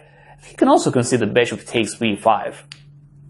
At the end, we see the queen on c3 is also hanging, so if he plays rook takes bishop, I can play queen takes rook, and then I take the queen on c3. So this was a possibility, but Kramnik here plays c5 check. I really like this move, and we'll understand in a minute, we'll understand why this is so powerful for white. Now black has to play the move e6. If he plays a move like queen f7 or rook f7, we can simply take the bishop on c3, and now he's full of weaknesses. The queen on f7 is not good. Moves like this are now possible. So that's why black covers the check by playing the move e6. By playing this c5 check, we also offer black the opportunity to play a bad move like d5. Now we simply take on c3, and we know how bad this bishop is. Pawn on d5 is not helping black, then there's knight e5, knight d4. White is dominating on dark squares. So, c5 check is what white played. Black plays the best move, e6. White takes the bishop on c3. Black takes on c5. And again, we have a critical position. After d takes c5, we need to find the move as white. So, as I always say, you can pause the video, you can try analyzing this position yourself. Imagine this is a real game and you have to find a move for white or a long-term plan. So after d takes c5, let's see what Kramnik played. He played b5. It looks like this is, I mean, if Kramnik plays this move, it looks like white's winning material, but as we're about to see, this move is just a positional sacrifice. And it is the second pawn white offers in this game. Let's also see what happens if white takes on c5. We'll see b5 in a minute, but first let's see b takes c5. The issue with this move is that that pawn on c5 is going to be weak. Black can play a move like rook c8. This bishop happens to be quite good, protecting the pawn on b7, also attacking on the king side. And as I was saying, the pawn on c5 is a target. We can argue that black has a weak king side, but there's no way white can take advantage of this yet. So I'll just move my bishop. This pawn is loose. So Kramnik here, instead of taking on c5, plays the move b5. And again, this is not trying to win material. He's trying to get activity instead of playing a move like b takes c5. So black takes, has no choice basically. He has to take. If he takes on f3, I can play bishop takes, and then b7 is also hanging, c5 is going to be hanging. So bishop takes b5. And now the aggressive move, knight to e5. So a third pawn white is offering, but the activity he gets in return is huge. Now bishop takes e2, it's probably losing. White can simply play rook f, e1, and that bishop has nowhere to go to. Then b7 is falling next. So this is a great move by Kramnik. Black plays the move rook b8. And another great move here, rook f to e1. I really like this move. At first glance, we think white is protecting the pawn on e2, but that's not his idea. When he plays rook f, e1, simply trying to play e4. And we know the rook is on the same file as black's queen. So all of a sudden, white gets a powerful attack. He's down 2 pawns at the moment, but his pieces, and I mean all of white pieces, are doing something. In the meantime, black's pieces are not doing much, and there's no way to stop e4. So here, black decided to play b6. Still 2 pawns ahead. White plays e4. And an engine would be able to defend this as black, but in practice, this is not easy. Let's see some options after e4. Black played knight c7. I like this move, trying to relocate this knight, bring the knight back to defense. Makes a lot of sense. Other moves, f4 or even f takes e4. These moves are not good because not only white can take on e4, he can also consider a move like this. Now there's a checkmate threat on h6, f6, that's a double check. We can of course take on e4 later. The queen on e8 is always overloaded, protecting the bishop on b5. So black's position is falling apart after f takes e4. What else can black play here? He doesn't have many options. If he doesn't take on e4 himself, we can take on f5, and then the e file is going to be open. As we said before, his queen cannot move much. So black played the move knight c7, white took on f5, and again black has a tough decision how to retake on f5. Clearly this doesn't look good. Opening the e file, opening this diagonal as well. Black loses here because white plays a simple move like this. Then there's checkmate on h6. Queen e8 is hanging, so this is not good. Another move black had, and probably this is the best move, rook takes f5. This is also tough to play because there's bishop e4. This move can also be played, and then there's knight h6. In the game, black took on f5 with this pawn, but we know he's paying a huge price after playing this move. His king is now open, and his extra material on the queen side is not playing, is not making any difference. So after g takes f5, white brings another piece into the attack with queen e3. Black plays the move a6. Looks passive, but we need to understand that bishop on b5 has no squares to go to, and we need to free our pieces. That queen on e8 was protecting the bishop on b5, so black wants to move the queen, wants to move the knight. That's why he protects the bishop on b5 first. So queen check, king here. White brings all his pieces to the king side, or to the only open file at the moment, or the critical file, which is the D file. Black plays rook here, queen f4, queen f6 was also possible, by the way. Here comes another critical moment, queen e7, and now we need to find the right move for white. And we need to be precise, because if we start playing shallow moves as white, then black is going to solidify. He's got 2 extra pawns. His king is not that safe, but it could be safe in a move or two. Black could try trading queens off, for instance. So white has to be precise. And the move he played, bishop c6, is what it takes to take the advantage, because we want to enter on d7. We are also removing one of the main defenders of that position, which is bishop b5, the only piece controlling d7. So this move is basically winning for white. And here black played this move, which loses on the spot. Basically white can take the rook, but if he played anything else, he was also in trouble.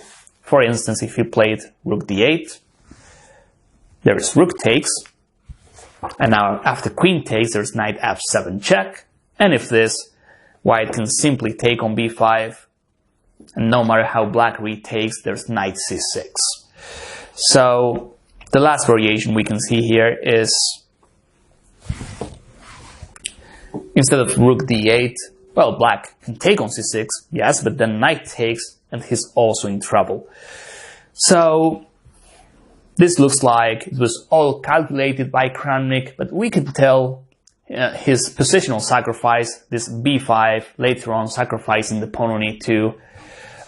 He knew his compensation was more than enough, and he was playing that position. He knew his initiative was worth it. And then, of course, it paid off, because black had to play precise moves, and his position was tough to defend.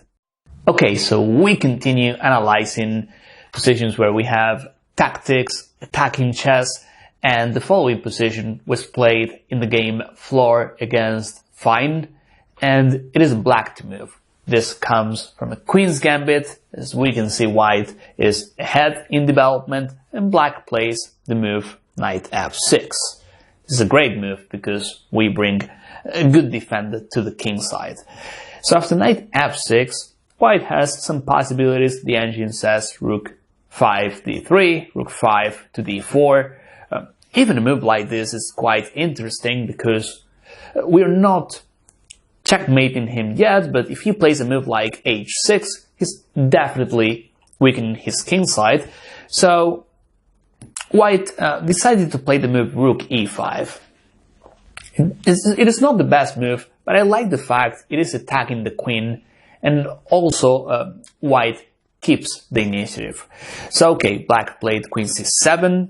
This move looks suspicious already. As you can see, queens are facing each other, but for the time being, white can't play bishop takes f7, because black simply plays queen takes f7, and he's safe. So after queen c7, white adds more pieces to the attack and plays this move, which I really like, because now there are potential sacrifices on f7. Black played the move bishop b7, and here is where white has his chance. As I usually say, you can pause the video here and try finding the best continuation for white. Once you spot that potential good move, try analyzing as much as you can, and then you compare your analysis with the video. So we see some tricks on this diagonal. The first move we need to analyze is bishop takes f7, or even knight takes f7, but we realize that at the end of the day, this is just helping black, because he trades pieces off. He basically gets rid of our two strong pieces, the knight and the bishop. The queen on c7 is protected, so we cannot even play knight takes f7 here, because we just take the queen. So there's no need to take on f7 yet. However, we spot a loose piece for black, which is queen c7, and that gives white the opportunity to play the move knight e6. Double attack, and of course if black takes, then there is bishop takes e6 check, and that's it. Check, we take the queen afterwards, easy win for white. But okay, it's not that simple. After knight e6, black plays the move queen c6. Not only attacking the knight, it's also threatening mate on g2. So here white plays the move f3. Only move, by the way. If he plays a move like rook here, then black can safely take the knight on e6 and his upper piece. So white plays f3, and now black plays the move bishop to a6. So it's getting tricky because black is playing an active defense. Of course, if he takes on e6, we know what's happening. Now bishop takes e6 is not good because the queen on c6 is being protected. Instead, we can play rook takes e6. Once the queen moves, we got a discovered check. So, of course, black is going to try something else. After queen c6, f3. Again, he plays bishop a6. As I was saying, he's defending in an active way. As white, we need to be careful here. All of our pieces are hanging. Queen on c3 is not being protected. And the first move we consider is knight takes f8. Is this any good? I don't think so. Black takes on c4, then this knight's trapped. He can even play b5. Then he's gonna have two minor pieces for the rook. So this is probably much better for black. After rook d4, black played the move rook f c8, and this is probably his best try. If he plays a move like bishop takes c4, then white simply retakes, attacking the queen. Then I play queen d6. This rook is protected. That gives white the time he needs to take on f8, and then he's simply up on this change. So in this position, after rook d4, black plays rook f c8. Needless to say, if we take on e6, then there's rook takes e6, or even bishop takes here because the queen is not being protected, and white simply wins material. This also wins because it is attacking the queen, and then we got a discovered check. But bishop takes e6 is easier. So okay, black played rook f c8, and now this is where we need to pause the video and find the winning continuation for white. Why I say the winning continuation for white? Because we can clearly tell white has something here. Look at the queen, targeting kingside. So, I mean, we can say the same about white's rooks. Both rooks are ready to come close to the kingside. The knight is on e6, the bishop is on c4. Black only has one defender on the king side, which is knight f6. This position is difficult because there are so many options for white, and that's what makes this position difficult. When you only have one variation, then it's easier. But here white has a lot of possibilities to attack on the king side. So take your time. Imagine this is a real game and you have to think not only about just one move, but the entire variation, and then compare your analysis with this video. So there are two main moves in this position. As you'll find on the BGN files, there are like 5 possible moves for white. However, the two candidate moves are knight takes pawn, and we'll talk about this move in a minute. And there's another move white can play, which is rook here. This is by far the most aggressive move by white. We attack this pawn. If black takes here, we can just play rook takes e6, and we are absolutely winning. If black takes rook, then we need to find another tough move, which is rook here, attacking the knight. Of course, we got checkmate, and there are just too many pieces attacking this pawn, and black is defendless. Even if I move the pawn, there's still checkmate on g7 because the knight's still here. So black has to play f6, which is not very good. I mean, we have a discovered attack to say the least, but this is easier. Check, king here is the only move, and now we need to see the move queen d3. No matter what black plays in this position, he's been checkmated in 1 or 2 moves. So this is a difficult variation, it's not easy to see. With so many pieces on board, it is easy to make a mistake, even if we are attacking. So this move is not the easiest way to win for white, but after this, as we were discussing, there's just too many pieces attacking this pawn. There is an interesting line here after rook g4, where black can play this move. But of course this is an engine line, and even then white is doing great in these lines. So let's try to see the easy way to win this. This knight takes pawn is a move, it is an easy way for white to carry on his attack, and we don't really need to calculate everything. We just realize that we get rid of a defender. As I said before, he's got no pieces on the king side, and then our rooks are ready to come to the g-file. The queen is here as well, so this is, again, much easier than the other move. Not to mention that once we play this move, we also have the idea of playing b5. So there are ways of getting the piece back for white, even if black takes the bishop on c4. So in this game, black took the knight. We'll see that's not good, but even if he plays bishop takes c4, I think we can consider moves like this, but this is easier. Then there's knight e7. We'll definitely take this bishop back. There's also rook d6. We simply have too many attacking pieces, and black's extra material is not doing anything on the queen side. So what I'm trying to show you with this example is that sometimes we have to calculate everything, and sometimes we have to follow our intuition, and this move is a good example of that. We get rid of that defender, all our pieces, as I was saying, are ready to come to the king side. So let's see how this game finishes. Black took the knight, and here white played b5. Simple, we get the piece back, and let's analyze what happens after bishop takes.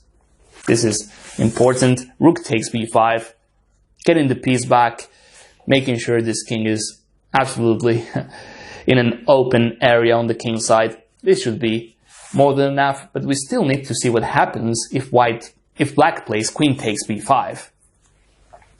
So, of course, we are not going to take the queen because then there's rook takes c3 and black is up a rook. However, we have this move, check, and then we can simply take the knight on f6. If king here, queen takes f6 is checkmate, but the other move is this, and after king f8, queen takes, rook takes c4.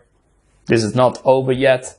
After rook takes c4, we still need to see another move by white, and then the game is over. Of course, we can play queen h8, we can try, but that's also risky. After king e7, as you can see, we are running out of checks. There's no queen e5. He's got checks as well.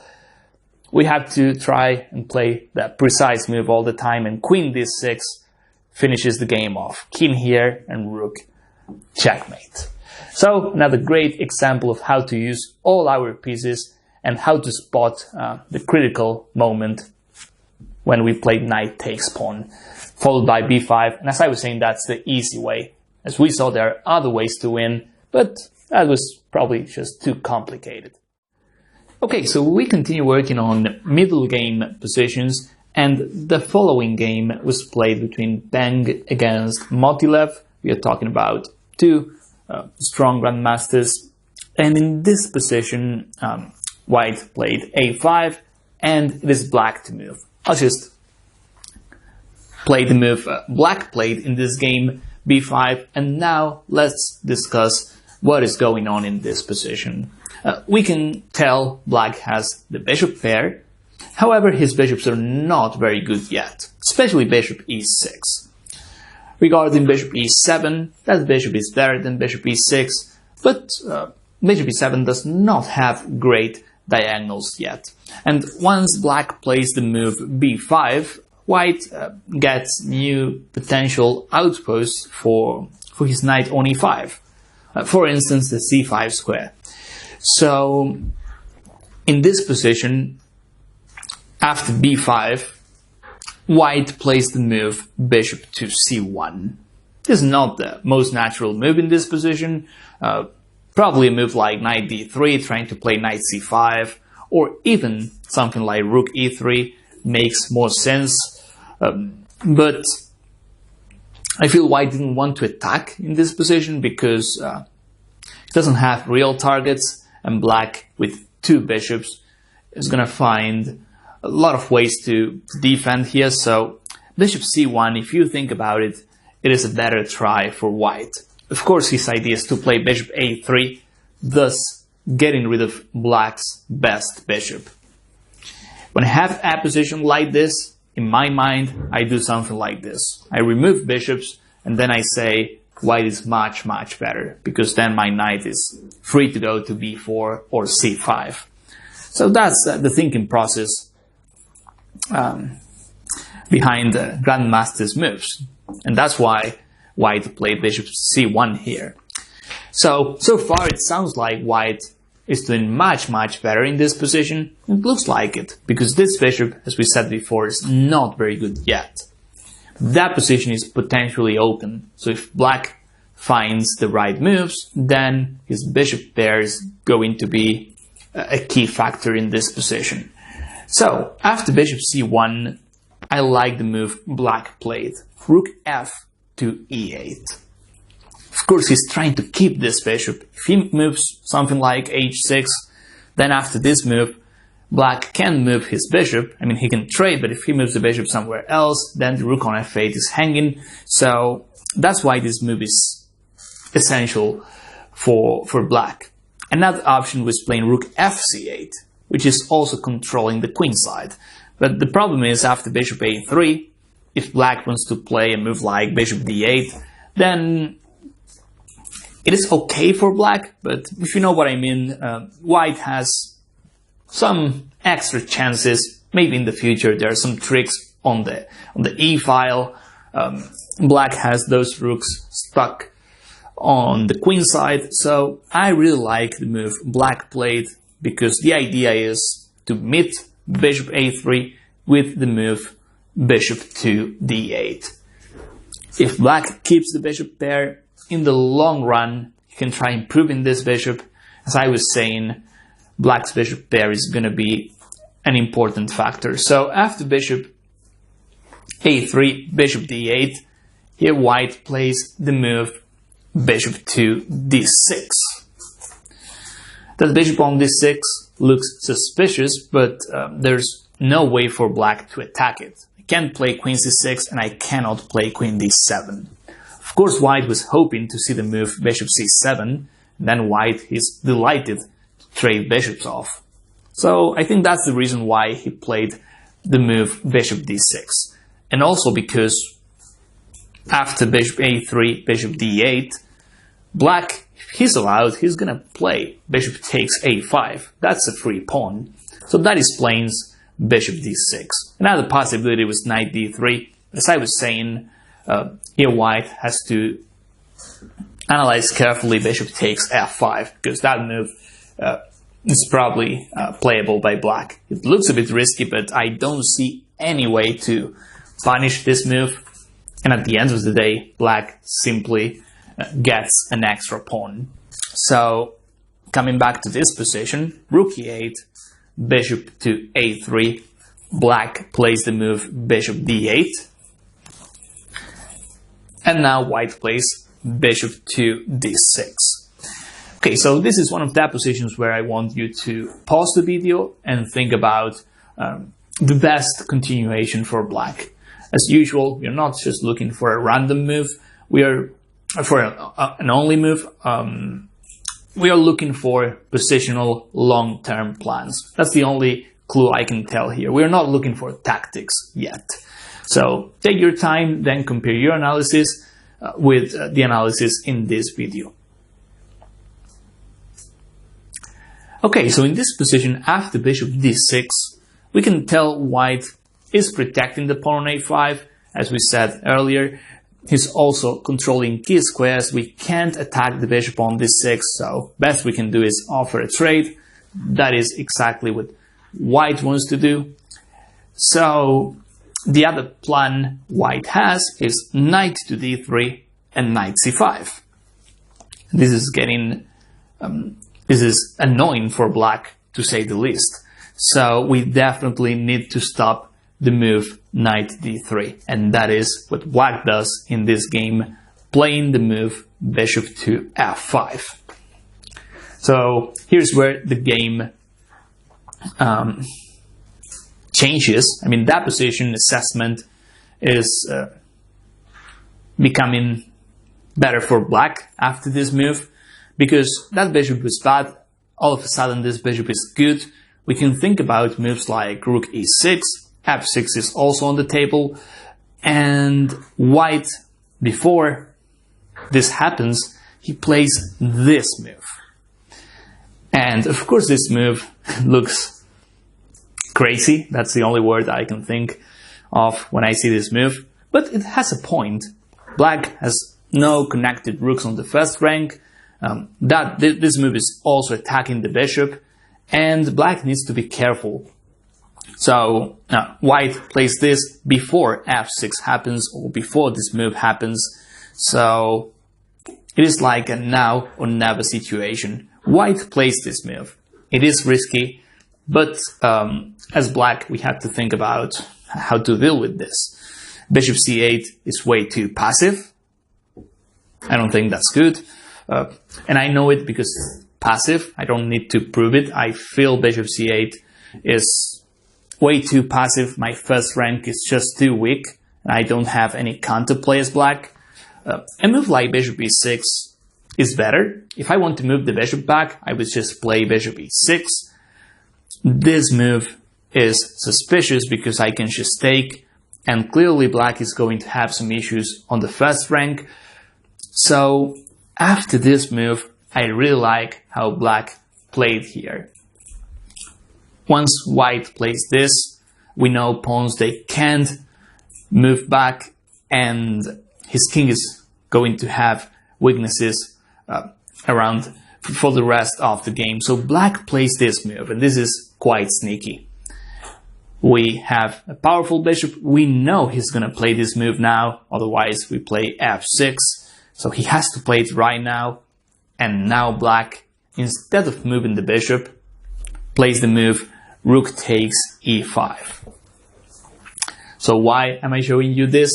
Because in this example, we understand that initiative is much more relevant than material, and also how black was playing against white's plans. The move bishop d8 that was played a couple of moves ago was also quite deep.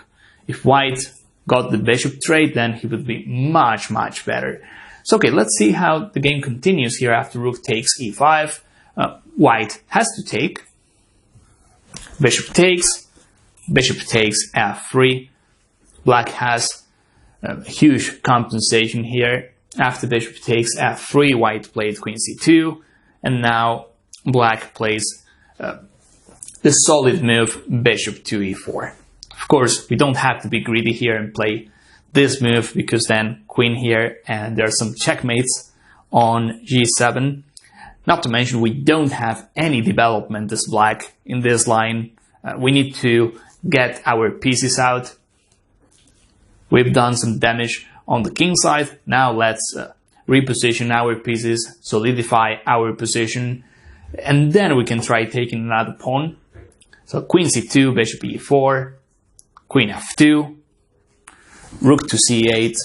So here we see quality is better than quantity. Rook c8, attacking this pawn, White played the move rook e3. White, by the way, does not have any attack here. Just by playing a solid move like f6, we got everything under control. But the difference here is made by this bishop.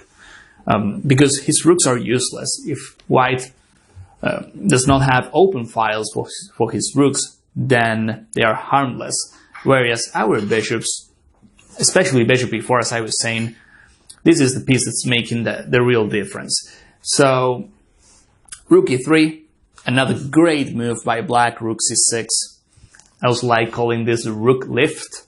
Of course, we plan something like this. We might even have a kingside attack. 2 moves ago, I was considering defending on the kingside, and all of a sudden, I'm considering an attack there. So, rook c6 is great. White played h4. This is probably not a good move.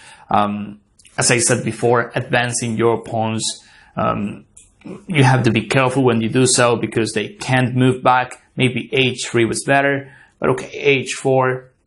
Black plays the move queen c8, targeting this pawn, also attacking this pawn. White played the move rook f1.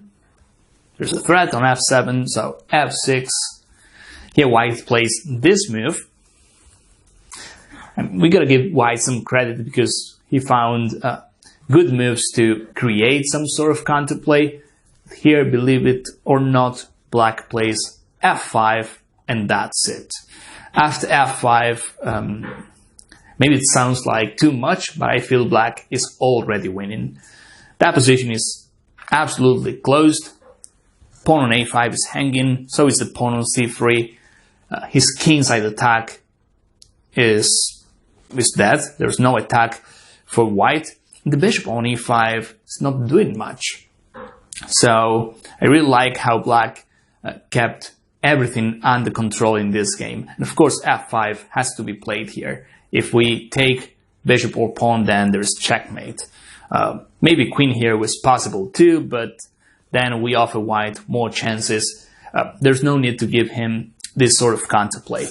After f5, Black has a clear advantage. So here we will finish our analysis, and you can find all this on the PGN files as well. So I hope you enjoyed this chapter, and I want to see you guys in my future videos. Alright, so we continue working on middle game situations, and this position was taken from the game Pegnice against Adams. And as you can see, this comes from a Benoni structure. This could also come from a Queen's Indian related to an early c5. It is a Benoni structure, as you can clearly see. And in this position, White played the move knight to d1. So when we have positions with almost every single piece on board, that means critical decisions are likely to happen. I mean, we have more chances of making a mistake, but we also have chances of improving our position a lot. So I think this is one of those examples. After knight d1, we have a lot of possible moves as Black, but in this exercise, I'll just ask you to consider this move, what happens after this move by Black, and if you don't like this move, then you have to look for another move in this position. And as usual, this would be like the tactical variation, as you can clearly see. And if you don't like this variation, then you can either look for a calm move or even a long-term plan. It is up to you. Just imagine this is a real game and you have to decide between this or any other move. So that is the exercise. As I always say, take your time and then you compare your analysis with this video. In a position like this, chaotic position with almost every single piece on board, playing a move like this could be winning or losing. And it is hard to tell what's going on. The thing is, this move is risky because we know White is going to play knight f5. Previously, the knight on h4 was not doing much, and once we play this move, we need to calculate everything, because after this, if we don't have something to show here for black, then we're just lost. So after knight f5, we need to see this move beforehand. Clearly we have some sacrifices on e4. We know the queen is also targeting this knight on f5. But the question is it knight takes e4 or rook takes e4? Which one is better? Knight takes e4 is losing, because after this, white takes the bishop first, and then when we take on d2, then he takes the rook on e8. And as you can see, that is much, much better for white. The first line I would analyze for black is this. Knight here, if knight takes e4, of course, if rook takes e4, then queen takes f5, that looks great for black. And if bishop takes, then rook takes e4 looks quite good for black. And then I take the knight. Despite being down this change, black is absolutely winning. We take the knight, then we take the pawn on d5 with our bishop, and his king side is defenseless. So the problem with this line is that white takes the bishop on g7. So just to see this again, this move, critical move by the way, knight f5. If knight takes e4, then white takes the bishop, and then he takes our rook. And of course, if king takes bishop, king takes knight, then bishop takes e4. So in all of these complicated lines, we can also find other moves, and here black wins with the move rook takes e4. Now, the assessment, it is the opposite. Now black's winning. Why? Because if knight takes bishop, then we can play the in-between move rook takes e1. In that variation, black wins a pawn, to say the least. If bishop takes, now black can play knight takes e4. If rook takes, then there's queen takes f5, followed by bishop takes d5. And if knight takes bishop, then knight takes d2. So this knight is trapped, bishop takes d5 is coming, so is knight f3 check. We can see white has no way to control light squares. So this line looks like it's winning for black. But the problem with playing a line like this is, if our sacrifice is not working, then all our advantage is gone. And we need to be 100% sure about rook takes e4. After all, we are sacrificing a rook for a pawn. So that's why I was saying we need to be 100% sure about this. So the other option after rook takes e4, instead of bishop takes, is rook takes. And now queen takes f5. We take the knight, we attack the rook on e4, and then the pawn on d5 is also falling for white. And he's got an exchange, he's up an exchange, but the problem is his pieces, especially queen a2 and rook a1, are out of the game. So I would say this is much better for black. It's not winning yet, but it is a clear advantage. So this is the aggressive approach for black to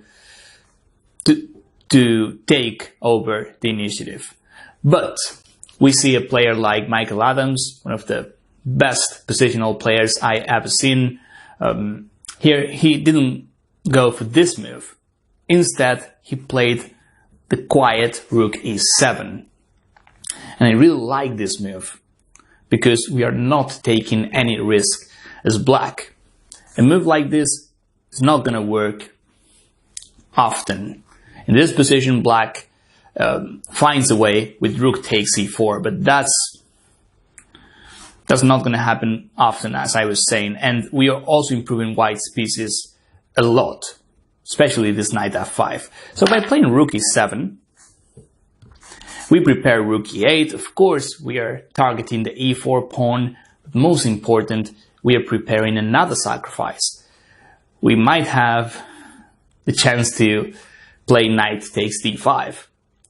So after rook e7 and rook e8, we are improving our pieces to the max, and we might still have the variation we had before. So the concept we are analyzing here is the concept I learned by analyzing Kasparov, his games. He always made sure all his pieces were participating in the attack, and then he pulled the trigger.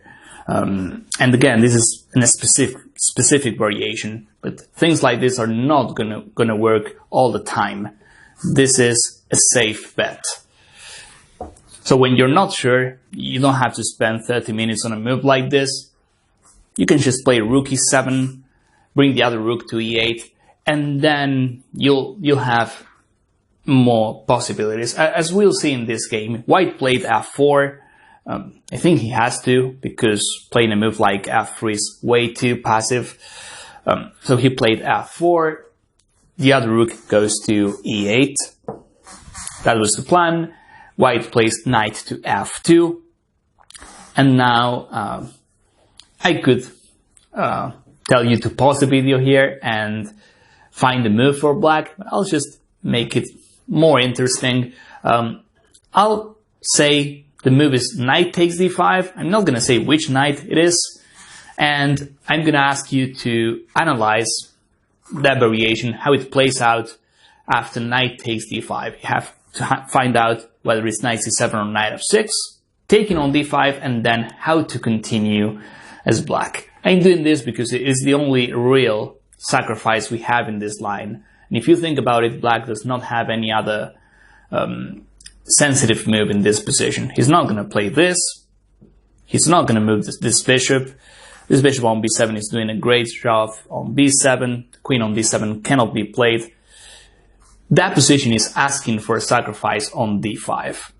So consider that, and then you compare your analysis with this video. Okay, so in this position, black decided to take on d5 with knight f6. I think this is an easy decision for us because now this bishop is also playing. This move is easy to find. The difficult move to find is the following one. After pawn takes, black plays rook to e2. Despite being down a piece, we take over the second rank. Now bishop d4 is a huge threat, and white's extra pieces are not doing much on the king side. So I really like Adam's approach in this game. Instead of playing the risky engine variation, he goes for the risk.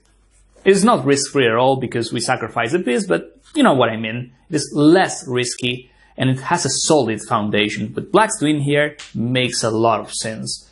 So after rook e2, white took on e2, otherwise rook takes e2 is going to happen. So rook takes e2. White plays rook d1. Bishop to d4. Now bishop e1 is the only move. Now another great move by Adams. He plays queen to e8. Why I say this is a great move? Well, because black, if he's greedy, he's going to take the pawn on b2. That's probably interesting for black. But as I always say, it is better if we can improve our pieces as much as we can, and then we pull the trigger. In this case, that would be playing rook takes b2. But queen e8, we attack the bishop on e1, we still keep an eye on the pawn on a4. Now white has to play the move knight f3, and black plays queen e3. Look at this position. Black's pieces are completely dominating white's, and also the pawn on d5 is now a target. Queen e3. White had to play the move queen b1. He cannot even take the bishop on d4 because then I've got the in-between move and I get the piece back. So white played the move queen b1. Now we'll see how this game finishes. Rook takes b2.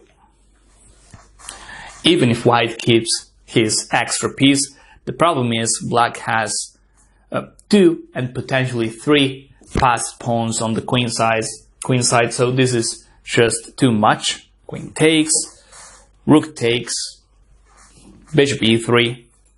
Now he has to play rook d1, otherwise rook d1 is quite powerful, or even if I play rook c4, I can take the pawn on d5. So rook d1 is the move white played, and then after c4, this is close to resignable for white. There's no way to stop these pawns on the queen side, and we know d5 is also likely to fall.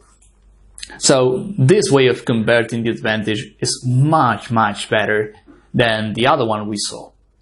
Probably for an engine this is good, but from a practical point of view, this is the variation we have to play. Okay, so now we'll see more of evaluation and strategy, and the game we'll see is Carson against Ding Liren. Carson was white, Ding Liren was black, and we have a Berlin defense after e4, e5, knight to f3. Black plays the move knight c6, bishop b5, also known as the Ruy-Lopez or Spanish, and here black plays the move a6. I actually said it was a Berlin defense, but that is because white plays an early bishop takes c6 in a minute. Right now we are looking at a Ruy-Lopez after bishop a4. Black plays knight to f6, white castles, black plays bishop e7, and now white plays bishop takes c6.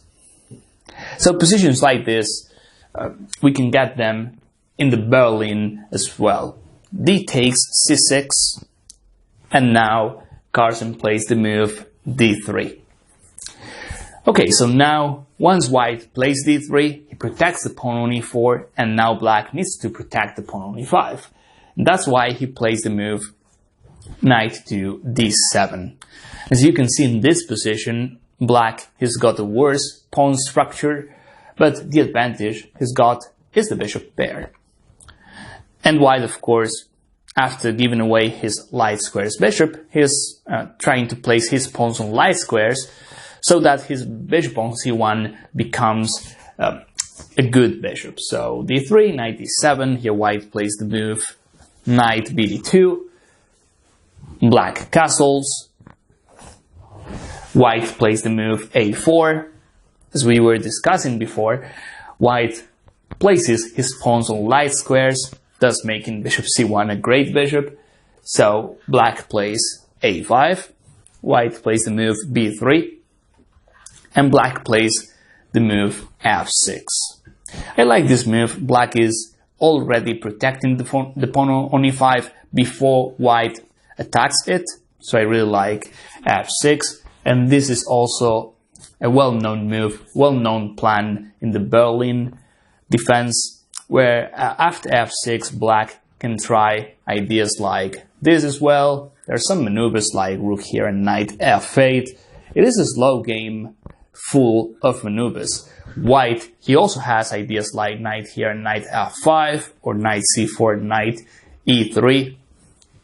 I discuss positions like this in my deep dive Ruy-Lopez for white, so you'll have a lot of ideas in that course. But now, let's see after f6, what Carson played, knight to h4, black plays the move knight c5,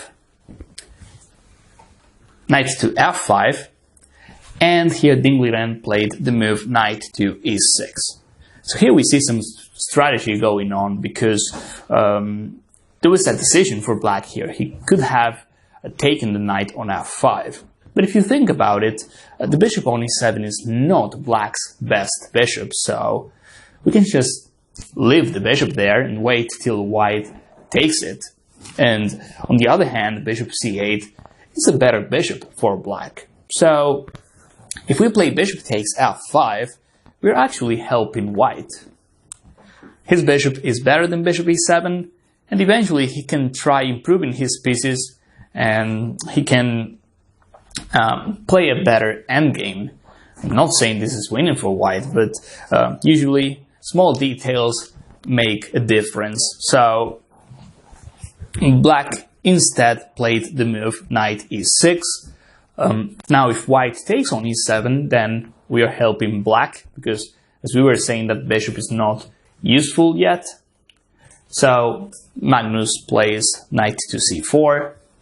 Black plays the solid move b6. Everything is under control. And now, after b6, white plays the move knight takes e7 check. Queen takes.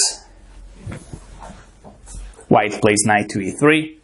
Bishop a3 was not dangerous at all, because then black can simply play the move c5. So knight to e3. Black plays this move. So we'll soon reach that position I really wanted to analyze in this game. Bishop b2, c5. Black is also occupying the center. He's placing most of his pawns on dark squares. So that means his bishop on c8 is going to be a great bishop. So queen d2. Bishop to b7, rook a e1, rook a d8, and soon we'll reach the critical position of this game. Here Carson plays the move f3, and this was that position I wanted to look at in this chapter. Take your time and try finding the best long-term plan for black.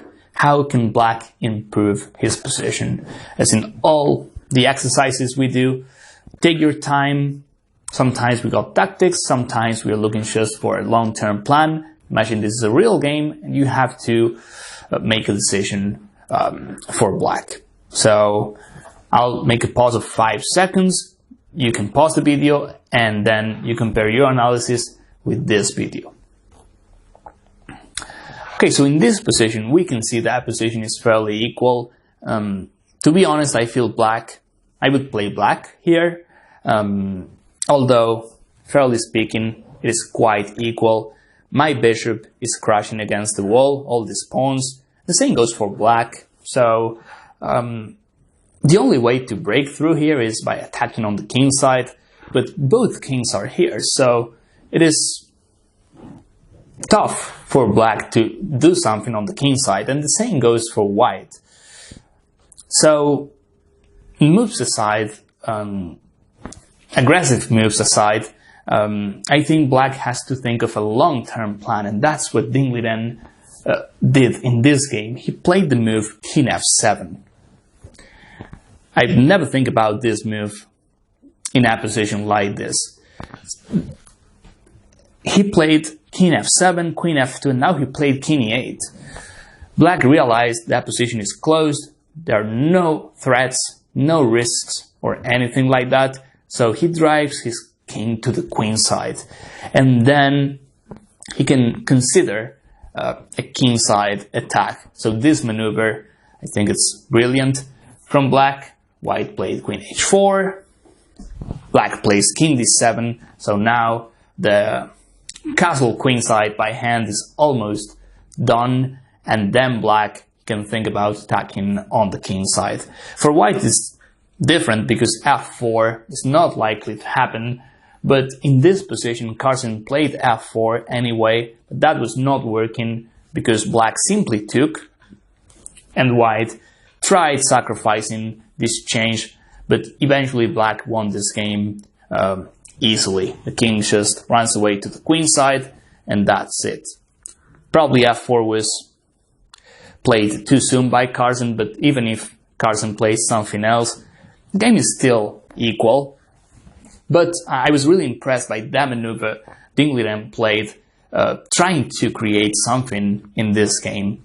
That position is not the same. If we have the king here, it is equal. This is also equal, but black has better chances than the chances he's got before.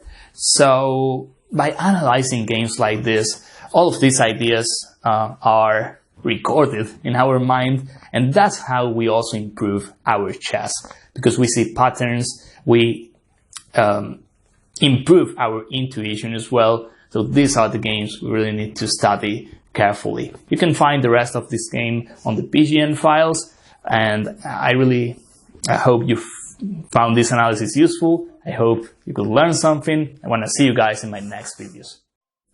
Okay, so we continue working on prophylaxis, and the game we have on board is Renderman against Luther, and in this position white played this move.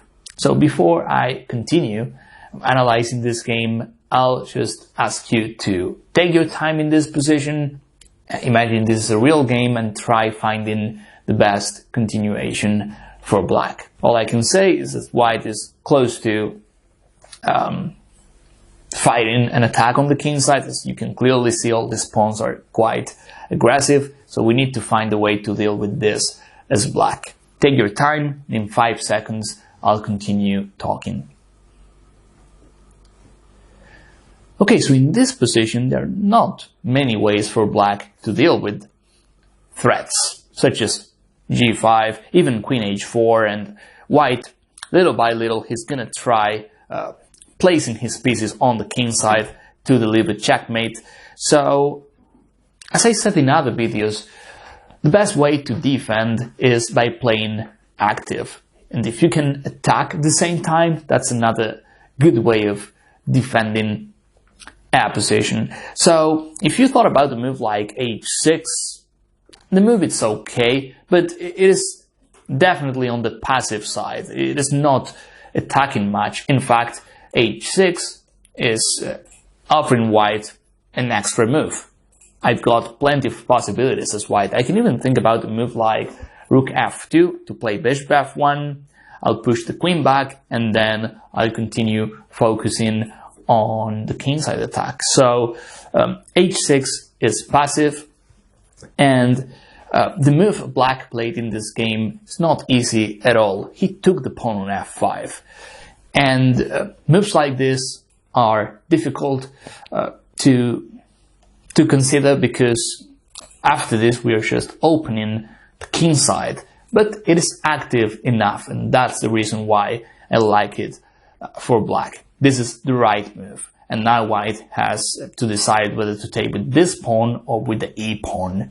In the game he took like this, but if he takes with the e4 pawn, if he takes this way, then black can consider the move e4, and why not, after white moves the knight, e3, and then e2.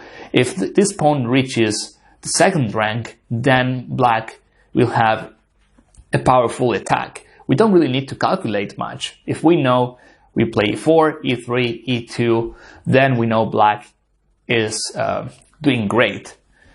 It's just common sense. If we can calculate if we can calculate the lines, then it's even better. But just by analyzing a variation like this, we know black has the initiative. That's what I was trying to say. So this is what really matters. And that's, I think, the line that made black take the pawn on f5. So white, he probably saw this, and that's why he took this way. But now black has another great move, not only to defend, but to attack. He played the move knight to h5.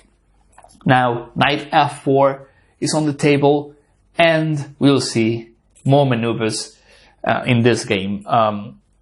Queen h4, white, he still wants to attack. It makes a lot of sense, but black played the move knight to f4. Here white plays this move, which is a mistake. According to the engines, f6, which was much better. It's still not checkmate, by the way. I can still cover the g file with my knight, but f6 was a better try for white. Instead, white played this move. Black plays h6.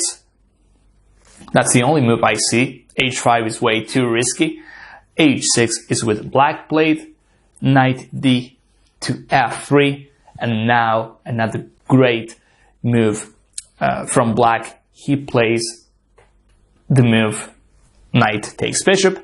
Well, this move is not great, but the next one, the idea is what's great. After king takes, he plays the move rook to d6. Usually, when we attack, we consider what I call the rook lift. That's usually an attacking maneuver, but when we defend, we can also consider moves like this. There's no need to take the knight. If we don't take the knight as black, there's no attack. If we take it, then we give white a strong counterplay, or even a strong attack. I don't see how to stop queen h7, by the way, but even if we had a way to stop this checkmate, we are opening too many lines around the king. So this is unnecessary. There's no need to allow this, and rook d6 is a great move by black. The thing is, once we have a proper development, we might be able to just take the knight and win. So I was really impressed by this move by black. White played this move, and now black took the knight. Of course, we can play other moves as well, because there's no threat by white yet, but if you calculate enough here, you'll realize it is possible to take the knight. This rook is making all the difference here. White took this way. Of course, he wants to checkmate on h7, and after knight takes, black played the move rook to h6. It looks a bit scary, but as long as the king is here, there are no discovered checks. Therefore, the queen sacrifice is not working. Queen here, and now the second exercise we have in this video, how to continue as black. Clearly white wants to move the king, then there are some tricks on the g file, so take your time, find the best continuation for black. Okay, so here black played the move bishop to a6. If you see this position with an engine, you'll realize there are other ways to play this position. Usually the engines defend by tactical means, but here we can do it easier and play bishop a6. The idea is to just play queen e2 and trade queens off. We know if we trade queens off, the attack is over. So we always have to choose practical moves, and there's nothing easier than this. Just trade queens off, and that's it. And that's why white played the move king f2 to avoid the queen trade. He can also play a crazy looking move like knight e6, and if black takes, then he can try bishop takes h6.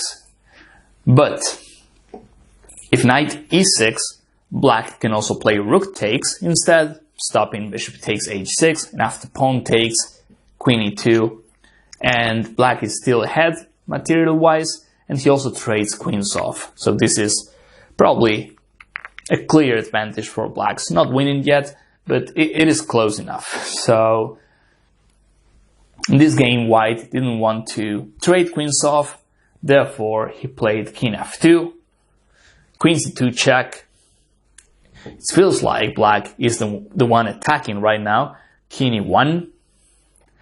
And now another great move by black. Now we are not defending, we are attacking.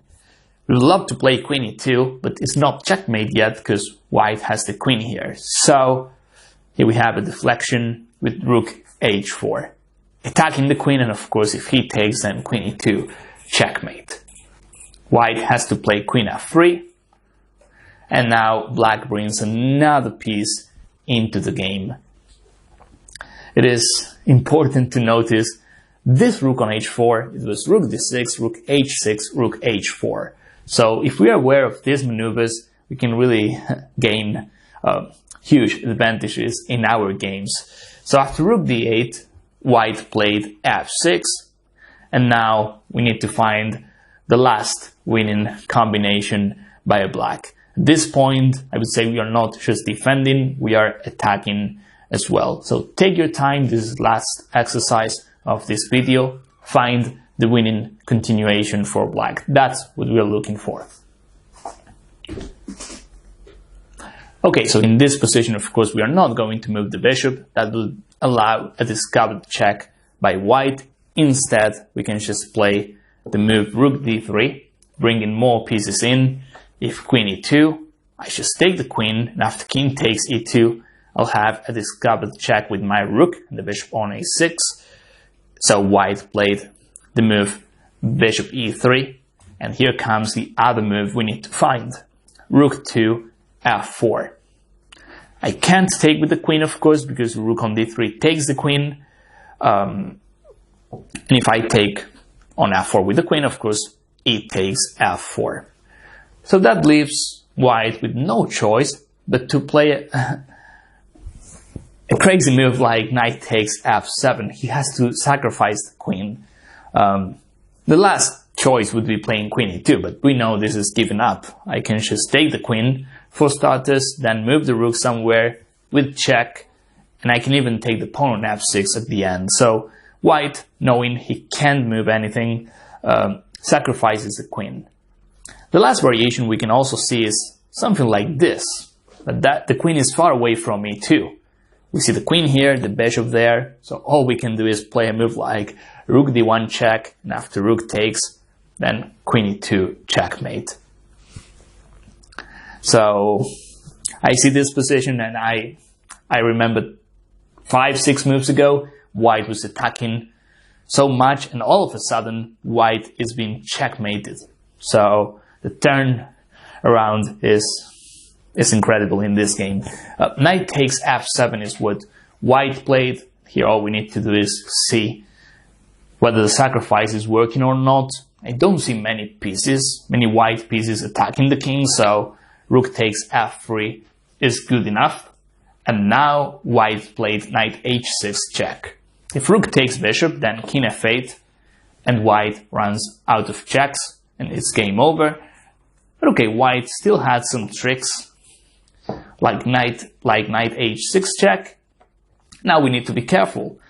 Where should we move the king? If we play here, then pawn takes bishop check, he promotes the queen, it's checkmate. The same after king here, rook takes, and after king h8, knight f7 is checkmate. Of course, the king can't take the knight because there's a bishop on e3. So the only move we have is king f8. It's the only move, and it's also winning. Pawn takes bishop check. Now king f7 is not possible. King e8 runs into queen, and it's also check. So king e7. This is what happened in this game. White promoted the queen, but of course it's now too late because black can play rook d takes bishop checkmate. We probably have other checkmates here as well, but this is direct enough for black. So another great defending and attacking example from black. Okay, so now I want to show you a prophylaxis example, and the game is Sekov against Barabin. Before we start analyzing this game, I want you to take a look at white's position from the white's point of view and evaluate, assess that position, evaluate what's going on, and then choose candidate moves for white. There are a lot of options, so before we start the analysis, please do this exercise and compare your analysis with the video. In 5 seconds, I'll continue talking. So okay, clearly we have, as I was saying, a lot of possibilities for white. We can say black's pawn structure is not ideal. He's got what we call 3 pawns islands. This is one of them, this is another one, and this is another one. Whereas white's pawn structure is much, much better. We see this on the queen side as well. Clearly white has more space, he's got targets. So we need to think about candidate moves. And one of the moves you probably considered was knight to a5, which is attacking the bishop. I mean, if it was white's go, he would take the bishop, and after rook takes, then I can play e5, attacking the queen and then taking the bishop on b7. But of course, black is going to just play bishop a8. If we still attack with knight c6, he can consider taking the knight. He can also play the move rook b6, and white's not going anywhere. In fact, if I move my knight again, moves like knight d4 are also possible. So Knight a5 is one of the candidate moves, but is not achieving much. What else can white play?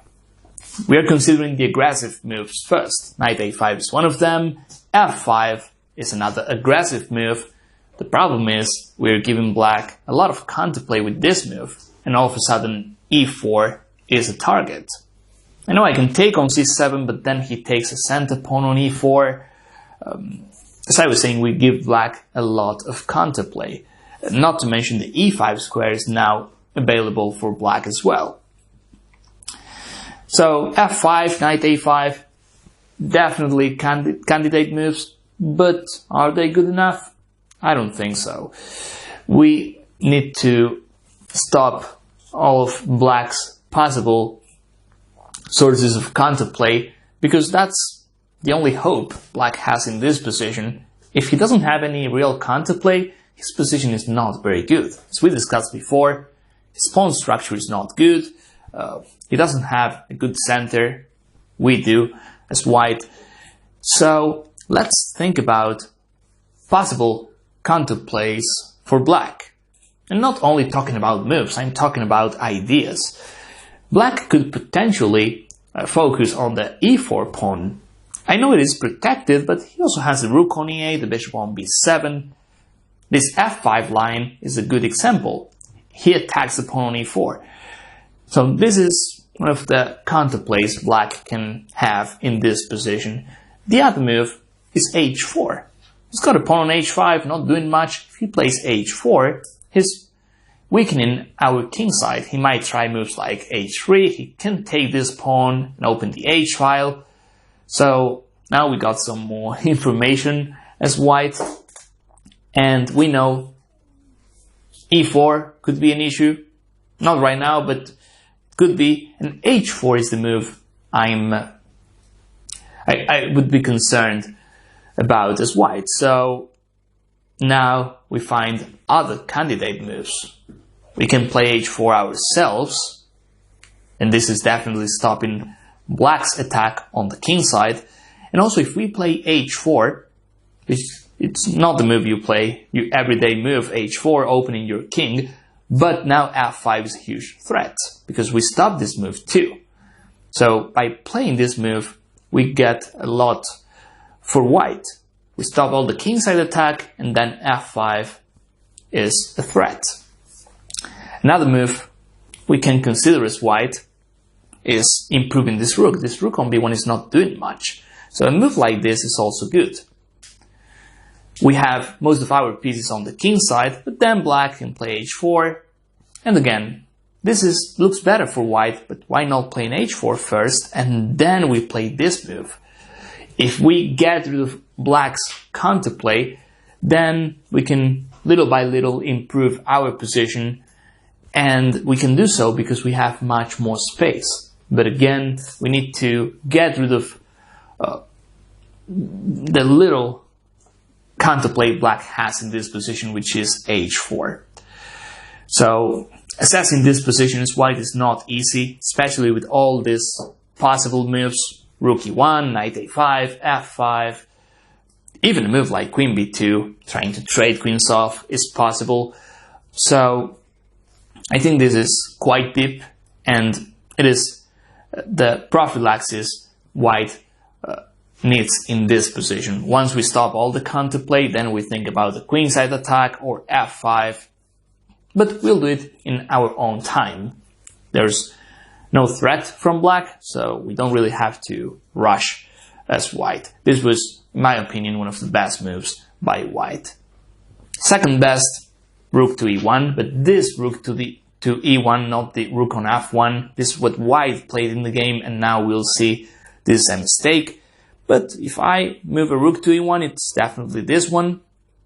And then, well, e5 is on the table, so it's f5. I still have a great looking position as white.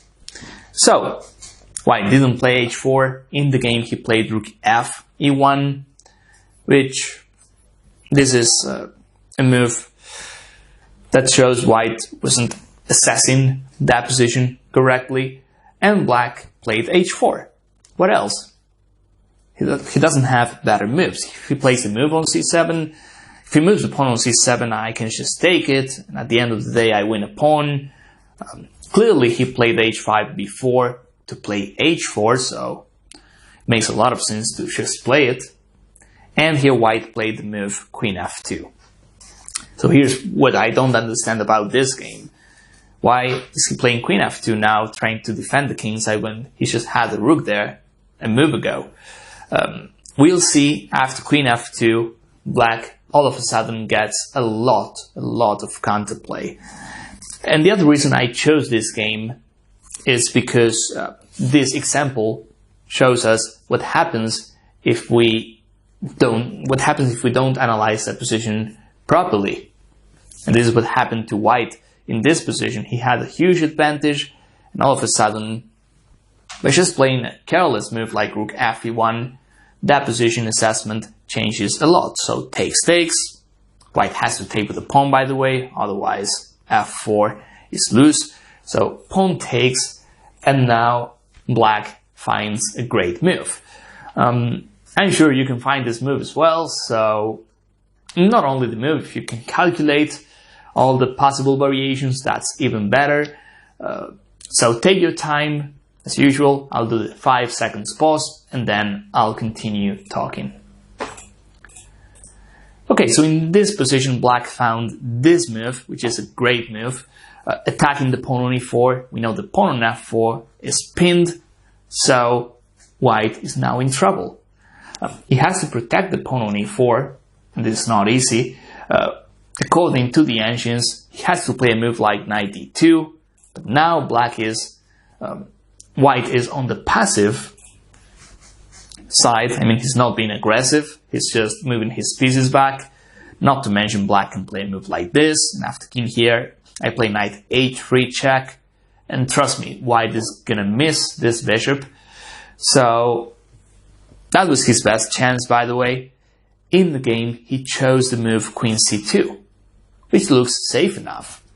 However, after queen c2, black has another tactic. The tactic is knight takes e4. All of a sudden, we can draw arrows in our mind that we see the e-file, we see this diagonal as well. We also see the king is on h1, so even our queen can help. Basically, after knight takes e4, white is losing. Let's see why. In the game, he plays rook takes e4. What happens if he plays bishop takes? Situations like this we have in a lot of games, and now the question is how to retake the bishop on e4. Is it bishop takes e4, or is it rook takes e4? We can even ask if we have another move as black, maybe not taking at all. We're looking at the pin here, but this bishop, if this bishop is really overloaded, we can even look at the pins on this diagonal. The bishop can't move at all. So a move like this is also working. If I play bishop takes b7, then the queen's hanging. So after bishop takes e4, this was not playing the game, but rook takes e4 is simple enough. I have to play rook takes, and now I play queen g6. The pin still on, and if I play rook e1, black can play rook e8. The pin goes on forever. Even f5 is possible, and black gets his material back, and he wins because of the bishop and because of this weak king. So let's see what happened in the game, because white took on e4. He did so with the rook. So we'll get that position back. Actually, we'll see the sacrifice once again.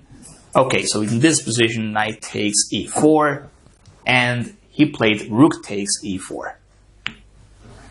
Looks smart because then he's trying to keep his powerful bishop to handle these diagonals. So rook takes e4. Black is not interested in giving this bishop away just yet. And after bishop takes, now the move we had to calculate before all the sacrifices is queen here. Not only the pin with king h1, this is the other pin that is deciding the game. And let's not forget about this pawn too. We might take this pawn and consider a checkmate on the h file. So white played knight d2. He can't take the bishop on b7. Remember, this queen is hanging. Rook to e8.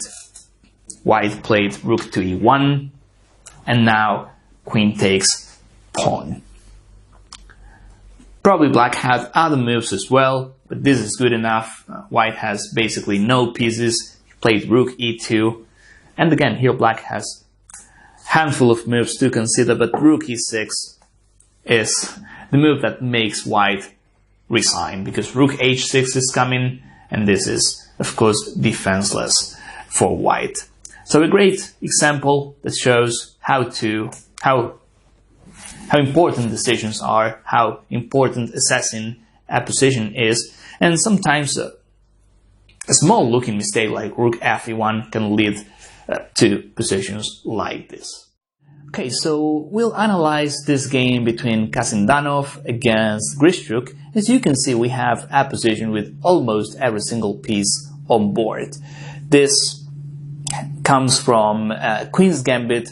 Queen's Gambit declined, to be more precise, and black developed a good kingside initiative. It's also good that both kings are on the same side, so that means the attack is not likely to happen, at least on the queen side. But on the king side, as I was saying, black has a good initiative. So in this position, Kasyndanov played the move a3, which, as we'll see, is a bit passive. It was required to play a move like this, which is a good square for the knight. It's not doing much, but at least the knight is active, and we also control the king side a bit more. But as we are about to see, the move a3 is not good because black is not really trying to take the pawn on h3. He's trying to play this move. The thing about this is we target f2, and once f2 is gone, then e3 becomes a chronic weakness. So this is what Grischuk played. White played this move, which is a bit passive, and now black plays this move. All of a sudden, that position goes from equal, or maybe black was a bit better, but from equality to black being much, much better. So now white decided to take the pawn. The other option was playing maybe something like f4. Now we have a variation to analyze here, which is queen takes e3. Now white has to move the knight. If I move something like this, black can just trade queens off, and he's got an extra pawn. So maybe this, attacking the queen. The queen is sort of trapped, but at the end of the day, the queen runs away. Maybe c4. So this move, queen takes f4. White does win a piece after this, but as we'll see, he's got too many pawns in return. So, and also white is likely to lose his extra piece. So this is clearly better for black. He's just got too many extra pawns. So coming back to the main position,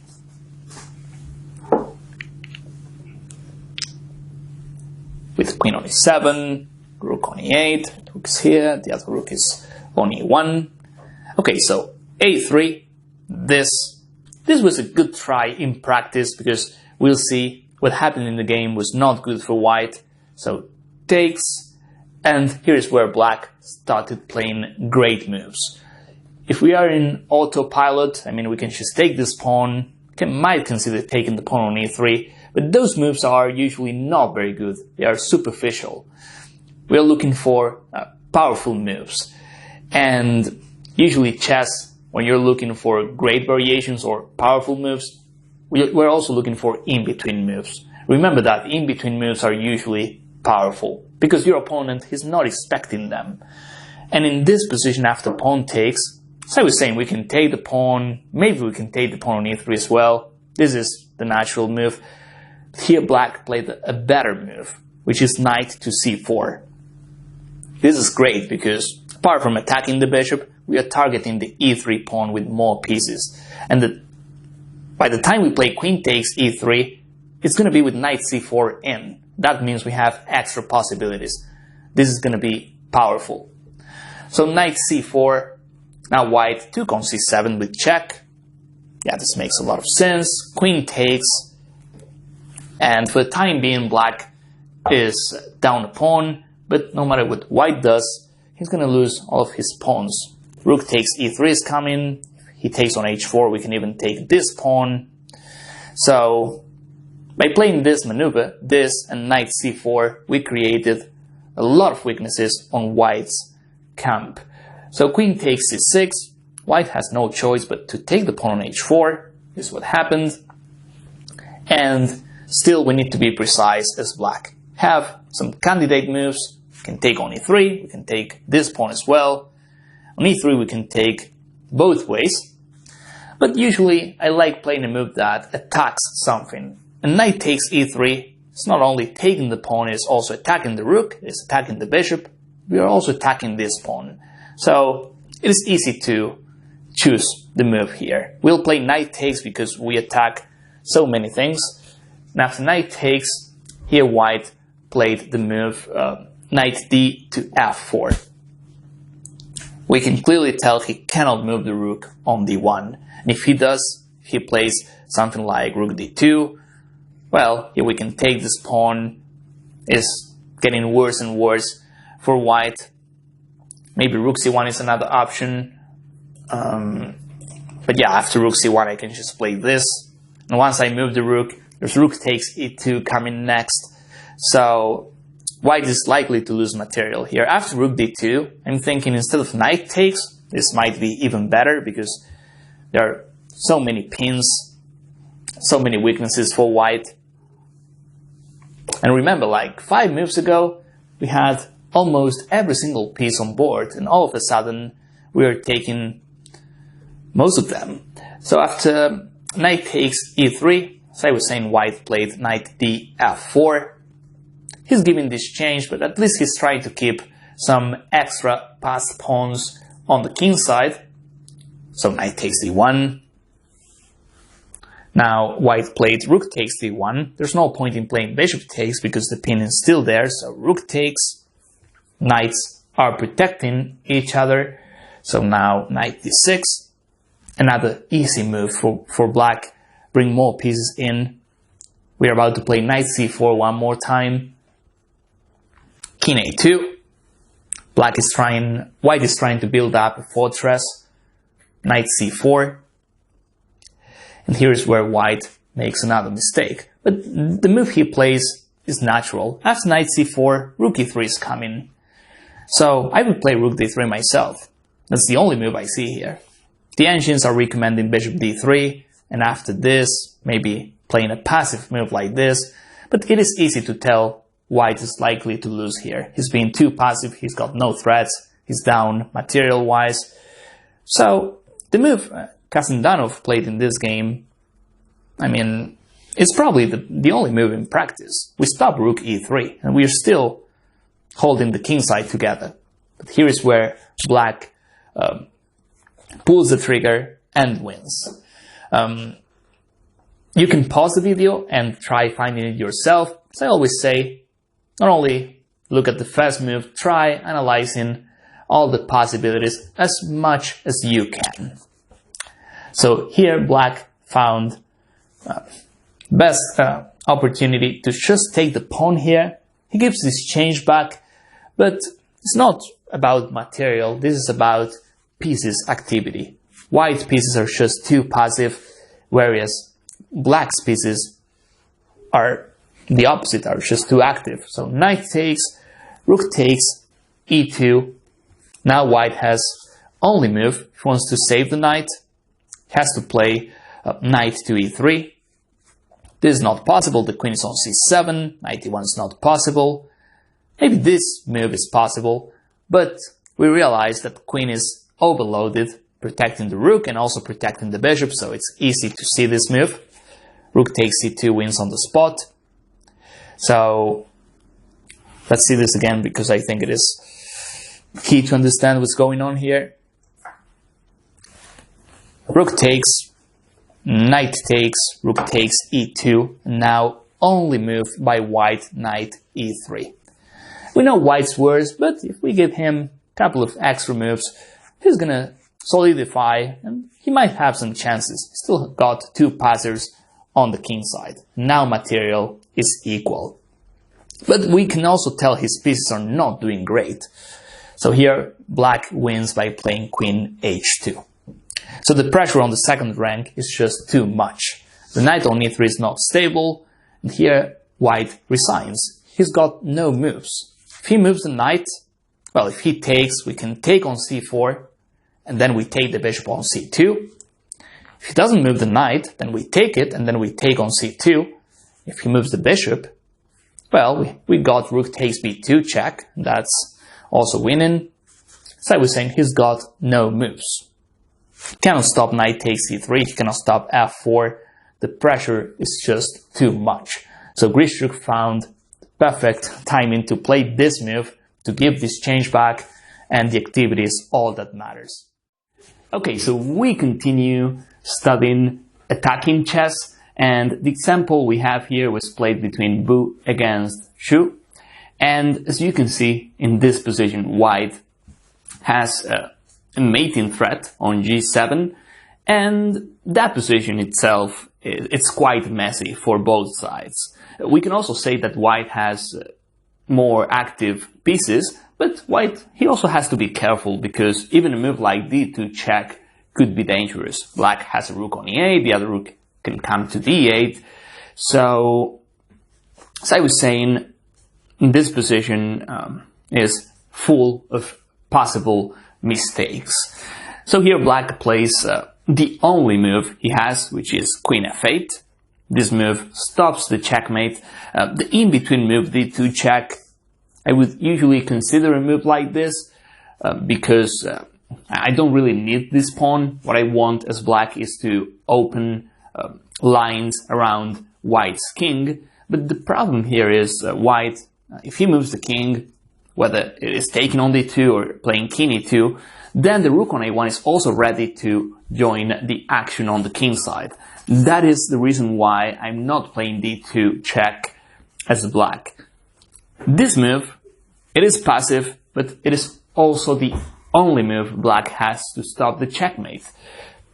So after queen f8, this is a position where you can pause the video and try finding the best continuation for white. As I always say, it's not about finding just one move. If you can find the long-term plan, or even better, if you can calculate as much as you can, that's what we're looking for.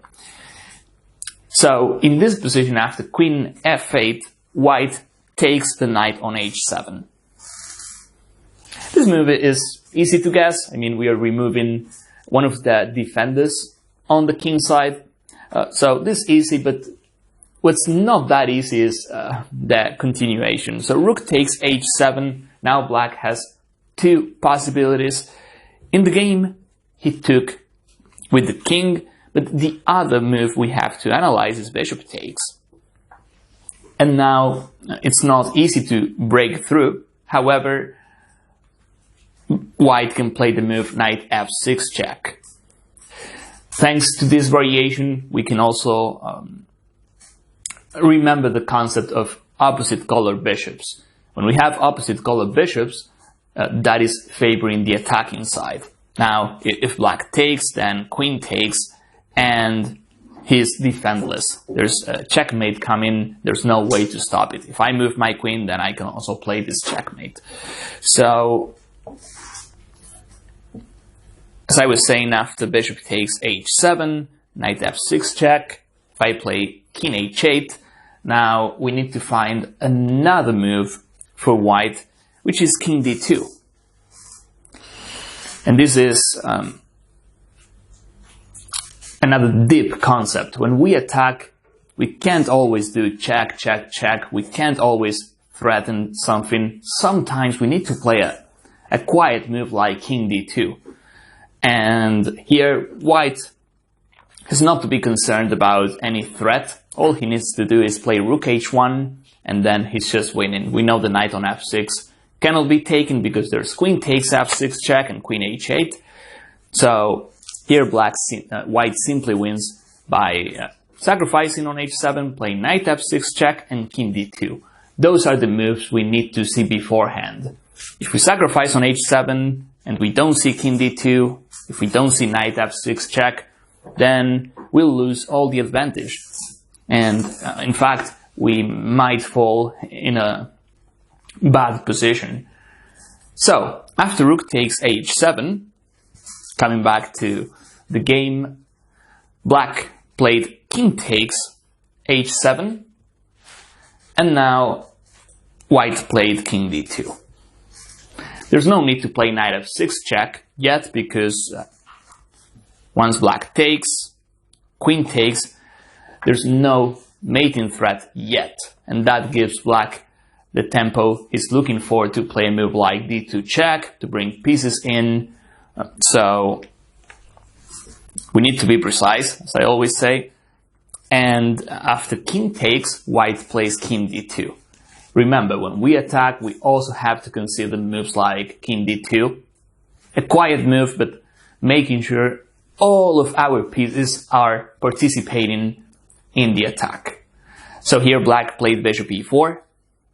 That's the only move I see to stop rook h1. If black plays something else, then there's rook h1, possibly queen h4, or even knight f6 check, and then there's a checkmate coming on h8. There are just too many pieces targeting the h8 square. So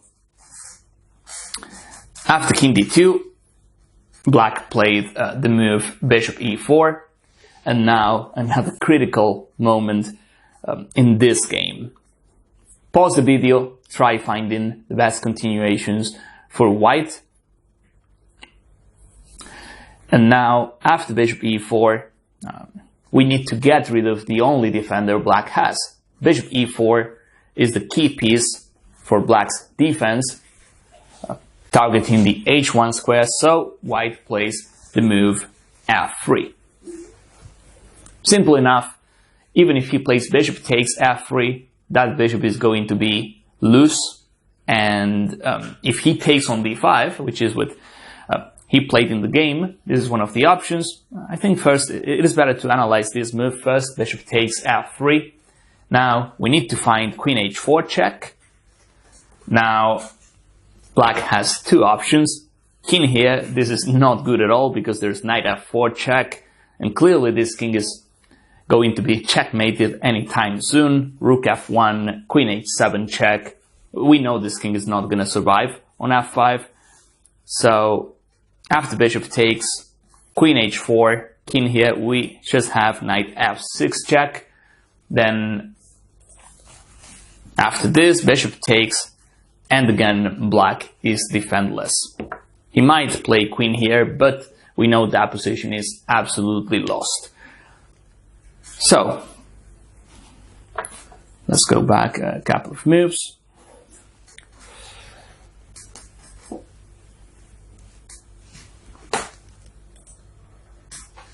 There's a queen on d4, there's a king here. So white plays the move f3. As I was saying, bishop takes, it's not good. The move black played in the game is bishop takes d5. And now we need to find rook h1 check, again in between move. I think in this example we can learn two key concepts. When we attack, we can't always think about direct moves. Moves like king d2, they help a lot. And another thing I can point out is that in between moves, they are usually quite strong because our opponent is not expecting them. And if we can do a mix of both concepts, then that's going to help a lot to the attack.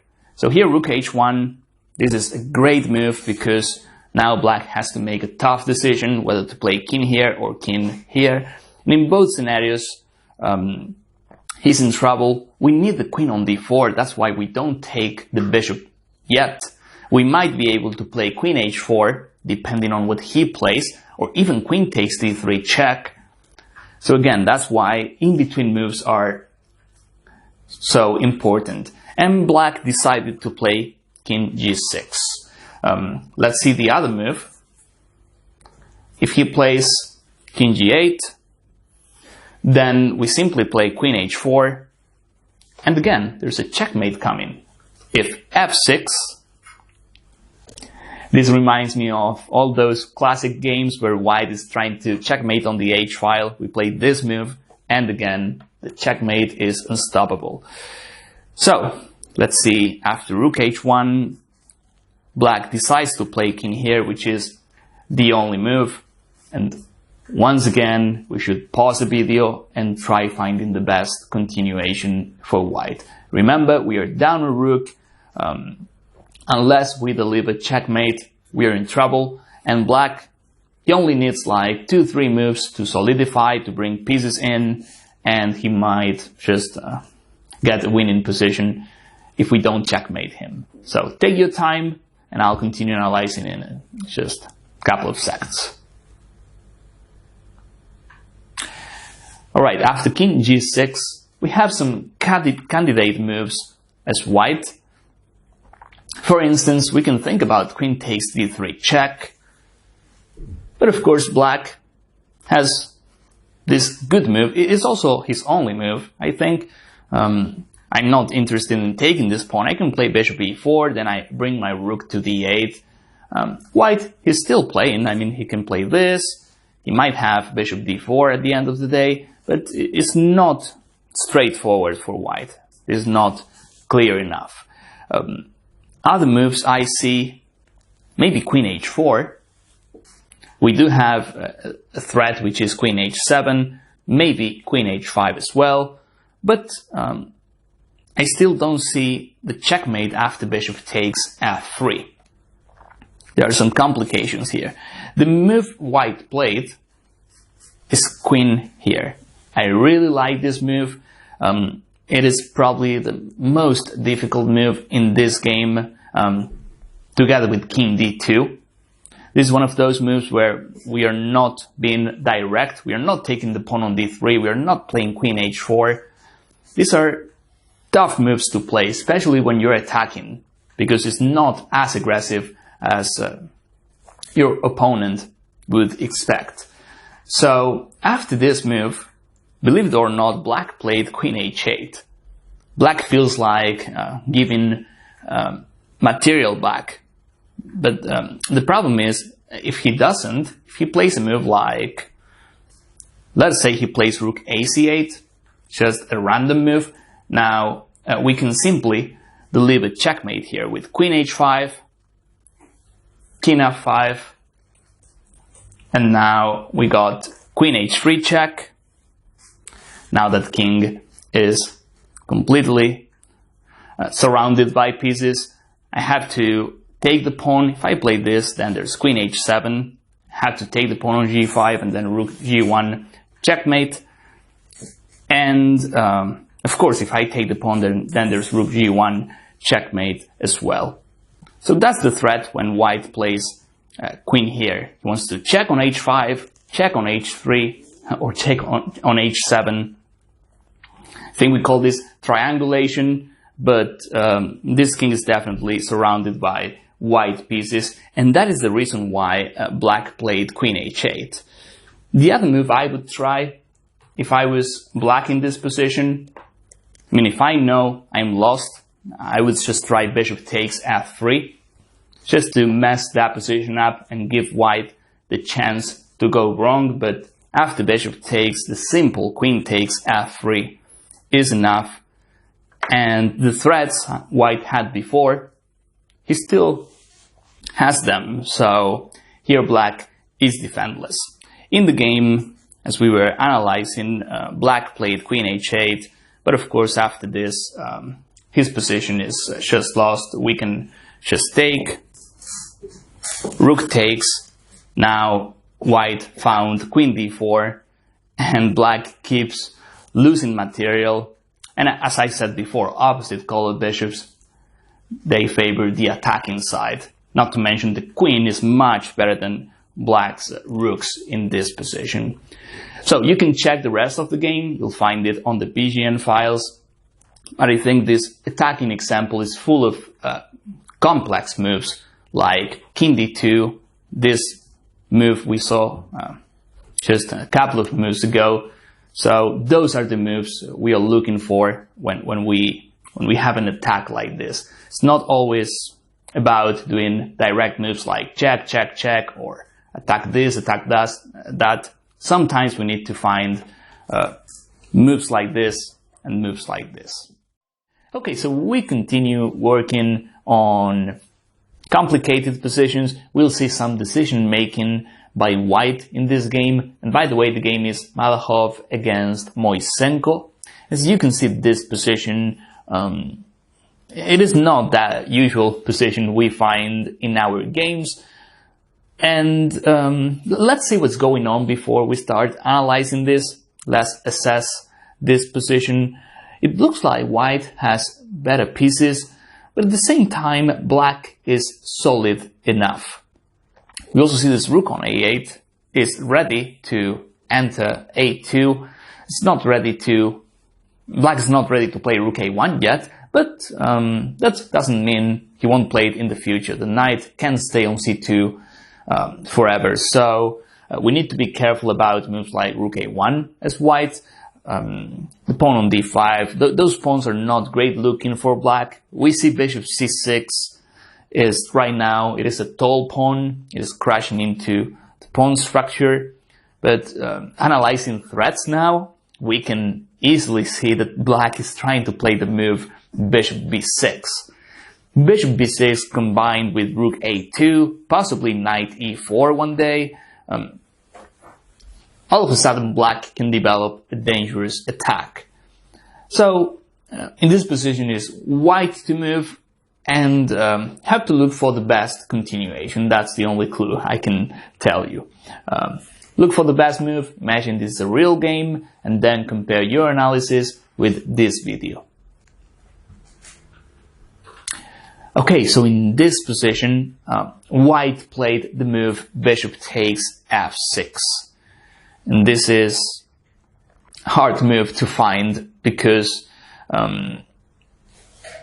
bishop takes f6. This is not a problem for white. He would be delighted to play this position and to play that positional sacrifice. This is not the first positional sacrifice we see in this course. Queen takes. All of a sudden, this bishop is even worse than it was before. The knight can come to d4, f5, the bishop to h3. We have perpetual checks all over the place, and even more than that. So this is great looking for white. The problem is, after bishop takes f6, and this is probably the move we should be concerned about, is bishop b6. Here we take a piece on f6, but then after bishop b6, what? We lose the queen. So that's why I feel this is a difficult move to play. If we are not paying enough attention, there is no way we play bishop takes f6 here, because we just lose the queen. But the thing is, even if we lose the queen in this position, we can still play this move. So here white had, he assessed that position correctly. Even if white loses the queen, and this is what happened in this game, white has a strong attack. Here we are just looking at two minor pieces for the queen. That's usually not enough. But the problem is, the rook is not playing yet, the queen on b7 is useless for the time being, so is bishop c6. And white, on the other hand, has this diagonal. Rook here is a major threat. If the king comes here, then bishop c5 check. Just to see what could happen here. Bishop here, rook here, bishop h3, just to control this diagonal as well. The knight comes to d4. It's not about material, it's about how active our pieces are. So this was a great sacrifice by white, but of course, black has an extra queen. He can still try defending this. And this is far from over. So in this position, black played the move h6, which makes a lot of sense, stopping this move. And white continues the attack with rook f6. Now there's another huge threat, which is rook takes pawn and then checkmate on h8. And again, if black plays a move like this, not only we can take on h6, we can also consider moves like bishop c5 check, but I think this is stronger. A move like, well, king here, of course, is not possible. Then it's going to be a discovered check, winning on the spot for white. King h7, it's also dubious because white can play a move like this for starters. Bishop f5, rook takes. Bishop d7 wouldn't be possible because of this move. So it's incredible all the activity white has for two minor pieces against a queen. So after h6, rook f6, here black plays the move rook to a2. And I like this, as we discussed in other videos. The best way to defend a position is to play active moves. If black sits and waits here, there's no way white makes a mistake. If he tries attacking, then white still needs to be precise. So after rook a2, white played rook takes h6. There's a mating threat on h8. f6 is what black plays. And now knight to e3. Of course, white needs to bring more pieces into the attack. And here I don't see good in-between moves for white. I mean, if we take the pawn on f6, then you can simply take the knight on c2, and there's no checkmate on h8. And possibly after a move like this, even moves like queen a7 are a possibility. So we need to be careful. This might be good anyway. Now I'm analyzing rook takes c2, there's rook h8, king f7, rook h7 at the end of the day.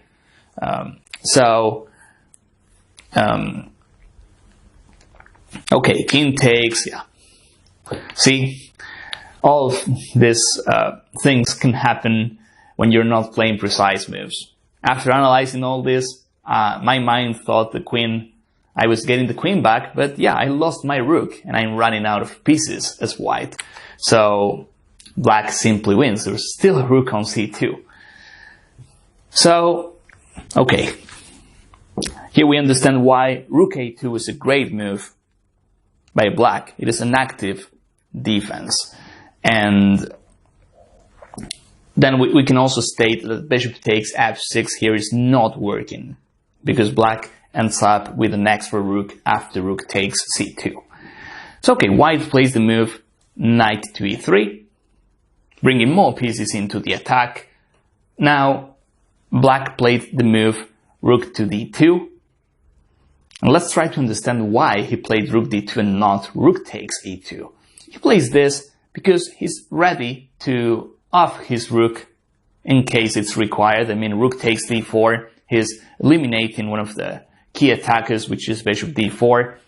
Rook takes e2 is also possible, but here we can just play a move like this, then we take on f6, and it's far from being over, but the engines are giving white a clear advantage.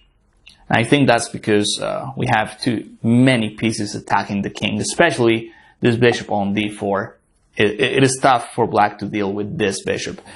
So rook d2, as I was saying, it is better from a practical point of view because black, at least he's ready to take that bishop. In fact, that's what happened in this game. White played knight f5. Here black didn't find anything better than rook takes d4. And I think the way white wins this game is instructive. Knight takes d4. Now material is even. He's still got the queen, but we got a rook and a minor piece for the queen. White also has extra pawns, not to mention he's got a better position. So now we can tell white is winning. But okay, black tries queen e7, and we still need to be careful. Queen e3 is a threat, so we can't take on c6 yet. We play king f2. In endgames, the king is a value piece. You can argue that this is not an endgame yet, but there are few pieces left. And with so many pawns, it's not tough for white to deal with black's queen. So king f2 first, and then white carries on with his attack. Black played bishop b7. He has to. Bishop d7 runs into bishop takes d5. So bishop b7. Another piece joins the attack now. Bishop h3. We're just a few moves away from finishing this game. Queen c7. Bishop e6 check. And now black played king f8. Of course, if king here, then knight f5 check. And rook h8 is checkmate. So king f8. And now, of course, rook takes f6 was good enough, but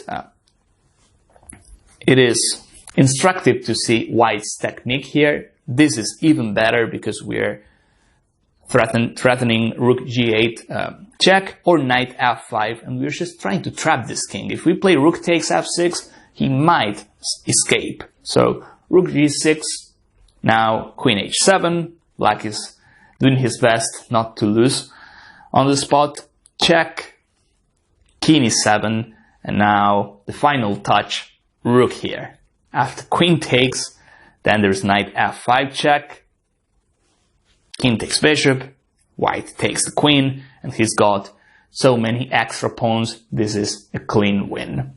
Even if black had more pawns in this position, the endgame would still be much better for white because the knight is much better than the bishop. But of course, after this, black has to resign.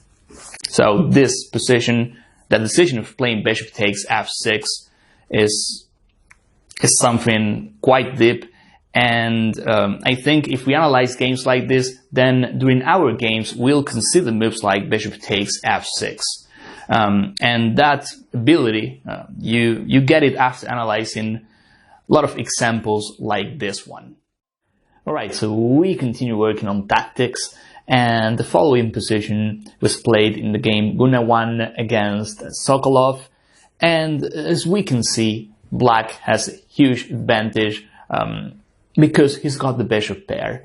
In a position like this, and in all honesty, I wouldn't care too much about pawns. If I was black, I would just care about opening diagonals or opening lines as much as I can. You can also see this king here is not doing good. White might find safety on light squares because his bishop is a light square one.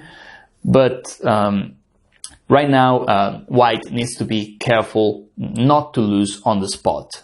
I mean, black, he still needs to activate his pieces, but all in 2-3 moves can develop a powerful attack. So it is white to move in this position, and in the game he played this move, which looks safe. But the other move we have to consider for white is knight takes d5. It looks like a great tactic because I have a rook on d1, I have the other rook on c1, queen a4 is targeting rook e8, so it looks good. But here black plays rook takes c1. Now, of course, white has to play an in-between move, because if I take on c1, then there's bishop takes d5. So, knight takes. Now, both queen takes e7 or rook takes e7 are possible. There's no rook takes d8, because this rook is pinned. So, rook takes c1. And the problem for white here is he's up a pawn, but his position is not very good. This diagonal, his king can't come to h1, so queen b6 check. Despite being down a pawn, black is much better, at least from a practical point of view. An engine might get away with this for white, might hold this, but in practice we know white has to play king f1, and this is not very good. If we pay attention to these two diagonals and the king on f1, this is definitely not good for white. So let's go back to the main position. Pawn e7, knight on c3, there's a pawn on d5, the other rook on d1. Knight takes d5 is not a move I will play as white, because I realize I'm actually helping bishop a8 find more diagonals, more open lines. So white plays this move, which looks safe enough. Then he can hide his king on h1. So this move also attacks the pawn on d5. So here black played bishop c5 check in this position. And these are the things that are tough to understand. A move like king f1 is much better than playing king h1. And the only way we can understand this is by analyzing all the possible variations. But king f1 in a position like this, we know nobody would play this move. Even the strongest players in the world, I don't see them playing king f1 because the king here is just too weak. The problem is after king h1, the king is going to be boxed in the corner, and here black has a powerful variation. As usual, I recommend you pause the video and try finding the best continuation for black. Not only one move, try analyzing as much as you can, and then you compare your analysis with this video. I'll just make a little pause and then I'll continue talking. Okay, so after king h1, black plays the move bishop e3. So like saying, when we attack, as long as we attack something, as long as we have a threat, that's usually good because we don't let the initiative go, we keep the initiative. And the other good thing about bishop e3 is that we attack the rook, then white has only move rook c2. And the other move we have to find here is queen c8.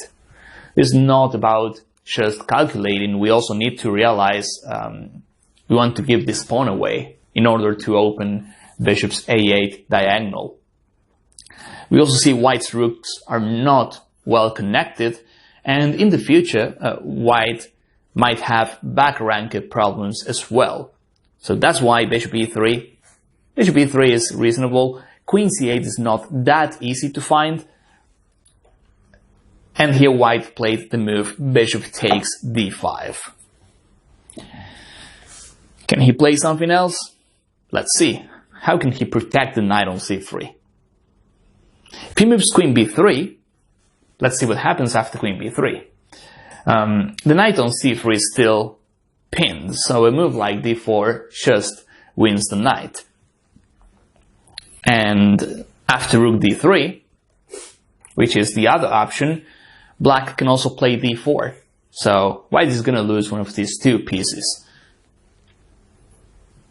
The only move I see is bishop takes d5, and this is what white played in the game, but this is also exactly what black was hoping for. He was hoping to see bishop takes d5, and now this is a critical diagonal for white. It's not only the a8 h1 diagonal, it is also the d8 d1 file. So here black played the move rook d8.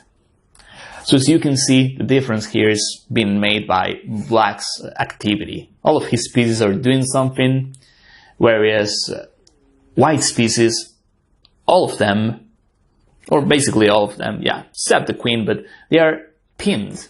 They are tied up to protecting each other. Knight c3 has to be protected, so it's bishop d5. So after rook d8, white played the move queen b3, protecting both pieces. But this is not enough. If he plays a move like queen e4, this is the first move I look at in this position for white. Queen e4 simply runs into rook takes c3, and white is absolutely lost. By the time I take the bishop on a8, black takes rook on d1 with check, so queen e4 is not enough. Maybe a move like bishop takes a8. This looks scary for white as well, because all the checks on this diagonal are possible checkmates, because my king has no squares to go to. So here I can just play queen takes, and once I play rook here to cover the check, then there's rook takes c3, and that's also winning for black. So the only move white has is the move he played in the game, queen to b3. And One more time, you can pause the video and try finding the winning continuation for black. In this position, after queen b3, the winning line is rook takes c3. This is what black played in the game. Then white played rook takes. And now the amazing queen takes c3. We give the queen away, but after queen takes, we got rook takes d5. Of course, we are not interested in playing bishop takes d5 check, because white simply takes and he's just winning. Instead, if we alter the order, the move order, then black is just winning, because there's no way to stop the discovered check here. If rook takes, then there's bishop takes d5 checkmate. If I move the queen, something like queen c8 check, then there's rook d8. This is also, it's not a checkmate because I have queen takes a8, but of course white loses the piece. So after rook takes d5, this is already resignable for white. He's got no moves. The last try is king here, but then check, white loses the queen, and of course he also loses the game. So in this example we saw a mix of power moves, attacks, but I think black was also following concepts, and black just knew that if he found this extra diagonal, if he found a way to open up this diagonal, his two bishops were just too powerful. And of course the queen sacrifice at the end, that was also quite good. Okay, so now I want to show you a game between Kasparov against Timan, and I was surprised when I first saw this game years ago, because white got an advantage right from the get-go, but I was surprised by Kasparov's technique. Usually that's something that is one of my leaks as a chess player. I'm good at getting advantages, but by the time I have to convert them, finding all the best moves in a row is not easy, and Kasparov was great at doing so. So this is one of the examples I found, and as you can see, let's talk about that position first. This comes from a Nimzo Indian defense. Black has a weak king on the king side, but white has this isolated pawn on d4. All he needs is a couple of moves and then he's just alright. So here white plays this move. I really like this move. It is a great way of defending. If black takes this pawn, then there's bishop e4, and black loses material. So also after this, white has the idea of playing bishop e4. In this position, black has to play f5, but all of a sudden white can try attacking on the king side. For some reason, Timan, which is one of the greatest players I ever seen, plays queen takes d4, which is a mistake. As you can see, after queen takes d4, white plays the simple bishop e4, and there's no way to protect the rook on a8. So this is what happens in our games too, in our games as well. There are oversights, and after bishop e4, let's see what happened in this game. Queen takes, pawn takes, and black plays the move rook to d5. This is his only move. So this is also where we start chilling and not playing the best moves as white. We know we are close to winning this, but if we don't play precise moves, then black will find some counterplay, or he might even get a pawn for this change. You know, it's not won yet for white. So in this position, I want you to find the best continuation for white and try making your opponent resign. Not just get an advantage, just try finishing the game off right here. As I always say, try analyzing as much as you can and then compare your analysis with this video. Okay, so in this position, you probably thought about candidate moves like c4. This is definitely the first move we look at. Bishop takes d5, of course. But this move, by the way, is not as simple as it looks. I can play bishop e6, get my pieces out, rook c8. White has some weaknesses as well. He's much better, but it's far away from being a clean win for white. A c4, this move was also possible, but after c4, I can play rook e5. Now the only move white can play is f4. Well, not the only move, he can also castle queenside, but I can take, and this is far from clear, I can even play bishop b7 or king here, and again, this is not a clean win. My pieces are getting out fast, and as I was saying, this is not clear enough. So, c4, bishop takes d5, those are the moves we consider as white. But there's another move. If you thought about this move, then well done. Rook to d1. This is the best move for white, and we'll soon understand why. Of course, if rook takes d1, then king takes, and now he's losing the rook and nothing in return for black. What else can black play? Bishop b7. This is the only move I see. If I can't move my rook, then even c4 is a threat. If I can't take on d1, then I'll have to play bishop b7. That's the only move I have. And now bishop takes d5. This is different, because now if black takes with the pawn, he's just committed his bishop to b7. I can play knight f5. I can castle kingside and play rook to e1. This is much better than the other variations we saw where white took on d5 first. This is different, this is winning for white. The other variations were slightly better for white or clearly better, but were not winning. So rook d1, great move by Kasparov. Bishop to b7. Now we take this change. Black takes with the bishop. He does not want to harm his pawn structure, so bishop takes d5. And this is the variation Kasparov saw beforehand.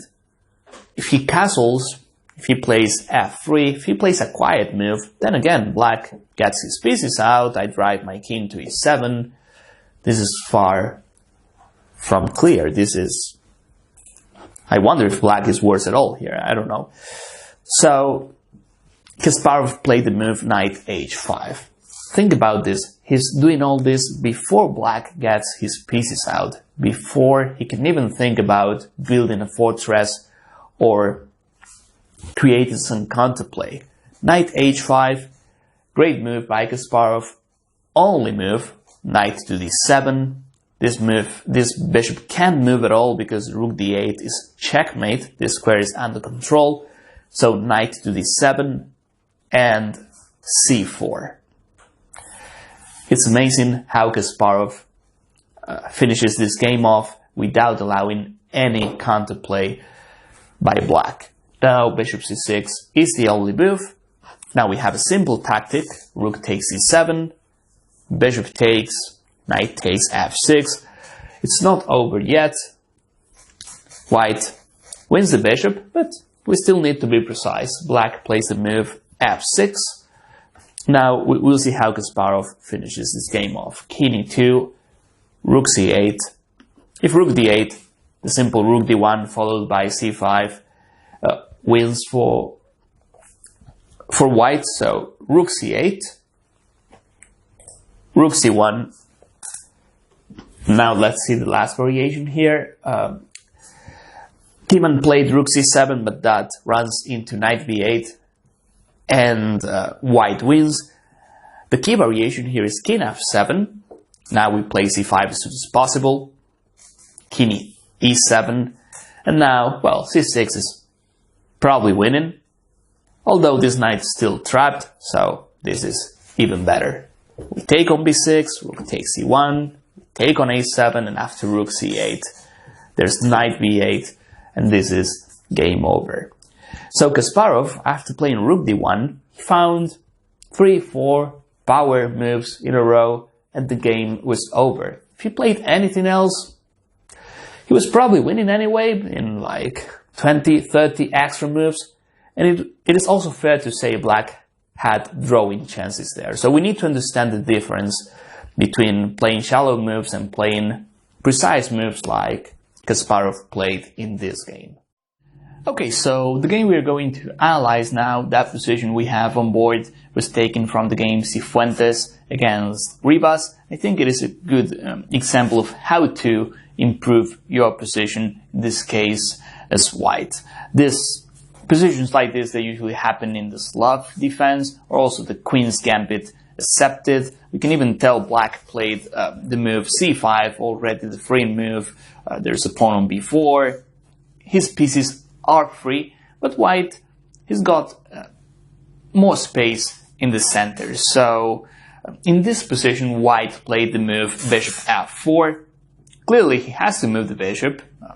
That's the only piece he has to move in order to finish his development. And f4 is a great square. If he plays bishop e3, well, he might lose the pawn on e4. Bishop d2 looks way too passive. And this is probably the main move, the first move we consider for white. However, there is a positional issue in positions like this. And in order to understand this, we need to look at both bishops. Bishop d3 right now, it's not a bad piece. Definitely has potential, especially if white plays e5. But if black plays a move like this and we trade bishops off, potentially this bishop is a bad bishop, especially if I blockade with a move like e5. And also white here, he wants to keep his space advantage, so that's why he plays the move bishop f4. In other words, he doesn't want to trade pieces off. When you have space advantage, keep as many pieces as possible on board. On the other hand, if you're defending, if you have less space, trade as much as you can. So bishop f4 makes a lot of sense, and here black plays the move knight to h5. Here we see his lack of space, he can't move his pieces much, even queen b6 runs into a move like a5, and this queen is lacking squares. So this knight h5 makes a lot of sense, and now white plays the move bishop e3. Black now plays the move queen b8. I really like this move. It didn't work out in this game, but I like the concept of occupying this diagonal, trying to play knight f4 to get white's bishop pair. So I really like queen b8, and here is where white starts playing great moves in order to take over the initiative. So take your time here. This is a middle game position where white has a lot of possibilities. So take your time, imagine this is a real game, and try finding the best continuation for white. Then you compare your analysis with this video. As usual, I'll make a 5 seconds pause and then I'll continue talking. Alright, so in this position, after queen b8, the first move we consider as white, at least the first move I would think of, is this. But we know this could easily backfire as it opens the b7 h1 diagonal. Black here, he would be more than happy to just come back to f6. He created more than enough weaknesses on white's king side. So unless it's necessary, we won't play this move. We are weakening our king too much. So maybe we can try other moves. The queen on e2 is looking at this knight on h5. But the problem is, if we move knight f3, then he can just play a move like knight f4. As we were saying before, black just gets the bishop pair. And after getting the bishop pair, we can also say he's probably getting the advantage as well. So we need to be precise, and we also need to analyze, we need to assess whether this is a threat or not. Maybe we can play something else. When I first saw this game, I was considering a move like e5, just trying to sacrifice a pawn in order to get more activity. So e5 is definitely worth considering. The problem here is black, he doesn't have to take yet, but let's see what happens if he does. If knight takes e5, you can play knight takes e5, queen takes, and now a move like f4 is quite annoying.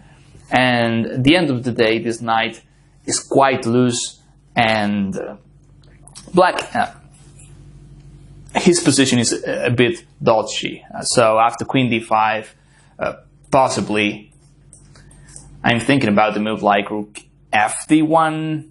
Yeah, this is, of course, I know some previous analysis from this position, so that's why I know queen takes b3 is not good. Even bishop c4 there, the queen is trapped, or queen takes h5 as well. It is easier when you have some previous knowledge of this game. But still, if I see this position for the first time, I would think white has great chances. It's all about having the initiative.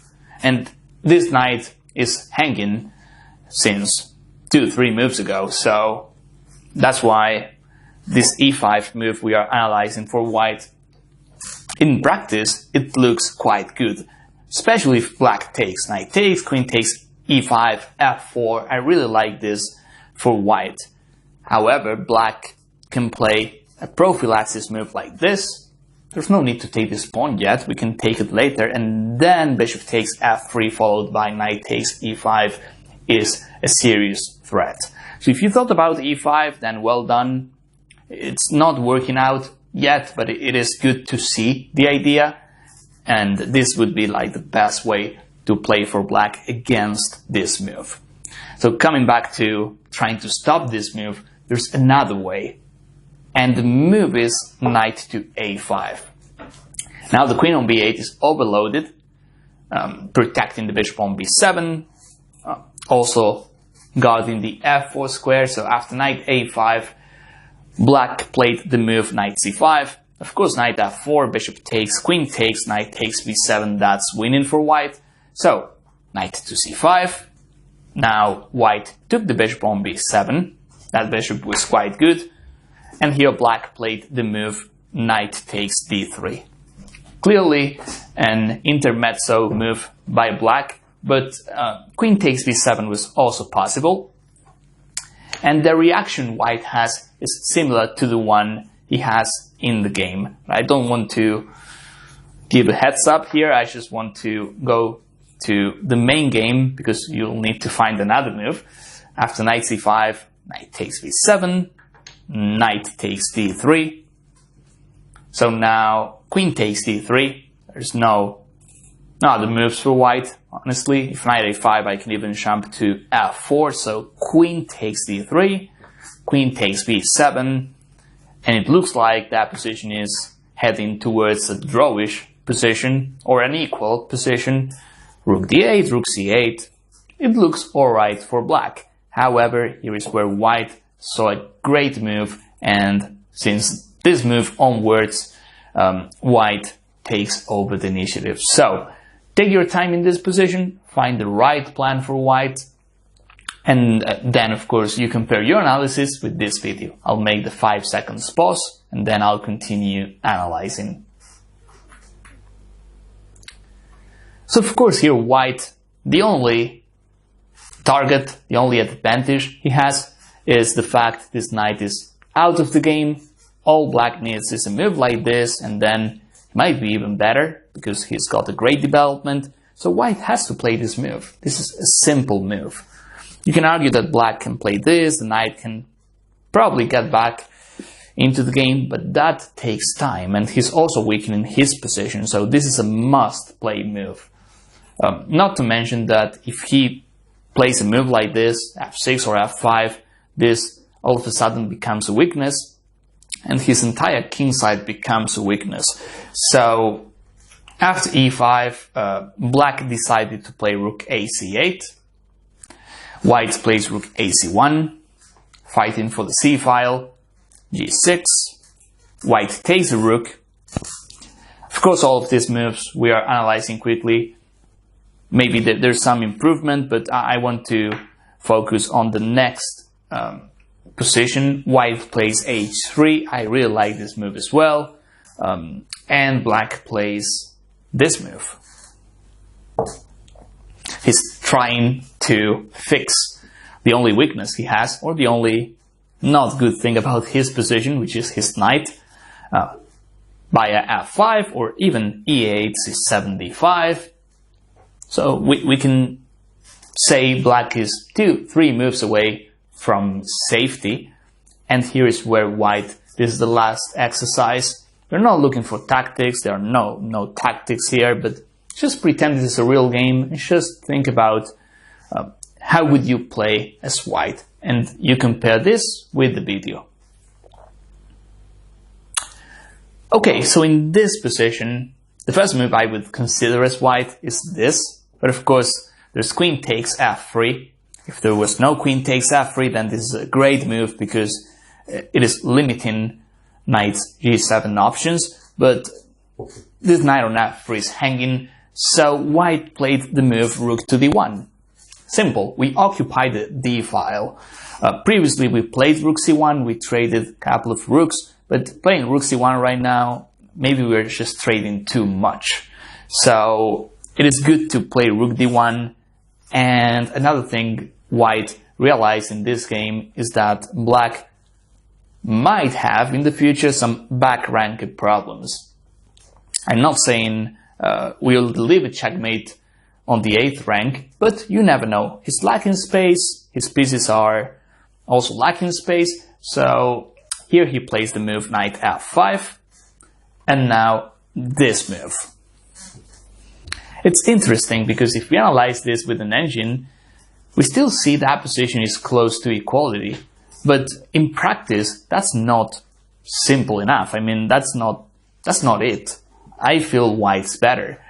Especially if we trade bishops off, all of a sudden the knight can come to f6, he's full of potential outposts on the king side. So I really like how white is putting pressure in this game. And black played the move bishop to f8. There's another line here, which is rook to d8. And of course we can play queen e2, queen c2, we are safe. But white can also play the move queen takes d8. Bishop takes, rook takes d8, king here, bishop to f6, king h6, and now the simple rook here. And now there's no way to stop bishop here, followed by g4 checkmate.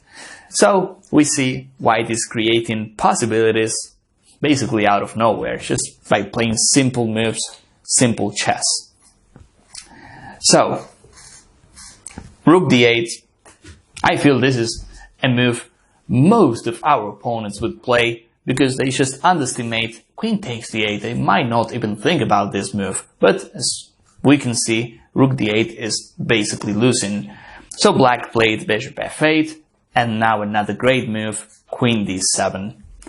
Amazing stuff by white in this game. Now we are forcing the queen trade, but our pieces couldn't be much better, and black's pieces are still limited. We know in endgames, space advantage is almost everything. So if queen takes, rook takes, I would say white has clear advantage in that lines, therefore black played rook c7, queen e8, rook c8.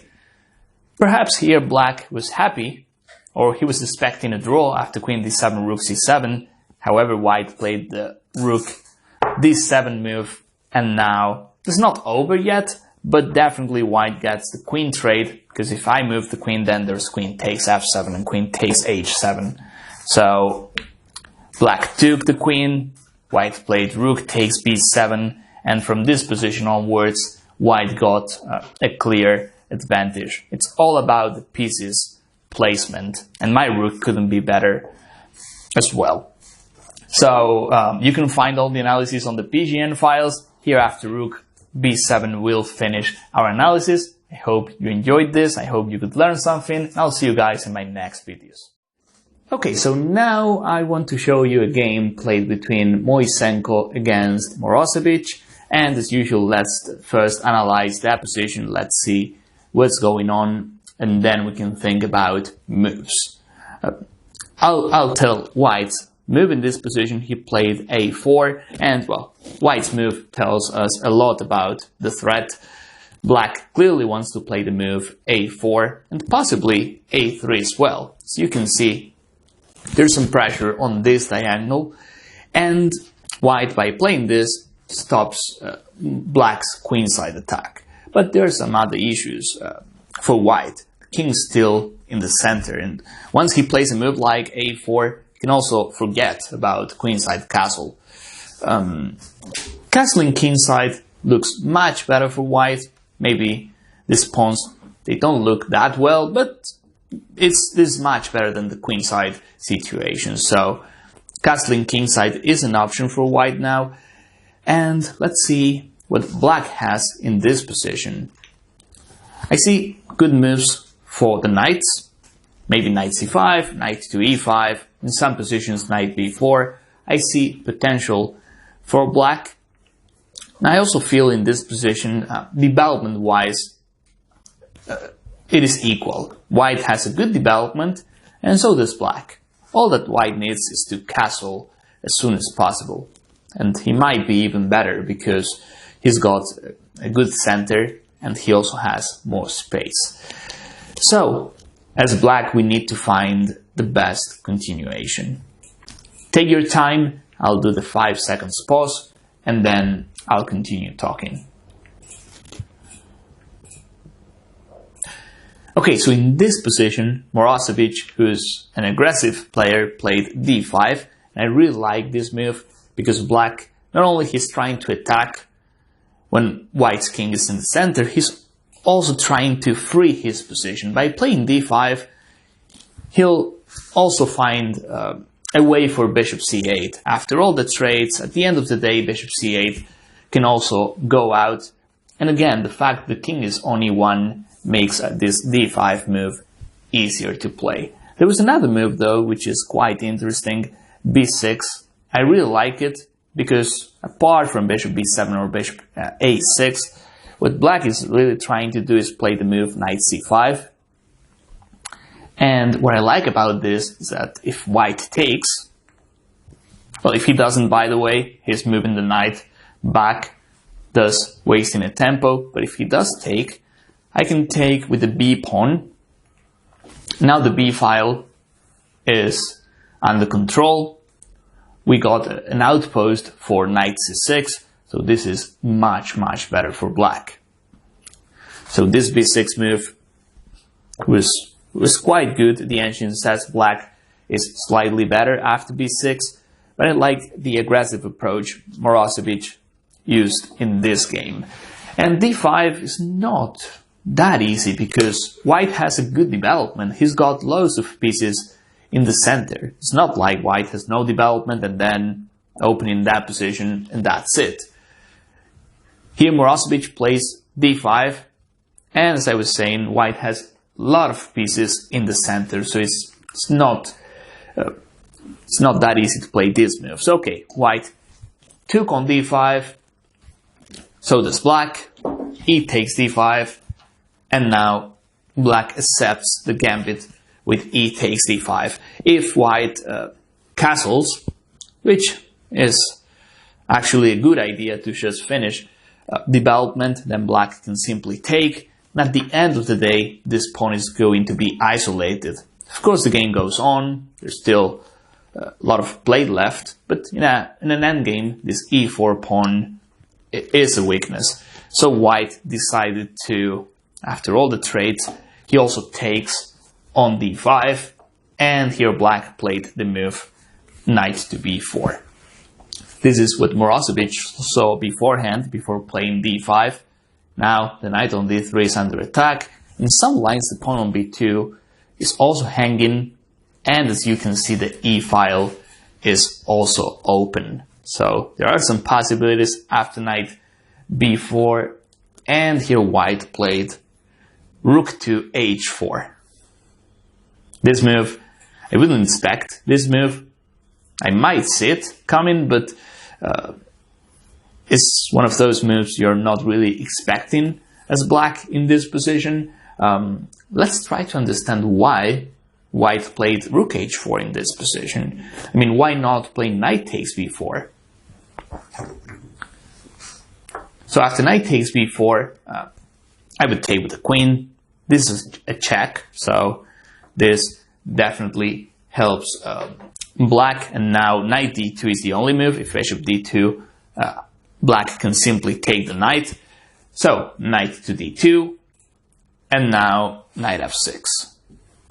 Still, white can castle, but then there's knight takes d5, there's rook e8. So it's not winning for black yet, but we can state black took over the initiative, and white still has development issues. But yeah, with that said, this was the best option for him. After knight b4, in this position, black plays knight b4.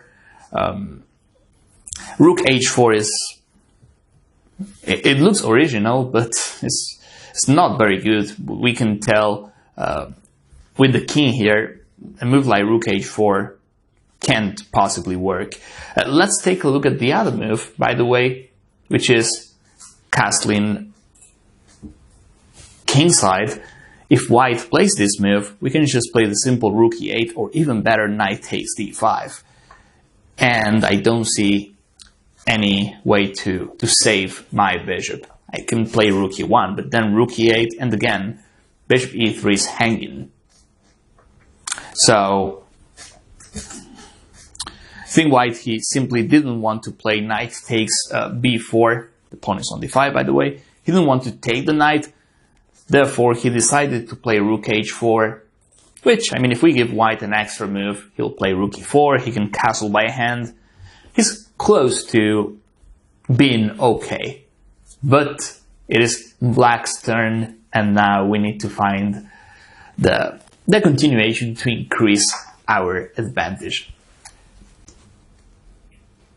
Okay, so in this position, black played the move knight c2 check. Great move, because now white has only move, and of course after queen takes c2, we take the bishop on e3, and this is what I like. We get the bishop pair as black. Not to mention, we still have this king on e1, which is the real target, and here white played the move queen e2. If king f1, we can play rook takes f3. This looks like a tactical sacrifice, but it makes a lot of sense. It is just common sense. His king is just too weak. We can take the bishop, and then this is falling next. If queen f2, queen takes d3. And even if he plays a move like this, we could take the pawn, although here I would just try getting more pieces out, perhaps this, and trying to check on h3, or b6 and bishop a6. White's position is a disaster.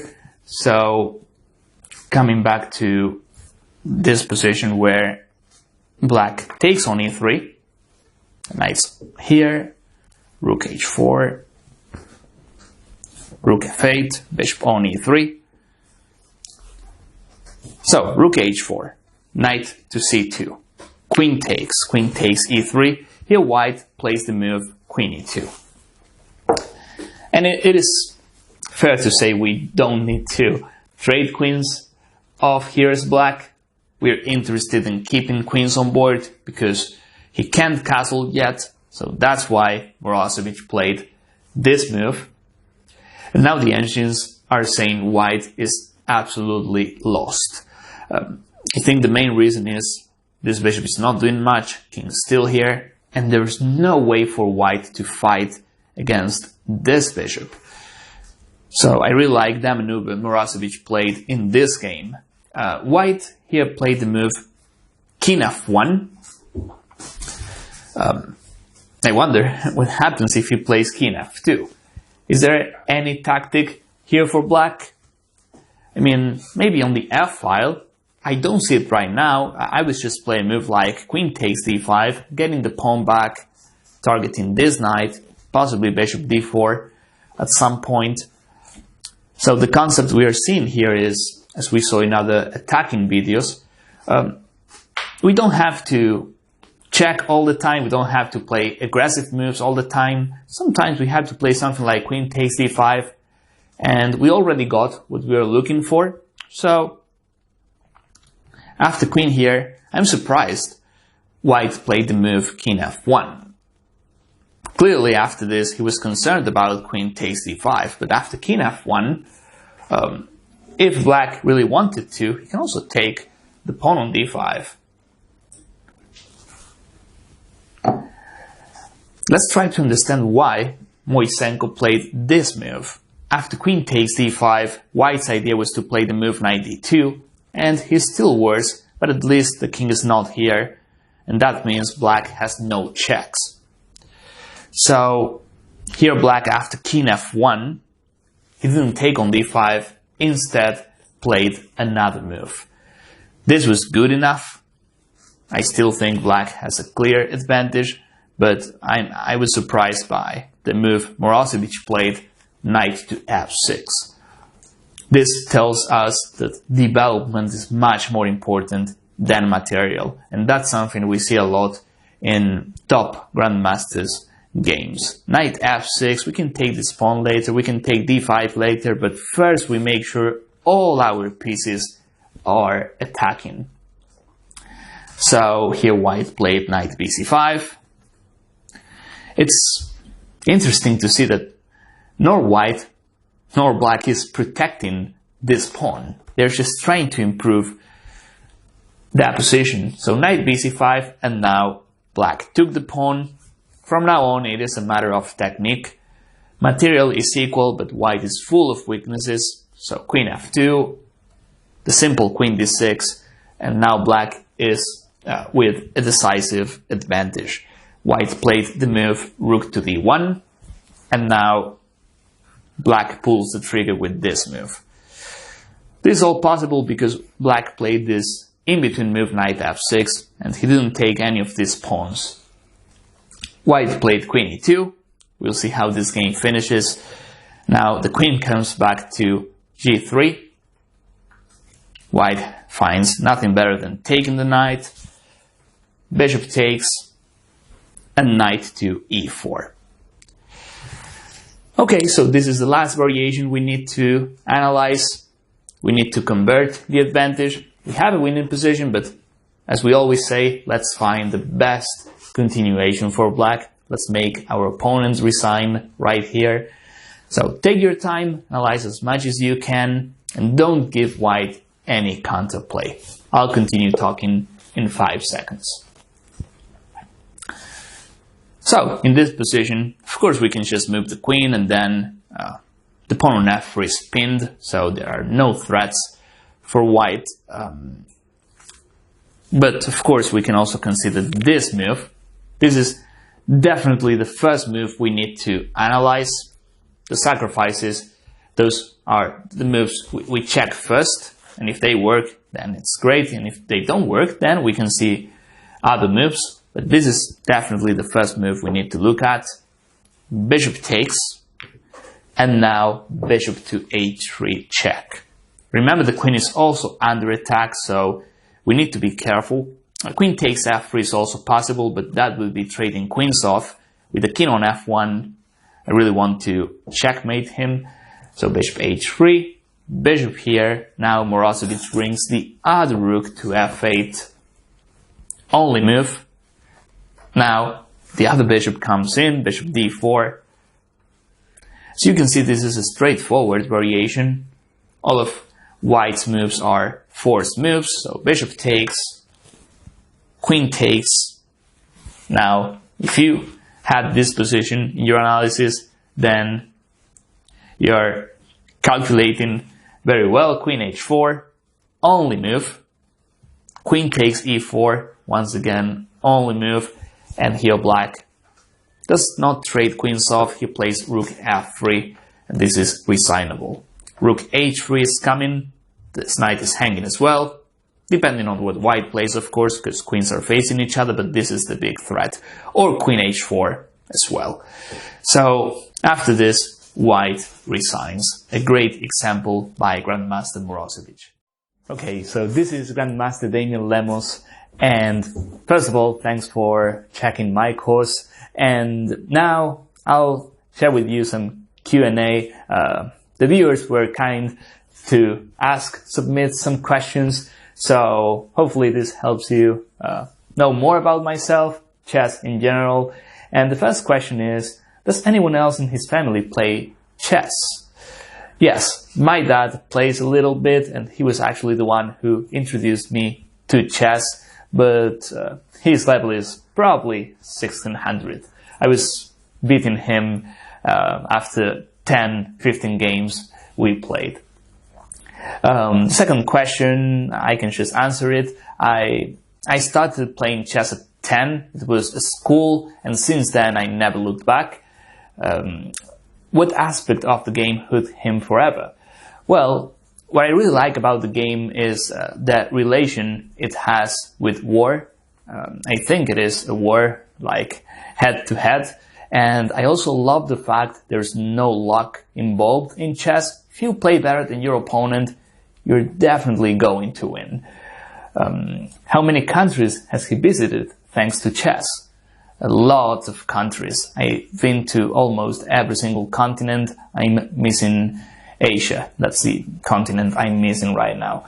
Who have been some of his most talented students? Well, I've got some young, quite talented students, but I cannot reveal their names. Any next goal in chess? Well, as usual, I try getting better every single day. And that's part of my motivation and my daily training. There's always something to improve. No matter how good you are, you always have things to work on. The next question is, what was my favorite or most important moment of my career? It was when I became Grandmaster. I remember it was a Benko Gambit. I had to win that game in order to get my Grandmaster norm, and it was a tough game, but I just accepted the Benko Gambit and ended up winning as white. My favorite historic player? Well, if we look back, I would say Bobby Fischer. I really like him. Capablanca as well. Nowadays, I would say Carlsen is the best player. Although, and this is one of the next questions we have, who could take over Magnus Carlsen in the next few years? I think Grandmaster Dingliden is the player who can beat Magnus Carlsen in a World Championship match. He's young, he's talented, he barely loses a game, so I think Dingliden has all the qualities to challenge and beat Magnus Carlsen, although of course it's going to be a tough match. What prep does he do before a tournament? Well, this is a great question actually. It's before a tournament. When I say before a tournament, I would say like weeks before the tournament. Not only I review my openings, I like doing loads of puzzles, and that's something you have to do it every single day. You have to stay sharp. You have to be ready to exploit all of your opponent's mistakes. That's before the tournament. During the tournament, maybe you review a little bit, you check what your opponents play, but really during the tournament you have to be relaxed, and all the energy goes when you play the game. The real preparation is before the tournament, not during the tournament.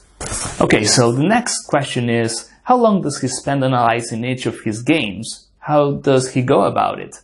Well, I use whatever it takes to know what's going on.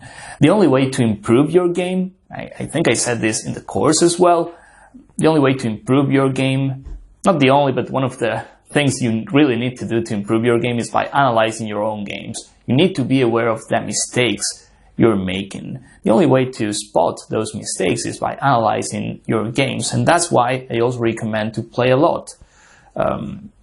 Even my blitz games I analyze, because I can check the openings, I can see what I'm doing wrong under pressure. So analyzing your own games is key to improve your game. And in order to answer that question, as much as it takes, if you have to be 3 hours analyzing a game, just do it. The next question is, does he think rapid games should be used to decide world championships? Well, in all honesty, no. I think there's a classical time control, then there's the rapid, and then the blitz. So I think world championship matches should be longer, 24, 36 games, same as Karpov against Kasparov, same as they've been playing for months. I know it is tough to make a difference playing those long matches, but in my opinion, there's no point in playing a 12-match game and then playing tiebreaks on rapid or even blitz. I think that's just too volatile to decide who's the world champion.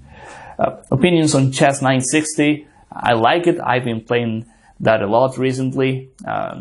Most of the players I play Chess 960 with, they say they really like it too because there's no theory. But I think at the end of the day, when you play Chess 960, after 10-15 moves, you get a position which could also be a standard chess position. There are also special rules about castling, so if you really know the rules, you can also use some strategies. But what I really like about Chess 960 is the fact there's no theory. So that makes the game more interesting. The next question is about the most talented player ever. Well, I really like Bobby Fischer and Garry Kasparov as well, Magnus Carlsen nowadays. It is really tough to decide which one is the most talented player ever, but I think it's between these three players I just mentioned. Next question is related to changes to my style over time. Well, when I was starting playing chess, I was playing too aggressive. I was used to playing all aggressive lines, mostly Sicilian. As white, I was playing e4 all the time. But with time, I started playing solid openings. I really like the approach Carlsen uses nowadays, especially with openings. Just play a simple opening, get a good position out of the opening, and then you can get an advantage afterwards. I don't really like those lines where you have to study 40 theory moves in the opening. That's not my approach. I really like playing the head-to-head game. So I think with time I was switching my style towards positional grounds, and I think it's been working so far, so that's a good approach in my opinion. The next question is about the most common mistake or area of misunderstanding I see in club games. Well, I think it's all about the strategy. Now, I remember a quote Karpov said about tactics. Tactics are visible. You can see them. You can see the math. You can tell something's going on. But strategy is different. It's like knowing what to do when there's nothing to do. And in club players' games, I see a lot of bad positional decisions. And it also happens in grandmasters' games. It is difficult to spot a strategical blunder. It is not obvious at all because you're not losing material.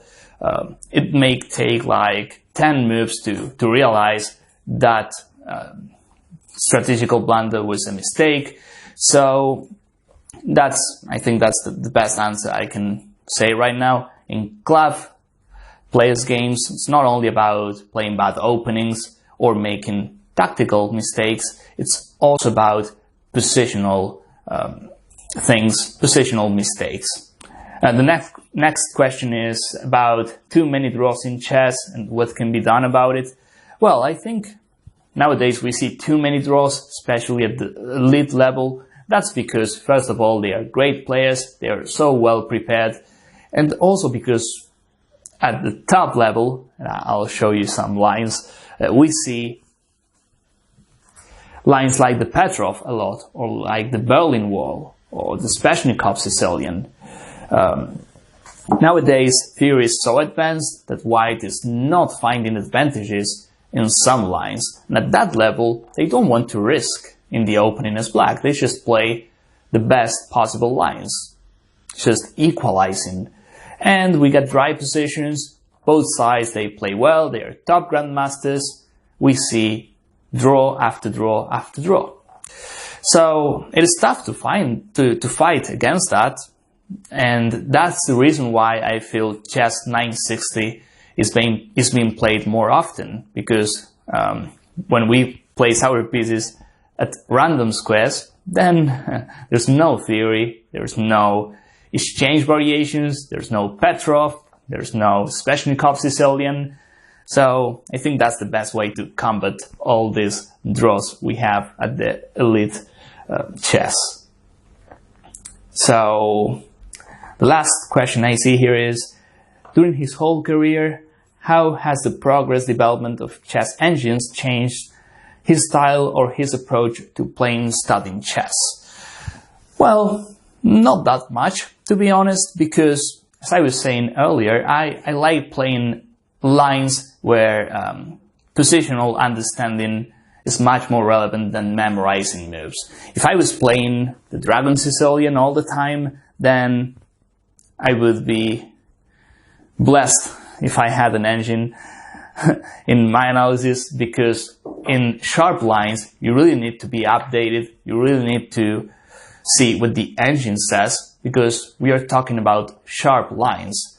But when it comes to positional lines, the engine sometimes doesn't tell you the best move or the best long-term plan. The engine tells you move after move. It is a calculation machine. But if we are playing, for instance, King's Indian attack, having an engine or not, there's no difference. It's all about the plans. So during my career as a chess player, when I remember I was 14, 15, by the time I was that age, engines were coming to the scene and they were helpful, but to be a better chess player, it wasn't because of the engines. It was because I did all the hard work, I did loads of puzzles, read a lot of books, and also saw all of the world champions games. The engines weren't making any difference.